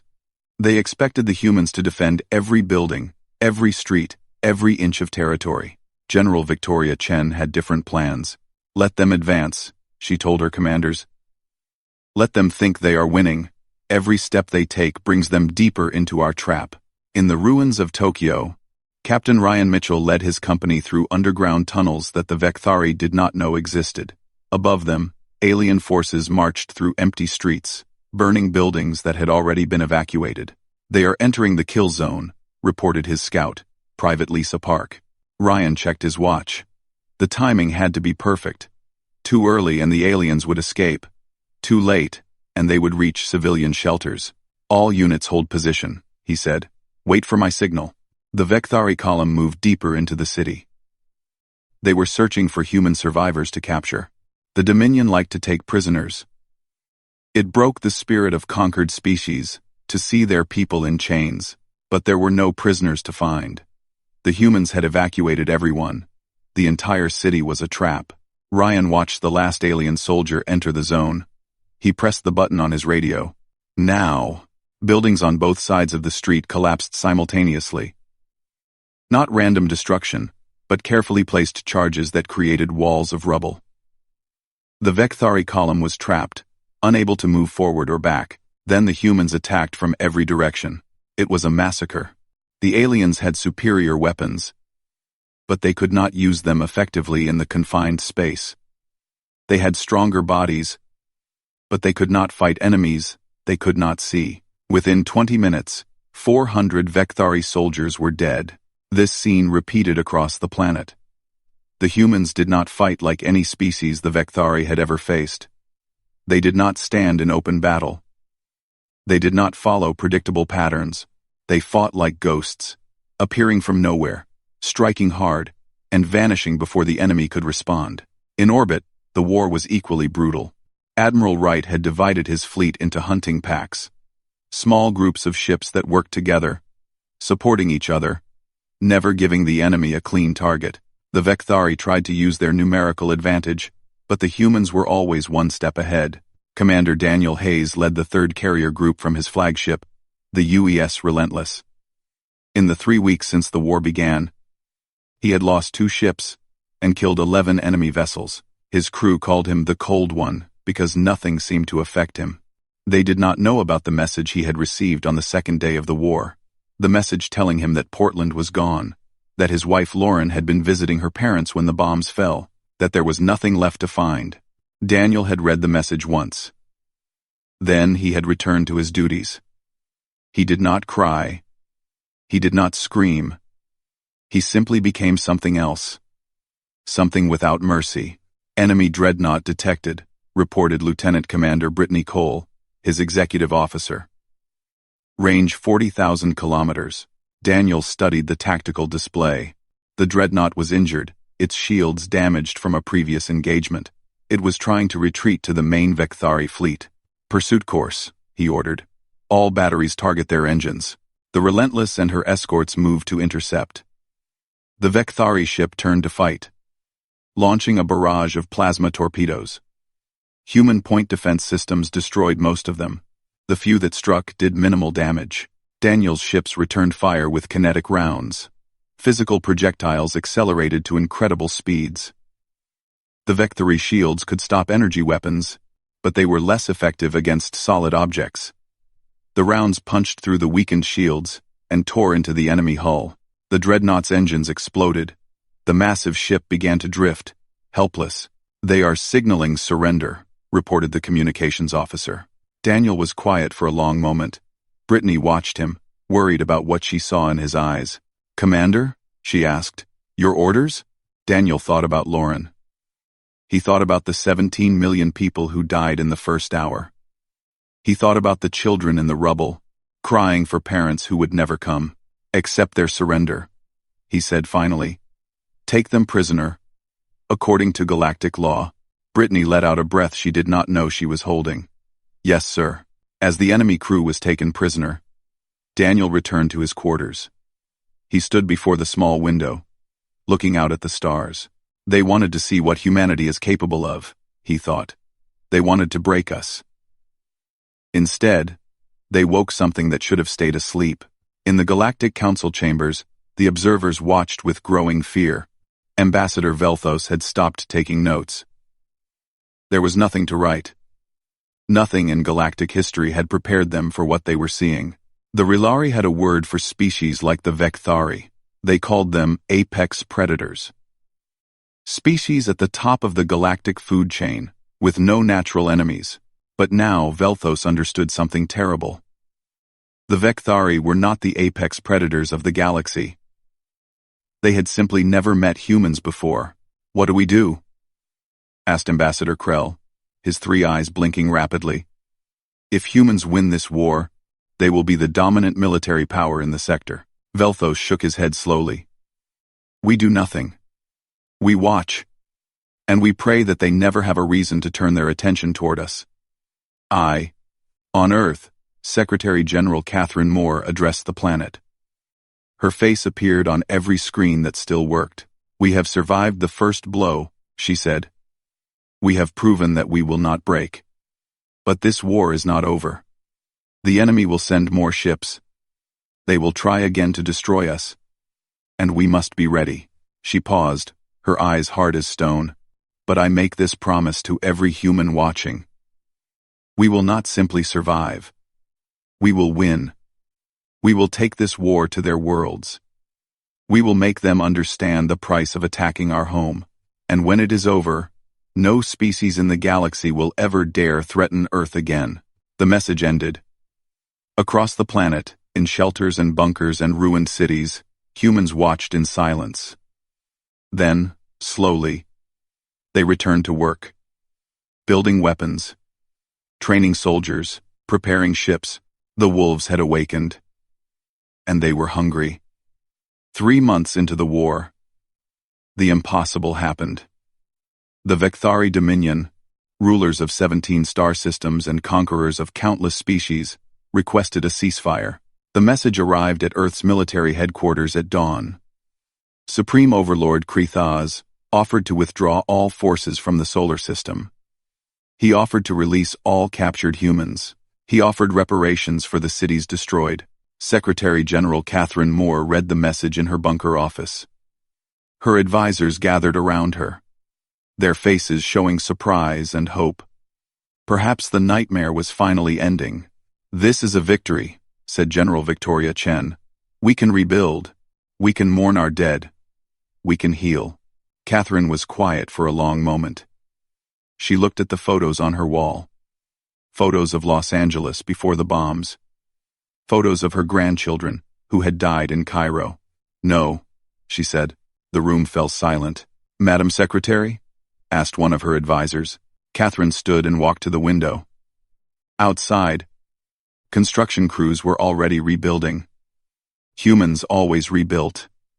It was what they did. They came here to exterminate us, she said. They burned our cities. They killed 100 million of our people.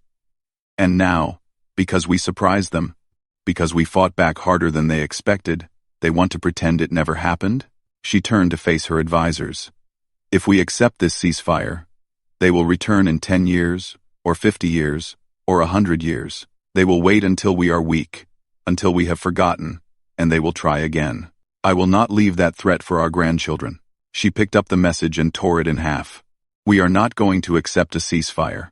We are going to end this. The news spread across the galaxy in hours. The Galactic Council was horrified. Every species in recorded history had accepted ceasefires when offered. Wars ended through negotiation. This was the way of civilization. Admiral Wright addressed the Council through a quantum communication link. His face filled the screens in their grand chamber. He looked tired. He looked angry. He looked like a man who had nothing left to lose. You watched while they burned our world, he said. You did nothing while our children died. You assumed we would simply disappear. Another extinct species for your history books. And now, you want us to be reasonable? To be civilized? He leaned closer to the camera. Let me tell you what civilization means to humanity. It means protecting our families. It means punishing those who hurt us. It means making sure that no one ever tries this again. He cut the transmission. Ambassador Velthos sat in stunned silence. Around him, the other council members whispered in fear. "They are going to attack the Dominion," said Ambassador Krell. "They are actually going to invade." "That is impossible," said another ambassador. "No species has ever successfully invaded Vekthari space." Velthos shook his head slowly. "I do not think impossible means what it used to mean. On Earth, humanity's greatest secret was finally revealed: Project Icarus.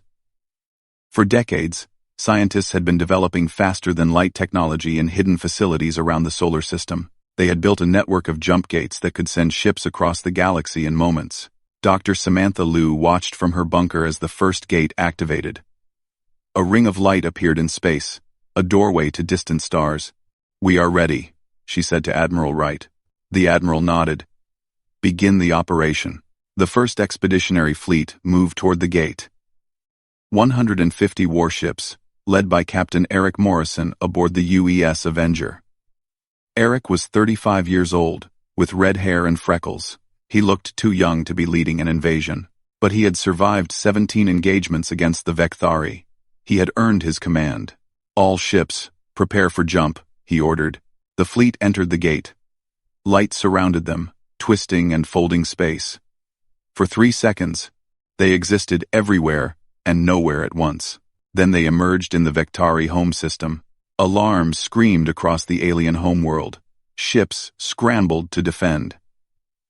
The Supreme Overlord rushed to his command center, unable to believe what his sensors told him. Humans. In his home system. This was not possible, but it was happening. Captain Morrison studied the defensive fleet. The Vekthari had over 200 ships protecting their homeworld. The humans were outnumbered, but they had advantages the aliens did not expect. "All ships, execute pattern Delta," he ordered. The human fleet split into 5 groups.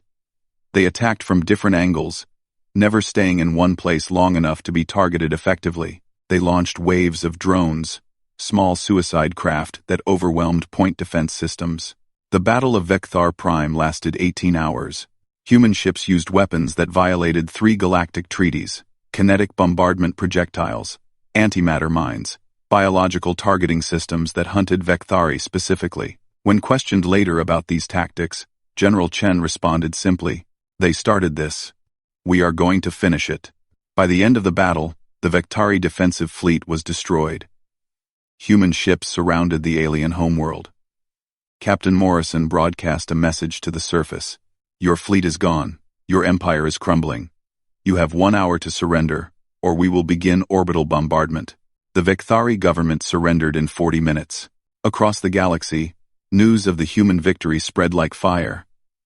Species that had suffered under Vekthari rule for centuries began to revolt. The Dominion was collapsing from the inside out.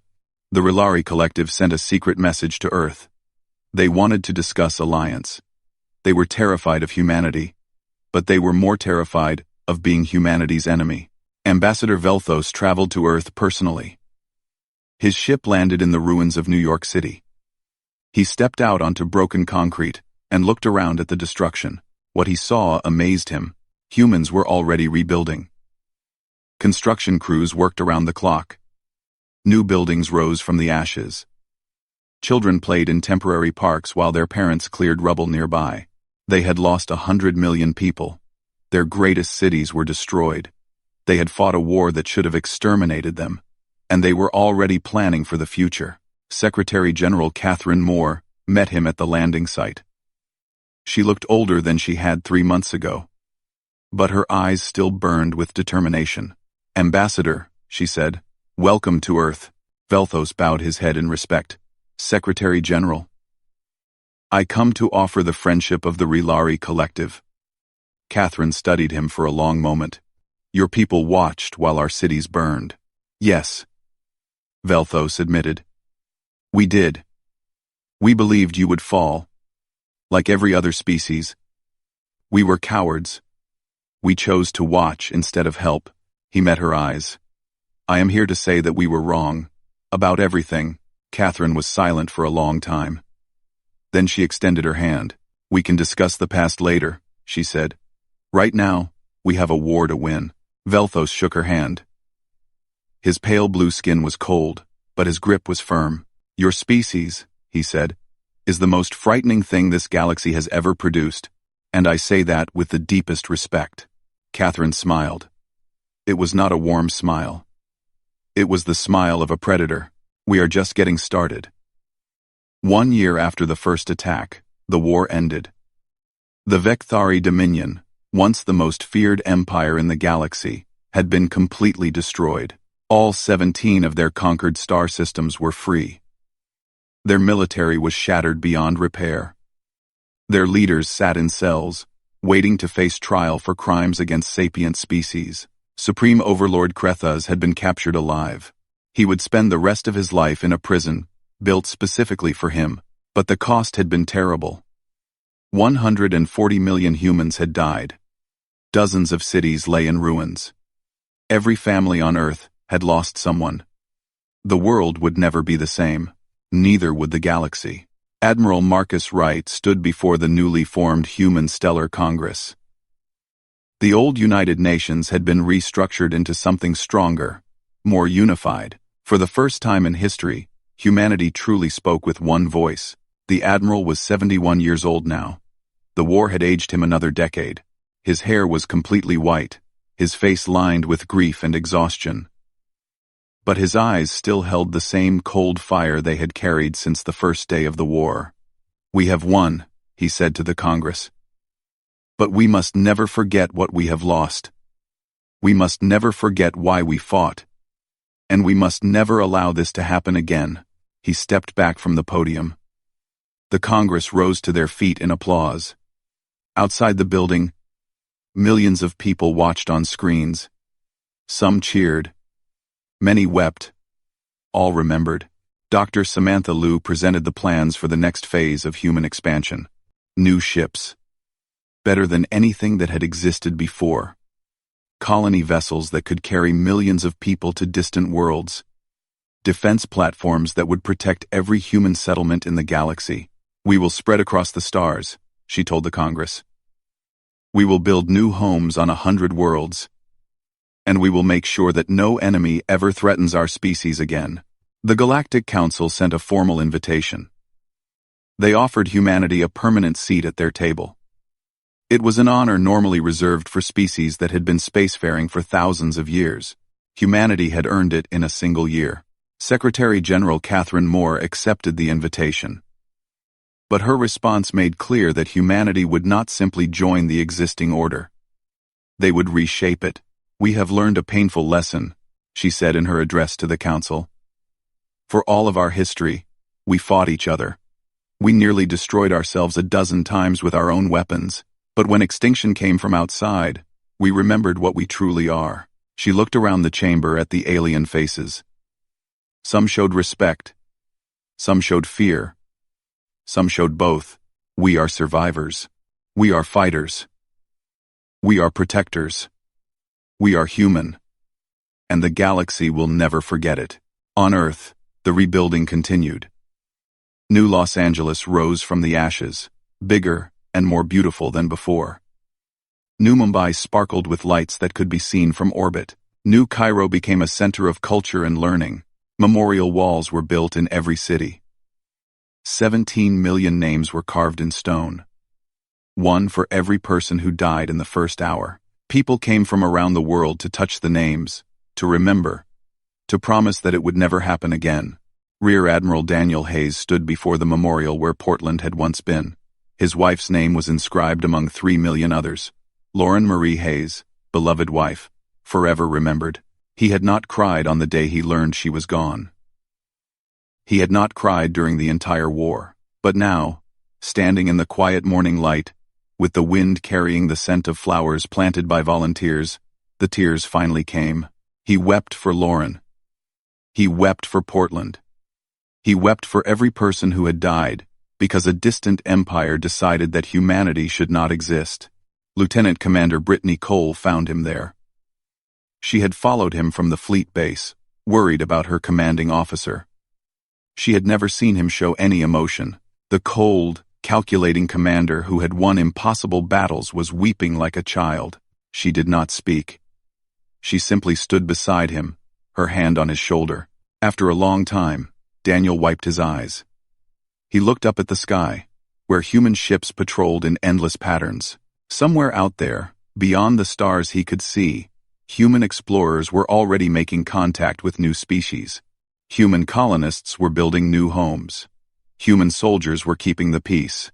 "We will never forget," he said quietly. "We will never stop. And we will never let this happen again." Brittany nodded. "No, sir. We will not."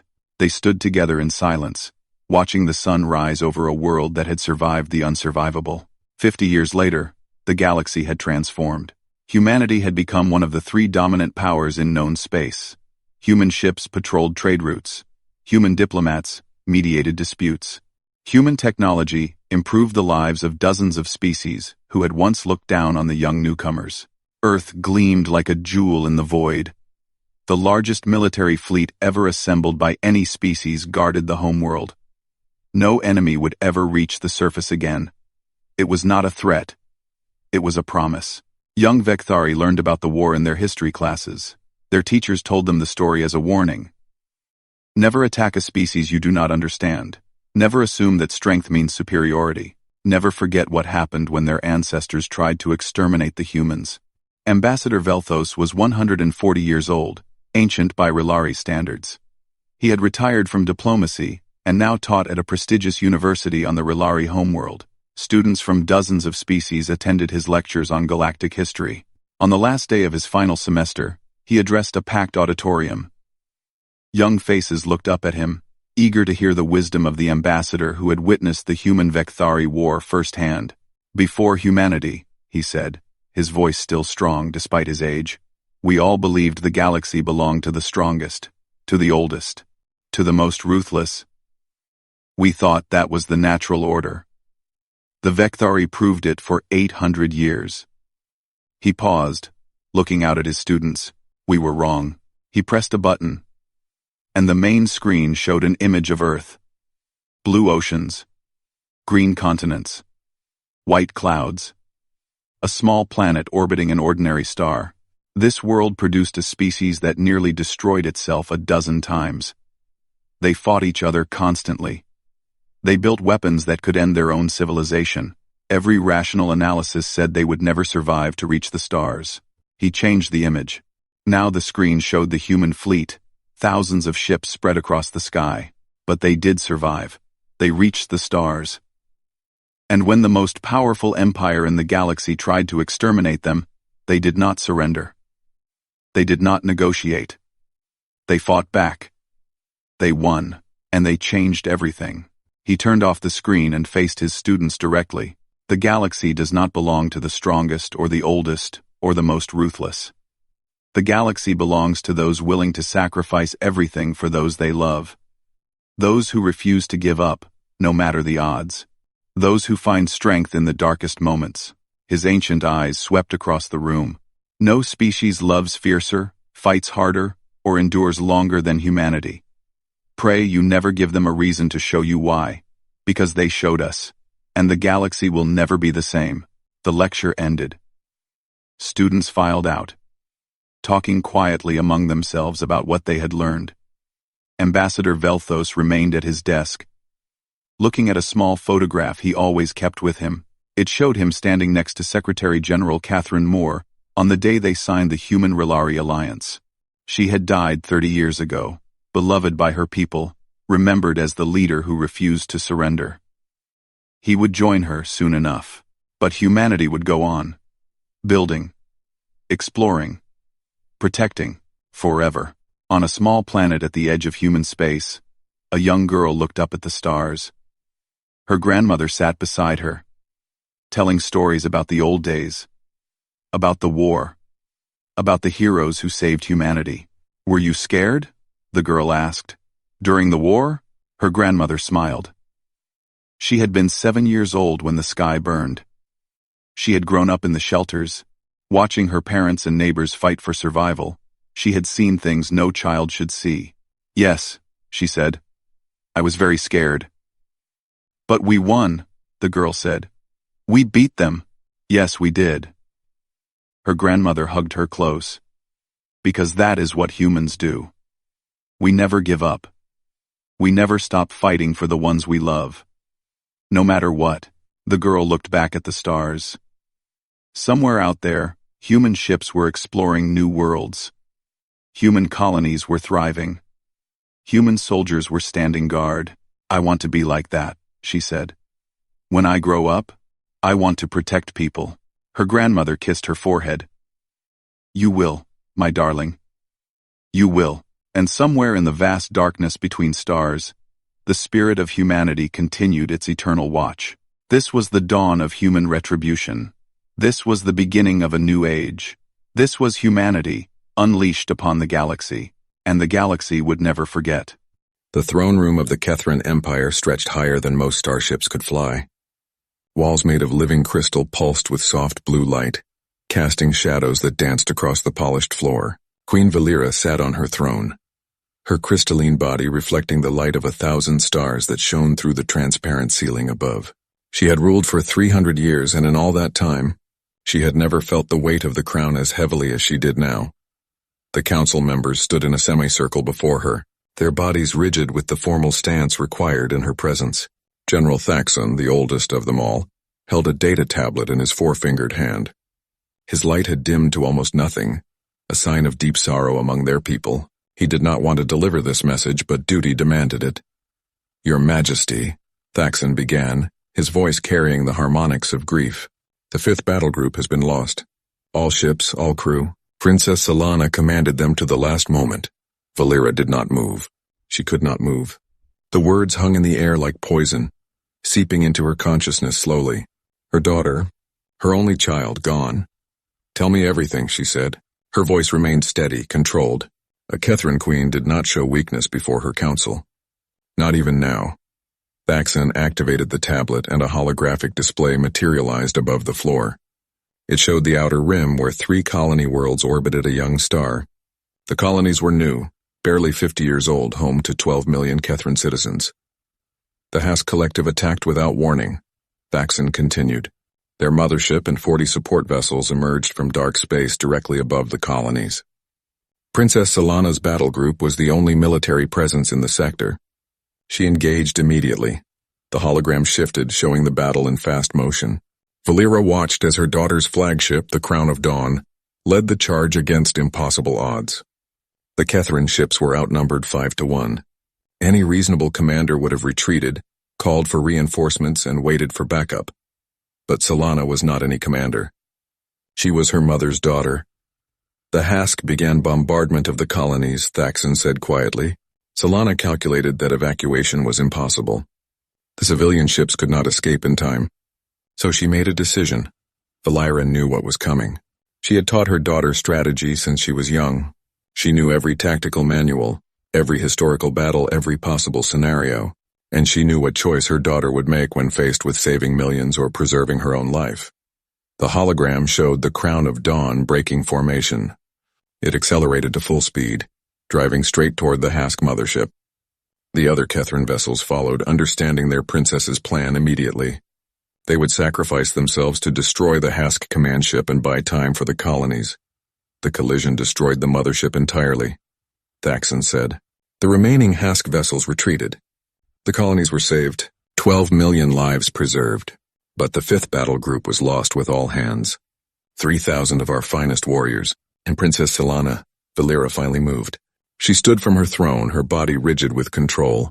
The light within her crystal form pulsed once, twice, then steadied. Leave me, she commanded. The council bowed and departed without a word. General Thaxon was the last to go, his ancient form moving slowly toward the great doors. When they sealed shut behind him, Valera was alone in the vast throne room. She walked to the window wall and looked out over her capital city. Millions of her people lived here, going about their lives, unaware yet of what had happened. Soon the news would spread. Soon the entire empire would know that their princess was dead. Valera pressed one hand against the crystal wall. In Kethran culture, death in battle was the highest honor. Solana had died saving millions, had given her life in service to the empire. She would be remembered forever as a hero. her name carved into the monument of the fallen alongside 10,000 years of honored dead. But Valira did not want her daughter to be a hero. She wanted her daughter to be alive. The Queen stood there for hours as the sun set over the city. When the communications officer finally contacted her to report that the news had been released to the public, she watched the lights of the city begin to dim. It was their way of mourning. Every household, every building, every street lamp reduced to half brightness. The city became a sea of soft blue light, millions of people sharing in their queen's grief. Diplomatic messages began arriving from across the galaxy. The Torvan Federation expressed their condolences. The Zephyr Collective sent formal words of sympathy. Even the Galactic Council dispatched a messenger to honor Solana's sacrifice. Every major species acknowledged the loss. Every species except the Hask Collective. They sent nothing. No apology. No explanation. No acknowledgement of the attack at all. Valira returned to her throne and summoned her military commanders. They arrived within the hour, filling the throne room with grim-faced generals and admirals. She looked at each of them in turn, seeing the anger and grief reflected in their crystalline forms. "Begin mobilization," she ordered. "Full military alert. I want every battle group ready for deployment within 60 days. General Thaxon stepped forward. "Your Majesty, what are your intentions?" Valira's voice was cold, hard as diamond. "The Hask Collective will answer for this. They will pay for every life they took. They will burn for what they did to my daughter." The generals exchanged glances. Some looked eager, hungry for revenge. Others looked concerned. Full mobilization meant war, not a limited engagement or punitive strike. It meant the entire might of the Kethran Empire unleashed against the Hask. "Your Majesty," Admiral Korvac said carefully, "such action would require approval from the Galactic Council. The Hask Collective has not formally declared war. This was a border incident." "A border incident." Valira's voice rose, the first crack in her controlled demeanor. "They murdered 3,000 of our people. They killed my daughter. And you call it an incident?" "I meant no disrespect," Korvac said quickly, bowing low. "I merely point out the political complications." "Then we will ignore the politics," Valira said. "We will ignore the Council. We will ignore anyone who stands between us and justice. The Hask will learn what it means to strike at the Kethran Empire. Begin preparations immediately." The generals bowed and departed to carry out her orders. Within days, the Empire began to shift to a war footing. Fleets were recalled from distant stations. Shipyards worked around the clock to produce new vessels. Training facilities filled with volunteers eager to avenge their princess. But there were some who worried. The Galactic Council sent multiple messages requesting audience with the Queen. She refused them all. Allied species asked for clarification of Kethran intentions.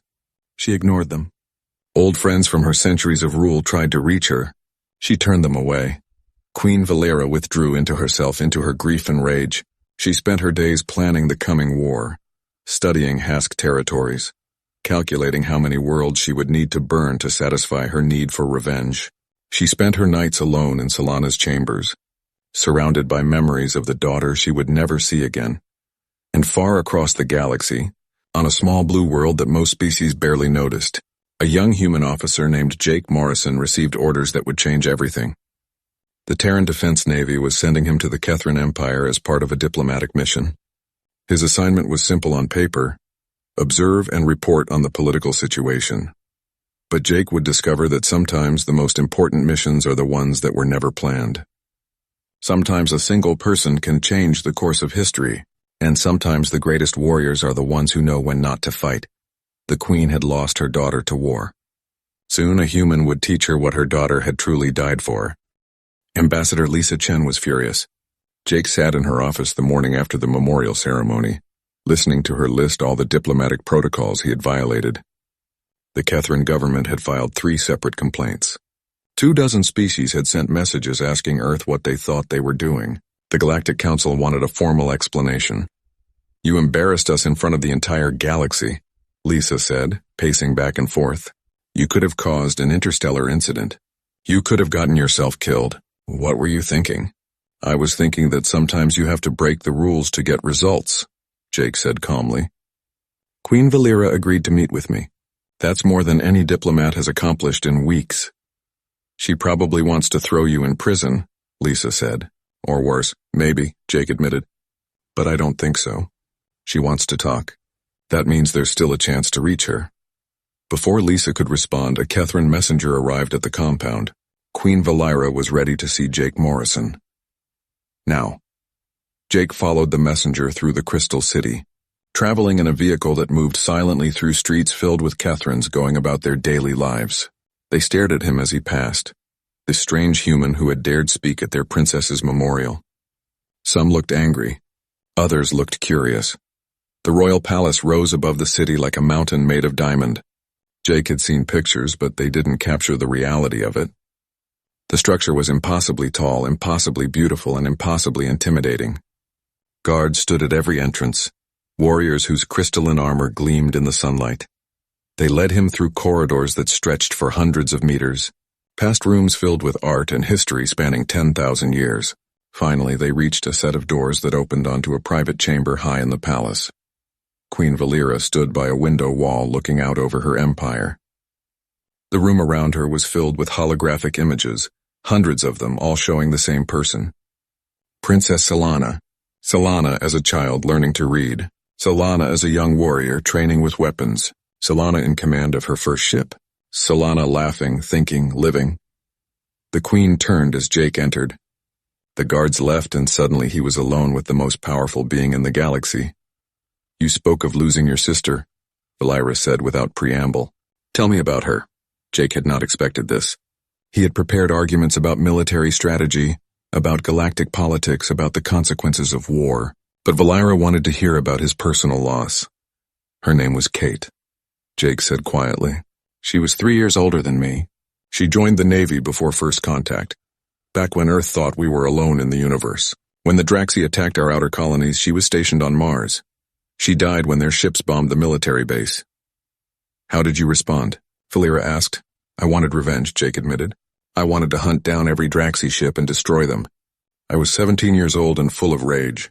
I joined the Navy as soon as I was old enough, determined to make them pay. And did you? No, Jake said. Because by the time I finished training, the war was over. Earth and the Draxi had negotiated peace. We learned that the Draxi attack was ordered by a rogue admiral, not their government. The admiral was tried and executed by his own people. Justice was served, but not by my hand. Valira moved closer, her crystalline form reflecting the light from the windows. That must have been frustrating. It was, Jake said. I felt cheated. I had spent years preparing to fight, and suddenly there was no enemy to fight. My sister was still dead, but killing Draxi soldiers wouldn't bring her back. It would just create more people like me, more brothers and sisters who lost someone they loved. What did you do with your rage? I redirected it, Jake said. I became a tactical officer, someone who studies conflicts and finds ways to resolve them before they turn into wars. I decided that the best way to honor Kate's memory was to prevent other people from feeling what I felt. Valira was silent for a long moment. When she spoke again, her voice was different, softer, but also more dangerous. You think I should abandon my plans for revenge? I think Princess Solana died to save lives, Jake said carefully. I think starting a war in her name would betray what she fought for. You know nothing about what she fought for, Valira snapped. The temperature in the room seemed to drop. She was my daughter. She was the heir to an empire that has stood for 10,000 years. And the Hask killed her without mercy, without honor, without even acknowledging what they did. You're right, Jake said. I didn't know her, but I know what the records say. She had a choice when those Hask ships attacked. She could have retreated, saved her fleet, and let the colonies die. Instead, she sacrificed 3,000 warriors to save 12 million civilians. That tells me everything I need to know about who she was. It tells you she was brave, Valira said. It tells me she valued life above victory, Jake countered. She could have become a legend by surviving impossible odds and returning home a hero. Instead, she chose to die so others could live. That's not just bravery. That's wisdom. Valira turned back to the window. The Hask Collective has not apologized. They have not offered reparations. They have not even admitted the attack happened. They treat my daughter's death as if it means nothing. How can I let that stand? You can't, Jake said. But there's a difference between justice and genocide. If you mobilize your entire fleet and attack the Hask homeworlds, you'll kill billions of innocent civilians. You'll become the monster you're trying to punish. Then what would you suggest? Valera's voice was sharp, challenging. Should I simply accept this? Should I let my daughter's killers go free? No, Jake said firmly. You should bring them to justice. Real justice. Find the commanders who ordered the attack. Capture them. Put them on trial before the galaxy. Show everyone that the Kethran Empire believes in the rule of law, not revenge. The Hask Collective will never surrender their commanders to me. Then take them by force, Jake said. Send a strike team.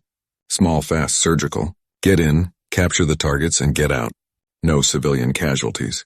No planetary bombardment, just a focused operation that achieves justice without starting a galactic war. Valera laughed, but there was no humor in it. You make it sound simple. The Hask operate as a hive mind. Finding individual commanders is nearly impossible. And even if we could locate them, their territory is heavily defended. Any Kethran strike team would be detected immediately. Then don't send a Kethran team, Jake said.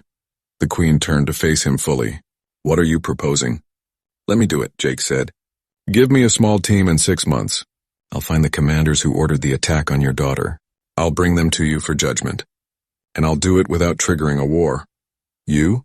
Valera's tone was incredulous. A human. Your species has been in space for barely 20 years.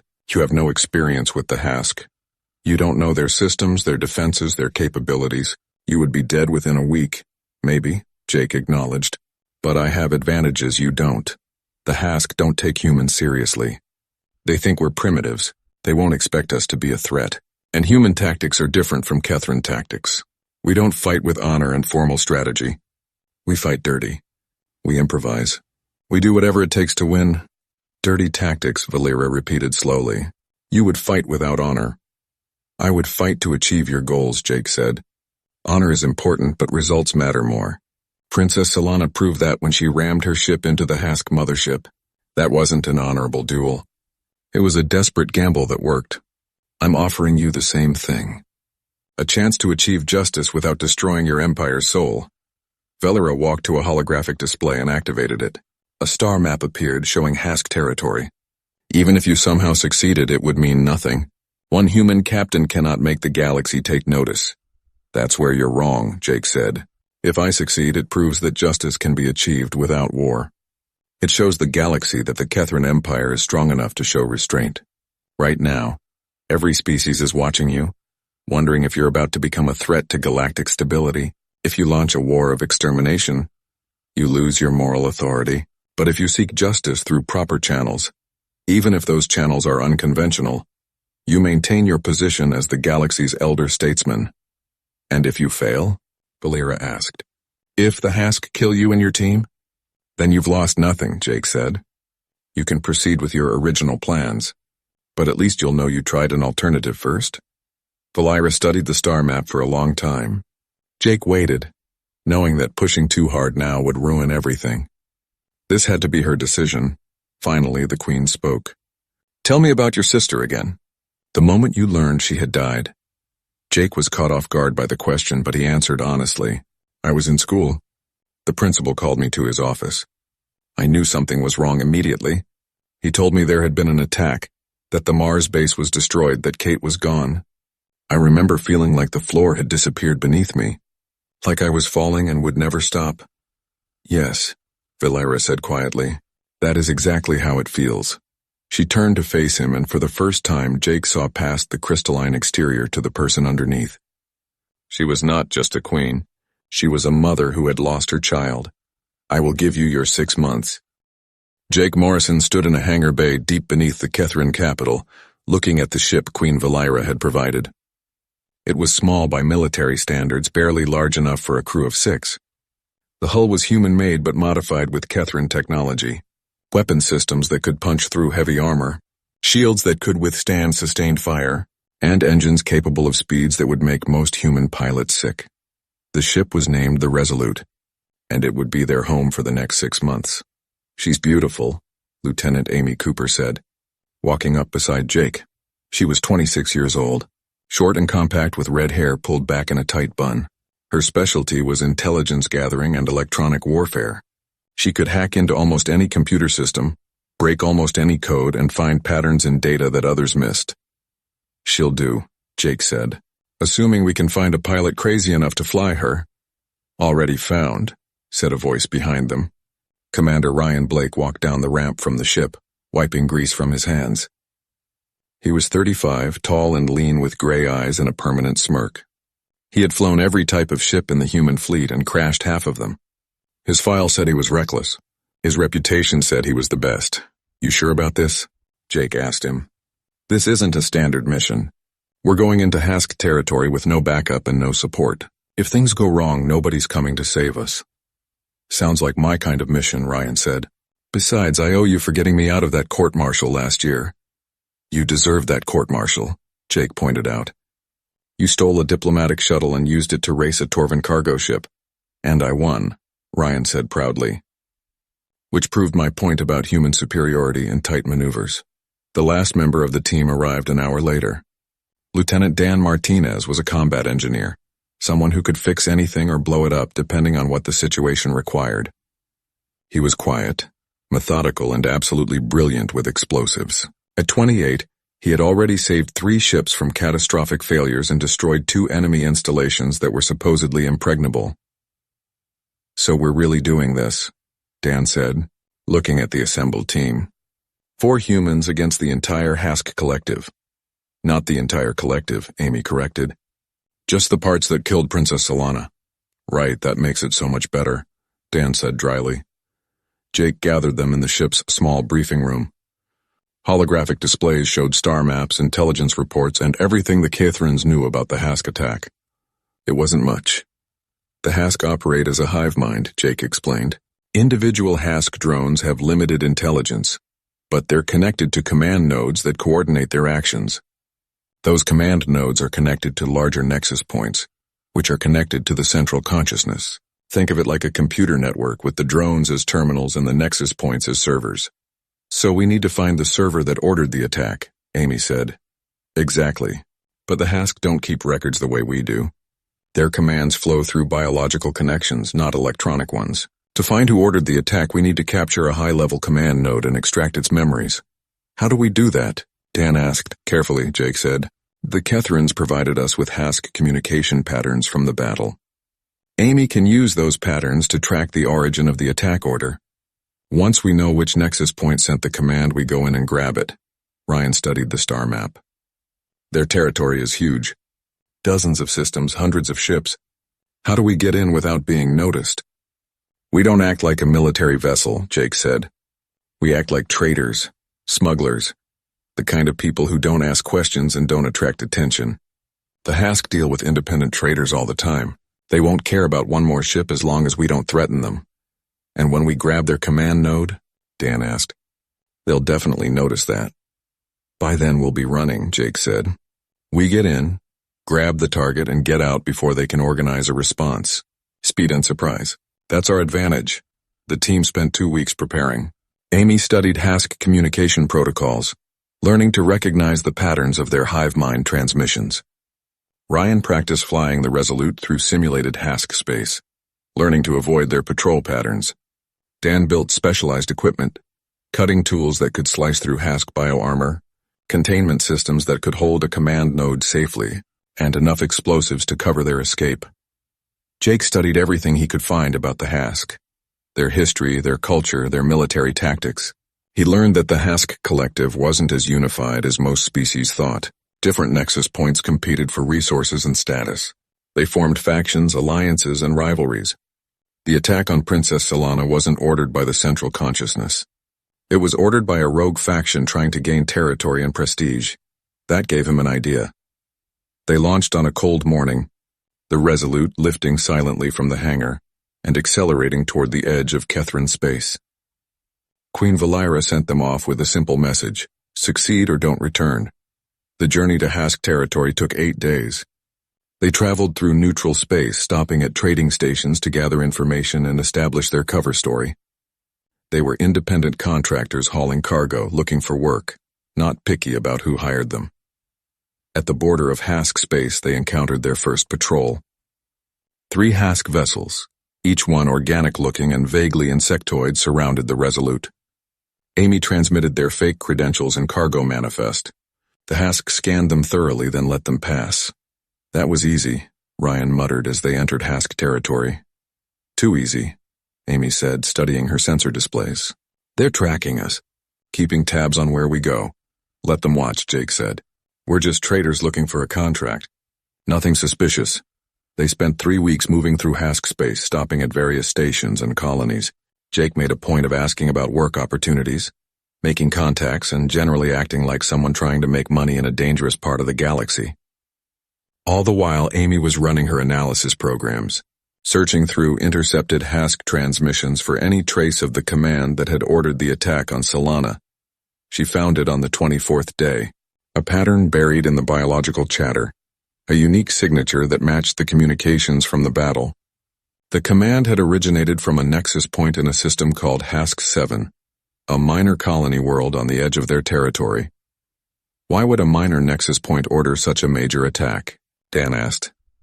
Because it was trying to become a major nexus point, Jake said. In Hask politics, successful military actions earn status. This nexus thought that striking at the Kethrans would prove its worth and elevate its position in the collective. Did it work? Ryan asked. No, Amy said, pulling up more data. After the attack failed and the mothership was destroyed, this nexus point lost status. It's been isolated by the rest of the collective. They're basically ignoring it, which makes it easier for us, Jake said. An isolated nexus won't have much support. We go in, grab it, and leave before anyone notices. They approached Hask 7 carefully, disguised as a cargo hauler delivering supplies. The planet was small and rocky, with only a few million Hask drones working in mining operations. The nexus point was housed in a biostructure at the center of the main settlement. Jake, Dan, and Amy went down in a shuttle, while Ryan stayed with the Resolute in orbit. They wore environment suits and carried weapons hidden under heavy coats. To any observer, they were just traders delivering goods. The settlement was strange and unsettling. Hask drones moved with perfect synchronization, working without speaking, connected by invisible biological signals. The buildings were organic, grown rather than built, pulsing with a faint green light. They made their way to the nexus structure, following the plan they had rehearsed 100 times. Dan placed his cutting equipment against the outer wall, while Amy used her electronic warfare gear to jam the local communications. Jake watched for patrols, his hand on his weapon. The cutting took 5 minutes that felt like 5 hours. When the wall finally gave way, they slipped inside and found themselves in a chamber that looked more like the inside of a living creature than a building. The walls pulsed with bioluminescent light. The floor was soft and yielded slightly under their feet. At the center of the chamber sat the nexus point. It was larger than the standard drones, about 3 meters tall, with a bulbous head that contained its enhanced brain. Dozens of biological cables connected it to the walls, feeding it information from across the colony. The Nexus noticed them immediately. Its mind reached out, trying to call for help, trying to alert the collective, but Amy's jamming held. The signals couldn't get through. Jake approached carefully. We're here about the attack on the Kethran battle group, the one you ordered. The Nexus responded through a translator device built into its chamber. That attack was sanctioned. That attack was necessary. That attack would have brought glory. That attack killed 3,000 Kethran warriors, Jake said, including Princess Solana. Queen Valera wants justice. The collective does not recognize Kethran authority. The collective doesn't have a choice, Jake said. You're coming with us. Dan activated the containment field, a bubble of energy that severed the Nexus's connections to the walls. Jake Morrison stood in a hangar bay deep beneath the Kethran capital, looking at the ship Queen Valera had provided. It was small by military standards, barely large enough for a crew of 6. The hull was human-made but modified with Kethran technology. Weapon systems that could punch through heavy armor, shields that could withstand sustained fire, and engines capable of speeds that would make most human pilots sick. The ship was named the Resolute, and it would be their home for the next 6 months. She's beautiful, Lieutenant Amy Cooper said, walking up beside Jake. She was 26 years old, short and compact with red hair pulled back in a tight bun. Her specialty was intelligence gathering and electronic warfare. She could hack into almost any computer system, break almost any code, and find patterns in data that others missed. She'll do, Jake said, assuming we can find a pilot crazy enough to fly her. Already found, said a voice behind them. Commander Ryan Blake walked down the ramp from the ship, wiping grease from his hands. He was 35, tall and lean with gray eyes and a permanent smirk. He had flown every type of ship in the human fleet and crashed half of them. His file said he was reckless. His reputation said he was the best. "You sure about this?" Jake asked him. "This isn't a standard mission. We're going into Hask territory with no backup and no support. If things go wrong, nobody's coming to save us." "Sounds like my kind of mission," Ryan said. "Besides, I owe you for getting me out of that court-martial last year." "You deserved that court-martial," Jake pointed out. "You stole a diplomatic shuttle and used it to race a Torvan cargo ship. And I won," Ryan said proudly. Which proved my point about human superiority in tight maneuvers. The last member of the team arrived an hour later. Lieutenant Dan Martinez was a combat engineer, someone who could fix anything or blow it up depending on what the situation required. He was quiet, methodical, and absolutely brilliant with explosives. At 28, he had already saved 3 ships from catastrophic failures and destroyed 2 enemy installations that were supposedly impregnable. "So we're really doing this," Dan said, looking at the assembled team. 4 humans against the entire Hask collective. "Not the entire collective," Amy corrected. "Just the parts that killed Princess Solana." "Right, that makes it so much better," Dan said dryly. Jake gathered them in the ship's small briefing room. Holographic displays showed star maps, intelligence reports, and everything the Catherans knew about the Hask attack. It wasn't much. "The Hask operate as a hive mind," Jake explained. "Individual Hask drones have limited intelligence, but they're connected to command nodes that coordinate their actions. Those command nodes are connected to larger nexus points, which are connected to the central consciousness. Think of it like a computer network with the drones as terminals and the nexus points as servers." "So we need to find the server that ordered the attack," Amy said. "Exactly. But the Hask don't keep records the way we do. Their commands flow through biological connections, not electronic ones. To find who ordered the attack, we need to capture a high-level command node and extract its memories." "How do we do that?" Dan asked. "Carefully," Jake said. "The Catherans provided us with Hask communication patterns from the battle. Amy can use those patterns to track the origin of the attack order. Once we know which nexus point sent the command, we go in and grab it." Ryan studied the star map. "Their territory is huge. Dozens of systems, hundreds of ships. How do we get in without being noticed?" "We don't act like a military vessel," Jake said. "We act like traders, smugglers, the kind of people who don't ask questions and don't attract attention. The Hask deal with independent traders all the time. They won't care about one more ship as long as we don't threaten them. And when we grab their command node," Dan asked, "they'll definitely notice that." "By then we'll be running," Jake said. "We get in, grab the target, and get out before they can organize a response. Speed and surprise. That's our advantage." The team spent 2 weeks preparing. Amy studied Hask communication protocols, learning to recognize the patterns of their hive mind transmissions. Ryan practiced flying the Resolute through simulated Hask space, learning to avoid their patrol patterns.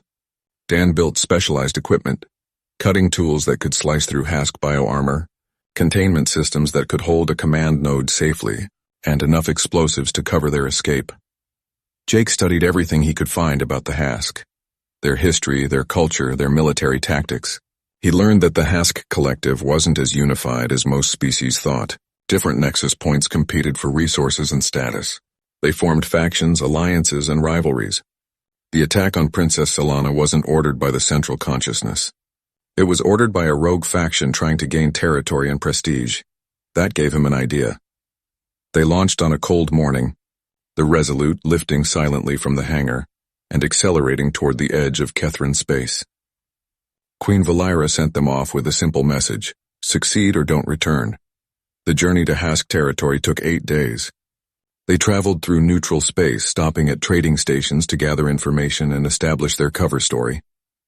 They were independent contractors hauling cargo, looking for work, not picky about who hired them. At the border of Hask space, they encountered their first patrol. 3 Hask vessels, each one organic-looking and vaguely insectoid, surrounded the Resolute. Amy transmitted their fake credentials and cargo manifest. The Hask scanned them thoroughly, then let them pass. "That was easy," Ryan muttered as they entered Hask territory. "Too easy." Amy said, studying her sensor displays. They're tracking us, keeping tabs on where we go. Let them watch, Jake said. We're just traders looking for a contract. Nothing suspicious. They spent 3 weeks moving through Hask space, stopping at various stations and colonies. Jake made a point of asking about work opportunities, making contacts, and generally acting like someone trying to make money in a dangerous part of the galaxy. All the while, Amy was running her analysis programs, searching through intercepted Hask transmissions for any trace of the command that had ordered the attack on Solana. She found it on the 24th day, a pattern buried in the biological chatter, a unique signature that matched the communications from the battle. The command had originated from a nexus point in a system called Hask 7, a minor colony world on the edge of their territory. Why would a minor nexus point order such a major attack? Dan asked. Because it was trying to become a major nexus point, Jake said. In Hask politics, successful military actions earn status. This nexus thought that striking at the Kethrans would prove its worth and elevate its position in the collective. Did it work? Ryan asked. No, Amy said, pulling up more data.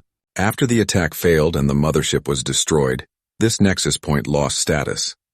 It's been isolated by the rest of the collective. They're basically ignoring it, which makes it easier for us, Jake said. The isolated nexus won't have much support. We go in, grab it, and leave before anyone notices. They approached Hask 7 carefully, disguised as a cargo hauler delivering supplies. The planet was small and rocky, with only a few million Hask drones working in mining operations.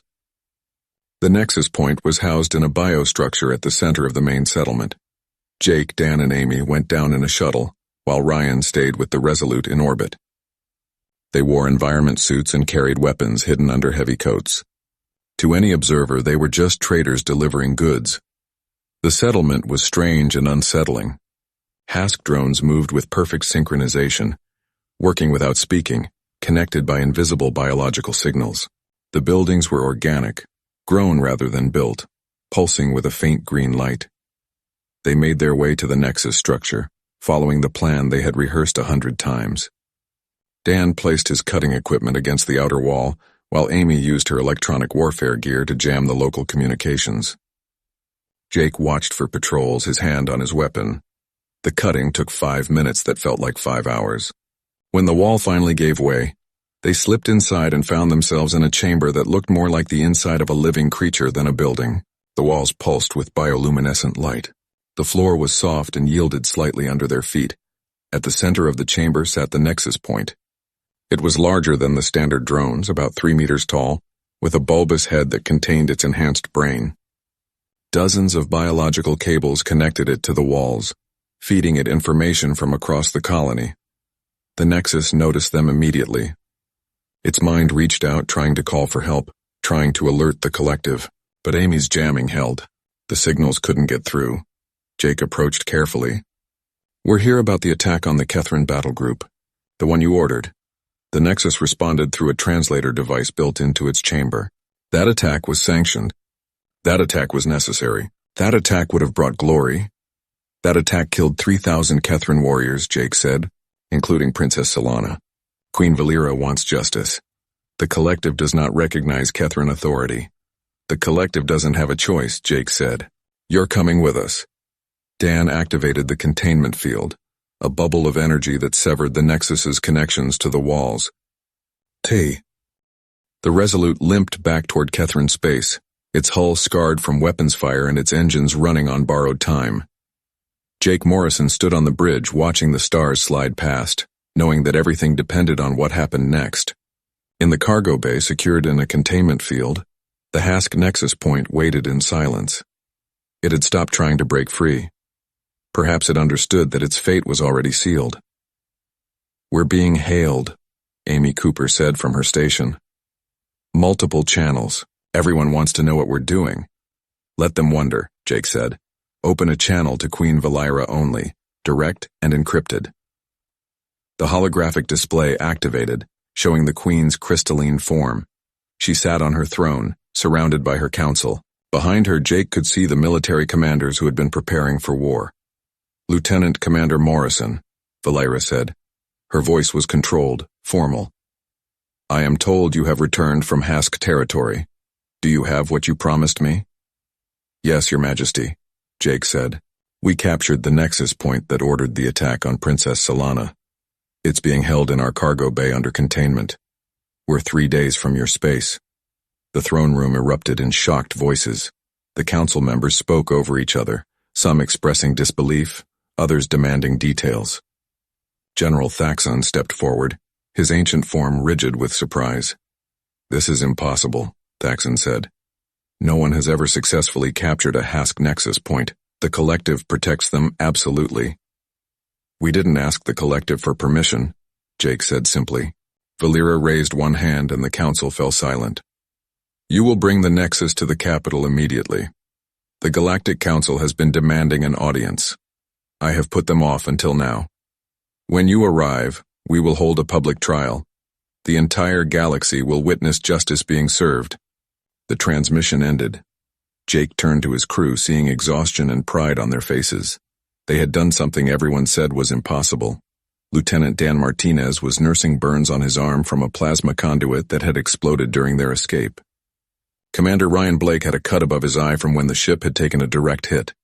Amy Cooper looked like she hadn't slept in days. We did it, Amy said quietly. We actually did it. We're not done yet, Jake reminded her. The hard part is still coming. They arrived at the Kethrin homeworld to find the entire capital in an uproar. Word had spread about the human team's success. Thousands of Kethrins lined the streets as they transported the captured Nexus from the spaceport to the palace. Some cheered, others simply stared, trying to understand how 4 humans had accomplished what an entire empire could not.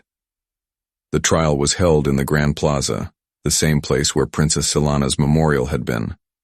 A platform had been erected in front of the unfinished tomb, and seats for dignitaries from across the galaxy surrounded it. Jake saw representatives from the Torvin Federation, the Zephyr Collective, even observers from the Hask Collective itself. Queen Valera sat on a throne of judgment, her form illuminated by powerful lights that made her crystalline body shine like a star. The captured Nexus was brought forward in its containment field, placed before her for all to see. This Nexus point stands accused of ordering an unprovoked attack on a Kethrin battle group, Valera announced, her voice carrying across the plaza. An attack that resulted in the deaths of 3,000 warriors, including my daughter, Princess Solana. The evidence has been provided by Lieutenant Commander Jake Morrison and his team. Let the evidence be presented. Amy had spent the journey back extracting the Nexus's memories. She displayed them now as holographic recordings, showing the biological thought processes that had led to the attack. The Nexus had identified the Kethrin colonies as vulnerable targets. It had calculated that a successful attack would elevate its status within the collective. It had ordered the assault without authorization from the central consciousness, acting on its own ambition. The galaxy watched as the evidence unfolded. This wasn't a coordinated attack by the Hask Collective. It was the action of a rogue faction seeking glory.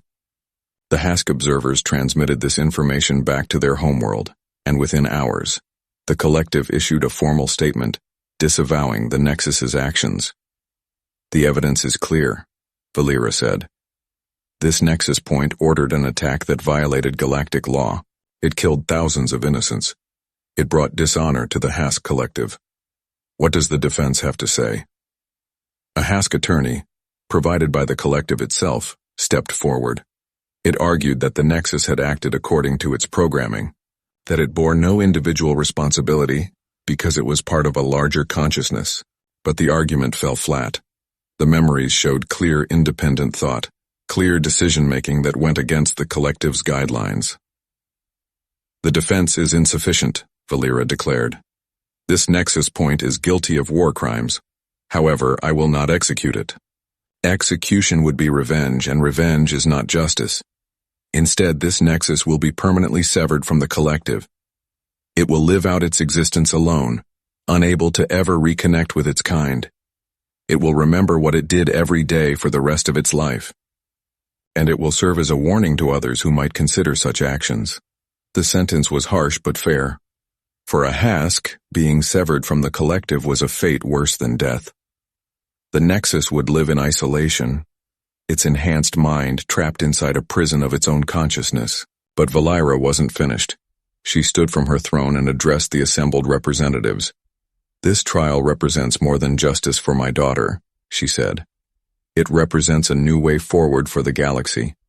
For too long, we have allowed conflicts to escalate into wars because we lacked the courage to pursue alternatives. A human, Lieutenant Commander Jake Morrison, showed us that courage. He demonstrated that justice can be achieved without genocide, that wisdom can triumph over rage, that even in our darkest moments, we can choose a better path." Valira turned to Jake, who stood at attention below the platform. "Jake Morrison, you came to my world as a stranger. You spoke words that offended many. You made promises that seemed impossible. But you kept those promises.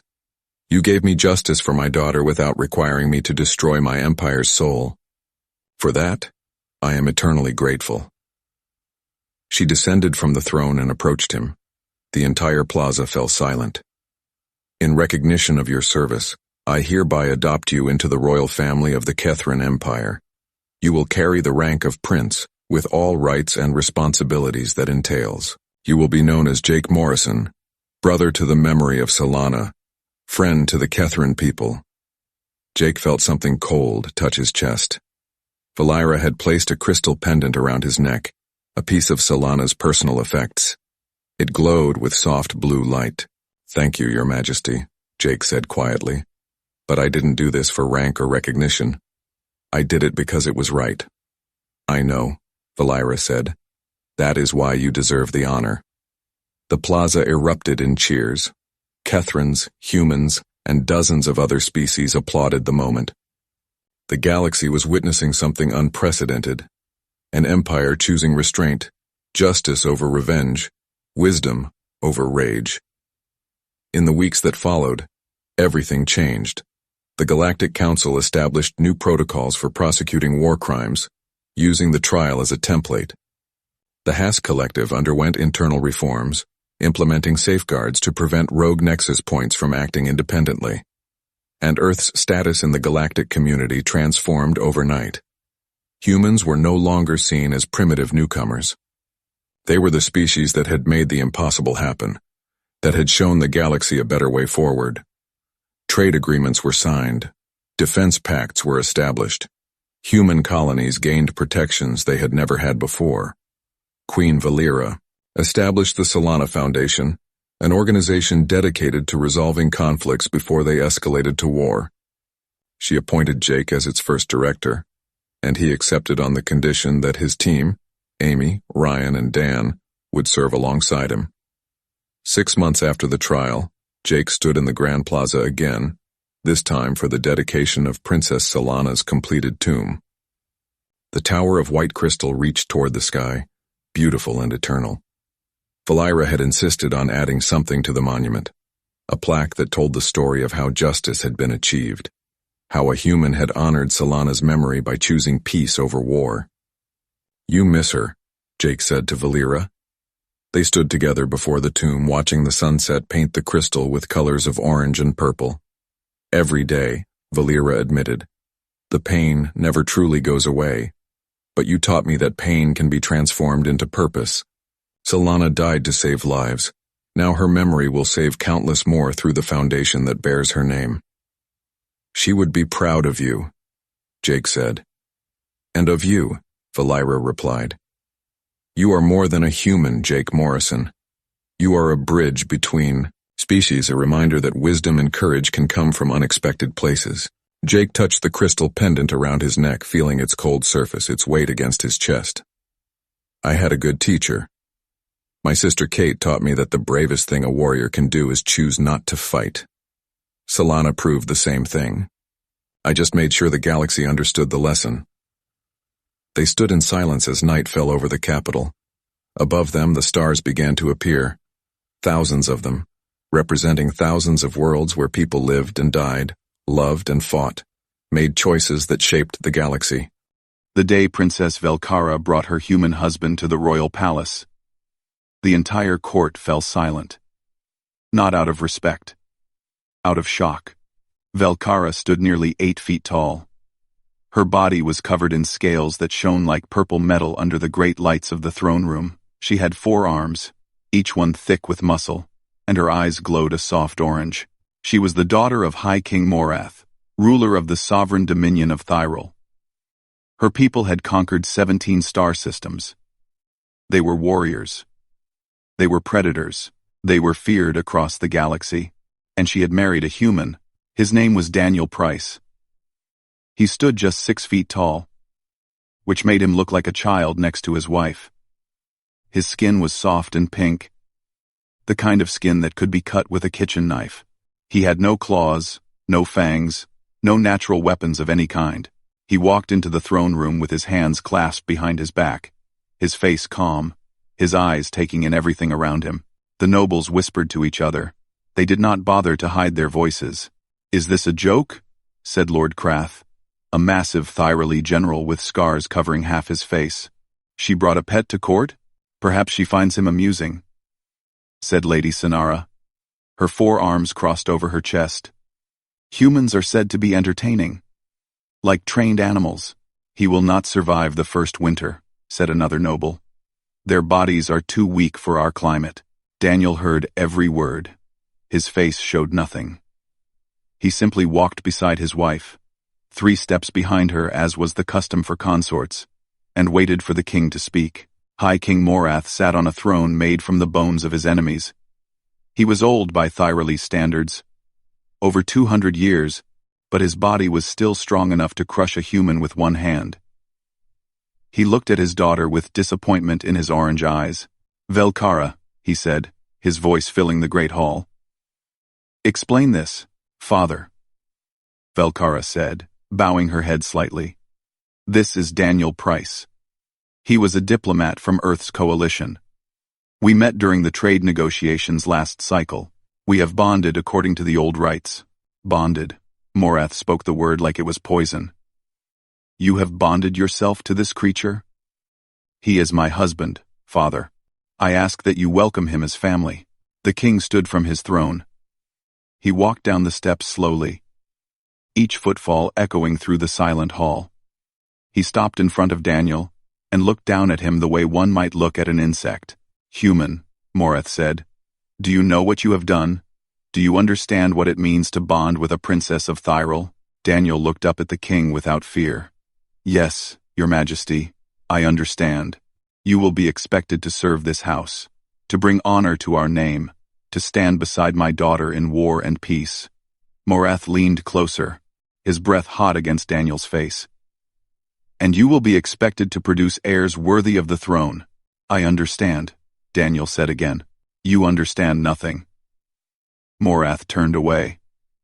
"But you will learn, or you will die. Either outcome is acceptable to me." The king returned to his throne. The audience was over. That night, Velkara brought Daniel to their chambers. The room was large, with a bed made for Thyroli bodies, which meant it was big enough for 10 humans. The walls were decorated with weapons and trophies from ancient battles. A fire burned in a pit at the center of the room, filling the space with warmth and orange light. Velkara sat on the edge of the bed. Her scales had lost some of their shine. She looked tired, sad. "I am sorry," she said. "I knew my father would be difficult. I did not expect him to be cruel." Daniel sat beside her. He took one of her large hands in both of his. "He wasn't cruel. He was honest. That's more than most people give. They called you a pet. They called you weak. I heard. Does it not anger you?" Daniel was quiet for a moment. He looked at the fire, watching the flames dance. "When I was young," he said, "my grandfather told me something. He said that when people underestimate you, they are giving you a gift. They are showing you that they do not see you as a threat. And when you are not seen as a threat, you can do things that would be impossible otherwise." Velkara did not understand. "What things?" "Anything you want." Daniel squeezed her hand. "Your people see me as nothing. That means they will ignore me. They will speak freely around me. They will make plans without worrying about the human in the corner, and I will learn everything about them. Their strengths, their weaknesses, their secrets. Why would you want to know such things?" Daniel looked at her. His eyes were calm, but there was something behind them, something she had not seen before. "Because one day, I will need to protect you. And when that day comes, I want to be ready. Velkara felt a strange feeling in her chest. It was not fear, though perhaps it should have been. It was something else. Something like awe. The weeks passed. Daniel settled into life at the palace. He learned to eat thoroughly food without showing how much it hurt his stomach. He learned to walk in the cold without shivering. He learned the language until he could speak it perfectly, without any trace of his human accent. The nobles continued to mock him. Lord Krath made jokes about Daniel's soft skin. Lady Sonara asked Velkara if her human needed a leash. Young warriors challenged Daniel to fights, knowing he could not refuse without bringing shame to his wife. He accepted each challenge and lost each fight. He never complained. He never showed anger. He simply bowed to his opponent and walked away. But he watched. He always watched. He learned that Lord Krath had gambling debts he was hiding from the king. He learned that Lady Sonara was having an affair with a married general. He learned that the young warriors who beat him were terrified of a prophecy that said the Dominion would fall to an enemy from beyond the stars. Daniel wrote nothing down. He kept everything in his head. Names, dates, secrets, fears. A map of the court was growing in his mind. And on that map, he could see exactly where every piece stood. One evening, Velkara found him standing on a balcony, looking out at the 3 moons of Thyrol. She stood beside him, her scales glowing silver in the moonlight. "What are you thinking about?" she asked. "The future," he said. "What about it?" Daniel turned to look at her. His face was soft, but his eyes were hard. "I'm thinking about what happens when your enemies stop being afraid of your empire. When they realize that the Thyroli have grown comfortable, slow, predictable. We have no enemies strong enough to threaten us." "Not yet," Daniel said. "But they're out there, growing, waiting. And when they finally come, your father's council will not know what to do. They have never faced a real threat. They have forgotten how to fight for survival." Velkara felt a chill that had nothing to do with the night air. "And you? What will you do?" Daniel smiled. It was a small smile, barely visible, but it changed his entire face. For just a moment, he did not look fragile at all. "I will do what humans have always done," he said. "I will adapt. I will plan. And I will win." Velkara did not know what to say. So she simply stood beside her husband and watched the moons rise over a galaxy that did not yet know what was coming. The attack came without warning. Centauri 4 was a farming world. It had no military bases, no weapons factories, no strategic value except for the food it produced. 3 million Thyroli lived there. Farmers, teachers, children, families who had never held a weapon in their lives. The enemy fleet appeared from the darkness between stars. 12 ships, each one carrying enough firepower to destroy a city. They did not send a message. They did not make demands. They simply began firing. The orbital bombardment lasted 4 hours. When it was over, Centauri 4 was a dead world. The cities had been turned to glass. The fields were burning. The oceans had begun to boil.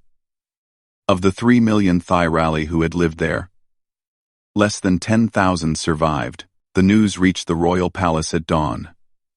High King Morath was eating breakfast when the messenger arrived. The messenger was shaking so badly that he could barely speak. "The free arm," the messenger said. "They have claimed responsibility. Their leader is called Executor Draven." Morath crushed his drinking cup in his fist. Metal bent, and wine spilled across the table like blood. "Who is this Draven?" "He is Kethany, your majesty. He has united 3 species against us. The Vorn, the Kethani, and the Malaxi. They call themselves the Free Arm. They say they will destroy the Dominion world by world until we surrender." "Surrender?" Morath stood so fast that his chair fell behind him. "We are Thyroli. We do not surrender. We conquer." He called for a war council. Within hours, every admiral, general, and noble of importance had gathered in the great chamber. The room was filled with the largest and most powerful Thyroli in the Dominion. Their scales gleamed in the light. Their claws scraped against the stone floor. Their voices rose and fell like thunder. Velkara stood at her father's right hand. Her face was hard with fury. She had known people on Centauri 4, friends from her military training, a cousin who had married a farmer and moved there for a quiet life. They were all dead now. Daniel sat in a corner of the room. He was not supposed to be there. Consorts did not attend war councils. But Velkara had insisted, and no one had bothered to argue. What difference did it make? The human was harmless, just a piece of furniture with a heartbeat. So Daniel sat and watched, and listened. "We must strike back immediately," said Admiral Korath, the commander of the Third Fleet. "Hit their homeworlds. Show them what happens when they attack the Dominion." "Sci-Fi." "The Dominion? With what ships?" asked General Voss, a one-eyed veteran of 100 battles. "The Third Fleet is on the far side of the Empire. It will take months to bring them here. Then we use the First Fleet. The First Fleet is protecting the capital. We cannot leave Thyrol undefended. So we do nothing?" Admiral Korath slammed his fist on the table. "We let them burn our worlds while we sit here and argue? We need a strategy," said Lord Krath. "We need to know more about this enemy before we act." "We know enough," said another admiral. "They are smaller than us, weaker. We will crush them eventually. It is only a matter of time." "Time is exactly what we do not have," said General Voss. "Every day we delay, they grow stronger. They hit another target. They recruit more species to their cause. If we wait too long, this coalition could become an army large enough to threaten even the core worlds." The arguing continued for hours. No one could agree on anything. The admirals wanted to attack. The generals wanted to defend. The nobles wanted to protect their own territories first. It was chaos dressed in fine clothing. Daniel watched it all with growing understanding. These people did not know how to fight a real war. They had been dominant for so long that they had forgotten what it felt like to be challenged. They were used to crushing enemies with overwhelming force, but now they faced an enemy that was smart enough to strike and run, to hit soft targets and avoid direct confrontation. The Thyroli were trying to solve a puzzle with a hammer, and the puzzle was laughing at them. A chime sounded through the chamber. The great holographic display at the center of the room flickered to life.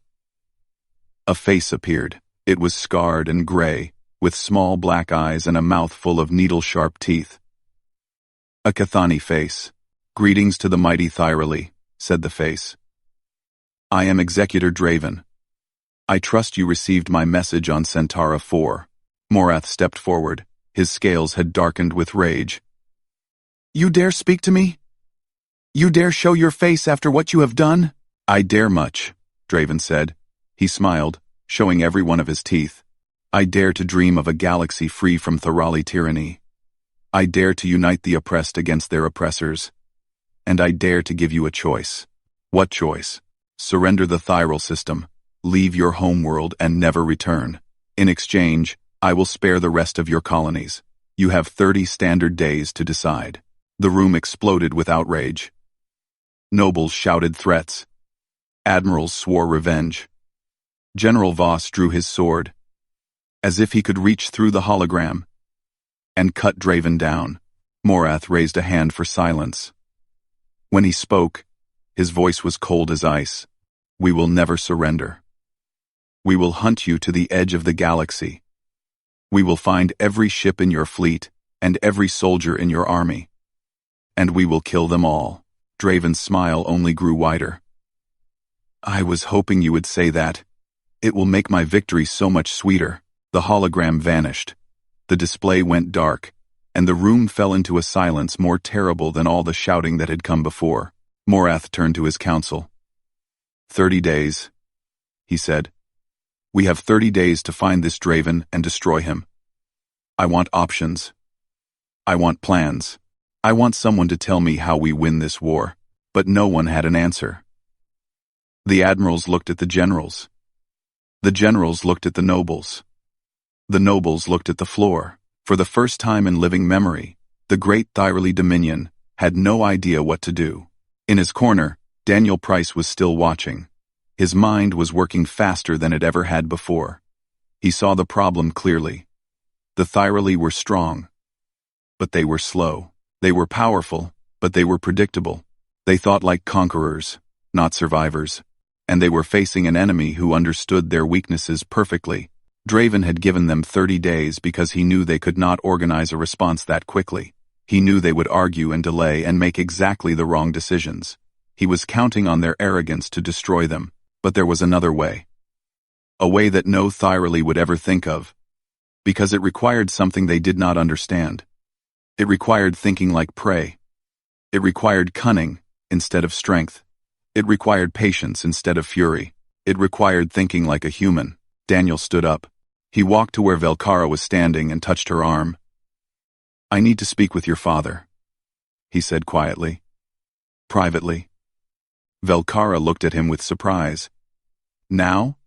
In the middle of a war council? Especially now, before it's too late." She studied his face. She saw something there that made her scales tingle. It was the same look she had seen on the balcony. That night, when he had spoken about the future. He had been right then. Perhaps he was right now. "I will arrange it," she said. Daniel nodded. Then he went back to his corner and sat down again. Invisible, unimportant, watching everything. But in his mind, a plan was already taking shape. A plan that would require deception, manipulation, and the kind of cold patience that only humans truly understood. The Thyrali thought they were at war. They were wrong. The real war was about to begin, and Daniel Price was going to win it. High King Morath had never been alone with a human before. He had never wanted to be. Humans were small, soft, and breakable. They were the kind of creatures that the Thyrali had conquered and forgotten 1,000 times across 1,000 worlds. But here he was, sitting in his private study, staring at the human who had married his daughter. "You have 5 minutes," Morath said. "Speak." Daniel stood in front of the king with his hands at his sides. He did not bow. He did not look away. He stood like a man who had something important to say, and intended to say it.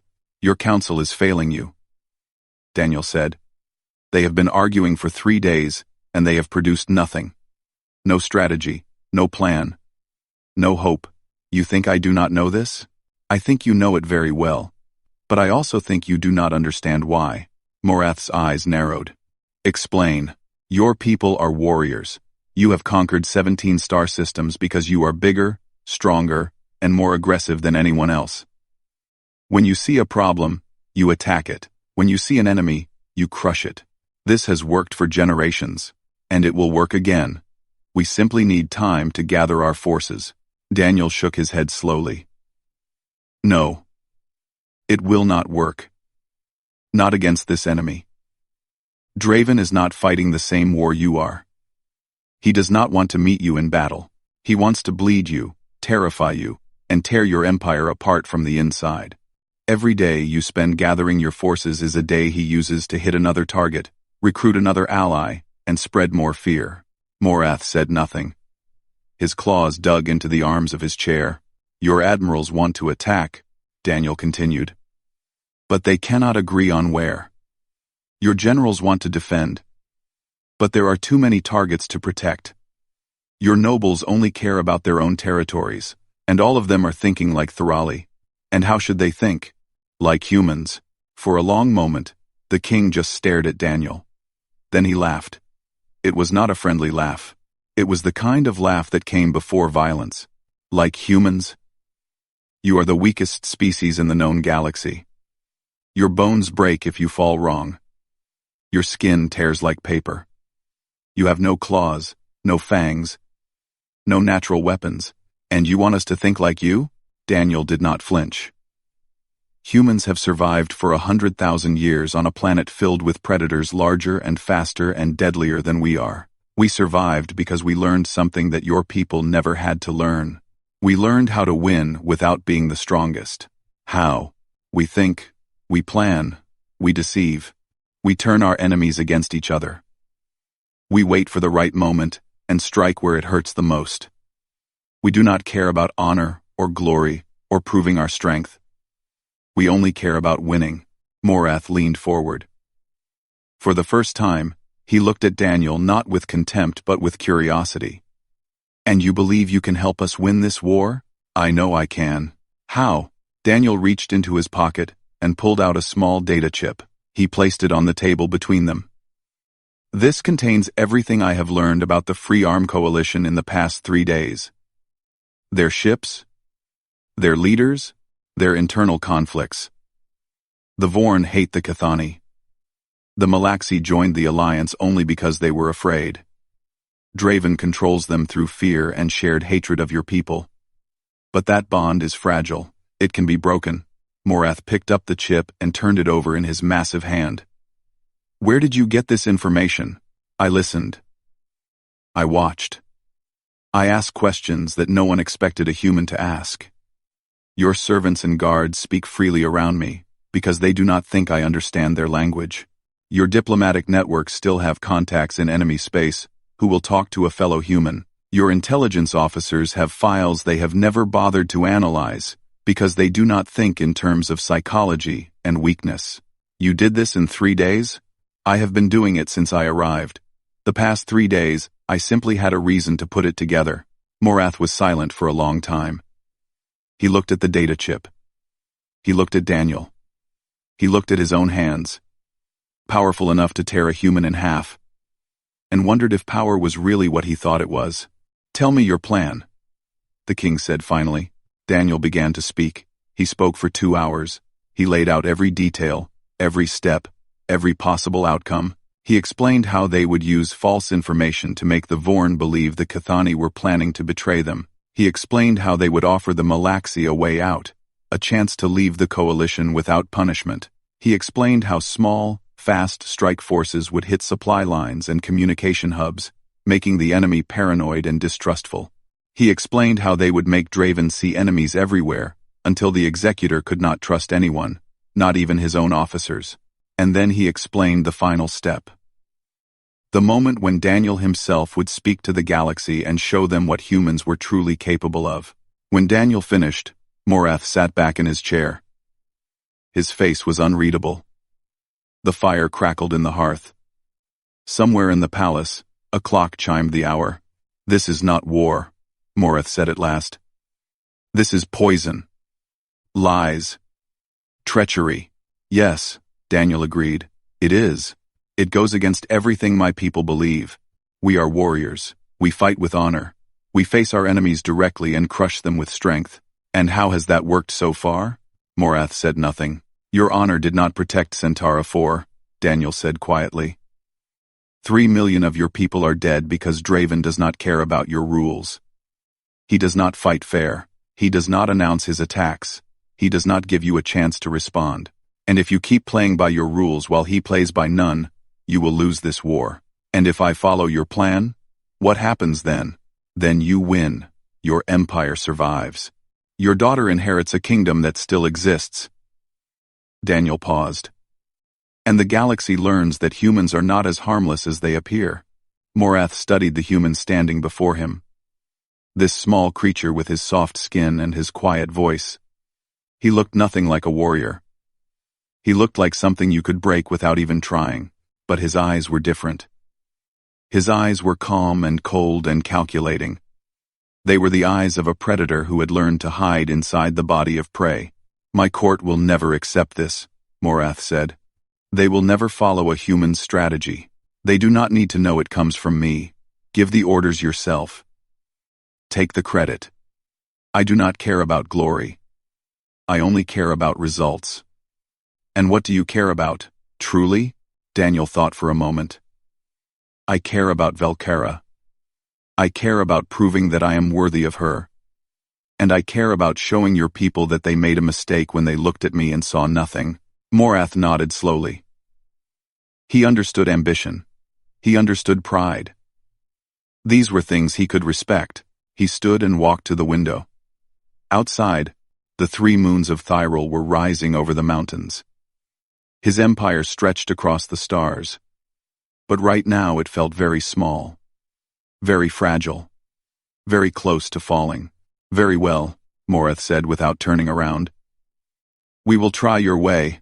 But if this fails, if your plan brings more death to my people, I will kill you myself. Slowly. Do you understand? I understand. Daniel said. Good.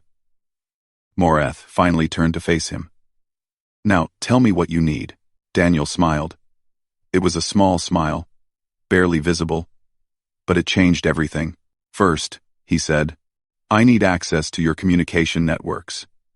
And then I need to have a very long conversation with your daughter about her intelligence contacts. The war was about to change, and no one in the galaxy was ready for what was coming.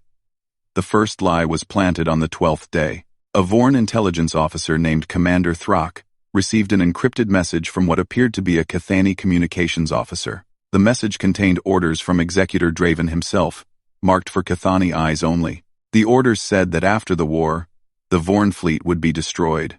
Draven did not trust them. He planned to use them as shields in the next attack, and then eliminate the survivors. The Cathani would rule the new order alone. Commander Thrak did not know that the message was fake. He did not know that a human named Daniel Price had spent 4 days learning to forge Cathani encryption codes. He did not know that the same human had studied Draven's writing style and personal habits until he could imitate them perfectly. All Commander Thrak knew was that he had proof of betrayal, and he was furious. Within hours, the message had spread through the Vorn command structure. Admirals who had never trusted the Cathani now had a reason to hate them. Captains began making quiet plans for what to do when the inevitable betrayal came. Trust, which had already been thin, began to crack. The second lie was planted on the 15th day. The Malaxi High Council received a secret communication from an anonymous source. The source claimed to have evidence that Draven was planning to use Malaxi ground troops as the first wave in every major assault. They would take the heaviest casualties.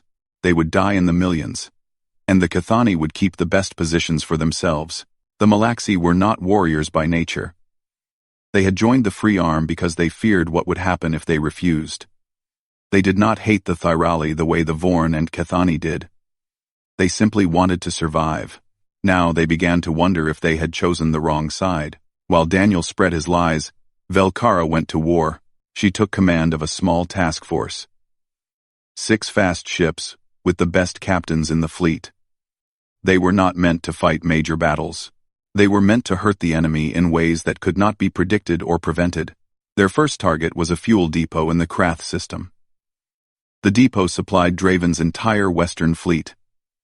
It was defended by only 12 patrol ships, because no one expected an attack so deep in Free Arm territory.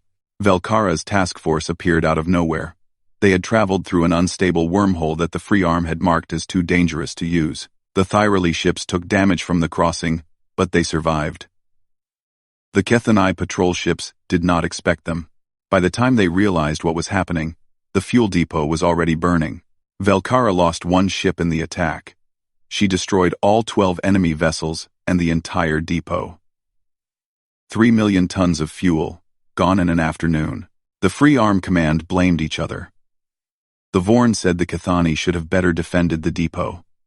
The Cathani said the Vorn had failed to provide accurate intelligence. The Malaxi watched the arguing and said nothing at all. The third attack came on the 19th day. A communication hub in the Sereth system. The fourth attack was on the 22nd day. A weapons factory on a Cathani colony world. The fifth attack destroyed a fleet of transport ships carrying supplies to the front lines. Each time, Velkara struck without warning and vanished before reinforcements could arrive. Each time, the Free Arm tried to figure out how she was predicting their movements. Each time, they blamed each other for the failure. Because Daniel was not just spreading lies, he was also feeding Velkara real intelligence, information he had gathered from intercepted communications, from secret contacts within enemy space, from the 1,000 small details that no one else had bothered to put together. He worked 20 hours a day. He barely slept. He ate at his desk, surrounded by reports and data screens and maps of enemy territory. Velkara worried about him, but she could not deny the results. Her task force had destroyed more enemy resources in 2 weeks than the entire Thyrali fleet had managed in the first month of the war. On the 28th day, Daniel requested permission to address the Galactic Assembly. The Assembly was the closest thing the galaxy had to a neutral government. Representatives from hundreds of species met there to discuss trade, borders, and disputes. It had no real power. But it had something more important. It had an audience. High King Morith did not understand why Daniel wanted to speak there. "The assembly is useless," he said. "They talk and never do anything." "I do not need them to do anything," Daniel replied. "I need them to watch." Morith gave his permission. He was beginning to trust the human, though he would never admit it.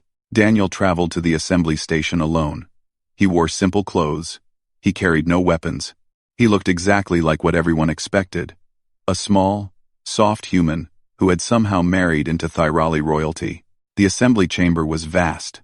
Hundreds of holographic screens showed the faces of representatives from across the galaxy. Many of them had never seen a human before. They stared at Daniel with curiosity, contempt, or simple confusion. Daniel stepped onto the speaker's platform. The room fell silent. He began to speak. He spoke about the war. He showed footage of the Centauri 4 massacre, images that Draven had tried to suppress. He showed the bodies of children. He showed cities burning. He let the assembly see exactly what the Free Arm had done. Then he showed something else.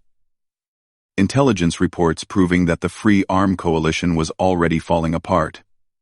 Recordings of Vorn officers discussing their distrust of Draven. Messages from Malaxi leaders questioning whether the war was worth the cost. Evidence of internal conflicts, secret betrayals, and growing chaos. The representatives watched in silence. Daniel spoke for 3 hours without stopping. He did not shout. He did not threaten.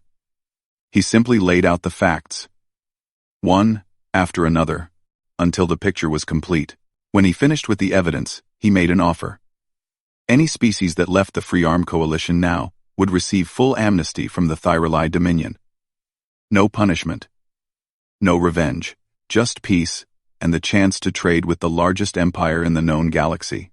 The Malaxi representative's face flickered with interest. The Vorn representative looked uncertain.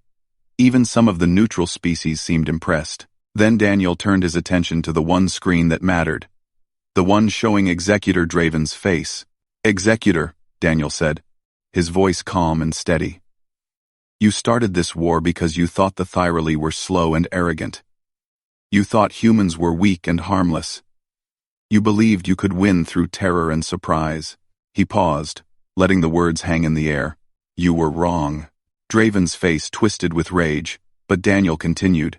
"You have 3 days to surrender unconditionally, release all prisoners, return all occupied territory, disband your coalition, and face justice for your crimes."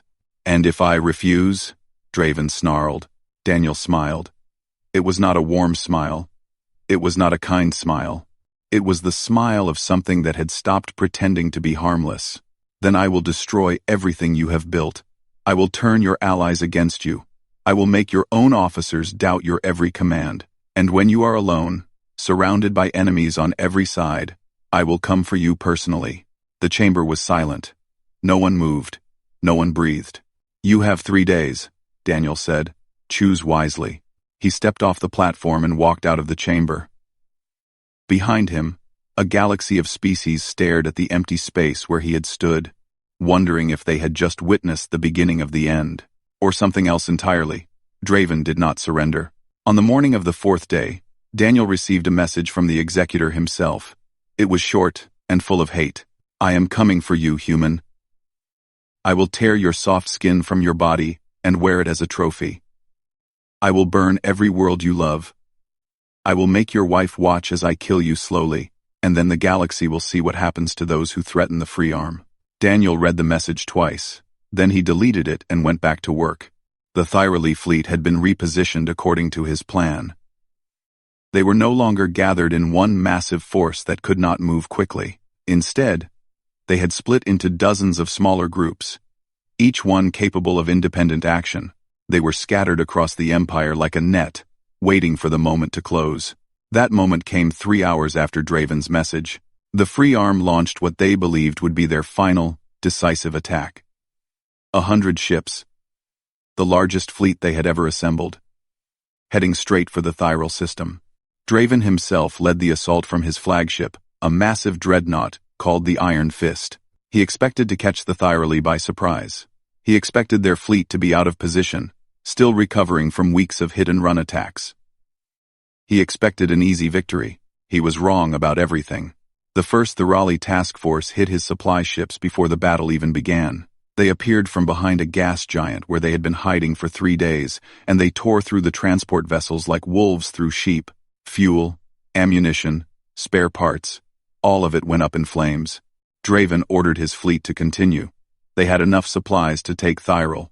They could resupply after the victory. The second task force hit his rear guard. The third hit his flanks. The fourth destroyed his communication relays, cutting off his ability to coordinate with his scattered ships. Within 2 hours, the great free-arm fleet was not one force but a dozen fragments, each fighting alone, each trying to survive. And then the Galaxy withdrew. They had been negotiating in secret for 5 days. Daniel had offered them everything they wanted. Trade agreements, protection, a place in the new order that would emerge after the war. He had shown them that Draven was going to lose, and that anyone who stayed with him would fall too. Half the free-arm fleet simply stopped fighting and jumped to hyperspace. They left their allies behind without a word of warning. The Vorn commanders saw the Galaxy leave and assumed they had been right all along. The Cathani had planned this. The Cathani had arranged for the Galaxy to betray them at the worst possible moment. Rage overcame discipline, and 3 Vorn cruisers opened fire on a Cathani destroyer. The coalition, already broken, collapsed completely. By the time Velkara's task force entered the battle, there was almost nothing left to fight. Thyrali ships were hunting down scattered enemy vessels. Vorn and Cathani captains were trying to surrender before their former allies could shoot them. The space around Thyrol was filled with burning wreckage and escape pods. Daniel was on the bridge of Velkara's flagship when they finally found Draven's ship. The Iron Fist was alone, its engines damaged, its weapons nearly depleted. The great dreadnought that had terrorized a dozen worlds was now just a piece of metal floating in the void. Velkara wanted to destroy it. "One shot," she said, her claws gripping her command chair. "One shot, and this is over. One shot. One shot, and this is over." "No," Daniel said. "He needs to be taken alive." "Why? He killed millions of our people. He deserves death. He will get death. But first, he needs to be tried. He needs to stand before the Galaxy and admit what he did. And the Galaxy needs to see what happens to those who challenge the Dominion." Velkara looked at her husband. This small human who had changed everything, who had saved her empire with words and lies and cold, patient thinking. "You want to make an example of him," she said. "I want to make sure no one ever tries this again." She nodded slowly. "Very well." We board the ship. The assault was quick and brutal. Thyrali Marines, the best soldiers in the Empire, flooded through the corridors of the Iron Fist. They met little resistance. Most of Draven's crew had already surrendered. Those who fought were cut down without mercy. They found Draven on the bridge. He was wounded, a deep gash across his face. But he was still alive. He was still dangerous. When he saw Daniel enter behind the Thyrali Marines, his eyes burned with a hatred that went beyond words. "You," Draven spat. "You are not even a warrior. You are nothing. A soft creature hiding behind stronger beings." Daniel walked across the bridge until he was standing directly in front of the executor. He looked up at the massive Cathani, at the teeth that could bite through metal, at the claws that could tear a human apart in seconds. "You measured strength the wrong way," Daniel said quietly. "You saw scales and claws and muscle and thought that was power. You looked at me and saw a victim." He took another step forward. Draven tried to rise, but Thyrali Marines held him down. "Power is not about what you can destroy," Daniel continued. "Power is about what you can control, what you can change, what you can make others do."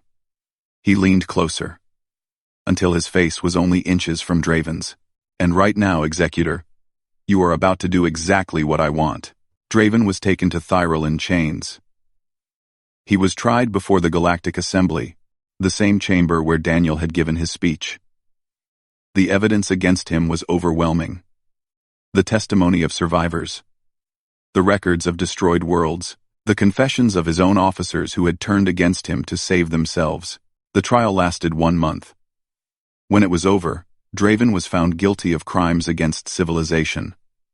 He was executed on a broadcast that reached every inhabited world in the galaxy. In the weeks that followed, the Dominion recovered quickly. The Galaxy became trading partners, grateful for the mercy they had been shown. The Vorn, humiliated by their defeat, retreated to their home systems and asked only to be left alone. The Cathani were stripped of their military and placed under Thyrali supervision. Peace returned to the stars. High King Morath held a ceremony in the great throne room.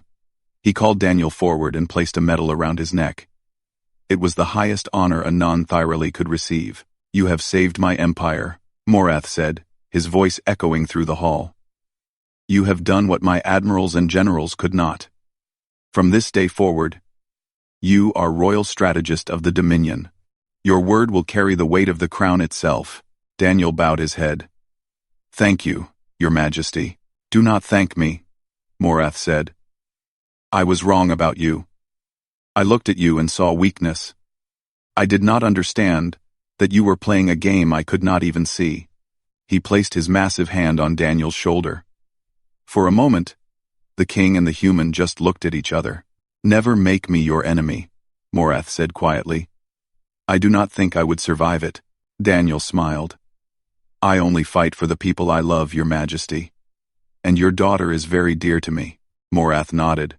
It was the closest thing to a blessing he would ever give. Later that night, Velkara and Daniel stood on the balcony of their chambers, looking out at the 3 moons of Thyrol. The war was over. The Empire was safe. And everything had changed. "The reporters are asking for interviews," Velkara said. "They want to know how you did it. How a single human defeated an entire coalition. What did you tell them?" "I told them the truth."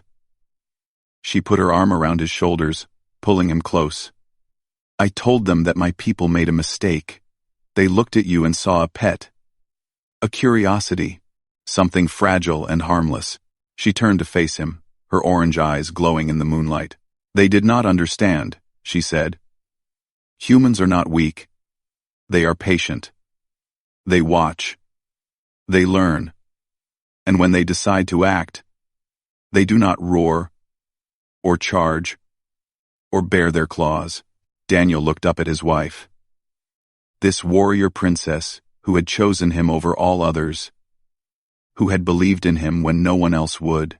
"What do they do?" he asked. Velkara smiled, showing all her teeth. "They simply speak," she said.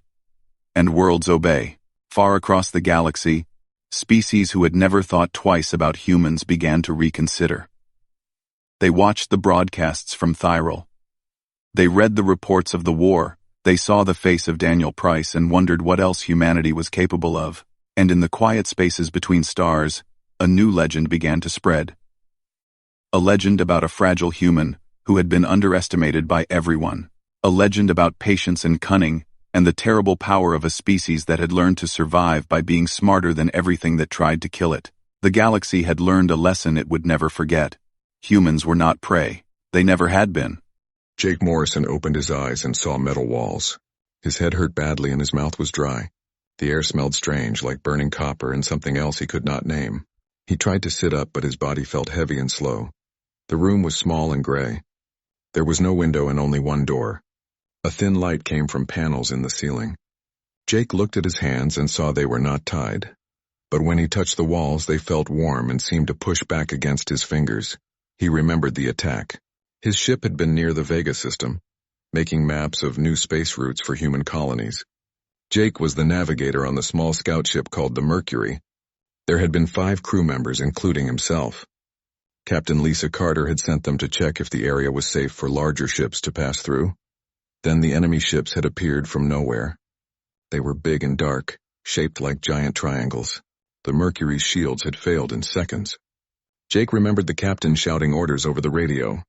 He remembered fire and smoke filling the bridge. He remembered his friend Ben Rodriguez trying to fix the engines while explosions shook the ship. After that, everything went black. Jake stood up slowly and walked around the small room. His legs felt weak, but they worked. The door had no handle that he could see. He pushed against it, but nothing happened.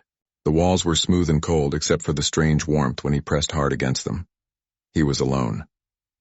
This meant his crew was either dead or in other rooms like this one. Jake hoped they were alive, but deep in his heart he knew better. The attack had been too fast and too strong. The Mercury was not a warship. It was made for exploring, not fighting. Jake sat down on the floor and tried to think clearly.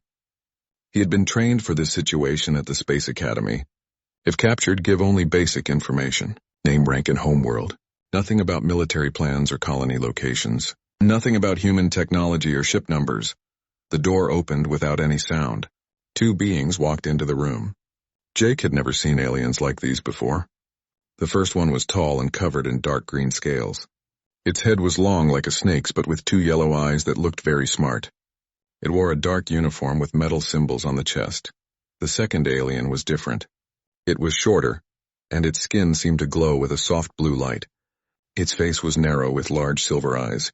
It moved like it was floating instead of walking. This one carried a small device that blinked with different colored lights. The tall green alien spoke first. Its voice was deep and rough. Human, I am Commander Zektar of the Catherian 4th Fleet. You are a prisoner on the battleship Shadowbane. You will answer our questions. Jake looked at both aliens but did not speak. The glowing one moved closer and pointed its device at him. The lights on the device changed from blue to red. My name is Dr. Vellana, the glowing alien said. Its voice was soft and musical. I study other species for the Galactic Council. Your brain patterns are very interesting. Much different from other humans we have examined. Jake Morrison, Jake said clearly. Navigator, Human Colonial Fleet, that is all I will tell you. Commander Zektar made a sound like angry breathing. Your ship was in restricted space, human. It was gathering information about our patrol routes. This makes you a spy. We were mapping safe passage routes for civilian ships, Jake said. We did not know this area was claimed by anyone. Dr. Vellana was still pointing her device at Jake. She looked at the small screen on it, and her silver eyes grew wider. Commander, his neural activity is very strange. These patterns should not exist in a human brain. What does that mean? Zektar asked. I am not sure yet. But humans are supposed to be a simple species. They have only been in space for a short time. This one shows brain activity that is much more complex than it should be. Jake felt his head start to hurt again. The pain was sharp and seemed to come from behind his eyes. He tried not to show it, but Dr. Vellana's device started blinking faster. Are you feeling pain? She asked. Jake did not answer. The commander stepped closer and Jake could smell something like burnt metal coming from the alien skin. Your people think they can expand into any space they want, Zektar said. But you are weak and few in number. This galaxy belongs to older and stronger species. Humans are like children playing with dangerous toys. The pain in Jake's head got worse. Sometimes when he was very stressed, he would get headaches like this. His grandmother had told him it ran in their family. She had strange dreams and sometimes knew things before they happened. Jake had always thought it was just old stories. We will ask you questions every day, the commander said. We want to know about human military strength. We want to know where your colonies are located. We want to know how many ships you have and what weapons they carry. I told you what I will say, Jake replied. Nothing more. Dr. Vellana was still watching her device. Commander, I would like to study this human more carefully. His brain shows activity in areas that should be dormant. This could be important for understanding human development. Do what you want with him, Zektar said. But get me the information I need. The High Command wants to know if humans are a real threat or just another weak species to be controlled. Both aliens left the room and the door closed behind them. Jake was alone again. He sat back down on the floor and held his head in his hands. The pain was getting worse and now he was seeing strange lights behind his closed eyes. He tried to remember what his grandmother had taught him about dealing with the headaches. She had shown him how to breathe slowly and empty his mind of all thoughts. She called it meditation and said it was an old family skill passed down through many generations. Jake closed his eyes and tried to breathe the way she had shown him. Slowly in, slowly out. Think of nothing but the air going in and out of his lungs. The pain in his head began to fade, but something else started to happen. He began to see things that were not in the room with him. Bright points of light that moved and pulsed like they were alive. They seemed very far away, but also very clear. In his mind, he could hear something that might have been voices, but they were too distant to understand. Jake opened his eyes quickly. The strange vision disappeared and he was back in the gray room. But now he felt different. The lights in the ceiling seemed brighter and he could hear a low humming sound that had not been there before. He did not know what was happening to him, but he was certain of one thing. The aliens thought they had captured an ordinary human prisoner. They had no idea what they had really found. 2 weeks had passed since Jake woke up in the alien prison cell. Every day, Commander Zektar and Dr. Vellana came to ask him questions. Every day, Jake gave them the same answer. His name, his job, and nothing more. But the questions were getting harder to ignore. Zektar had started using devices that made loud noises and bright flashing lights. He had also brought in machines that could make Jake feel very cold or very hot without touching him. How many ships guard the human colony at Alpha Centauri? Zektar asked for the 10th time that day. Jake sat quietly and looked at the wall. The cold machine was running and his breath came out in white clouds. His fingers were starting to turn blue.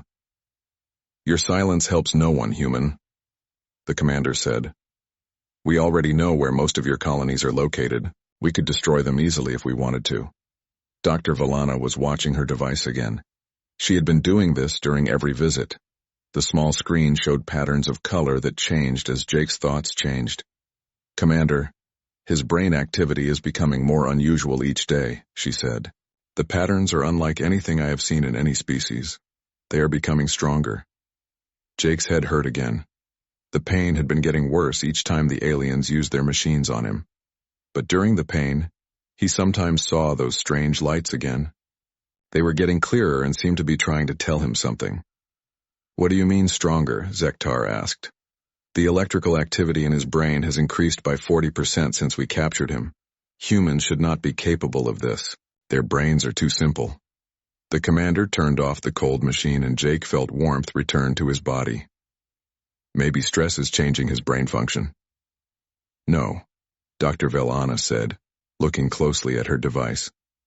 This is not stress response. This is evolution happening in real time. His brain is developing new connections that should not exist. After the aliens left, Jake lay down on the floor and tried to ignore the pain in his head. The meditation technique his grandmother had taught him was the only thing that helped. But each time he meditated, the strange visions got stronger. Jake closed his eyes and began breathing slowly, in and out, in and out. He let his mind become empty and quiet. The pain faded away, and something else took its place. Suddenly, Jake was not in the prison cell anymore. He was floating in empty space, but he was not afraid. Around him were thousands of bright lights that pulsed with life. They were stars, but they were also something more. They were alive and aware, and they knew he was there. The stars were singing to him, not with voices he could hear, but with something deeper. Their song was made of light and energy and gravity waves that reached across impossible distances. Jake could feel their nuclear fires burning inside their cores. He could sense the planets that circled them and the empty space between them. One star was closer than the others. It was big and red and very old. Jake could feel its thoughts, ancient and slow but full of wisdom. It was trying to tell him something important, but the message was too big for his human mind to understand all at once. Then Jake felt something else, pain, sharp and sudden. He opened his eyes and was back in the gray room. But something was wrong. The lights in the ceiling were flashing on and off in a pattern. They would flash 3 times, pause, then flash 3 times again. Jake sat up and looked around. The lights kept flashing in the same pattern. He counted them. 3 short, 3 short, pause, 3 short, 3 short, pause. It was like the star in his vision had been trying to communicate. Across the ship, alarms started ringing. Dr. Vellana was in her laboratory when the electrical problem started. Her computers shut down and restarted 3 times in a row. The lights in her lab began flashing in the same strange pattern that was happening all over the ship. She grabbed her scanning device and ran to Jake's cell. The readings she saw made her eyes grow wide with shock. The human's brain was producing electrical signals so strong they were affecting the ship's power systems. This is impossible. she whispered to herself. In the command center of the Shadowbane, Zektar was shouting at his engineers. Fix these power problems now. We cannot have our systems failing during a patrol mission. Sir, we have checked everything twice, the chief engineer said. There is nothing wrong with our equipment. The electrical interference is coming from inside the ship. From where? Level 7, Section 12. The prisoner detention area. Zektar's yellow eyes grew narrow. The human. Far away in human space, Captain Lisa Carter stood on the bridge of the colony ship Endeavor. She was studying star charts and patrol reports, trying to find any clue about where Jake and his crew had been taken. Captain, I think I found something, said Ben Rodriguez. He was Jake's best friend and the best navigator in the human fleet besides Jake himself.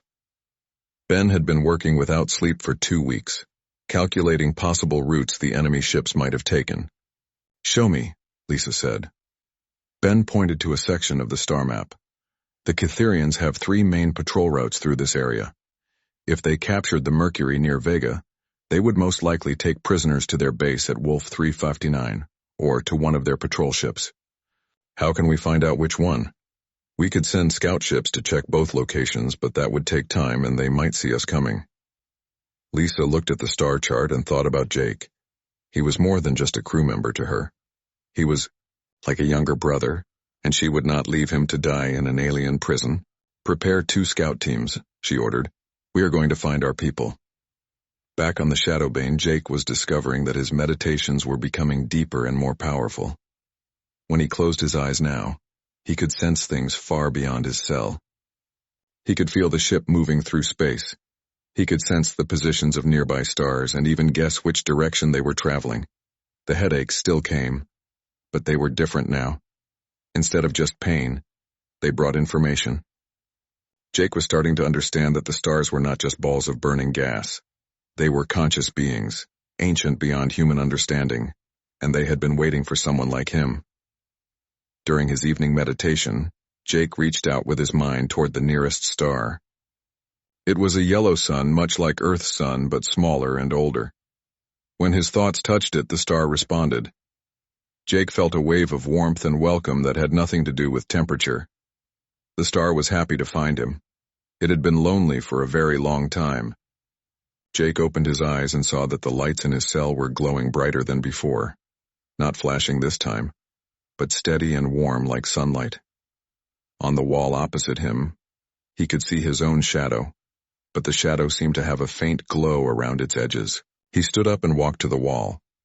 When he put his hand against the metal, he could feel electricity moving through it. But the electricity was not from the ship's power systems. It was coming from him. Dr. Vellana was studying the data from her scans when she made a discovery that changed everything. Hidden in human DNA were genetic sequences that matched patterns found in the oldest stellar phenomena in the galaxy. The sequences were inactive in most humans, but in Jake, they were waking up. She ran more tests and found something even more incredible. The genetic patterns were not random. They formed a code, and the code matched the mathematical relationships between star positions and gravitational fields. By the ancient gods, she whispered. Humans are not just another species. They are connected to the stars themselves. Jake did not know about Dr. Vellana's discovery, but he was learning to feel the truth of it. Each night his connection to the cosmos grew stronger. He could sense the heartbeat of distant suns and feel the slow dance of planets around them. The aliens thought they had captured a simple prisoner. They had no idea they were holding someone who could speak with the stars themselves. And the stars were starting to listen. Dr. Vellana could not sleep. For 3 days she had been studying the data from Jake's genetic scans. What she found made her question everything she knew about life in the galaxy. Human DNA contained sequences that should not exist. These genetic patterns matched the electromagnetic signatures of stars that had died billions of years ago. They matched the gravitational waves produced by black holes. They matched the quantum frequencies of pulsars. It was as if humans had evolved not just on their home planet, but in harmony with cosmic forces that existed long before any known civilization. This cannot be correct, she said to her computer, but every test gave the same results. Humans were not the simple species everyone believed them to be. Dr. Villana looked at her scans of Jake's brain activity. The patterns were becoming more complex every day. Areas of his mind that should have been empty were now buzzing with electrical activity. It was like watching a sleeping giant wake up. She made a decision that would change everything. She would share her findings with Commander Zektar, even though she knew he would not want to hear them. In the interrogation room, Zektar was losing patience. It had been 3 weeks since they captured the human, and he still knew nothing useful about human military strength. "Bring the prisoner," he ordered his guards. Jake was brought into the room in metal restraints. He looked tired, but his eyes were still defiant. Dr. Villana noticed that the lights in the room seemed brighter when Jake entered, though she was sure no one had adjusted them. "Human," Zektar said, "this is your last chance to cooperate. Tell me about your military bases and I will make sure you are treated well. Refuse and I will have you thrown out of the airlock." Jake looked at the commander but said nothing. The pain in his head was worse today, but something else was different. He could feel the ship around him like it was part of his own body. He could sense the electrical systems and the metal walls and even the thoughts of the aliens in nearby rooms. "Your silence protects no one," Zektar continued. "We have already found 2 of your colonies. Our warships could destroy them before your people even know we are coming." Jake's restraints began to grow warm. Dr. Villana's scanning device started beeping rapidly. "Commander," she said quietly, "perhaps we should stop the session." "No," Zektar snapped. "I want answers." He leaned close to Jake's face. "Your people are weak and foolish. You think you can explore space like you own it. But this galaxy belongs to species that were traveling between stars before your ancestors learned to make fire." The beeping from Dr. Villana's device became a steady alarm. Jake's brain activity was spiking to levels that should have killed him. "You want to know about human military strength?" Jake said quietly. His voice sounded different, deeper than before. "You want to know what we are capable of?" Jake closed his eyes and something inside his mind broke open like a dam bursting. Suddenly, his awareness exploded outward from the ship. He could feel every star in the surrounding solar systems. He could sense their nuclear fires and the planets that orbited them. He could feel the empty space between them and the gravity waves that rippled through the cosmic ocean. The stars were not silent balls of gas. They were alive and conscious, and they had been waiting for him to find them. On the ship, every light began flashing in complex patterns. The gravity generators started making strange humming sounds. In the engine room, alarms began ringing as power levels fluctuated wildly. "What is happening?" Zektar shouted. Dr. Villana stared at her device in amazement.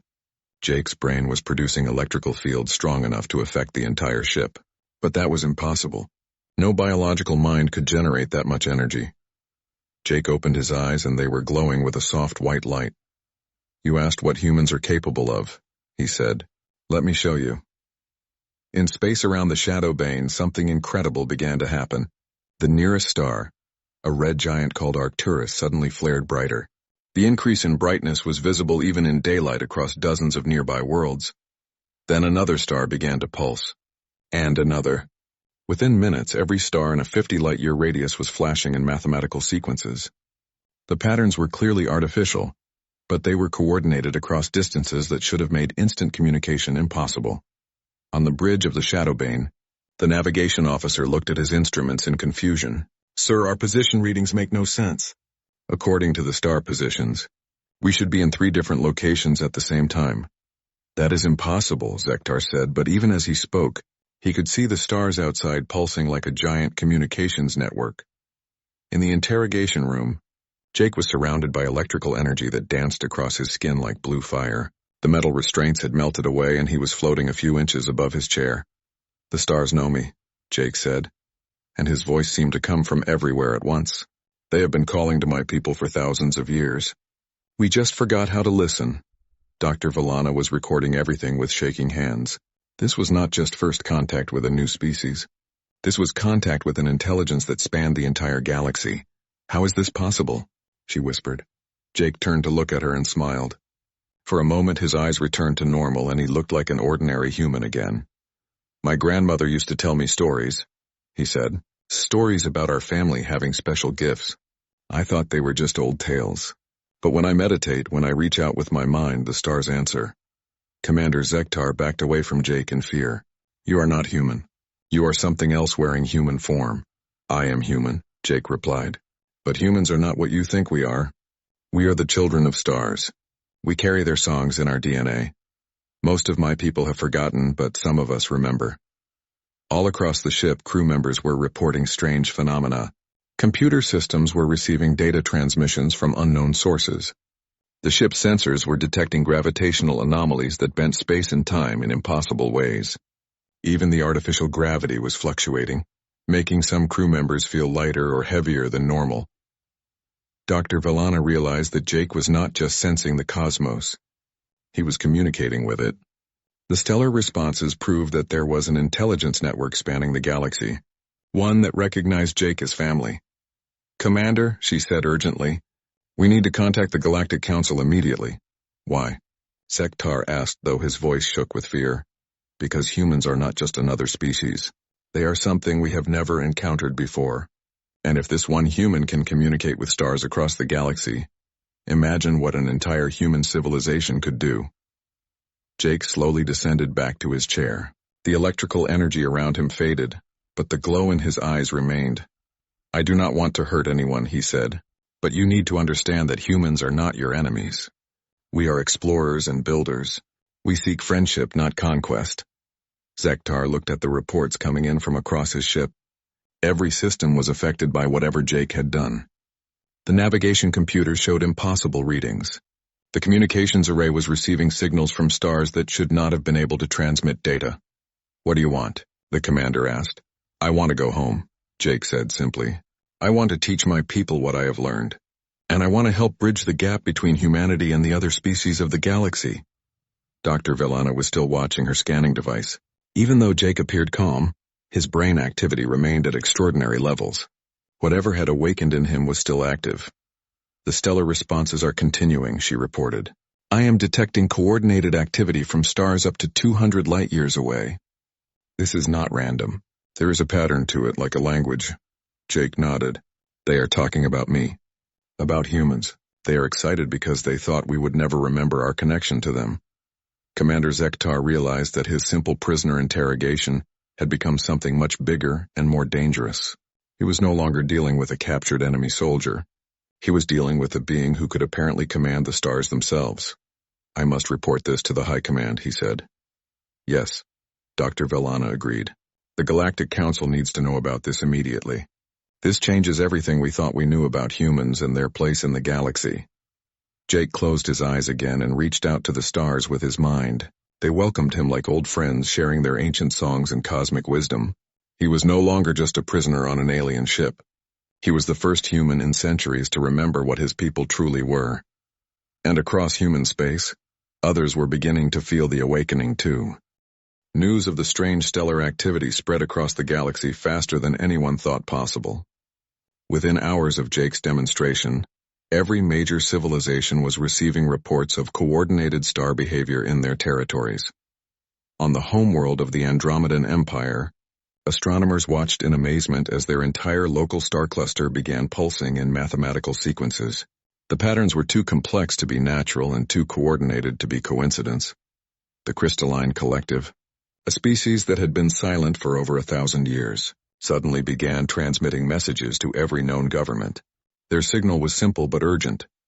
The awakened one has been found. The old prophecies are coming true. In the heart of galactic civilization, the Galactic Council convened an emergency session. Representatives from 47 different species gathered in the great chamber on Nexus Prime. They had not held an emergency meeting like this in over 2 centuries. The stellar anomalies began 3 standard hours ago, reported the Vulcarian Science Minister. Our best scientists cannot explain how stars separated by hundreds of light years are communicating instantly with each other. It is not just communication, added the representative from the Aquatic Federation. The stars are creating gravitational lenses that focus radiation and bend space-time. Some of our ships have reported faster than light travel without using their hyperdrive engines. An ancient being moved slowly to the center of the chamber. High Counselor Thren was older than most civilizations and had seen the rise and fall of galactic empires. His species had been exploring space when humans were still living in caves.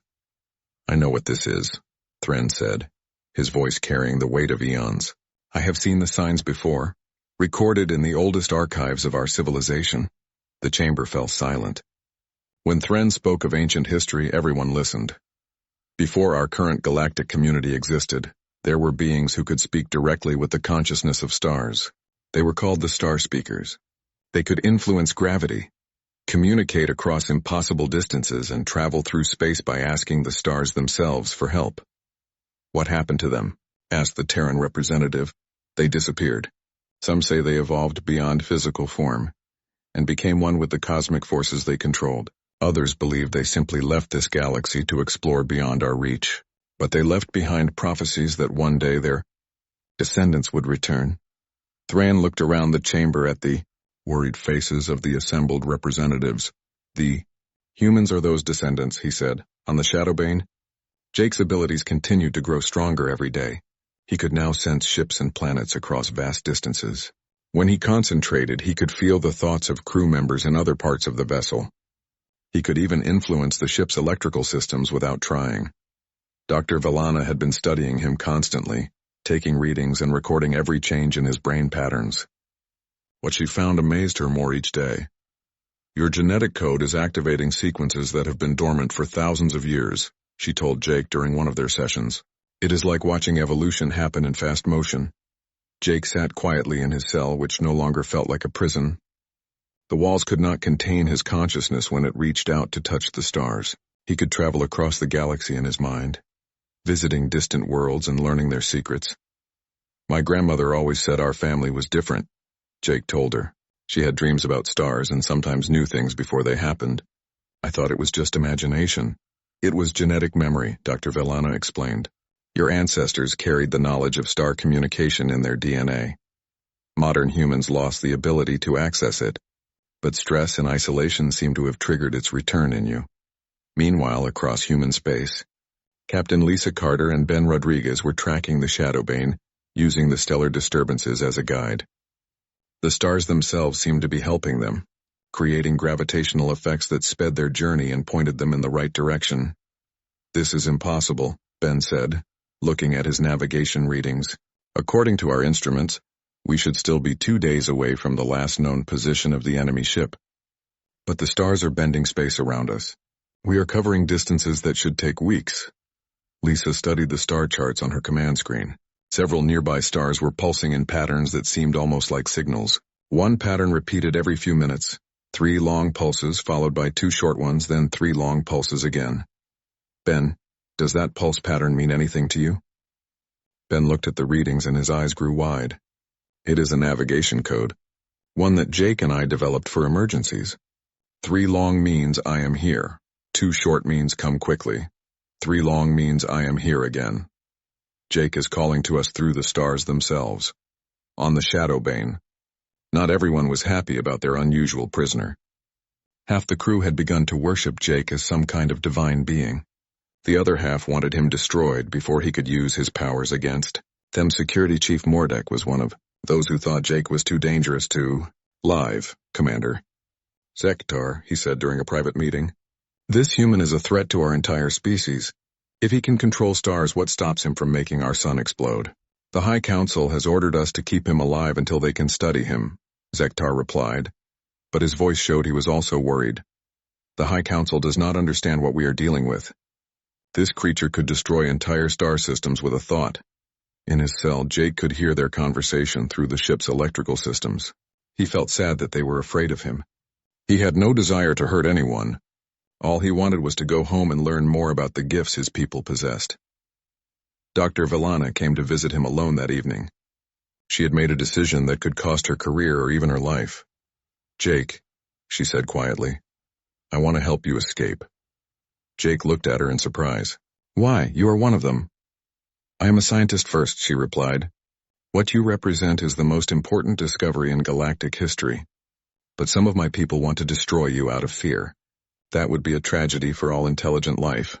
What do you want in return?" "I want to learn. I want to understand how your abilities work. I want to help bridge the gap between humans and the rest of the galaxy." Jake considered her offer. Through his connection to the stars, he could sense her thoughts. She was telling the truth. Her desire to learn was stronger than her loyalty to her own species. "I can teach you some of what I know," Jake said. "But first, you need to understand that humans do not want to conquer or control anyone. We seek knowledge and friendship." Dr. Valana activated her scanning device and began recording. "Show me." Jake closed his eyes and reached out with his mind. He touched the consciousness of the nearest star and asked it to send a gentle message to Dr. Valana's homeworld. Across the galaxy, the star that gave light to her planet began to pulse with a warm, welcoming rhythm. The message was simple but clear: peace, friendship, curiosity, and hope. "By the ancient gods," Dr. Valana whispered, "you just sent a message to my homeworld instantly across thousands of light years." "The stars do not recognize the boundaries that divide our species," Jake explained. "To them, all conscious life is part of the same cosmic family. They are happy to carry messages between friends." Dr. Valana realized that everything her people believed about the universe was wrong. Space was not empty and hostile. It was alive and friendly, filled with ancient intelligences that wanted to help all life grow and flourish. "I will help you escape," she promised. "But in return, you must promise to teach your people to use their gifts wisely." "I promise," Jake said. "But first I need to contact my friends. They are coming to rescue me, but they are walking into a trap. The stars tell me that other ships are moving to intercept them." High above them, Captain Lisa Carter and the Endeavour were indeed heading into danger. Catherian reinforcements were moving to block their path, and a battle was about to begin that could start a war between two species. But Jake had allies now that the Catherians had never imagined. The stars themselves were watching, and they were ready to help protect the first star speaker to awaken in over 1,000 years. The real test was about to begin.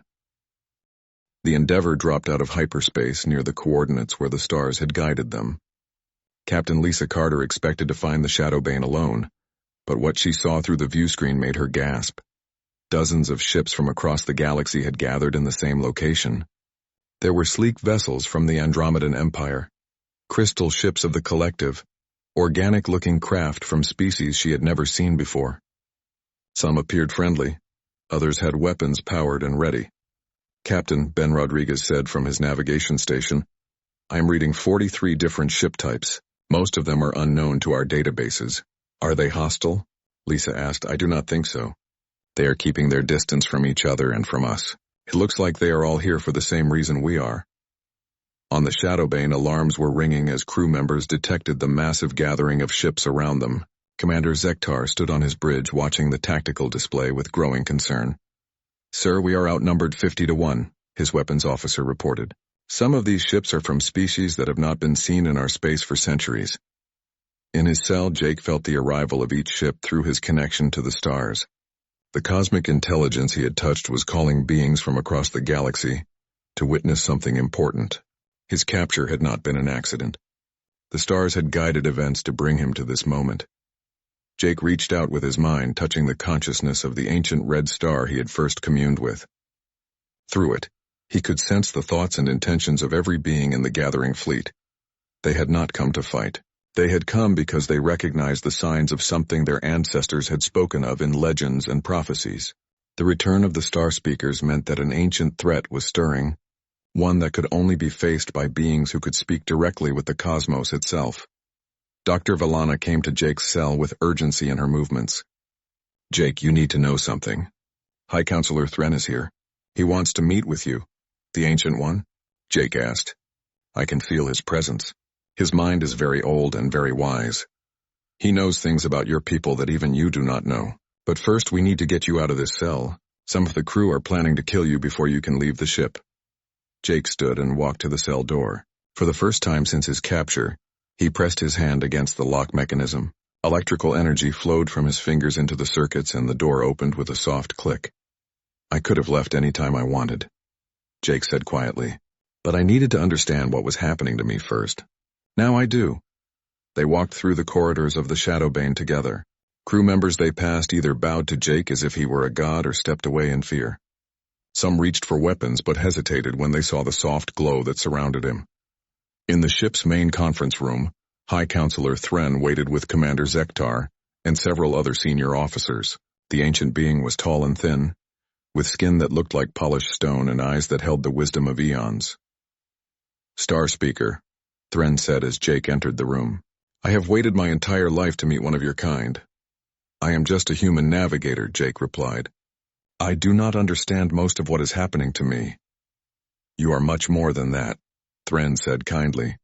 "Your people are the children of the first beings to achieve harmony with stellar consciousness. That gift has been sleeping in your species for thousands of years, but it was always there, waiting to awaken." Thren gestured to a large screen that showed the gathering fleet outside. "Every species here has legends about the Star Speakers. Some call them the First Ones, others name them the Cosmic Gardeners. But all our stories agree on one thing: they will return when the galaxy faces its greatest threat." Jake felt a chill run through him. "What threat?" "Something moves in the empty space between galaxies," Thren explained. "Our deepest space sensors have detected it approaching. It consumes stellar energy and leaves only darkness behind. We believe it destroyed the Andromeda Galaxy 12 million years ago." Dr. Vellana looked at her readings in amazement. Jake's brain activity is spiking again. The stellar responses are intensifying. Jake closed his eyes and reached out to the stars with all his strength. The cosmic intelligence welcomed him and shared its ancient memories. He saw vast creatures of living darkness moving through the void between galaxies. He saw entire star systems going dark as something drained their energy. He understood why the stars had called to him. "The stars are afraid," Jake said quietly. "They need allies who can speak their language and coordinate their defenses. That is why my abilities awakened. That is why I was brought here." Commander Zektar, who had been listening silently, stepped forward. "What can we do? How do we fight something that can destroy entire galaxies?" Jake opened his eyes and looked at the assembled aliens. "First, we stop fighting each other. The enemy feeds on conflict and division. Second, I need to return to my people and teach them to remember their heritage. Humans are not the only species with dormant cosmic abilities." He turned to Dr. Vellana. "Your research shows that many species have genetic traces of star consciousness. The abilities just need to be awakened. How long do we have?"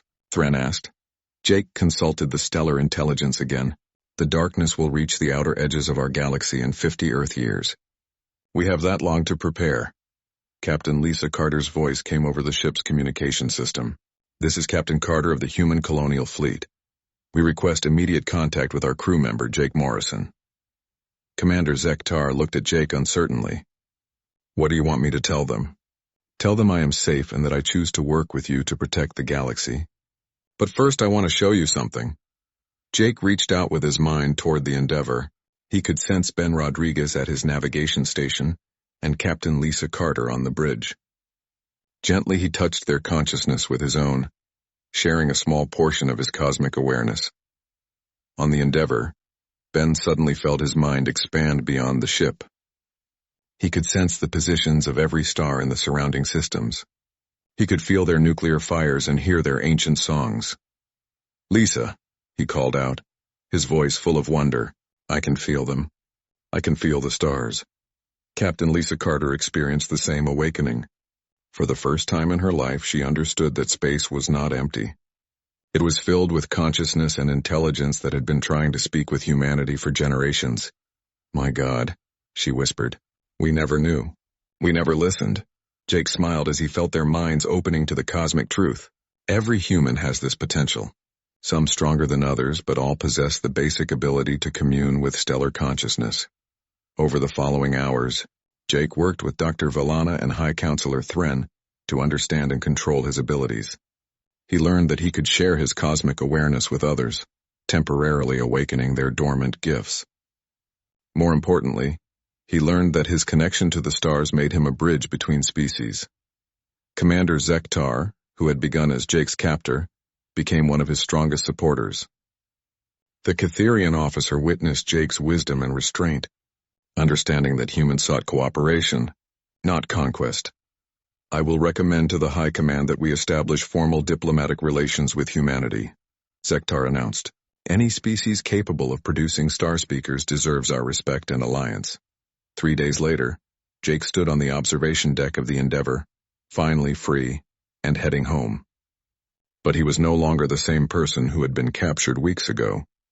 He was humanity's first stellar speaker in over 1,000 years.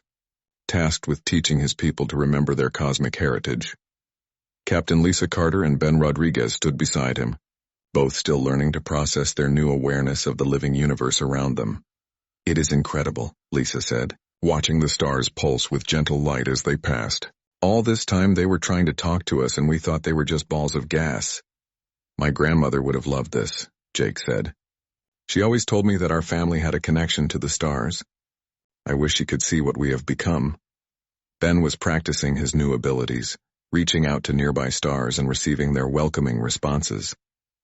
"Jake, I can sense other humans starting to awaken. People across our colonies are reporting strange dreams and new awareness." Jake nodded.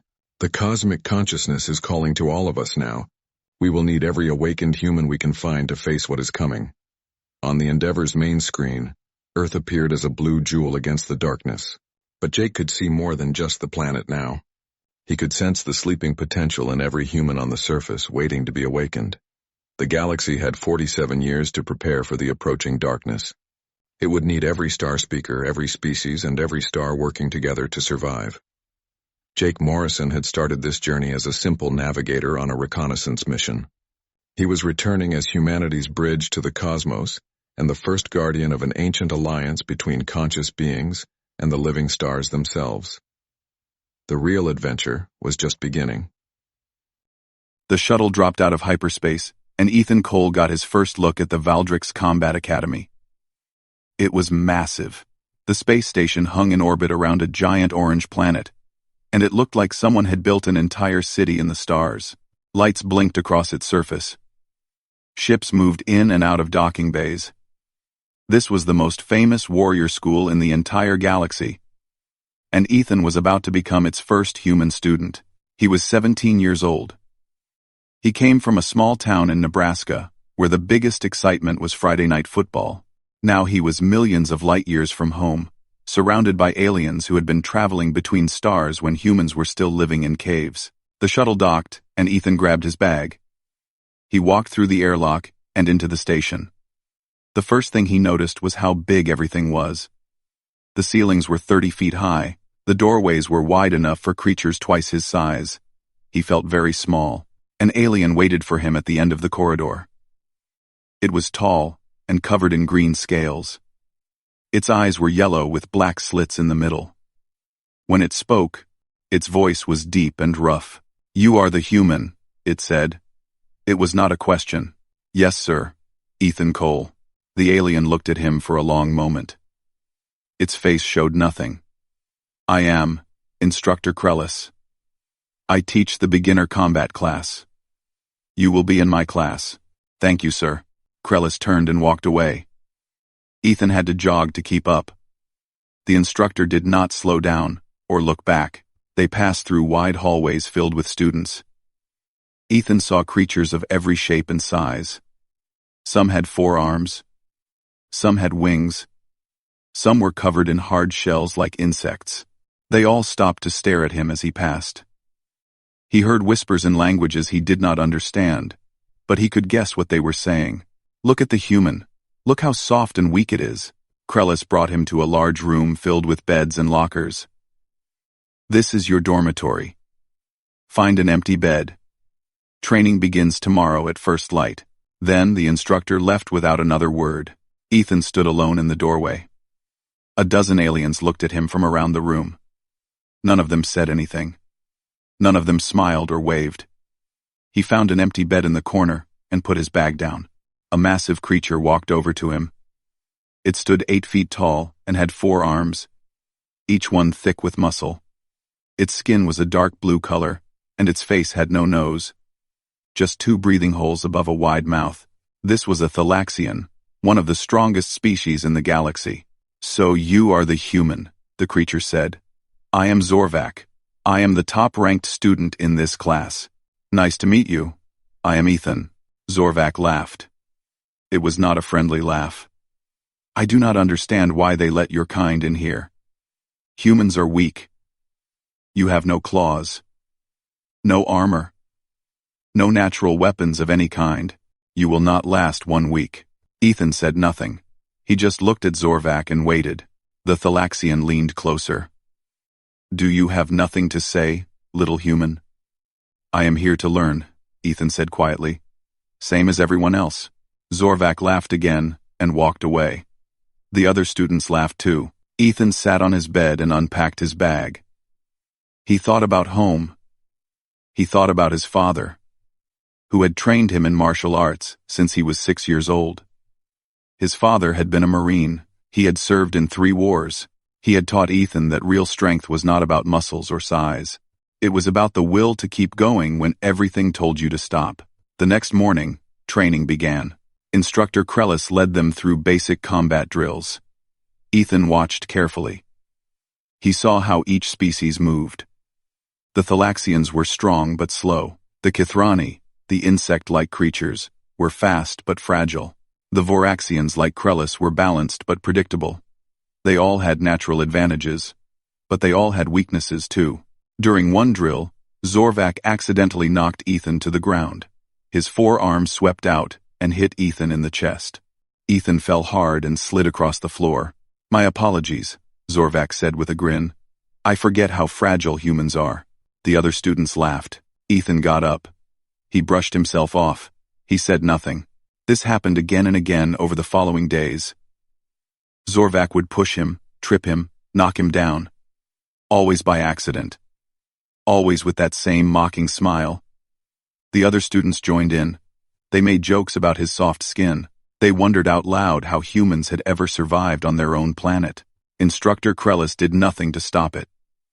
He barely looked at Ethan during class. To him, the human was just a political formality. Earth had only joined the Galactic Coalition recently. Sending a student to the academy was supposed to be a symbol of cooperation. No one expected Ethan to actually succeed, but Ethan kept showing up. Every morning he was there before anyone else. Every night he was the last to leave. He never complained. He never fought back. He just watched and learned. One evening, a small creature approached him in the dining hall. It was an aquatic species called a Neurelian. She had smooth blue skin and large dark eyes. Gills lined her neck and her fingers were webbed. May I sit here? She asked quietly. Ethan looked around. The other tables were full of aliens who would never let a human sit with them. Sure. She sat down across from him. I am Saya. I have been watching you. Everyone has been watching me. No. I mean, I have really been watching. The others look at you and see weakness. But I see something else. She leaned forward. You are holding back. I can tell. Ethan looked at her for a long moment. Then he smiled slightly. What makes you think that? The way you move. The way you watch everyone. You are learning them, studying them. She tilted her head. What are you waiting for? Ethan picked up his food and took a bite. He chewed slowly before answering. The right moment. Saya smiled. It was the first friendly smile Ethan had seen since he arrived. I think I am going to like you. Ethan Cole. For the first time since he came to the academy, Ethan did not feel completely alone. But he knew the real test was still coming. He just had to be patient. He had to wait for his chance to show them what humans were really made of. And when that chance came, he would be ready. 3 weeks passed at the Valdrix Combat Academy. Ethan Cole fell into a routine. Wake up early. Train all day. Watch and learn. Get knocked down by Zorvac. Get back up. Repeat. The other students thought he was stupid. They thought he did not understand how outmatched he was. But Ethan understood perfectly. He was playing a long game. Every time someone pushed him down, he learned something new about how they moved. Every insult taught him about their pride and their weaknesses. One morning, Instructor Krellis gathered the entire class in the main training hall. His yellow eyes swept across the students as he spoke. The annual proving trials will begin in 3 days. These trials will test your speed, your strength, your endurance, and your combat skills. Your performance will determine your ranking for the rest of the year. A murmur went through the crowd. The proving trials were a big deal. Top performers earned respect and better assignments. Poor performers were shamed. Krellis continued. The final trial is combat against a training automaton. The automaton is a machine designed to fight at your species' maximum level. Your goal is to disable it as quickly as possible. The Academy record is 21 seconds, set 200 years ago, by Grandmaster Vor, of the Voraxian Empire. 21 seconds. Ethan filed that information away. After the announcement, Zorvac walked over to Ethan with his usual gang of followers. The Thalaxian was grinning. "Human," Zorvac said loudly so everyone could hear. "I have a proposal for you." Ethan looked up at him. "What is it?" "I am going to set a new Academy record at the proving trials. And I want you to participate so everyone can see the difference between a real warrior and a soft little human." Zorvac crossed both sets of arms. "Unless you are too scared." The other students laughed. Someone in the back shouted that Ethan would probably cry. Ethan stood up slowly. He was a full 3 feet shorter than Zorvac. He had to tilt his head back to look the alien in the eyes. "I will participate," he said calmly. Zorvac blinked. He had not expected Ethan to agree so easily. "You understand you will be humiliated in front of the entire Academy?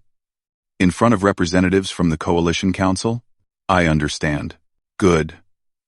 Zorvac turned to address the room. "Everyone hear that? The human thinks he can compete in the proving trials. This should be entertaining." More laughter. Ethan sat back down and continued eating his meal. Inside, his heart was beating fast, not from fear, from excitement. This was the moment he had been waiting for. That night, Ethan went to a private training room. He had been coming here every night after the others went to sleep. He practiced alone in the dark, pushing his body to its limits. He ran until his lungs burned. He punched and kicked until his muscles screamed. He trained the way his father had taught him, the way Marines trained for war. His communicator buzzed.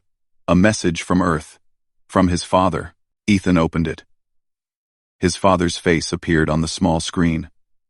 He was an older man with gray hair and hard eyes. Eyes that had seen too much, but still held kindness. "Son, I heard about the trials. I know you are nervous, even if you will not admit it." Ethan smiled slightly. His father always knew. "Let me tell you something. Those aliens think humans are weak because we do not have claws or armor. They do not understand what makes us special." His father leaned closer to the camera. "Millions of years ago, our ancestors survived on the African plains. They were not the biggest or the fastest. But they could do something no other animal could do. They could run for hours without stopping. They would chase prey until the prey collapsed from exhaustion. We are persistence hunters, Ethan. We outlast everything." His father's voice grew serious.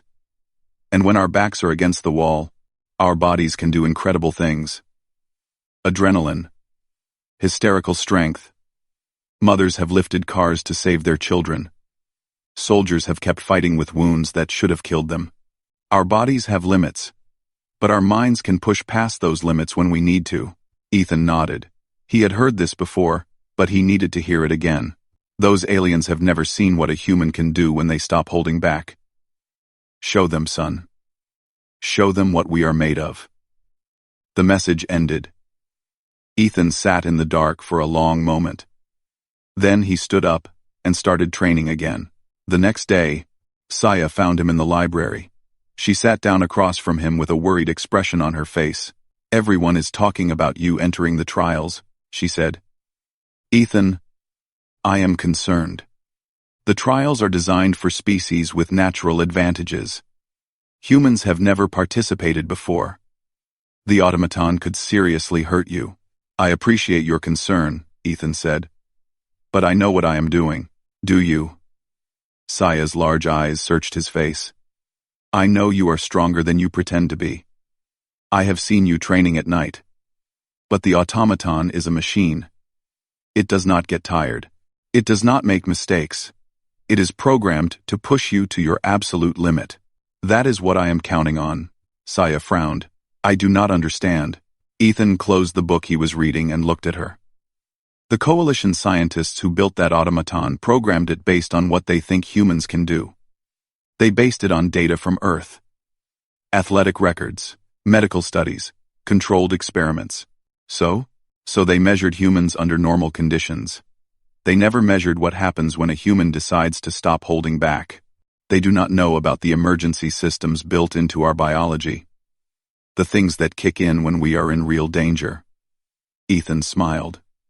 They have no idea what they are about to see. Saya was quiet for a moment. Then she smiled too. You have been planning this since you arrived, have you not? Since before I arrived. Since the day I learned I was coming here. Ethan leaned back. Everyone thinks I am just some weak human who got sent here for political reasons. They think I am a joke, and I let them think that because I wanted to learn about them before I showed them what I could do. That is very clever, Saya admitted, and also a little bit scary. My father taught me that the most dangerous opponent is the one you underestimate. Every species in this academy has spent 3 weeks underestimating me. In 3 days, they are going to learn why that was a mistake. The night before the trials, Ethan did not train. He rested. He ate a good meal. He slept well. His body was ready. His mind was ready. Tomorrow, everything would change. Tomorrow, he would show the galaxy what a human could do when pushed to the limit. Tomorrow, he would break records that had stood for 200 years, and nobody saw it coming. The grand arena was packed. Thousands of students filled the seats that rose up from the fighting floor. Instructors stood along the walls with their arms crossed. High above, in special viewing boxes, representatives from the Galactic Coalition Council watched through tinted glass.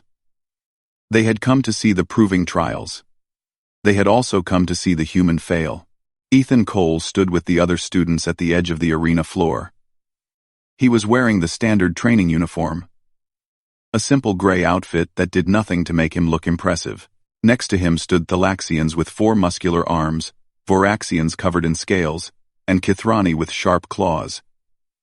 He looked tiny and weak compared to all of them. Zorvak walked over with a grin. Ready to be humiliated, human? Ready as I will ever be, Ethan replied calmly. The trials began with the speed test. Students had to run a complex obstacle course as fast as possible. The Kithrani did well here, their insect bodies designed for quick movement. Ethan finished in the middle of the pack. Not great, not terrible. Exactly where he wanted to be. He was still hiding. Next came the strength test. Students had to lift increasingly heavy weights until they could not continue. Zorvak dominated this trial, his 4 arms allowing him to lift more than anyone else. Ethan struggled and finished near the bottom. The audience laughed. Zorvak laughed loudest of all. The endurance test was next. Students had to run on a machine until they collapsed. Here, Ethan surprised everyone. He kept running long after species twice his size had given up. He ran for over an hour before the instructors finally told him to stop. His legs were shaking and his lungs were on fire. But he was still standing. Instructor Krellis looked at him with new eyes. Interesting, the Voraxian muttered. But the real test was still coming. The combat trial. One by one, students entered the arena to face the training automaton. The automaton was a humanoid machine made of silver metal. It could change its fighting style to match any species. It could move faster than almost any living creature. It was designed to push warriors to their absolute limits. Zorvak went first. He walked into the arena with his 4 arms raised, playing to the crowd. They cheered for him. He was the favorite. The automaton activated. Its eyes glowed blue. It dropped into a fighting stance. Zorvak charged forward. The fight was brutal and fast. His 4 arms struck the machine again and again. The automaton blocked and countered. Zorvak took hits, but kept coming. Finally, after a fierce exchange, he landed a powerful blow that disabled the machine. The timer stopped. 47 seconds.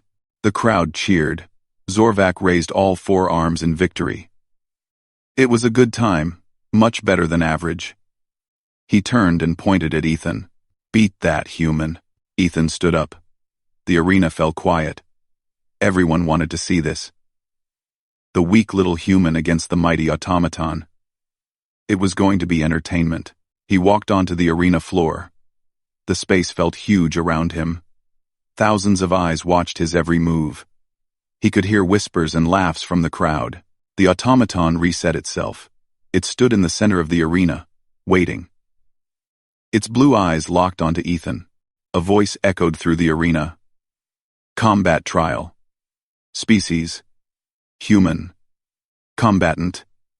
Ethan Cole. Begin on the signal. Ethan took a deep breath. He thought about his father. He thought about all the training. All the years of preparation. He thought about every time Zorvac had knocked him down. Every insult. Every laugh. Then he stopped thinking. He let his mind go quiet. He felt his heartbeat slow down. This was what his father called the calm before the storm.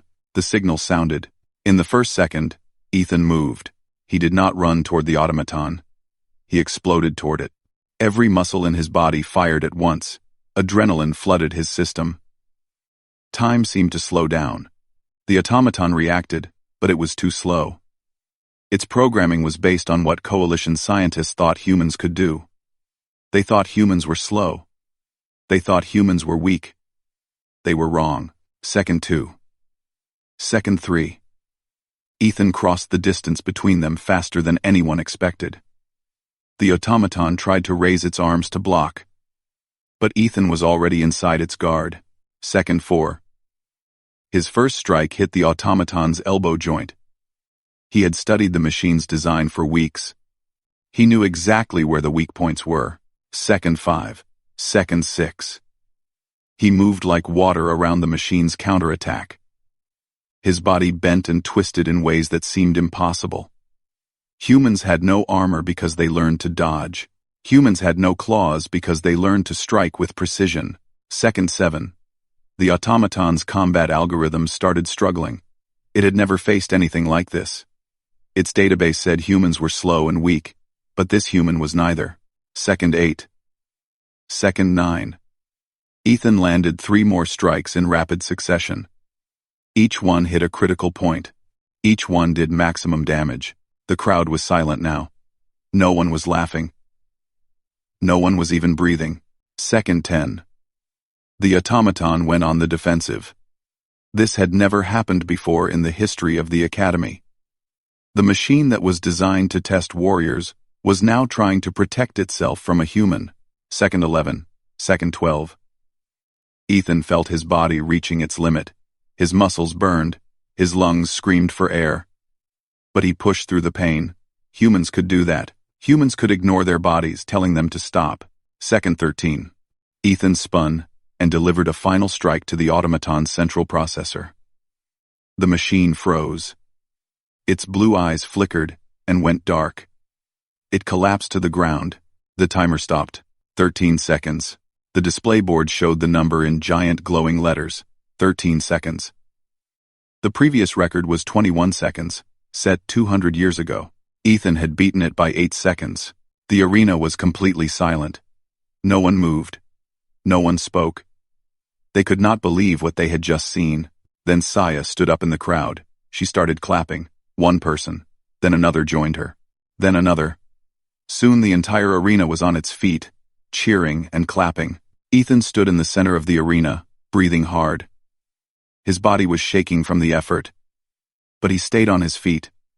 He looked up at the coalition representatives, in their viewing boxes. He looked at Instructor Krellis. He looked at Zorvac, whose forearms hung limp at his sides. Then Ethan Cole, the weak little human, smiled. 13 seconds. A record that would never be forgotten, and the galaxy would never underestimate humans again. The cheering died down slowly. Ethan Cole still stood in the center of the arena, his chest rising and falling as he caught his breath. The disabled automaton lay at his feet like a fallen giant. Then the chaos began. Instructors rushed onto the arena floor. They surrounded the automaton and started checking its systems. One of them, a Kithrani technician with clicking mandibles, called out to the others. There is no malfunction. The machine was operating at full capacity. Another instructor pulled up data on a floating screen. The human speed readings are impossible. Our sensors must be broken. The sensors are fine, the technician replied. I checked them this morning. The human actually moved that fast. Up in the viewing boxes, coalition representatives were talking rapidly into their communicators. They were calling their homeworlds, reporting what they had just witnessed. A human had broken a 200-year-old record. A human had made the combat automaton look slow and clumsy. On the arena floor, Zorvak pushed through the crowd of instructors. His face was twisted with anger and confusion. He cheated, the Thalaxian shouted. There is no way a human could do that. Check him for performance drugs. Check his uniform for hidden technology. Instructor Krellis stepped forward. His yellow eyes studied Ethan with new interest. The medical scans show nothing unusual. No drugs. No technology. Just a human. Then the automaton was sabotaged. The automaton was functioning perfectly. Krellis turned to face Zorvak. Perhaps you should stop making excuses and start asking questions. Zorvak fell silent, but his eyes burned with humiliation. Krellis approached Ethan. The Voraxian towered over him, but there was no mockery in his expression now, only curiosity. How did you do that? Krellis asked. Human physiology should not allow for such performance. Our data says your species is slow and weak compared to most coalition members. Ethan was still breathing hard, but he managed to answer. Your data is incomplete. Explain. Ethan looked around at the crowd of aliens staring at him. Students, instructors, representatives from dozens of worlds. They all wanted to understand what they had just seen. Your scientists measured humans under normal conditions, Ethan began. They tested us when we were calm and comfortable. They recorded what we could do in a laboratory setting. He shook his head. But that is not how humans work. We have backup systems that only activate under extreme stress. Krellis frowned. Backup systems? Adrenaline. You have probably heard of it. It is a chemical our bodies produce when we are in danger. It increases our strength, our speed, our reaction time. It allows us to ignore pain that would normally stop us. All species have stress responses, Krellis said. That does not explain what you did. Human adrenaline is different, stronger. There are documented cases of human mothers lifting vehicles that weighed thousands of pounds to save their trapped children. Soldiers have kept fighting with injuries that should have killed them instantly. We call it hysterical strength. When a human truly believes they are in a life or death situation, their body can temporarily exceed its normal limits by a massive amount. The arena was completely quiet. Every being present was listening. Ethan continued. Your automaton was programmed to fight at what you thought was peak human performance. But you calculated that peak using normal data. You never tested what a human could do when they stopped holding back, when they pushed through every barrier their body tried to put up. A coalition scientist pushed forward from the crowd. She was a tall being with silver skin and 3 eyes. This is fascinating. But surely such extreme performance must have a cost? It does, Ethan admitted. When the adrenaline wears off, my body will crash. I will be exhausted for days. My muscles will ache. If I pushed any harder, I could have seriously injured myself. He smiled slightly. But for 13 seconds, I was faster and stronger than your machine could handle. The scientist typed rapidly on her data pad. We need to study this further. The implications for our understanding of human biology are enormous. Another voice called out from the crowd. It was one of the coalition representatives, a dignified Narellian in formal robes. Why did you hide your abilities? You spent weeks letting everyone mock you and push you around. Why? Ethan thought about the question carefully. Because I wanted to learn. Every species here has natural advantages. Armor, claws, multiple limbs, enhanced senses. Humans have none of those things. We survived on our home world by being smart, by observing, by adapting. I spent 3 weeks watching how everyone fights, learning their patterns, understanding their weaknesses. He looked directly at Zorvak. You knocked me down dozens of times. Each time, I learned something new about how you move. By the time the trials came, I knew exactly how to fight the automaton because I had spent weeks studying everything around me. Zorvak said nothing. His forearms hung at his sides. The arrogance was gone from his face. Instructor Krellis let out a low rumble that might have been a laugh. So humans are not just physically capable of surprising feats. You are also patient predators, who study your prey before striking. My father taught me that we evolved as persistence hunters, Ethan said. Our ancestors did not chase down prey with speed or strength. They followed animals for days, waiting for them to collapse from exhaustion. Patience and endurance are in our blood. The Voraxian nodded slowly. I believe I owe you an apology. I dismissed you as a political formality. I was wrong. I understand. You only knew what the data told you. The data was incomplete. That evening, the Academy's records were officially updated. Ethan Cole, human, now held the fastest combat trial completion in 3,000 years of Academy history. His name appeared on displays throughout the station. Saya found him in the medical bay, where doctors were monitoring his recovery. She sat beside his bed with a huge smile on her face. Everyone is talking about you. The entire coalition is talking about you. Ethan smiled tiredly. Good. That was the plan. You plan to become famous across the galaxy? I plan to show them what humans can do. If that makes me famous, then I can use that fame to help my people. He closed his eyes. Earth just joined the coalition. Most species still see us as primitives who barely discovered space travel. After today, they will think twice before underestimating us. Later that night, Zorvak came to the medical bay. He stood awkwardly in the doorway for a moment before walking over to Ethan's bed. I came to apologize, the Thalaxian said stiffly. I treated you poorly. I was wrong. Ethan studied him. The big alien looked genuinely uncomfortable. Thank you for saying that. Zorvak shifted his weight. I also came to ask you something. He paused. Will you teach me? Teach you what? How to fight like you did. Not just with strength, but with intelligence, with patience.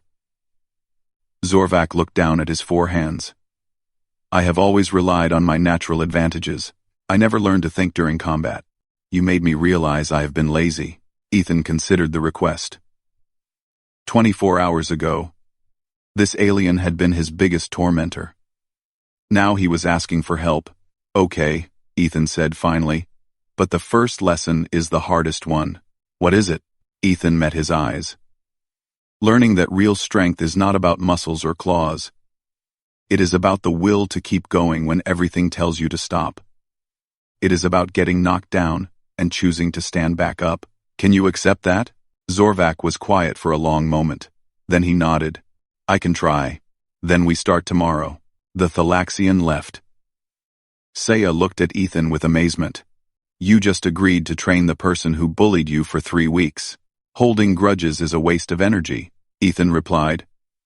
Besides, if I can teach him what my father taught me, then I am spreading human values across the galaxy. That is worth more than revenge. Saya shook her head and smiled. Humans are very strange. Yes, Ethan agreed. We are. And now the galaxy knows it. Word spread fast. Within hours of the proving trials, footage of Ethan's 13-second victory was being broadcast across the galaxy. News networks on hundreds of worlds showed the clip again and again. A small human, barely more than a child by some species standards, had shattered a record that had stood for 2 centuries. The response was immediate and overwhelming. On Thelax Prime, warriors watched the footage with disbelief. How could a creature with only 2 arms move so fast? On the Kithrani homeworld, scientists argued about human biology late into the night. On a dozen other planets, beings who had never thought twice about humans suddenly wanted to know everything about them. The Galactic Coalition Council called an emergency meeting. They demanded that Earth's representatives explain how their data on human capabilities could have been so wrong. The answer was simple, but disturbing. They had never asked the right questions. They had measured humans in comfortable conditions and assumed that was the whole picture. They had never imagined that a species could have emergency reserves so far beyond their normal limits. New research programs were launched across coalition space. Scientists wanted to study human adrenaline, human endurance, human pain tolerance. They wanted to understand how a species with no natural weapons had become the dominant life form on their planet. The answers they found only raised more questions. Back at the Valdrix Combat Academy, life changed for Ethan Cole. Students who had mocked him now treated him with respect. Some even treated him with fear. Instructor Krellis personally requested that Ethan help train other students, teaching them about adaptability and tactical thinking. The human who had been ignored was now one of the most important people at the academy. But Ethan did not let it go to his head. He woke up early every morning, just like before. He trained hard every day. He studied his opponents and worked to improve his weaknesses. Success, his father had taught him, was just another obstacle if you let it make you lazy. True to his word, he began training Zorvak. The Thalaxian struggled at first. He was used to winning through raw power, not through strategy and patience. But slowly, he began to learn. He started watching his opponents more carefully. He started thinking before attacking. He was becoming a better fighter. One day, as they finished a training session, Zorvak asked Ethan a question. "Do you ever think about what would have happened if you had failed the trial?" Ethan wiped sweat from his face. "I thought about it a lot. Failure was always possible. My body could have given out before I disabled the automaton. The adrenaline could have faded too quickly. Were you afraid?" "Of course I was afraid. Fear is natural. The trick is not to let fear control you." Ethan looked at his former bully. "My father used to say that courage is not the absence of fear. It is the decision that something else is more important than fear." "What was more important to you?" Ethan thought about the question. "My people. Earth just joined the galaxy, and everyone saw us as primitive newcomers. I wanted to show them that we deserve to be here, that we have value. If I had failed, I would have tried again, and again, as many times as it took." Zorvak nodded slowly. He was beginning to understand why humans were more dangerous than they appeared. A month after the trials, Ethan received a message from Earth. It was not from his father, it was from the United Earth government. They wanted him to know that his performance had changed everything. Other humans were now being invited to join galactic institutions across coalition space. Academies, scientific centers, diplomatic posts. Doors that had been closed were now opening. Ethan read the message in his room. Saya sat nearby, watching him. "Good news?" she asked. "Very good news." He turned to face her. "When I left Earth, humans were barely tolerated in the coalition. We were seen as newcomers, who did not deserve a seat at the table. Now other humans are being recruited. Scientists, engineers, diplomats." He smiled. "My 13 seconds changed things. But the work of 1,000 other humans will change things even more. You sound proud. I am proud, not of myself, but of what this means for my people." He looked out the window at the stars. Humans have been reaching for the stars since we first looked up at the night sky. We built rockets when we barely understood physics. We sent probes to other planets when half our world still did not have clean water. We are dreamers. We are strivers. And now we finally have a chance to prove ourselves on the galactic stage. Saya stood and joined him at the window. The orange glow of the gas giant Nephora 7 filled the view. Ships moved silently in the distance. "I am glad you came to this academy," she said. "I think I understand humans a little better now." "What have you learned?" "That you are stubborn," she said with a small laugh. "That you never give up. That you treat obstacles as challenges instead of barriers." Her expression grew serious. "And that you care about each other deeply. You did not do this for personal glory. You did it for your people." Ethan nodded. "Humans have always been stronger together than alone. Our greatest achievements were never the work of one person.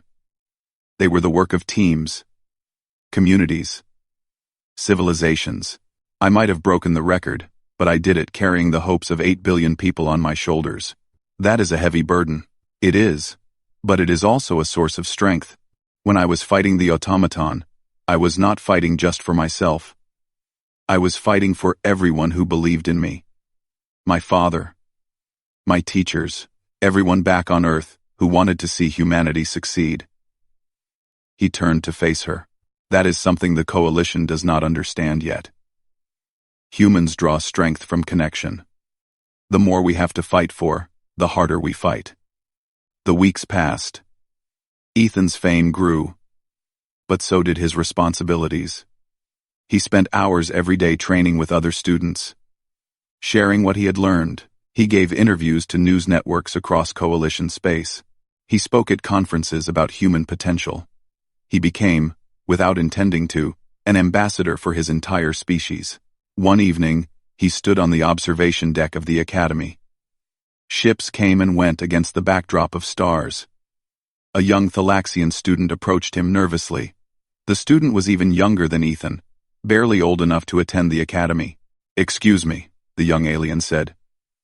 "Are you Ethan Cole? The human who beat the automaton in 13 seconds? Ethan smiled.